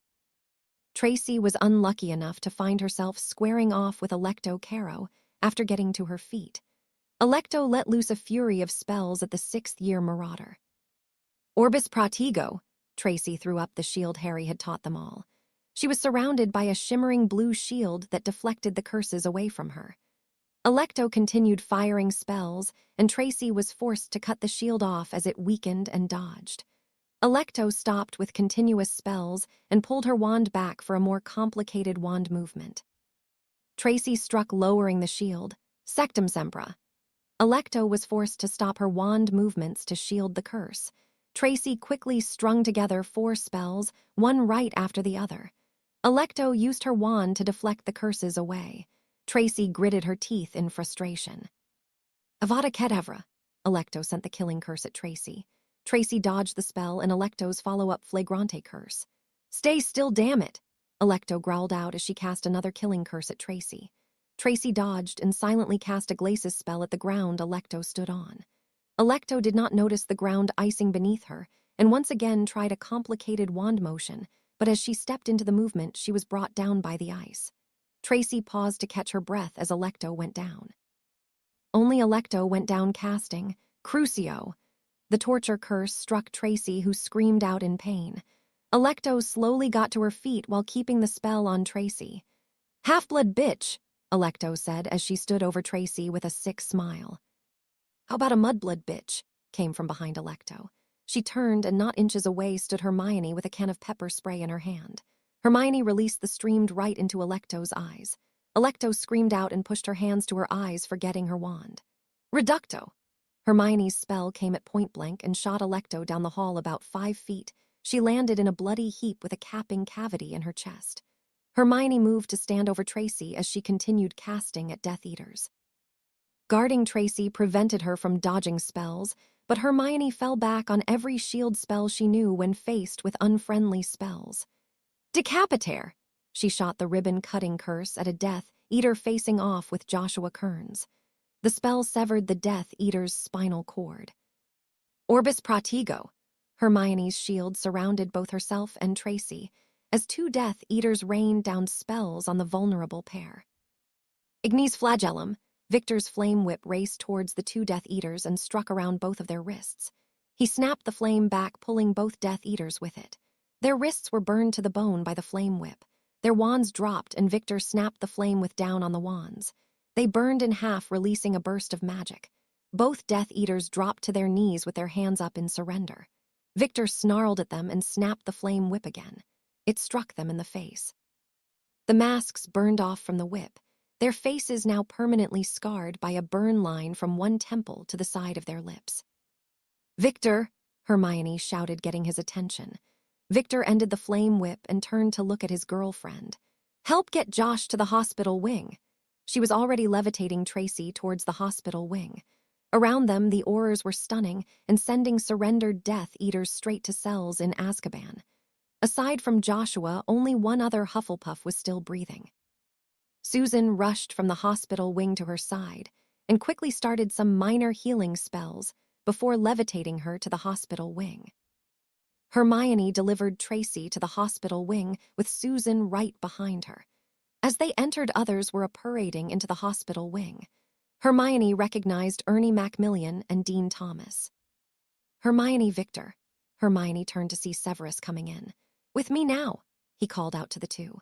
Raymond and Jocelyn were helping Millicent to a bed. She was bleeding badly from a head wound. Hermione nodded to Susan before she took Victor by the arm and went meet Severus. Raymond and Jocelyn reached Severus at the same time as Victor and Hermione. "Hermione, Victor, you're with me out front at the gates. Jocelyn, Raymond, help out by the forest and the Whomping Willow. No one has come in from those areas yet." "Hold up," Draco called everyone to attention. He was with 30 unspeakables as well as a few Ravenclaws and the group of former students. Among the Ravenclaws were two of Blaze's former girlfriends, Katerina Lufkin, Cordelia Gifford, and a prefect, Declan Howarth. They were coming up to the edge of the forest, and on their right was the Whomping Willow. "We're in charge here," one of the hooded unspeakables barked out. Theo's wand shot up quicker than the unspeakable could track and silenced him from speaking anymore. An unspeakable lowered his hood, revealing Cadmus' hammer to everyone. "And I didn't give you permission to speak. Nice spell work, Theo." Theo nodded and gave a smirk to the silenced unspeakable. Cadmus canceled Theo's spell before nodding to Draco. "Go ahead." The Whomping Willow opens a secret passage into the Shrieking Shack at Hogsmeade. "Voldemort." Draco rolled his eyes when half the people around him shuddered at the name. "Voldemort knows about it. We can set a trap at the entrance to it. You, and you move it double time to the Whomping Willow." Cadmus pointed out 3 unspeakable. One was the one mouthing off to Draco. "They don't have names," the Weasley twins snarked. Cadmus smirked at them. "Unspeakables don't do names." "I'll go with them," Theo added. "Vazy, Chasers, Charlie with me." They broke from the group with Theo in the lead. "How do you suggest getting close enough to the tree to set a trap?" the mouthy unspeakable asked with sarcasm as the tree flowed back and forth angrily. Theo rolled his eyes. "Watch and learn, mouthy." He transformed into Wily E and deftly avoided the branches. He pressed a paw to the knot, stilling the branches and opening the passageway. The unspeakable moved towards the entrance and began to lay traps over the entrance. Vazy snickered before turning to the girls. "Let's set up some cover. It's to open out here." They nodded and went about conjuring slabs of marble and other obstacles to hide behind all over 20-foot radius around the tree. Charlie, meanwhile, was moving along the inside of the obstacles, waving his wand in intricate patterns. He went to 5 spots on the ground, layering spells on the ground. By the time he was finished, Theo and the unspeakable were back on the far sides of the obstacles. Theo raised an eyebrow at the elder Weasley. "Containment ward we use on the dragons. We can let the Whomping Willow do some of the work. We can fire on them and they can fire on us, but they won't be able to step out of the containment field." "Disillusion yourselves. The dome's failing," Theo shouted before moving his wand over himself and disappearing behind a marble slab. "Lieutenant Smashskull," Draco said as he led the rest of the group to where the goblins were stationed. They were lined up in 5 lines of 6 with Smashskull on the far side of the last line. "Young Malfoy, unspeakable hammer," Smashskull addressed the 2 foremost of the group. "My scout tells me the ward's extended about 10 yards into the forest. On the other side of the ward is a group of about 40 partially transformed werewolves being led by Rabiston Lestrange and Garu Leftwich, former Beta, to Fenrir Greyback and current Alpha." "There are 2, Fred started. "Clearings we can," George added. "Lure them into and split the forces. The one by the waterfall and the one at the start of Centaur territory," Draco asked. "Yep, hopefully, since the werewolves are partially transformed, the centaurs will fight with us." George finished the twins' thoughts on the matter. "Right, well, I'll go with the goblins to the clearing near the centaurs," Draco commented. "Hedging your bets," Draco heard come from his left. It was unspeakable Ray's voice. He lowered his hood. Hopping the centaurs will be even more inclined to help if the goblins are fighting on their land. Well, they'll be more inclined to help other creatures than us lowly humans, Draco replied. Cadmus laughed aloud. Rays go with Draco and the goblins. Cadmus gave Rays a look that said to protect Draco. Rays nodded. We'll set up the lures and then join the unspeakables, Fred said. George was already jogging away from the groups. He started to run after his twin to join up with him. Cadmus, go straight in 7 yards, then turn left and go for about another yard, and you'll hit the clearing, Draco said to Cadmus before leaving with the goblins in the opposite direction. You know the goblins are going to attack straight up, right? Rays asked Draco. I can handle it, Draco replied, marching with the goblins. The goblins spread out in the clearing information with the school behind them. The goblins stood perfectly still with their weapons at the ready. The first line of goblins held shields in one hand and in the other a spear. The spear tip was twisted in a way to maximize damage when drawn out of a body. The next line of goblins held swords and shields or double, wielding swords or axes. All the goblins were dressed in plate armor of mithril from head to toe. Draco looked to Lieutenant Smashskull. The goblin held a massive maul with spikes on the ends of the hammer. Draco and Rays took up positions at the back of the goblin lines as directed by Smashskull. The Weasley twins led the unspeakables to the opposite clearing before moving ahead and out of the clearing. Both twins disillusioned themselves as they left the clearing, heading farther into the forest. They paused, and when they could see the lines of Wurz and Rabastan Lestrange. Rabastan and a few of the wizard werewolves were firing on the dome, and holes were appearing in the translucent shield. The Weasley twins each started moving their wands in sync with each other. Less than 30 seconds later, about 10 illusions popped into existence. The illusions took on the appearance of students in Hogwarts robes. They came closer to the domes as the Weasley twins controlled them. Rabastan was the first to notice the students milling about in the woods like they were looking for someone. The student illusions took no notice of the Death Eaters. We have to find Harry before the wards fall, one of the illusions yelled to the others. Rabastan and the others straightened and redoubled their efforts to bring the dome down.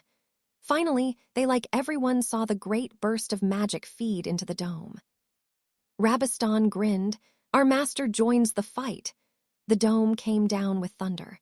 Well, look what we have here, Rabastan gloated to the students in a magnified voice.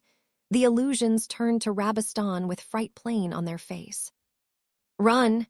The illusions turned and started sprinting through the forest, the Weasley twins well ahead of their illusions. The illusions split into 2 groups, and Rabastan directed Garrow to take one of them, while he followed the others, splitting the werewolves in half. The Weasley twins entered the clearing with the unspeakable. 1 minute, till they get here. Arm the traps, one of the unspeakable shouted. Before taking the Weasley twins by the arms, stay behind us and avoid their claws and teeth. The Weasley twins nodded and took up a position closest to the school behind the unspeakables that were spread out in strategic positions around the clearing. What? Rays said quietly as he picked out students coming towards them. Draco changed his eyesight to that of his animgus and saw the students flicker somewhat and Rabastan in the lead behind them. Illusions! Get ready, they're coming. Chapter 53. Family Battles. What? Rays said quietly as he picked out students coming towards them. Draco changed his eyesight to that of his animagus and saw the students flicker somewhat and Rabastan in the lead behind them. Illusions! Get ready, they're coming. Draco's eyes flashed back to his normal irises, while his wand started moving in a large figure 8 pattern, Vicissitudo Argentum's calx. He moved his wand upwards, forcing the now transfigured stones on the forest floor to rise like a wall in front of the goblins. The transfigured stones glinted in the moonlight offered by nearly full moon. Silver, Rays muttered quietly before turning to Draco. Werewolves. His conclusion was spoken loud enough for the goblins to hear. They force a partial transformation, Draco answered. Let's reverse it. With those words, he flicked his wand out towards the woods, banishing the silver stones at the incoming fighters with as much force as bolt being fired from a crossbow. The stones flew through the woods. AHH, Shouts were heard as the silver stones lodged into the skin of the werewolves. Rabistan saw the transformations revering and held back. The werewolves crashed into the clearing almost drunkenly, as the first 2 lines of werewolves were in the process of being forced to completely regain their human forms. Draco zeroed in on one werewolf and saw a sickly-looking smoke mixing with the blood pouring from the 5 wounds in his face and arms. The wer's claws were retracted back into fingernails as his fingers twisted and snapped back into human form. His elongated jaw was crunching back into place, his teeth retracting as his head was flung back in a painful howl that changed to a human scream. Draco snapped his wand at him. A piercing hex to the exposed neck abruptly ended the screaming. The goblins in the front line waited until the wers were in striking distance, and as one slammed their shields into the disoriented wers. The first stumbled back and were quickly finished by the goblins plunging their spears into the chests of the werewolves. As one, the goblins retracted their spears, their shields coming back to cover their bodies. "Fucking creatures," Rabistan sneered out at both the goblins and werewolves. Only a few of werewolves with him could claim magic and had wands with them. The rest of the disgusting breed were relying on their forced transformations his master had provided. Rabistan brought his wand up as the unarmed werewolves died against the shields of the goblins' front line. "Bombard a maximum!" Rabistan's spell was forced out of his wand with such power his arm recoiled. The wide-range spell slammed into not only the goblin front lines, but the werewolves unlucky enough to be caught in its path. The spell impacted the goblins' rune-protected shields, shattering them and throwing the front line into the second and third lines. Only 2 of the front line goblins died from shrapnel from their shields. The rest were dazed, but quickly got themselves up. The 4th line of the goblins rushed forward to cover their downed comrades. The reinvigorated werewolves rushed forward. One werewolf with dreaded hair and facial tattoos launched himself at a pair of entangled goblins. He snapped the neck of an armored goblin. He kicked out with his foot as the other goblin charged him, knocking the weapon away with his enhanced strength. He dived at the goblin and speared him into tree on the edge of the clearing. The goblin's body was crushed between the werewolf and the tree. The werewolf took the trapped goblin by the neck and wrenched his head clear off. The werewolf gave a bestial roar that spurred on his fellow werewolves. They followed his example and dived into the battle with no thought to themselves. Rabistan's face contorted with rage as his spell was dulled by the goblin armor. "Fire the killing curse at them." He spoke through clenched teeth at the wand-wielding werewolves. There were 9 of them. While the unarmed werewolves fought with the goblins, the wand-wielding ones and Rabistan fired the killing curses out into the clearing, staying hidden by the woods. The jets of green light lit up the clearing. 7 goblins fell to the killing curse, while 1 went wide and 2 hit attacking werewolves. "Again and aim, you idiots!" Rabistan yelled at his followers. The jets of light filled the clearing once more. Draco ducked a jet of light and hit the ground as the killing curses flew into more goblins, cutting their numbers yet again. Only 1 full line of goblins was left, plus Smash Skull, Rays, and himself. Draco changed his eyes once more to that of his avian form, allowing him to search the woods more easily. "Rays," he called out to the unspeakable.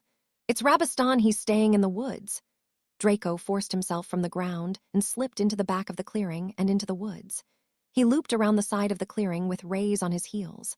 They came first upon 2 of the wers isolated from Rabistan. They both struck a piercing hex, hitting Draco's target in the back of his neck, and Ray's orange spell seemingly coating the air around the other target. The werewolf seized up, dropping his wand and grabbing for his throat. He struggled to breath as the same silvery smoke that was in the other werewolf wounds came out of his mouth and seemed to bleed out of his skin. He slowly dropped dead to the ground. The orange glow faded out just as a green light came streaking towards them. They dived in opposite directions, avoiding the spell. "Hello, nephew." Rabistan sneered out the greeting like a curse. Draco rolled out of the way of another curse and to his feet. Rays was about 6 feet to his right, and the remaining 7 armed werewolves and Rabistan were advancing on them. "I've dreamed of ending your father since his coward's way out of the last war, but I'll settle for ending the line of Malfoy." Rabistan gloated. He fired another killing curse at Draco, who ducked to his left, letting the spell sail overhead and ducking behind a tree. "Bring him to me," Rabastan snarled at the wolves that advanced, firing stunning spells. Rays fired from his position, hidden by his dark, unspeakable hooded robes. The close-range blasting curse killed 2 of the werewolves and blew the wand arm off the third. The wandless werewolf snarled and took off at a sprint towards Ray's revealed position. Draco ducked behind another tree as a spell flew by him, cursing himself for running after Rabastan Lestrange. He knew from his father and mother that his Rabastan was the most powerful Lestrange. Apparently it annoyed Bellatrix that she was wed to the weaker Lestrange. Rabastan also had a large spell repertoire. As evident as the tree he was hiding at previously went up in flames and burnt to ashes in the time it took him to move. Draco heard the werewolves getting closer. Sectum Sempra, he moved from cover and fired into the pack of werewolves before diving to another tree, as another was decimated by an acid curse from Rabastan. His cutting curse took out one werewolf, the others simply shaking off the open wounds. Suddenly Draco was jerked out from the tree he was taking cover behind. Just as he realized a centaur had grabbed him, a volley of arrow fire rained down where he was previously at. The arrows flew into the remaining werewolves. The werewolves fired on the centaurs were quickly turned into pincushions as another volley of arrows impacted them. "We will take care of the Wurs," the centaur looming over him spoke. "The wizards are your responsibility." The centaurs took off towards where Rays was fighting with 2 werewolves, both still partially transformed and using claws as well as wands. Draco straightened his back and nodded to himself. "Come out, little Malfoy, or are you a chicken shit like your father?" Rabastan yelled out. Draco came out from behind cover and stood face to face with his uncle. A pan of a few yards stood between them. Draco had his wand out to his side. Rabastan was standing in a dueling stance similar to Severus's stance when he wants to show off. Draco knew he would have to change his footing before firing. And in seconds, Rabastan shifted, moving forward as he was casting. Draco moved forward, ducking the spell, firing his own. Sectum Sempra. His cutting curse flew out at Rabastan while he moved closer still. Rabastan shielded the curse with a conjured wall. The dark cutting curse split the wall, and Rabastan laced them with acid before banishing them at Draco. Draco jumped over the lower portion and twisted to avoid the upper part. It left him vulnerable, though, and Rabatin's deadening hex hit Draco's left arm. "Ah!" Draco cried out as searing pain shot through his left arm. He hit the ground awkwardly but quickly rolled to avoid another curse. He shot to his feet, pushing the pain behind his occlumency barriers. He fired off a cadence of spells, a Bombarda Hex, Deprimo Hex, and finally a Piercing Hex. The first 2 were shielded, but the Deprimo Hex blew through the shield with a smoke hiding the Piercing Hex. The Hex hit Rabastan in the side, opening a wide hole in his armor and stabbing into the skin 2-3 inches. Rabastan growled and, in response, sent the killing curse at Draco. Draco did a forward roll over the curse, bring him still closer to Rabastan. "Using mudblood methods in a duel, your father would be ashamed." Rabastan baited Draco. Draco, though, paid his words no heed, seeing as he hated his dead father. Rabastan fired off 2 organ-dissolving hexes followed by a blinding curse. Draco transfigured a nearby stick into a brick wall. The spells hit harmlessly against the wall before Draco blew it up and banished the pieces at Rabastan. Rabastan conjured a fierce wall of fire that melted the stone to nothing. "This is getting annoying," Rabastan growled. "Atranes, ignisferum." Rabastan's curses raced at Draco, who conjured a magical shield blocking the first spell. 2/3 of the way towards him, the second spell formed into a flaming short sword. Draco cursed and twisted, knowing his shield would not block a solid object. He wasn't fast enough, and the sword lodged into his left shoulder, just missing his heart. "Shite!" Draco screamed as the impact of sword flung him onto his back. Draco dropped his wand on impact as his head bounced painfully off a tree root, the magical sword disappearing back into the abyss. Crucio, Rabastan's torture curse, hit the dazed Draco. Draco clenched his jaw, refusing to scream as the curse spread throughout his body with a familiar pain. Rabastan walked up next to Draco. "Well, you're doing better than your pathetic father," he whined like a bitch. He let off the curse while he was gloating. Draco moved his right hand to his back as Rabastan talked about his father. His hand closed around something. Draco hid a smirk. "My father," Draco rasped quietly. "What about the little bitch?" Rabastan said, leaning down towards Draco to hear him. Draco shot up, bringing his hand out from behind his back. "Kept a lot of daggers," Draco finished loudly as he plunged the into Rabastan's neck. The magically enhanced stiletto pierced Rabastan's neck like butter. He pushed Rabastan to the side using the stiletto as leverage. He collapsed onto his back and searched blindly for his wand, finally getting a grip on it. A twig snapped beside him, and he turned with his wand. "Hold!" Reyes yelled in a pain-riddled voice. Draco looked closer and saw Reyes bleeding from a horrible wound to the top of his shoulder and neck area. His robes and armor were torn open across his chest, with large gashes from claw marks. Draco's body twitched as he asked, "You've been bitten." His tone was raspy and broken. Reyes nodded. "The centaurs are taking care of the rest of the werewolves." "We need to help." Draco tried to stand, but fell back to his knees, his left arm giving out as he tried to catch himself. The pain that he had pushed behind his occlumency barriers flared up. "Ah!" Draco screamed and then hissed in pain before passing out. "Great, she's going to kill me," Reyes muttered under his breath as he rushed the last inches to Draco before activating his hospital port key. Fred and George turned to each other and rolled their eyes as the unspeakable shouted. "Right, I'm sure." The words didn't. "Hear that?" George finished the twins' thoughts. Some of the unspeakable groaned and got down into positions. Fred and George disillusioned themselves and cast a spell to mask their sense, just as the magical traps the unspeakable had cast lit up a bright yellow in the dark. The werewolves burst into the clearing, avoiding the traps. The unspeakable opened fire on the werewolves. The werewolves were surrounded by the unspeakable on 3 sides. The werewolves were disoriented by the first round of spells. "Sent them out," came a rumbling yell from further in the woods. Fred tapped George on the shoulder, knowing instinctively where his twin was. "Let's find that one," he whispered to his twin. They both set off in the woods, looping around the clearing as the fighting continued. George stilled to an abrupt halt as an unspeakable was thrown in front of him, with a werewolf clawing at him, trying to get his teeth into the unspeakable. The unspeakable was on his back, fighting to keep the werewolf's mouth from his body. George silently cast a transfiguration spell on the werewolf. The werewolf stilled in shock as its teeth and claws were changed to buck teeth and fluffy rabbit paws. The clawing stopped, and the unspeakable launched the werewolf off with a powerful kick before bringing his wand up to envelope the werewolf in a silver mist. Fred and George continued on through the forest and crouched down near a large tree. Near them, a werewolf was casting spells, his grip on his wand tenuous as he worked around large, jagged claws. Avada Kedavra. The killing curse shot out of the wand. The twins tracked it to an unspeakable who collapsed on the ground. The twins separated, George going wide to the right and Fred going to the left of the werewolf alpha.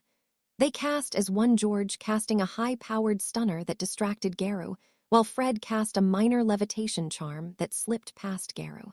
The levitation charm dislodged the wand from Garu's already tenuous grasp. The wand was flung in wide of Garu's grasp. Garu growled viciously and sniffed the air. Another growl broke through the night. "Why don't you fight me like a man?" "You're not a man. So why should we?"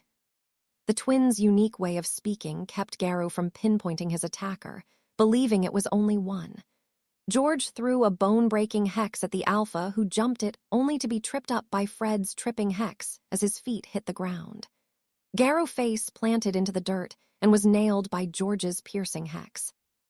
It hit one of Garu's legs, leaving a hole 2 inches into his shin.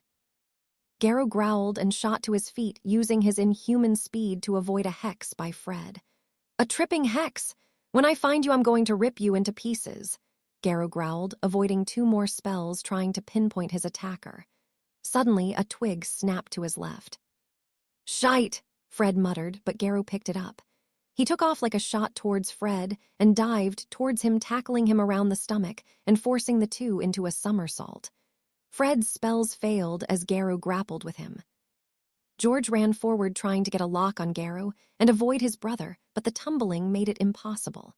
Garrow was slashing at Fred as they rolled to a stop, Garrow pinning Fred on his back. Garrow lunged forward and Fred tried to move his head to the side, but Garrow caught his head in his teeth. AHH! Fred's yell of pain broke through all the noise of the battle in the clearing. George didn't hesitate. Sectum Sempra. The spell rocketed towards Garrow, who released Fred's head at the voice of another. He turned to look ready to spring off Fred, but as he took in George, the spell tore through his neck and chest. Garrow's head was thrown back as his neck was slashed nearly clear through by George's spell. Garrow fell to the side as George rushed to his twin. Fred smiled wearily up at George. He coughed, interrupting his speaking. Get him? He asked in a breaking voice. Yeah, George said quietly, looking over his twin's wounds. He had a massive bite wound to the left side of his head, his ear dangling by threads it seemed. George choked back a sob. He'll be joining nearly headless Nick, George managed to joke. Fred smiled back before his eyes rolled back and he passed out. Fred, George yelled, trying to wake him. He turned with his wand up at a hand being pressed to his shoulder. He saw an unspeakable and lowered his wand. The unspeakable separated George from Fred and cast a spell for vitals. He's alive, the unspeakable said bluntly before dropping a portkey on Fred. It activated with a flash. Come on, we need to get back to the school, the unspeakable said, pulling the shocked twin by the scruff of his collar to his feet. They still need our help. He started rushing George to the other unspeakable, still standing about 12 in all. Milling about the clearing were centaurs, which pulled George from his stupor. When did the centaurs get here? George asked, while running next to the unspeakable. Right before you killed Garrow. Double time it to the school. The unspeakable hollered his command to not only George but the others. As one, they started sprinting towards the school grounds, joined halfway back by two remaining lines of goblins and Lieutenant Shamskull. Theo knelt at the side of one of the marble slabs, allowing for him to see out over the open space in front of Wapaming Willow. The willow stilled as a Death Eater came out, pressing a hand to the knot on the tree. Just as his hand touched, the willow, multiple explosions went off as the traps triggered. The Death Eater was thrown from the tree, his limp body bouncing off the wall of the containment field. The entrance to the passageway collapsed down into the earth, blocking the path. Well, that'll hold them, Angelina said from her place near Theo. SHH, not for long, give them about 3 minutes to clear it, Theo hissed back to her. As Theo finished speaking, they saw the entrance to the passageway enveloped in fire. The heat of the fire could be felt from their positions. Damn it, Charlie cursed. Yes, Theo asked quietly. In English, that spell translates to dragon fire, Charlie replied. We've got about 30 seconds before they burn through the rubble completely. What's the origin of the curse? Theo asked quietly. Norse, Charlie said, a bit confused at the question. Damn, Theo hissed. If you see a Death Eater without a mask or one that has an elaborate Norse snake on it, leave him to the Aurors. It's Dolohov. Theo sent a patronus off to where he knew the mouthy unspeakable was at, warning him of Dolohov. A slight flare of a wand tip, and Theo knew his message had been heard. 3 Death Eaters appeared at the entrance, casting immediately in a haphazard way, not being able to see their foes. The marble slabs shielded the defenders from the curses, while other flew wide of them all. Suddenly, the Whomping Willow came to life and sent the 3 Death Eaters flying into the containment field wall. They fell to the ground unmoving, heads and limbs bent at awkward angles. 5 more Death Eaters appeared at the mouth of the passageway, followed by 6th, who stood in the middle of the 5. Dreckable, the Norse fire spell shot from the wand of the 6th Death Eater. The Whomping Willow went up like kindling. Avada Kedavra, the killing curse shot from the wand of an unspeakable and struck down one of the Death Eaters. The Death Eaters paused in shock as one of their own was brought down by the killing curse. The fire curse cut off abruptly, and the Death Eater turned towards the unspeakables, Anton Dolohov's face sneering out at them. Curses rapidly flew towards the unspeakable from Dolohov's wand. The unspeakables scattered and started flinging curses back, as more death, Eaters poured from the hole now that the whomping willow was nothing more than charred timber. Incendia incarceris, the spell flew from Charlie Weasley's wand. One of the Death Eaters collapsed to the ground, wrapped in flaming chains. The chains burned through the Death Eater's armor and robes, scorching his skin, leaving the scent of burning flesh in the air. Charlie followed up with a stunning spell that left the Death Eater helpless to the burning chains. The chasers showed their ability to aim as their hexes and curses flew under and between Death Eater shields, while the defenders moved from marble slab to slab. Theo threw Severus's signature cutting curse out at the Death Eaters. Theo's curse liberated 2 Death Eaters from a left leg and 1 right leg. "Enough! Destroy the marble! Killing curses!" a Death Eater in an elaborate mask yelled. Theo stilled all his spell casting with a jerk. He leaned out from his spot behind the marble and focused on the voice. He saw a Death Eater in full garb and dragon hide armor. The Death Eater's mask with black as night, and covering the whole mask in gold and silver inlay was a knotted and gnarled tree. Theo froze at the sight of the mask, an image burned into his brain. Suddenly, a green streak entered Theo's vision, but he couldn't move. "Theo!" he heard Charlie's voice as he was jerked by the collar back. The killing curse went through the containment field and struck the marble. The marble exploded towards them. Charlie threw himself and Theo to the ground. The most of the shrapnel flew overhead, but Theo groaned as a few pieces hit his back and shoulder. His dragon hide armor protected him from most of it, but he could feel the bruises forming already. He rolled to his feet, as did Charlie. "You okay?" Charlie asked, referring to his freezing, not the marble. Both his and Theo's disillusion spells failed as they were hit. Theo nodded, but made no other reply. "One more round of killing curses, and that containment field is going to crash," Charlie said before they separated as more killing curses flew at them, as beside the unspeakable, they were the only ones visible. Charlie went sprawling against the ground, while Theo was ducking and dodging more gracefully as he tried to find coverage. "Affligo!" The particularly nasty bone-breaking hex flew from Vaisy's wand and hit a Death Eater's wand arm as they were casting a killing curse at Charlie. The killing curse went wide of Charlie, but as it passed through the containment field, a flash of light was seen. The containment field walls flared visibly and then crashed to the ground. The magical backlash threw Vaisy and the chasers back a few feet and caused their spells to fail, making them visible to the Death Eaters. Spells started firing back and forth between the two groups, the 4 unspeakable left doing what they could to stay between the Death Eaters and the others. The Death Eater with the tree mask zeroed in on Vaisy and clipped him with the Cruciata's curse. Vaisy went down screaming, but it was short-lived. "Sectum Sempra," Theo shouted the spell at the Death Eater. The spell hit the Death Eater in the back. Theo placed the spell well as the Death Eater's armor was cut away by 2 of the slashes, while another cut into the Death Eater's right shoulder. The Death Eater turned with precision to face Theo. "It's me you want, so fight me. It's why you're here, isn't it, father?" Theo was shouting by end of his mini speech. The Death Eater smirked and waved his wand, making his mask disappear. An older version of Theo, but with a wide scar running down the left side of his face, stood smirking at his son. "Look at you dressed like a mudblood bastard." Theo let the words roll off him. He had heard worse from his father. "Better than being dressed like my master's bitch," Theo replied, his wand at the ready. The elder not snarled. "You always were a mouthy little bastard, just like your bitch of a mother." He paused before smirking at Theo. "Was." The word hit Theo like a tidal wave. He paled before asking, "What do you mean was?"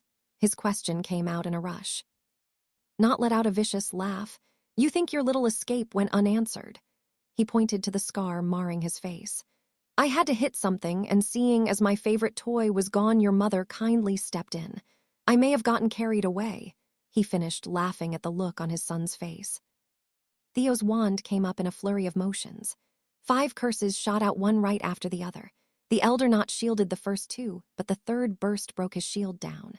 The 4th curse pierced clear through Not's shoulder, right shoulder. The final curse, a bombarda, was aimed at his legs. Not was thrown back by the curse that hit his legs straight on. His left leg was lost below the knee, while his right leg was mangled beyond repair. Theo walked over to his father, his chest heaving as rage ran through him. He stood over his father, the man that had made his life a living hell since he could remember, who just bragged about killing his mother. His father was sneered up at him. "You don't have it in you." He spit at Theo's feet. "I hope you burn in hell," Theo said, pulling him by his robes up to him. "Viscus salvo." The organ-dissolving curse enveloped Not in a blood-red mist before sinking into his skin. The man screamed out and Theo dropped him to the ground. The curse would take 10 minutes to kill, Theo knew, as it was the first dark arts curse his father taught him. He made Theo cast it on his pet cat. Theo cast a silencing charm on him before leaving him and joining the battle. The chasers were working in sync as well as they did on the Quidditch pitch. They had 5 Death Eaters lying around them unmoving. Alicia was bleeding from a wide cut on her forehead above her left eyebrow. Angelina's left arm was being held close to her body in a makeshift sling. Katie was bleeding from various wounds across her chest and stomach. They were facing off against one last Death Eater. Charlie was keeping 2 Death Eaters busy. "Shite," Vasey swore. Theo turned to his left and rushed towards his former classmate. Vasey took a cutting curse to his upper left arm. "Ignis Exploder." Theo's firebomb curse enveloped one of Vasey's foes. The other turned to Theo, leaving the Death Eater open to Vasey. Vasey struck with the ribbon-cutting curse. The Death Eater's head fell to the ground. Theo shot a Bombarda Hex at the burning Death Eater, ending the pain of the Death Eater's life. Avada Kedavra. Another unspeakable went down unmoving by the Death Eater teamed with Dolohov. The 2 Death Eaters were working together better than Theo had ever heard of or seen with Death Eaters. When one moved to attack, the other moved to block or shield. Theo didn't have time to watch any further as a spell streaked past the left side of his head. He turned and engaged a Death Eater with a bone-white mask that seemed to have a snake motif burned into it. Theo calmly sidestepped another hex from the unknown Death Eater. The mask was rather plain, but still, it was not the normal black mask of a new recruit. The spells of the Death Eater were mostly verbal, allowing Theo to successfully block and parry spells away from his body. "Fracta," the rather tame bone breaker flew at Theo, who batted it away. The Death Eater still in frustration before moving into the wand motions of a high-powered spell. Theo struck with bone-breaking curse to the Death Eater's neck. The Death Eater dropped to the ground dead, and Theo moved towards the Death Eater. He knelt and removed the mask. He reeled back at the discovery of Hayden Lennox, his former housemate. "Vada Kedavra." The spell surged at Theo, who threw himself onto his back to avoid it. He rolled, preparing to retaliate, but the Death Eater was struck down by a ribbon-cutting curse. The Death Eater's head rolled off while his body collapsed. Looking past him, Theo saw one of the twins with his wand drawn. The lone twin was with the rest of the surviving unspeakable from the forest. The Death Eaters were now surrounded on all sides. The surviving Death Eaters barred Dolohov and his partner threw down their wands. Theo looked to where Dolohov was standing back to back with the masked Death Eater. Dolohov snarled at the unspeakables. Theo saw most of the unspeakables relax. Theo stayed tense with his wand ready, as did George and the rest of the students who had been in the DA. "Put your wands down now," Mouthy shouted to them. Dolohov snapped his wand. "Ragnarök!" The spell shot from his wand into the air. The silver ball of energy shot up in the air. The younger unspeakable tracked the light, while the older ones dived to the sides, conjuring shield walls as they went, the students doing the same. The Death Eaters without wands were left vulnerable. Theo dived further back before conjuring a shield wall that covered his front and stretched over the top of his head. He braced his body against it. The silver ball came back down to eye height and pulsed once before exploding outwards. The force of the spell tossed everyone not shield back like ragdolls, while enveloping the bodies in a searing burst of fire, so hot it appeared white. The blast rocked against the marble shield walls, melting them down as it continued outwards. The fire stretched over the tops of the shield walls, causing screams from some of the defenders. Just as the fire was starting to scorch through their skin, down to the bone, it rushed back towards Dolohov and his partner. The fire consumed the 2 Death Eaters, burning away the skin from their bones, then disintegrating the bones to ash. The noise of the fire died out and Theo tapped his shield wall, and it disintegrated in front of him. "Fucking psycho," Theo muttered, looking over the carnage in front of him. Bodies littered the ground in front of him. The carnage stretched for a 20-foot radius of charred remains, one undistinguishable from the other. He saw Charlie Weasley moving among those left alive, focusing his wand work on their bones from Dolohov's last spell. Theo ducked on reflex as an explosion was heard from the direction of the front of the school. "I can't heal these two," Charlie said after the explosion, pointing to Angelina and Alicia. "Burnside, give him your portkey," one of the unspeakable shouted. "Everyone else get to the front of the school now." As they took off, Theo came up by George. "Draco." "I'm not sure," George said while using a quick healing spell to close a large wound on his arm. "He wasn't in the clearing, though." "And Fred?" Charlie asked as he joined them. George stumbled a bit in his walk at the mention of his twin. "Hospital wing, werewolf." Charlie didn't press him further but placed a hand on his shoulder to steady him. "Let us deal with the giants when they break through," War Master Riffhorn commented, as if he were taking a stroll in the park. "Your spells are of no use against them." The giants were storming through the nights with the support of the hags. The sound of stone cracking and shattering were heard throughout of the courtyard. The metal knights were faring somewhat better against the giants. "This is pointless," Harry said as he watched another knight get smashed to pieces.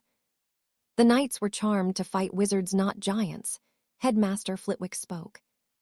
"War Master Riffhorn," Harry asked. "Fire on the hags," Riffhorn replied to Harry before shouting a command in gobbledygook. The goblins charged forward into the fray. The goblins wove in between the knights that were trying to hack at giants as if they were human-sized. Two goblins in gleaming plate armor passed through the legs of a giant and turned and slashed at the backs of the legs. The goblin blades sliced halfway through the giant's legs. The giant collapsed forward, crashing down to the bridge. Goblins swarmed the giant and hacked at him with their blades and axes. The giant stopped moving after one particularly vicious hit to his neck that severed his head. "Bombarda!" Harry's spell shot from his wand. It impacted the head of a hag that was casting at Riffhorn. More spells followed, aimed at the hags as the goblins continued their hit and swarm techniques on the giants. Another giant was taken down, but in his fall landed on a team of goblins, killing them instantly.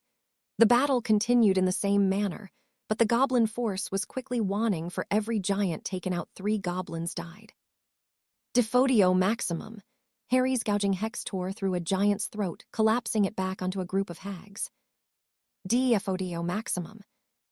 The overpowered gouging hexes rang out from Bill, Fleur, and Alastair Moody. Their curses landed true, and 3 more giants were taken out, leaving 6 more. "Avada Kedavra!" Killing curses rang out, striking down. Countless goblins went down as the Death Eaters joined the fight. Voldemort leading from the back of the Death Eaters, his pale visage clear in the dark. A dark red curse flew out of Voldemort's wand, pulverizing all the knights it came in contact with. He followed the curse up with another that was dark purple, aimed at a group of goblins, bringing down a giant. The goblins, armor and all, were melted down to ash by the spell. War Master Riffhorn gave a fierce war cry upon the sight. The war cry stilled the attackers, and the goblins quickly killed 5 hags and 1 giant. Riffhorn charged towards Voldemort with his war axe ready. He dodged attacks and struck out at any in his path. He cleaved the leg off a hag and followed it by beheading a Death Eater. Riffhorn moved with the grace, agility, and ferocity that epitomized the goblin race. He tore through the ranks of the Death Eaters, relieving them of limbs and heads. Voldemort turned to the rampaging goblin and calmly raised his wand. A sickly brown spell shot out of his wand. Riffhorn ducked the spell, but the brown curse was still under control of the Dark Lord. He redirected it back at the charging goblin. The curse struck the goblin in the back and continued clear through his flesh. Riffhorn's axe fell from his hands as his body was split in half. "No!" Harry shouted as he saw Riffhorn fall to Voldemort. Harry broke the line and charged. Chapter 54, The Final Battle. Harry moved through the crowded battlefield, his sword in his right hand, and his wand in his left, both cutting into enemies as he moved. He ducked under the reach of one of the 2 remaining giants on the battlefield. He struck out with his sword as he passed the giant. The sword of Gryffindor sliced clean through the back of the giant's leg. The giant fell forward to the ground. Harry turned back and shot off an overpowered gouging hex. It ripped through the giant's head, sending bone and brain into the air. He fell upon the lines of hags next. Running forward, he thrust his sword in the heart of a hag. He kicked out at the hag's body, dislodging it from his blade. He threw up a silent shield as a spell raced towards him from a nearby enemy. Sectum Sempra. The hag firing at Harry fell to the ground with 3 deep wounds slashed across her body. Harry turned his back as he heard his wife's voice shout the spell. Daphne was only yards behind him with the rest of the defenders. They had taken out the last of the giants and were moving on the hags. His gaze was drawn to a hag enveloped in a gray haze. The mist disappeared, and in its place was mummified corpse of a hag. Harry followed the mist back to Bill Weasley's wand before he felt an incoming spell. Harry turned and dodged the spell and shielded another. He turned his sights back on the lines of hags.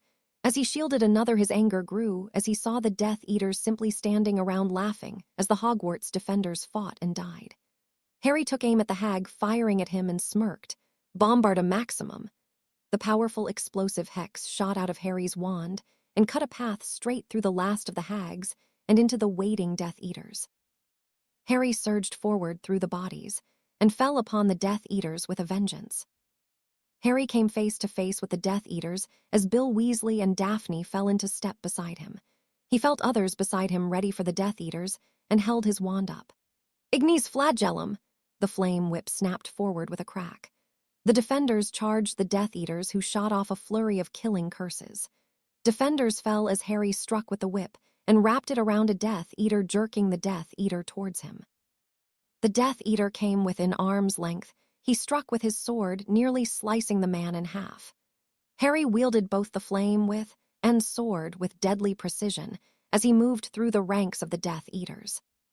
A Death Eater in a red skull mask stepped forward to face him with a conjured sword in his hand. The Death Eater stepped in Harry's path with a grin present under his mask. "Let's see how you face a real swordsman, Mudblood." Harry ended the flame whip and took a fencing stand. The Death Eater struck first, lunging towards Harry. Harry parried the move, and Goblin made silver clashed with steel. Harry twisted, moving the other sword away from his body. Harry feinted to the right and stuck the left arm of the Death Eater. The Death Eater dropped his wand as his bicep was torn open. The Death Eater's smirk faded, and he launched into a series of attacks on Harry. Harry countered each move, backing up as he did. The Death Eater forced his body forward to continue the attack and was shifted off balance, falling forward.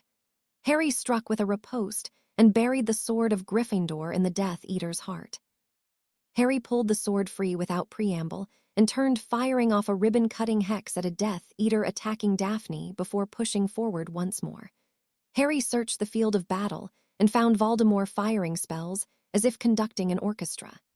Harry traced the path of a killing curse from Voldemort's wand. The curse struck true, and Harry's eyes hardened as he watched Alastor Moody fall.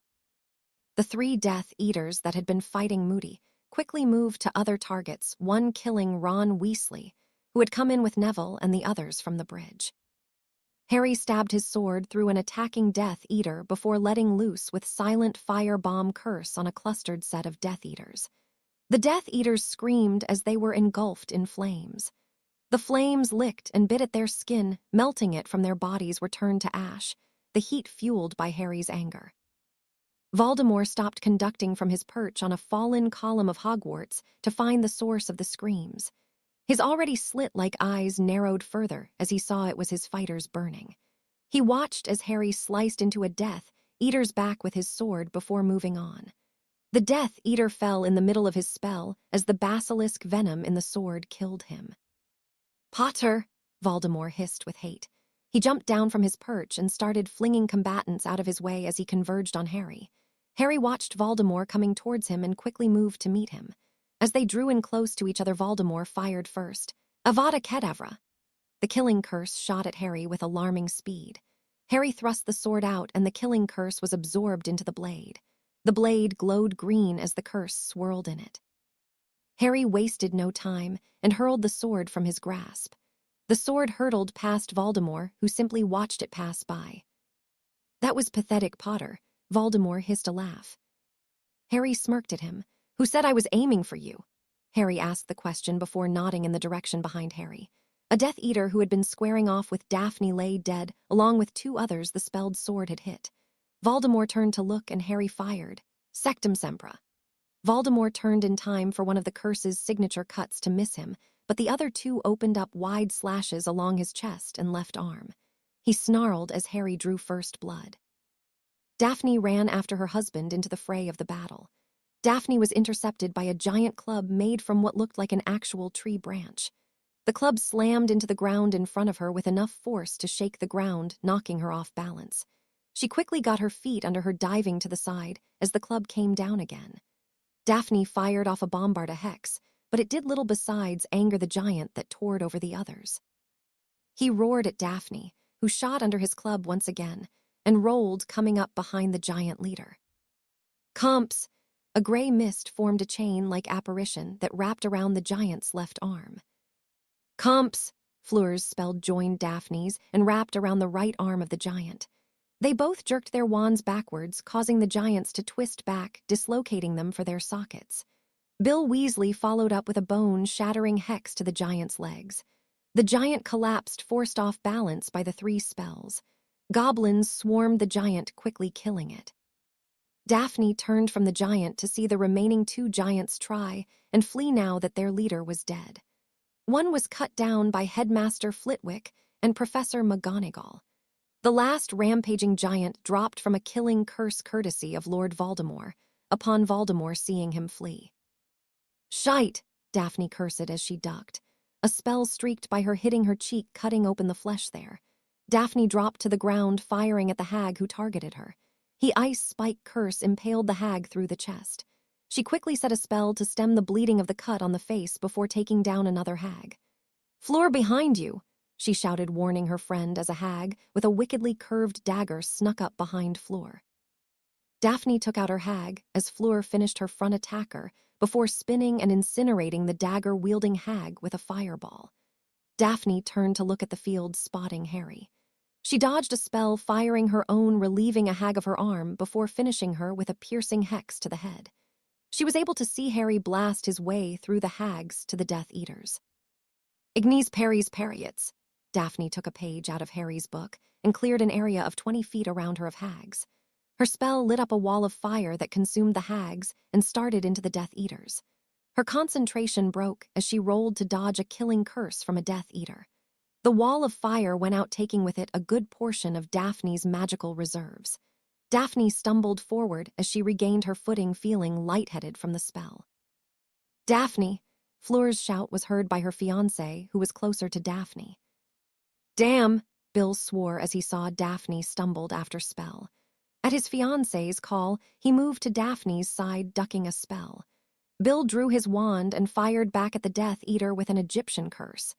The Death Eater turned to granite before them before Bill blew the stones statued up. He banished the pieces at incoming Death Eaters. Daphne! He grabbed her by the arm and pulled her towards him. You all right? Yeah, just a lil tired. Daphne slurred a bit. Bill pushed Daphne down as a spell came flying at them. Di Primo! The spell blew the ground in front of the Death Eaters, and the smoke obscured them for a few seconds. Drink this! Bill said, thrusting a potion towards Daphne. Daphne downed the potion and her ears smoked. Pepper up. I figured someone would need it, Bill said with a smile before pushing away from Daphne suddenly. Daphne threw herself back at the same time, and spell went past them both.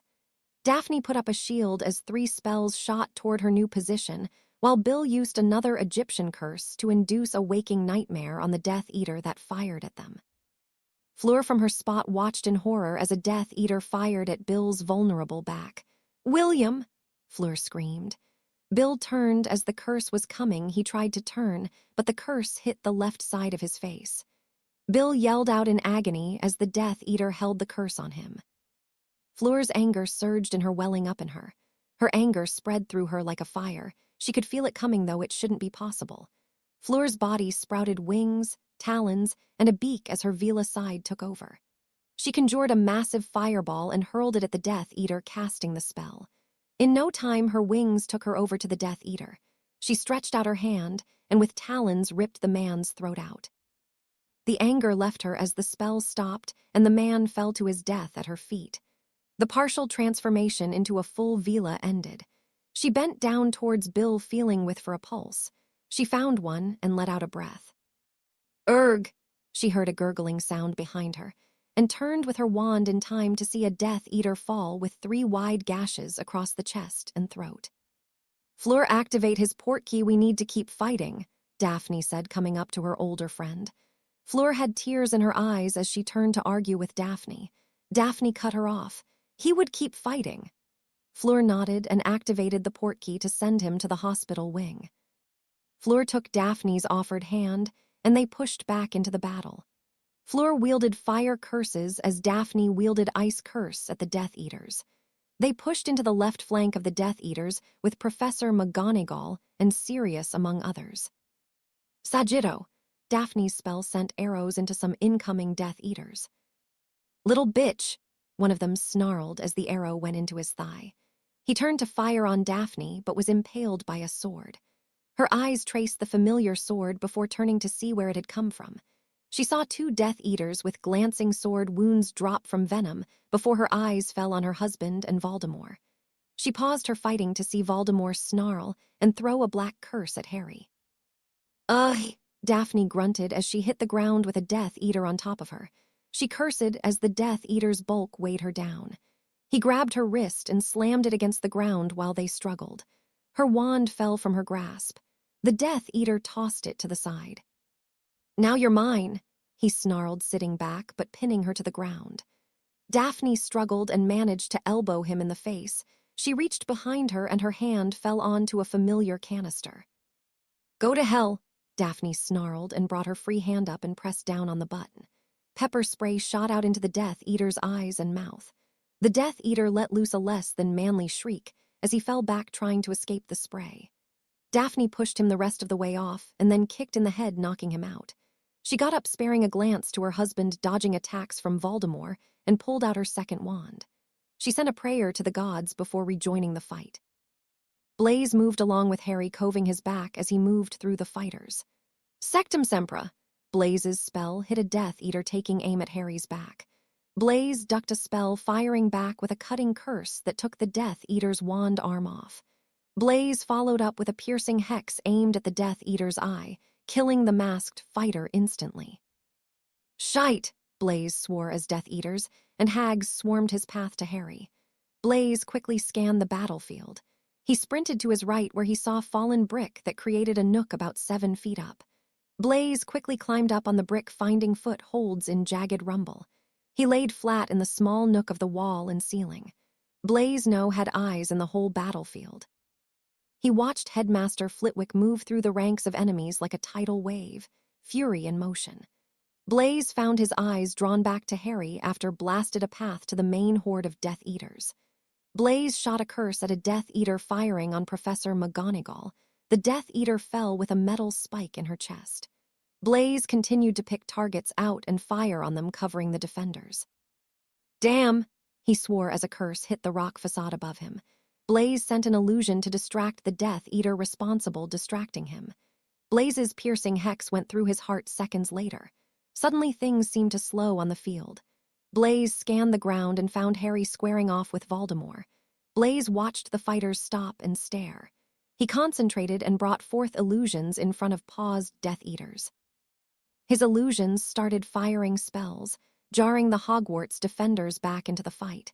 Blaise carefully picked out targets. His illusions were dueling and fired on them from his spot.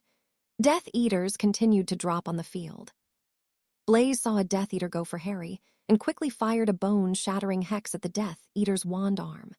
The curse went wide and missed Harry, while Blaise followed up with a piercing hex to the Death Eater's head.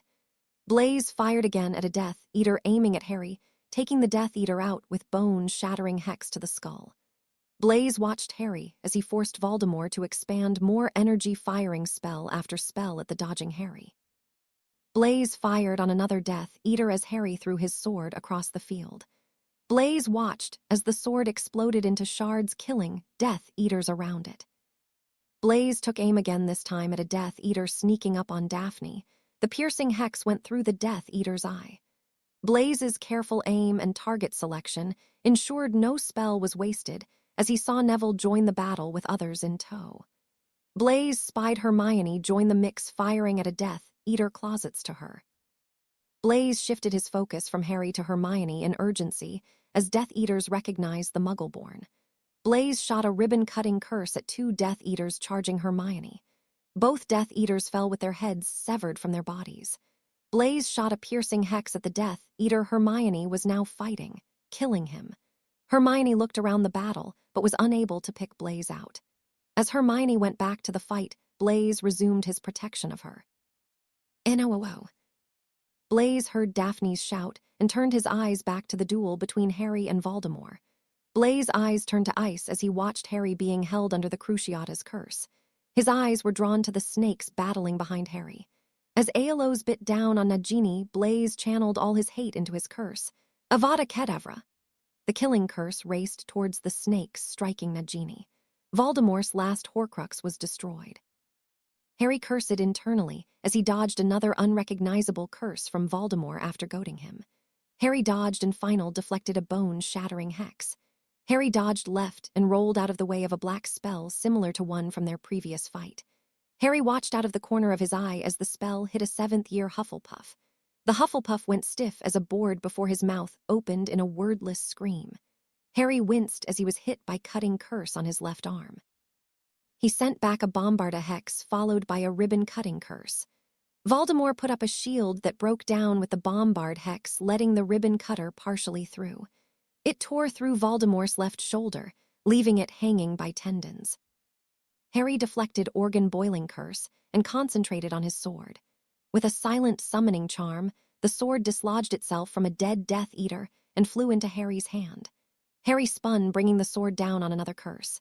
The gray mist produced by the curse was absorbed into the sword. With the sword taking on curses, Harry was able to fire back on Voldemort. Harry launched into a barrage of curses led by a bone breaker. Harry's 4 curses were aimed at precise targets. Voldemort shielded 3 of the cures, but overlooked a burning hex aimed at his leg. His right leg burst into scalding flames. Voldemort screamed in rage as he put the flames out. Avada Kedavra, Avada Kedavra, Avada Kedavra. The killing curses shot at Harry. Harry dodged one of the curse, then moved the sword to take another before spinning out of the way of the last one. Harry shot off more curses. Voldemort shielded the curses, but his shield broke on the last. Once again, in a rage, Voldemort threw his whole body into casting his next spell. His lead leg, the one Harry burned, gave out on him as he cast Enlit. The Norse curse shot wide of Harry and streaked at Professor Sprout. Harry launched the sword again. The spell met sword in the middle of the blade. The spell sank into the sword as it continued on. The sword started glowing, drawing the eye of the fighters on both sides. The sword glowed brighter as it sailed through the air, finally stopping as it lodged in a Death Eater's stomach. The sword cycled through the colors of the curses it contained before glowing so bright those near it had to shield their eyes. The Death Eater screamed, and sword shattered into pieces as the Death Eater's body was reduced to ash. Harry's face fell. The sword allowed him to concentrate on curses as it absorbed Voldemort's unknown spells. Suddenly, Harry was launched forward as Aeolus jumped from his skin and intercepted Najuna's bite. Aeolus's bulk forced Najuna to the side, and Harry stumbled off balance. Voldemort saw his opportunity. Crussa! Already off balance, Harry had no choice but to let his body fall forward in hopes of dodging the curse.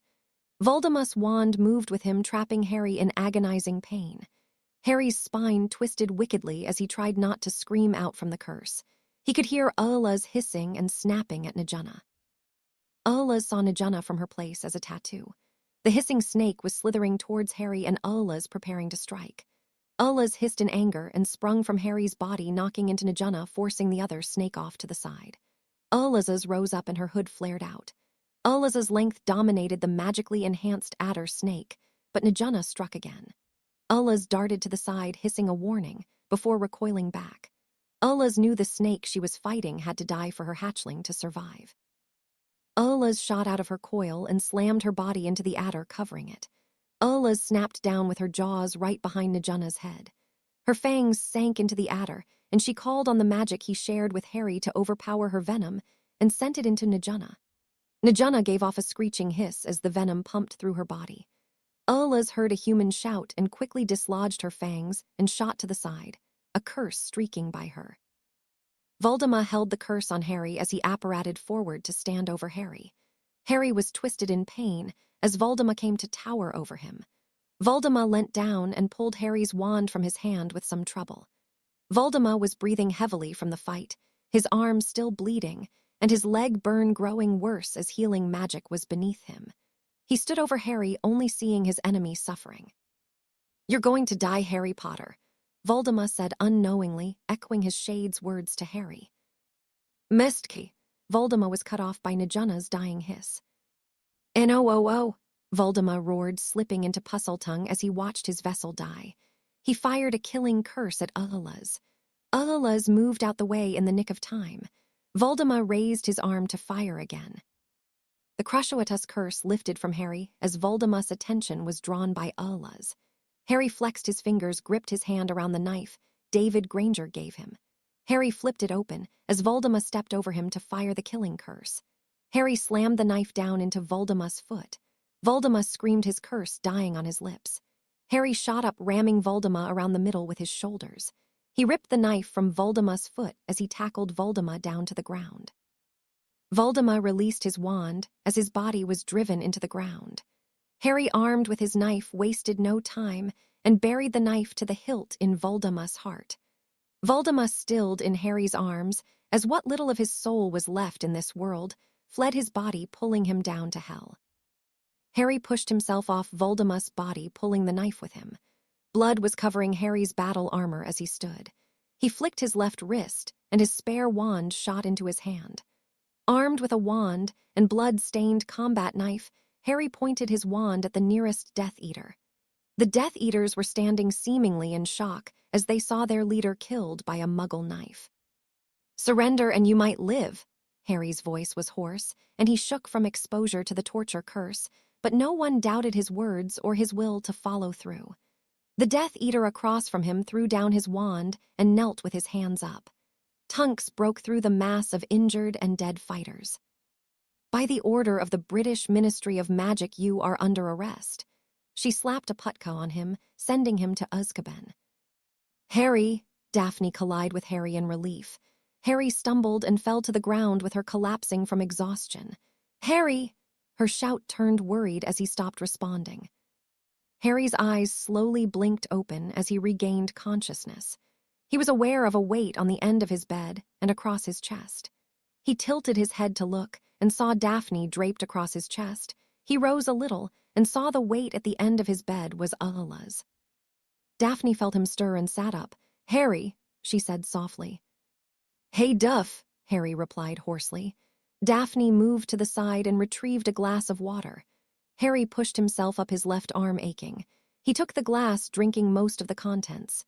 He gave the glass back and glanced at his left arm. A jagged, deep scar ran across it. "Who did we lose?" Harry asked quietly. Daphne's face fell.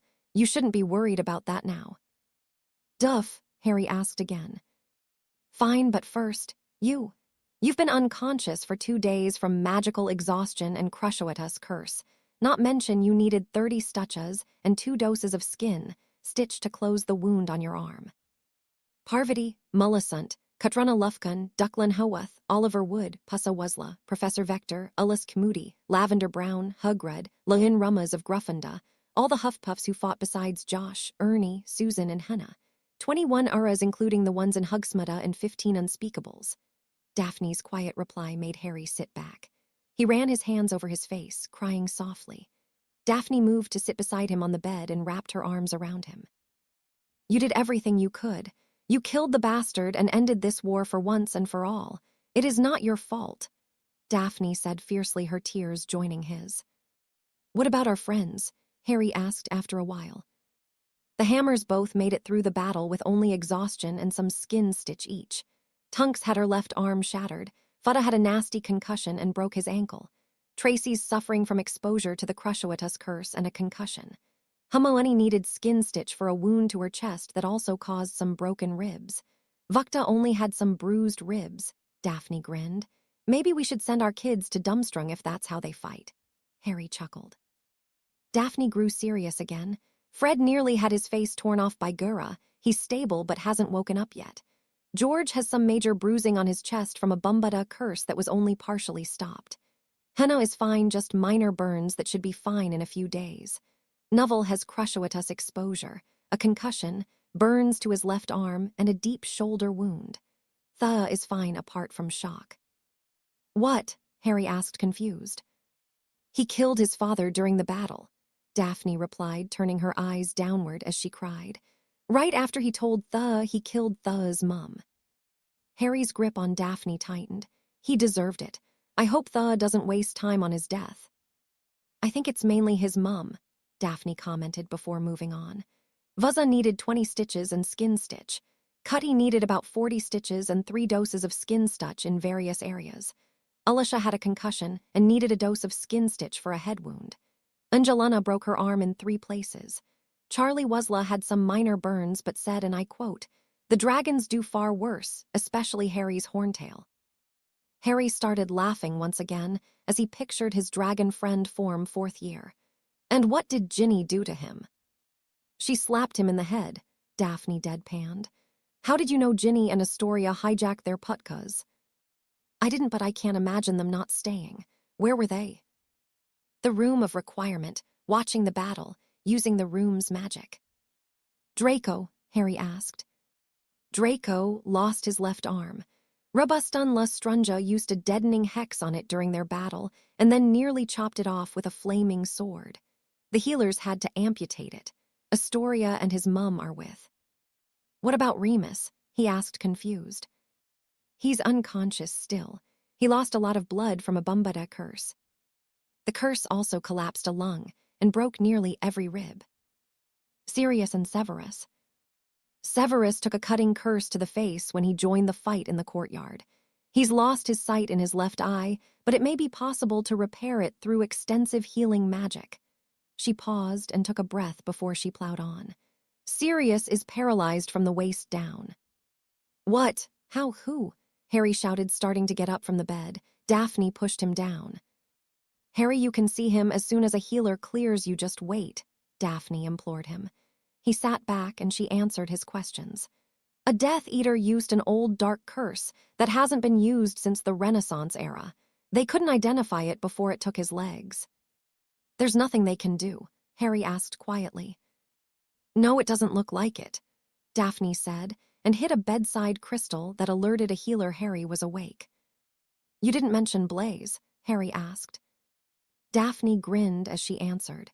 The canny little bastard didn't even have a scratch on him, but according to Ginny and Astoria, he took out just as many Death Eaters as the rest of us. Harry was laughing as the healer entered the room. Well, that's a good sign, the healer spoke. He muttered a diagnostic spell. You're free to go. Try and stay out of hospitals in the future, he joked with Harry to cover his joy at meeting the boy who triumphed. I plan to, Harry muttered. Daphne had just visited Draco, who was being kept in good spirits by his mother and girlfriend. Draco was convincing Narcissa to, 1, spare Ray's life, and 2, to go visit Remus. Draco didn't want Remus to wake up alone, not to mention Astoria had made some promises for when they were alone. Harry and Daphne avoided Fred's bed, seeing as how the Weasley mother was alternating between fussing over Fred and glaring at Fleur and Ginny. Harry got George's attention from a ways off. Fred doesn't look happy, but he looks good, Harry said with an unasked question. George rolled his eyes. Mum didn't really give us a choice. She burst in here as soon as she got word we had all fought. Someone good naturally told her Fleur transformed during the battle. She didn't take it well, and Ginny and Bill took offense. And yeah, he's a lot better, all the blood back in his body and sewed up. We should be back in the shop in a few days. Have you guys gotten a chance to check on Angelina? Fred wants to know how she is, but doesn't want Mum to know, so he can't ask right now. She's good except for her arm. She's going to be out of Quidditch for a few months, though, Daphne answered. Why doesn't Fred want your mum to know? Well, they've been dadding for a year now, and Angelina doesn't like Mum much after what happened with Fleur and Ginny. We're going to visit Sirius. Do you guys need anything? Harry asked. No, we're good. Thanks for everything, George said with a meaningful look towards Harry. Harry gave a half-smile, half-grimace in return. Harry and Daphne passed through the expanded hospital wing, greeting those they knew and smiling, when Harry was thanked profusely. They passed by Severus's room where Belladonna and Blaise were visiting. "How's the eye?" Harry asked. "Fine," Severus replied tersely. He hated hospitals almost as much as Harry. "Do not forget about the potion in my lab." Belladonna hit him in the head. "Oh, I'm injured here." "And Harry just killed Voldemort. His potion's mastery can wait a few days," Belladonna said, while Blaise tried to contain his laughter off to the side. "Hey," Blaise said as Severus hit him. "I might not be able to see you over there, but I can tell you're laughing," Severus replied smoothly. Harry, Daphne, and Belladonna all fought laughter. "Go check on the mutt," Severus said, turning back to Harry. "I'll be out of here shortly. He, however, still has a few days while they make sure the flesh-rot curse is entirely out of his body." Harry nodded. "You sure you're okay?" Harry asked, with worry lacing his tone. "The gods saw fit to give me two," Severus replied, waving them out of the room. Harry gave Severus a grin before they left the room, leaving the budding family to themselves. They came to a stop outside of the room Daphne had been shown to be Sirius's. They knocked on the closed door but received no response. Harry shrugged and opened the door enough to poke his head through. He opened the door to let Daphne see the empty room. There were toys about the rooms and some of the triplets' clothes, but no Sirius. Daphne looked at Harry. "We should try Remus's room. Come on, it's down the hall. My parents left to see him just before you woke up." "Harry, you're awake," Evelyn said as she grabbed him up into a hug. She pulled back and took his face in her hands, looking intently in his eyes. "I'm so glad you're okay." "Thank you," Harry said for the first time that day. "Is Sirius in there?" "Yes, he's waiting for Remus to wake up and entertaining the triplets, much to Amelia's chagrin." Evelyn went to the door, opening it, bringing Harry through the door. "Look who's finally awake." "Harry, have a nice nap," Sirius asked joyfully from a wheelchair. He had Eddie and Lyra on his lap while Amelia was holding RJ, shushing Sirius. "Really serious," she said, smacking him on the head. "Well, I think we deserved a nap after that," came the groaning reply from the bed. Everyone turned and saw Remus blinking his eyes open. Chapter 55, Epilogue. 6 months later. Harry looked out over the gathered guests with a quirky smile as he reveled in the quietness of his life since the defeat of the Voldemort. He was honored along with the other fighters at Hogwarts for bravery and courage, and of course killing Voldemort, but after that, he was mostly left alone. Of course, the 2-month trip he and Daphne took around the world helped avoid most of the fever of well wishes. Also, most wizards seemed put out that all it took to kill Voldemort was a Muggle knife. Nobody intended on telling the general public of Horcruxes Voldemort's unnatural extension of his life was now classified as the highest of state secrets. Today, Harry and Daphne had the honor of hosting Bill and Fleur's wedding. The clearing where Sirius and Amelia's wedding was held was decorated with fairy lights, tones of gold, silver, and sapphire. Fairies flitted around, proud to be a part of another magical creature's wedding, as they considered Fleur. Fleur literally glowed with happiness. Harry figured it had to do with her Vila nature or a woman thing, now that he thought about it. Her white dress shimmered with faint tones of blue, as Bill spun her around the dance floor for their first dance. They were soon joined by Tonks, who was her matron of honor, in a light sapphire blue dress that hung of the shoulder with a gold sash around her waist. Fedor was dressed in modern-looking dress robes with a gold vest showing him as a part of the wedding party. Fedor and Tonks eloped quietly after the war, with only Harry and Daphne present at a ceremony at the Temple of Hera in Olympia, Greece. Joining Tonks and Fedor was Charlie Weasley, Bill's best man. Charlie was dressed in the same colors as Tonks, while his date, a fellow dragon keeper, was dressed in a light green dress robes. She was a native Romanian, much to his mother's displeasure. Harry laughed quietly, causing Daphne to turn towards him with an eyebrow raised. He nodded in the direction of Mrs. Weasley. Ginny had shown off her power earlier, albeit covertly, as she silenced her mother during the ceremony. Daphne laughed along with her husband, as Mrs. Weasley was still silenced and was being ignored by Mr. Weasley. Harry's eyes fell on Draco and Astoria, who were sitting with Xavier and Evelyn, Remus and Narcissa, Sirius and Amelia, and Severus and Amelia. Draco, despite missing his arm, looked like the pureblood prince he was, and Astoria looked just as charming. Sirius was sitting with two of the triplets in his lap. His wheelchair was a gleaming chrome and black, according to some, monstrosity that went as fast as his motorcycle and was charmed to fly. Severus had regained most of his eyesight largely due to a potion created by Harry, Belladonna, and himself. It worked to repair and strengthen damaged nerves. The only drawbacks were the potion was expensive and needed to be taken once a month or the effects would recede. Neville had bought the majority of the potion and was giving it to his parents under the care of a squib doctor. Neville and Hannah joined the floor with other couples as the dance opened up to all others.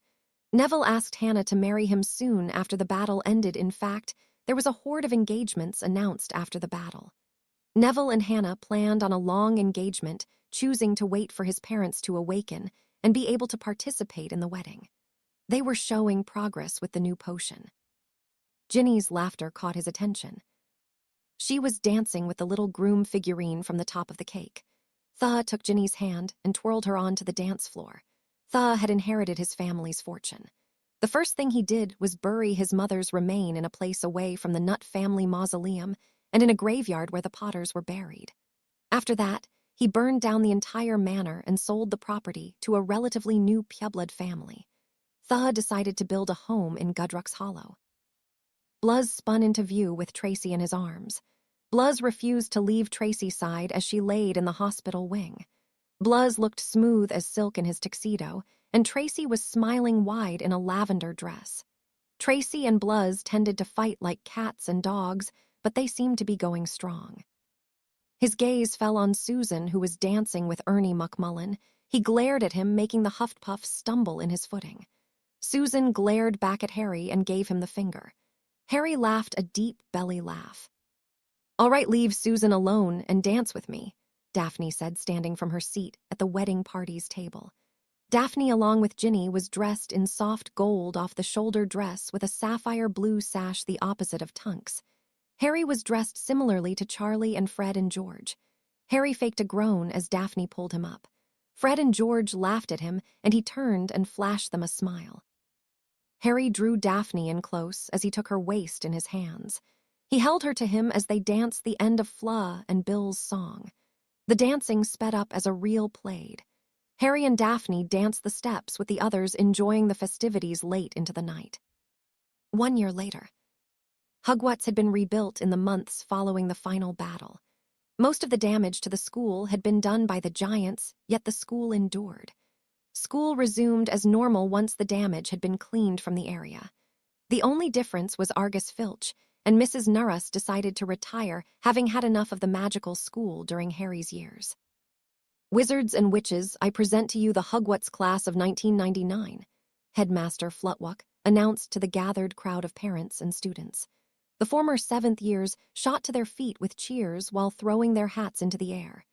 Harry grabbed Daphne and kissed her as the hats came down around them. He released her with a smile that made her heart flutter. She smiled back at him, and he reached down, grabbing their hats. Harry's was easy to find, as his had both a green ribbon for Slytherin and a white one signifying his potion's mastery. Daphne's was also easy to find, as it had a purple ribbon as well as a green. Professor Babbling had pushed Daphne to complete her runes mastery while in her final year. Suddenly, Harry was grabbed around the legs by little hands. He looked down and spotted little Lyra sporting green hair and smiling up at him. What up?" she said with a smile. Harry laughed and picked her up, flipping her onto his shoulders. She giggled the entire time. "Yay up!" "Fly," she said in her broken baby speak. Flying was her favorite activity, being on someone's shoulders as they ran. Harry grinned at Daphne, who laughed and took the hats from him as he started running to where Sirius and Umala were seated. "Sorry, Harry," she wiggled free, Umala said with a laugh. "It's fine," Harry was laughing as he tickled Lyra. She shrieked with laughter and grabbed onto his hair to keep her balance. Harry winced, but his smile returned as Daphne took his hand. "So did you enjoy your one normal year of school?" Amala asked Harry while passing a squirming RJ to Daphne. RJ giggled as Daphne held him perched on her hip, her slight baby bump showing with the way her robe hugged her body. It was great no one tried to kill me, Harry answered with a grin. Daphne, how are you both? Sirius asked, wheeling up Uddo in his lap. We're good, Madame Pomfrey said. I'm 3 months along, and everything's fine. What happened to waiting a few years? Evelyn asked with an eyebrow raised at her daughter. Daphne blushed scarlet and muttered under her breath along with Harry. Evelyn started laughing, showing she was joking, and Daphne glared at her mum. Duff, can you believe we're done? Tracy exclaimed as she threw her arms around her friend. Bluz came with her and clapped Harry on the back. He reached up and tickled Lyra. That's finished, finally. Harry just laughed as the others came over to him. So, Sue, how many did you decide what you're going to do now? Amala asked as they came over. I'm going to the Baba Yaga Institute in Russia, Hamalani answered. Vakta smiled widely at that. International putkas were horrible. I've decided to go to the Uro Academy, Susan answered. Amala and Daphne both immediately hit Sirius and Harry on the back of their heads. That's wonderful, Sue, Amala said, giving her a big hug. Much great, Harry and Sirius muttered under their breath. Susan rolled her eyes. All right, let's go before my gran has a coronary, Neville said, eyeing his grandmother, who was holding a party for the graduates at promptly 2:00. It was now 5 minutes until 2. All right, let's go to the gates, the putka's down there, Amala announced, taking Lyra and RJ from Harry and Daphne and placing them in Sirius's lap. Sirius gunned the engine, his wheelchair, his kids squealing with delight. Harry smiled after them. You ready? Daphne asked as Harry had turned back to look at the school. Yeah, let's go, Harry said softly, pulling Daphne into a kiss before they followed the others down and out the gates of Hogwarts.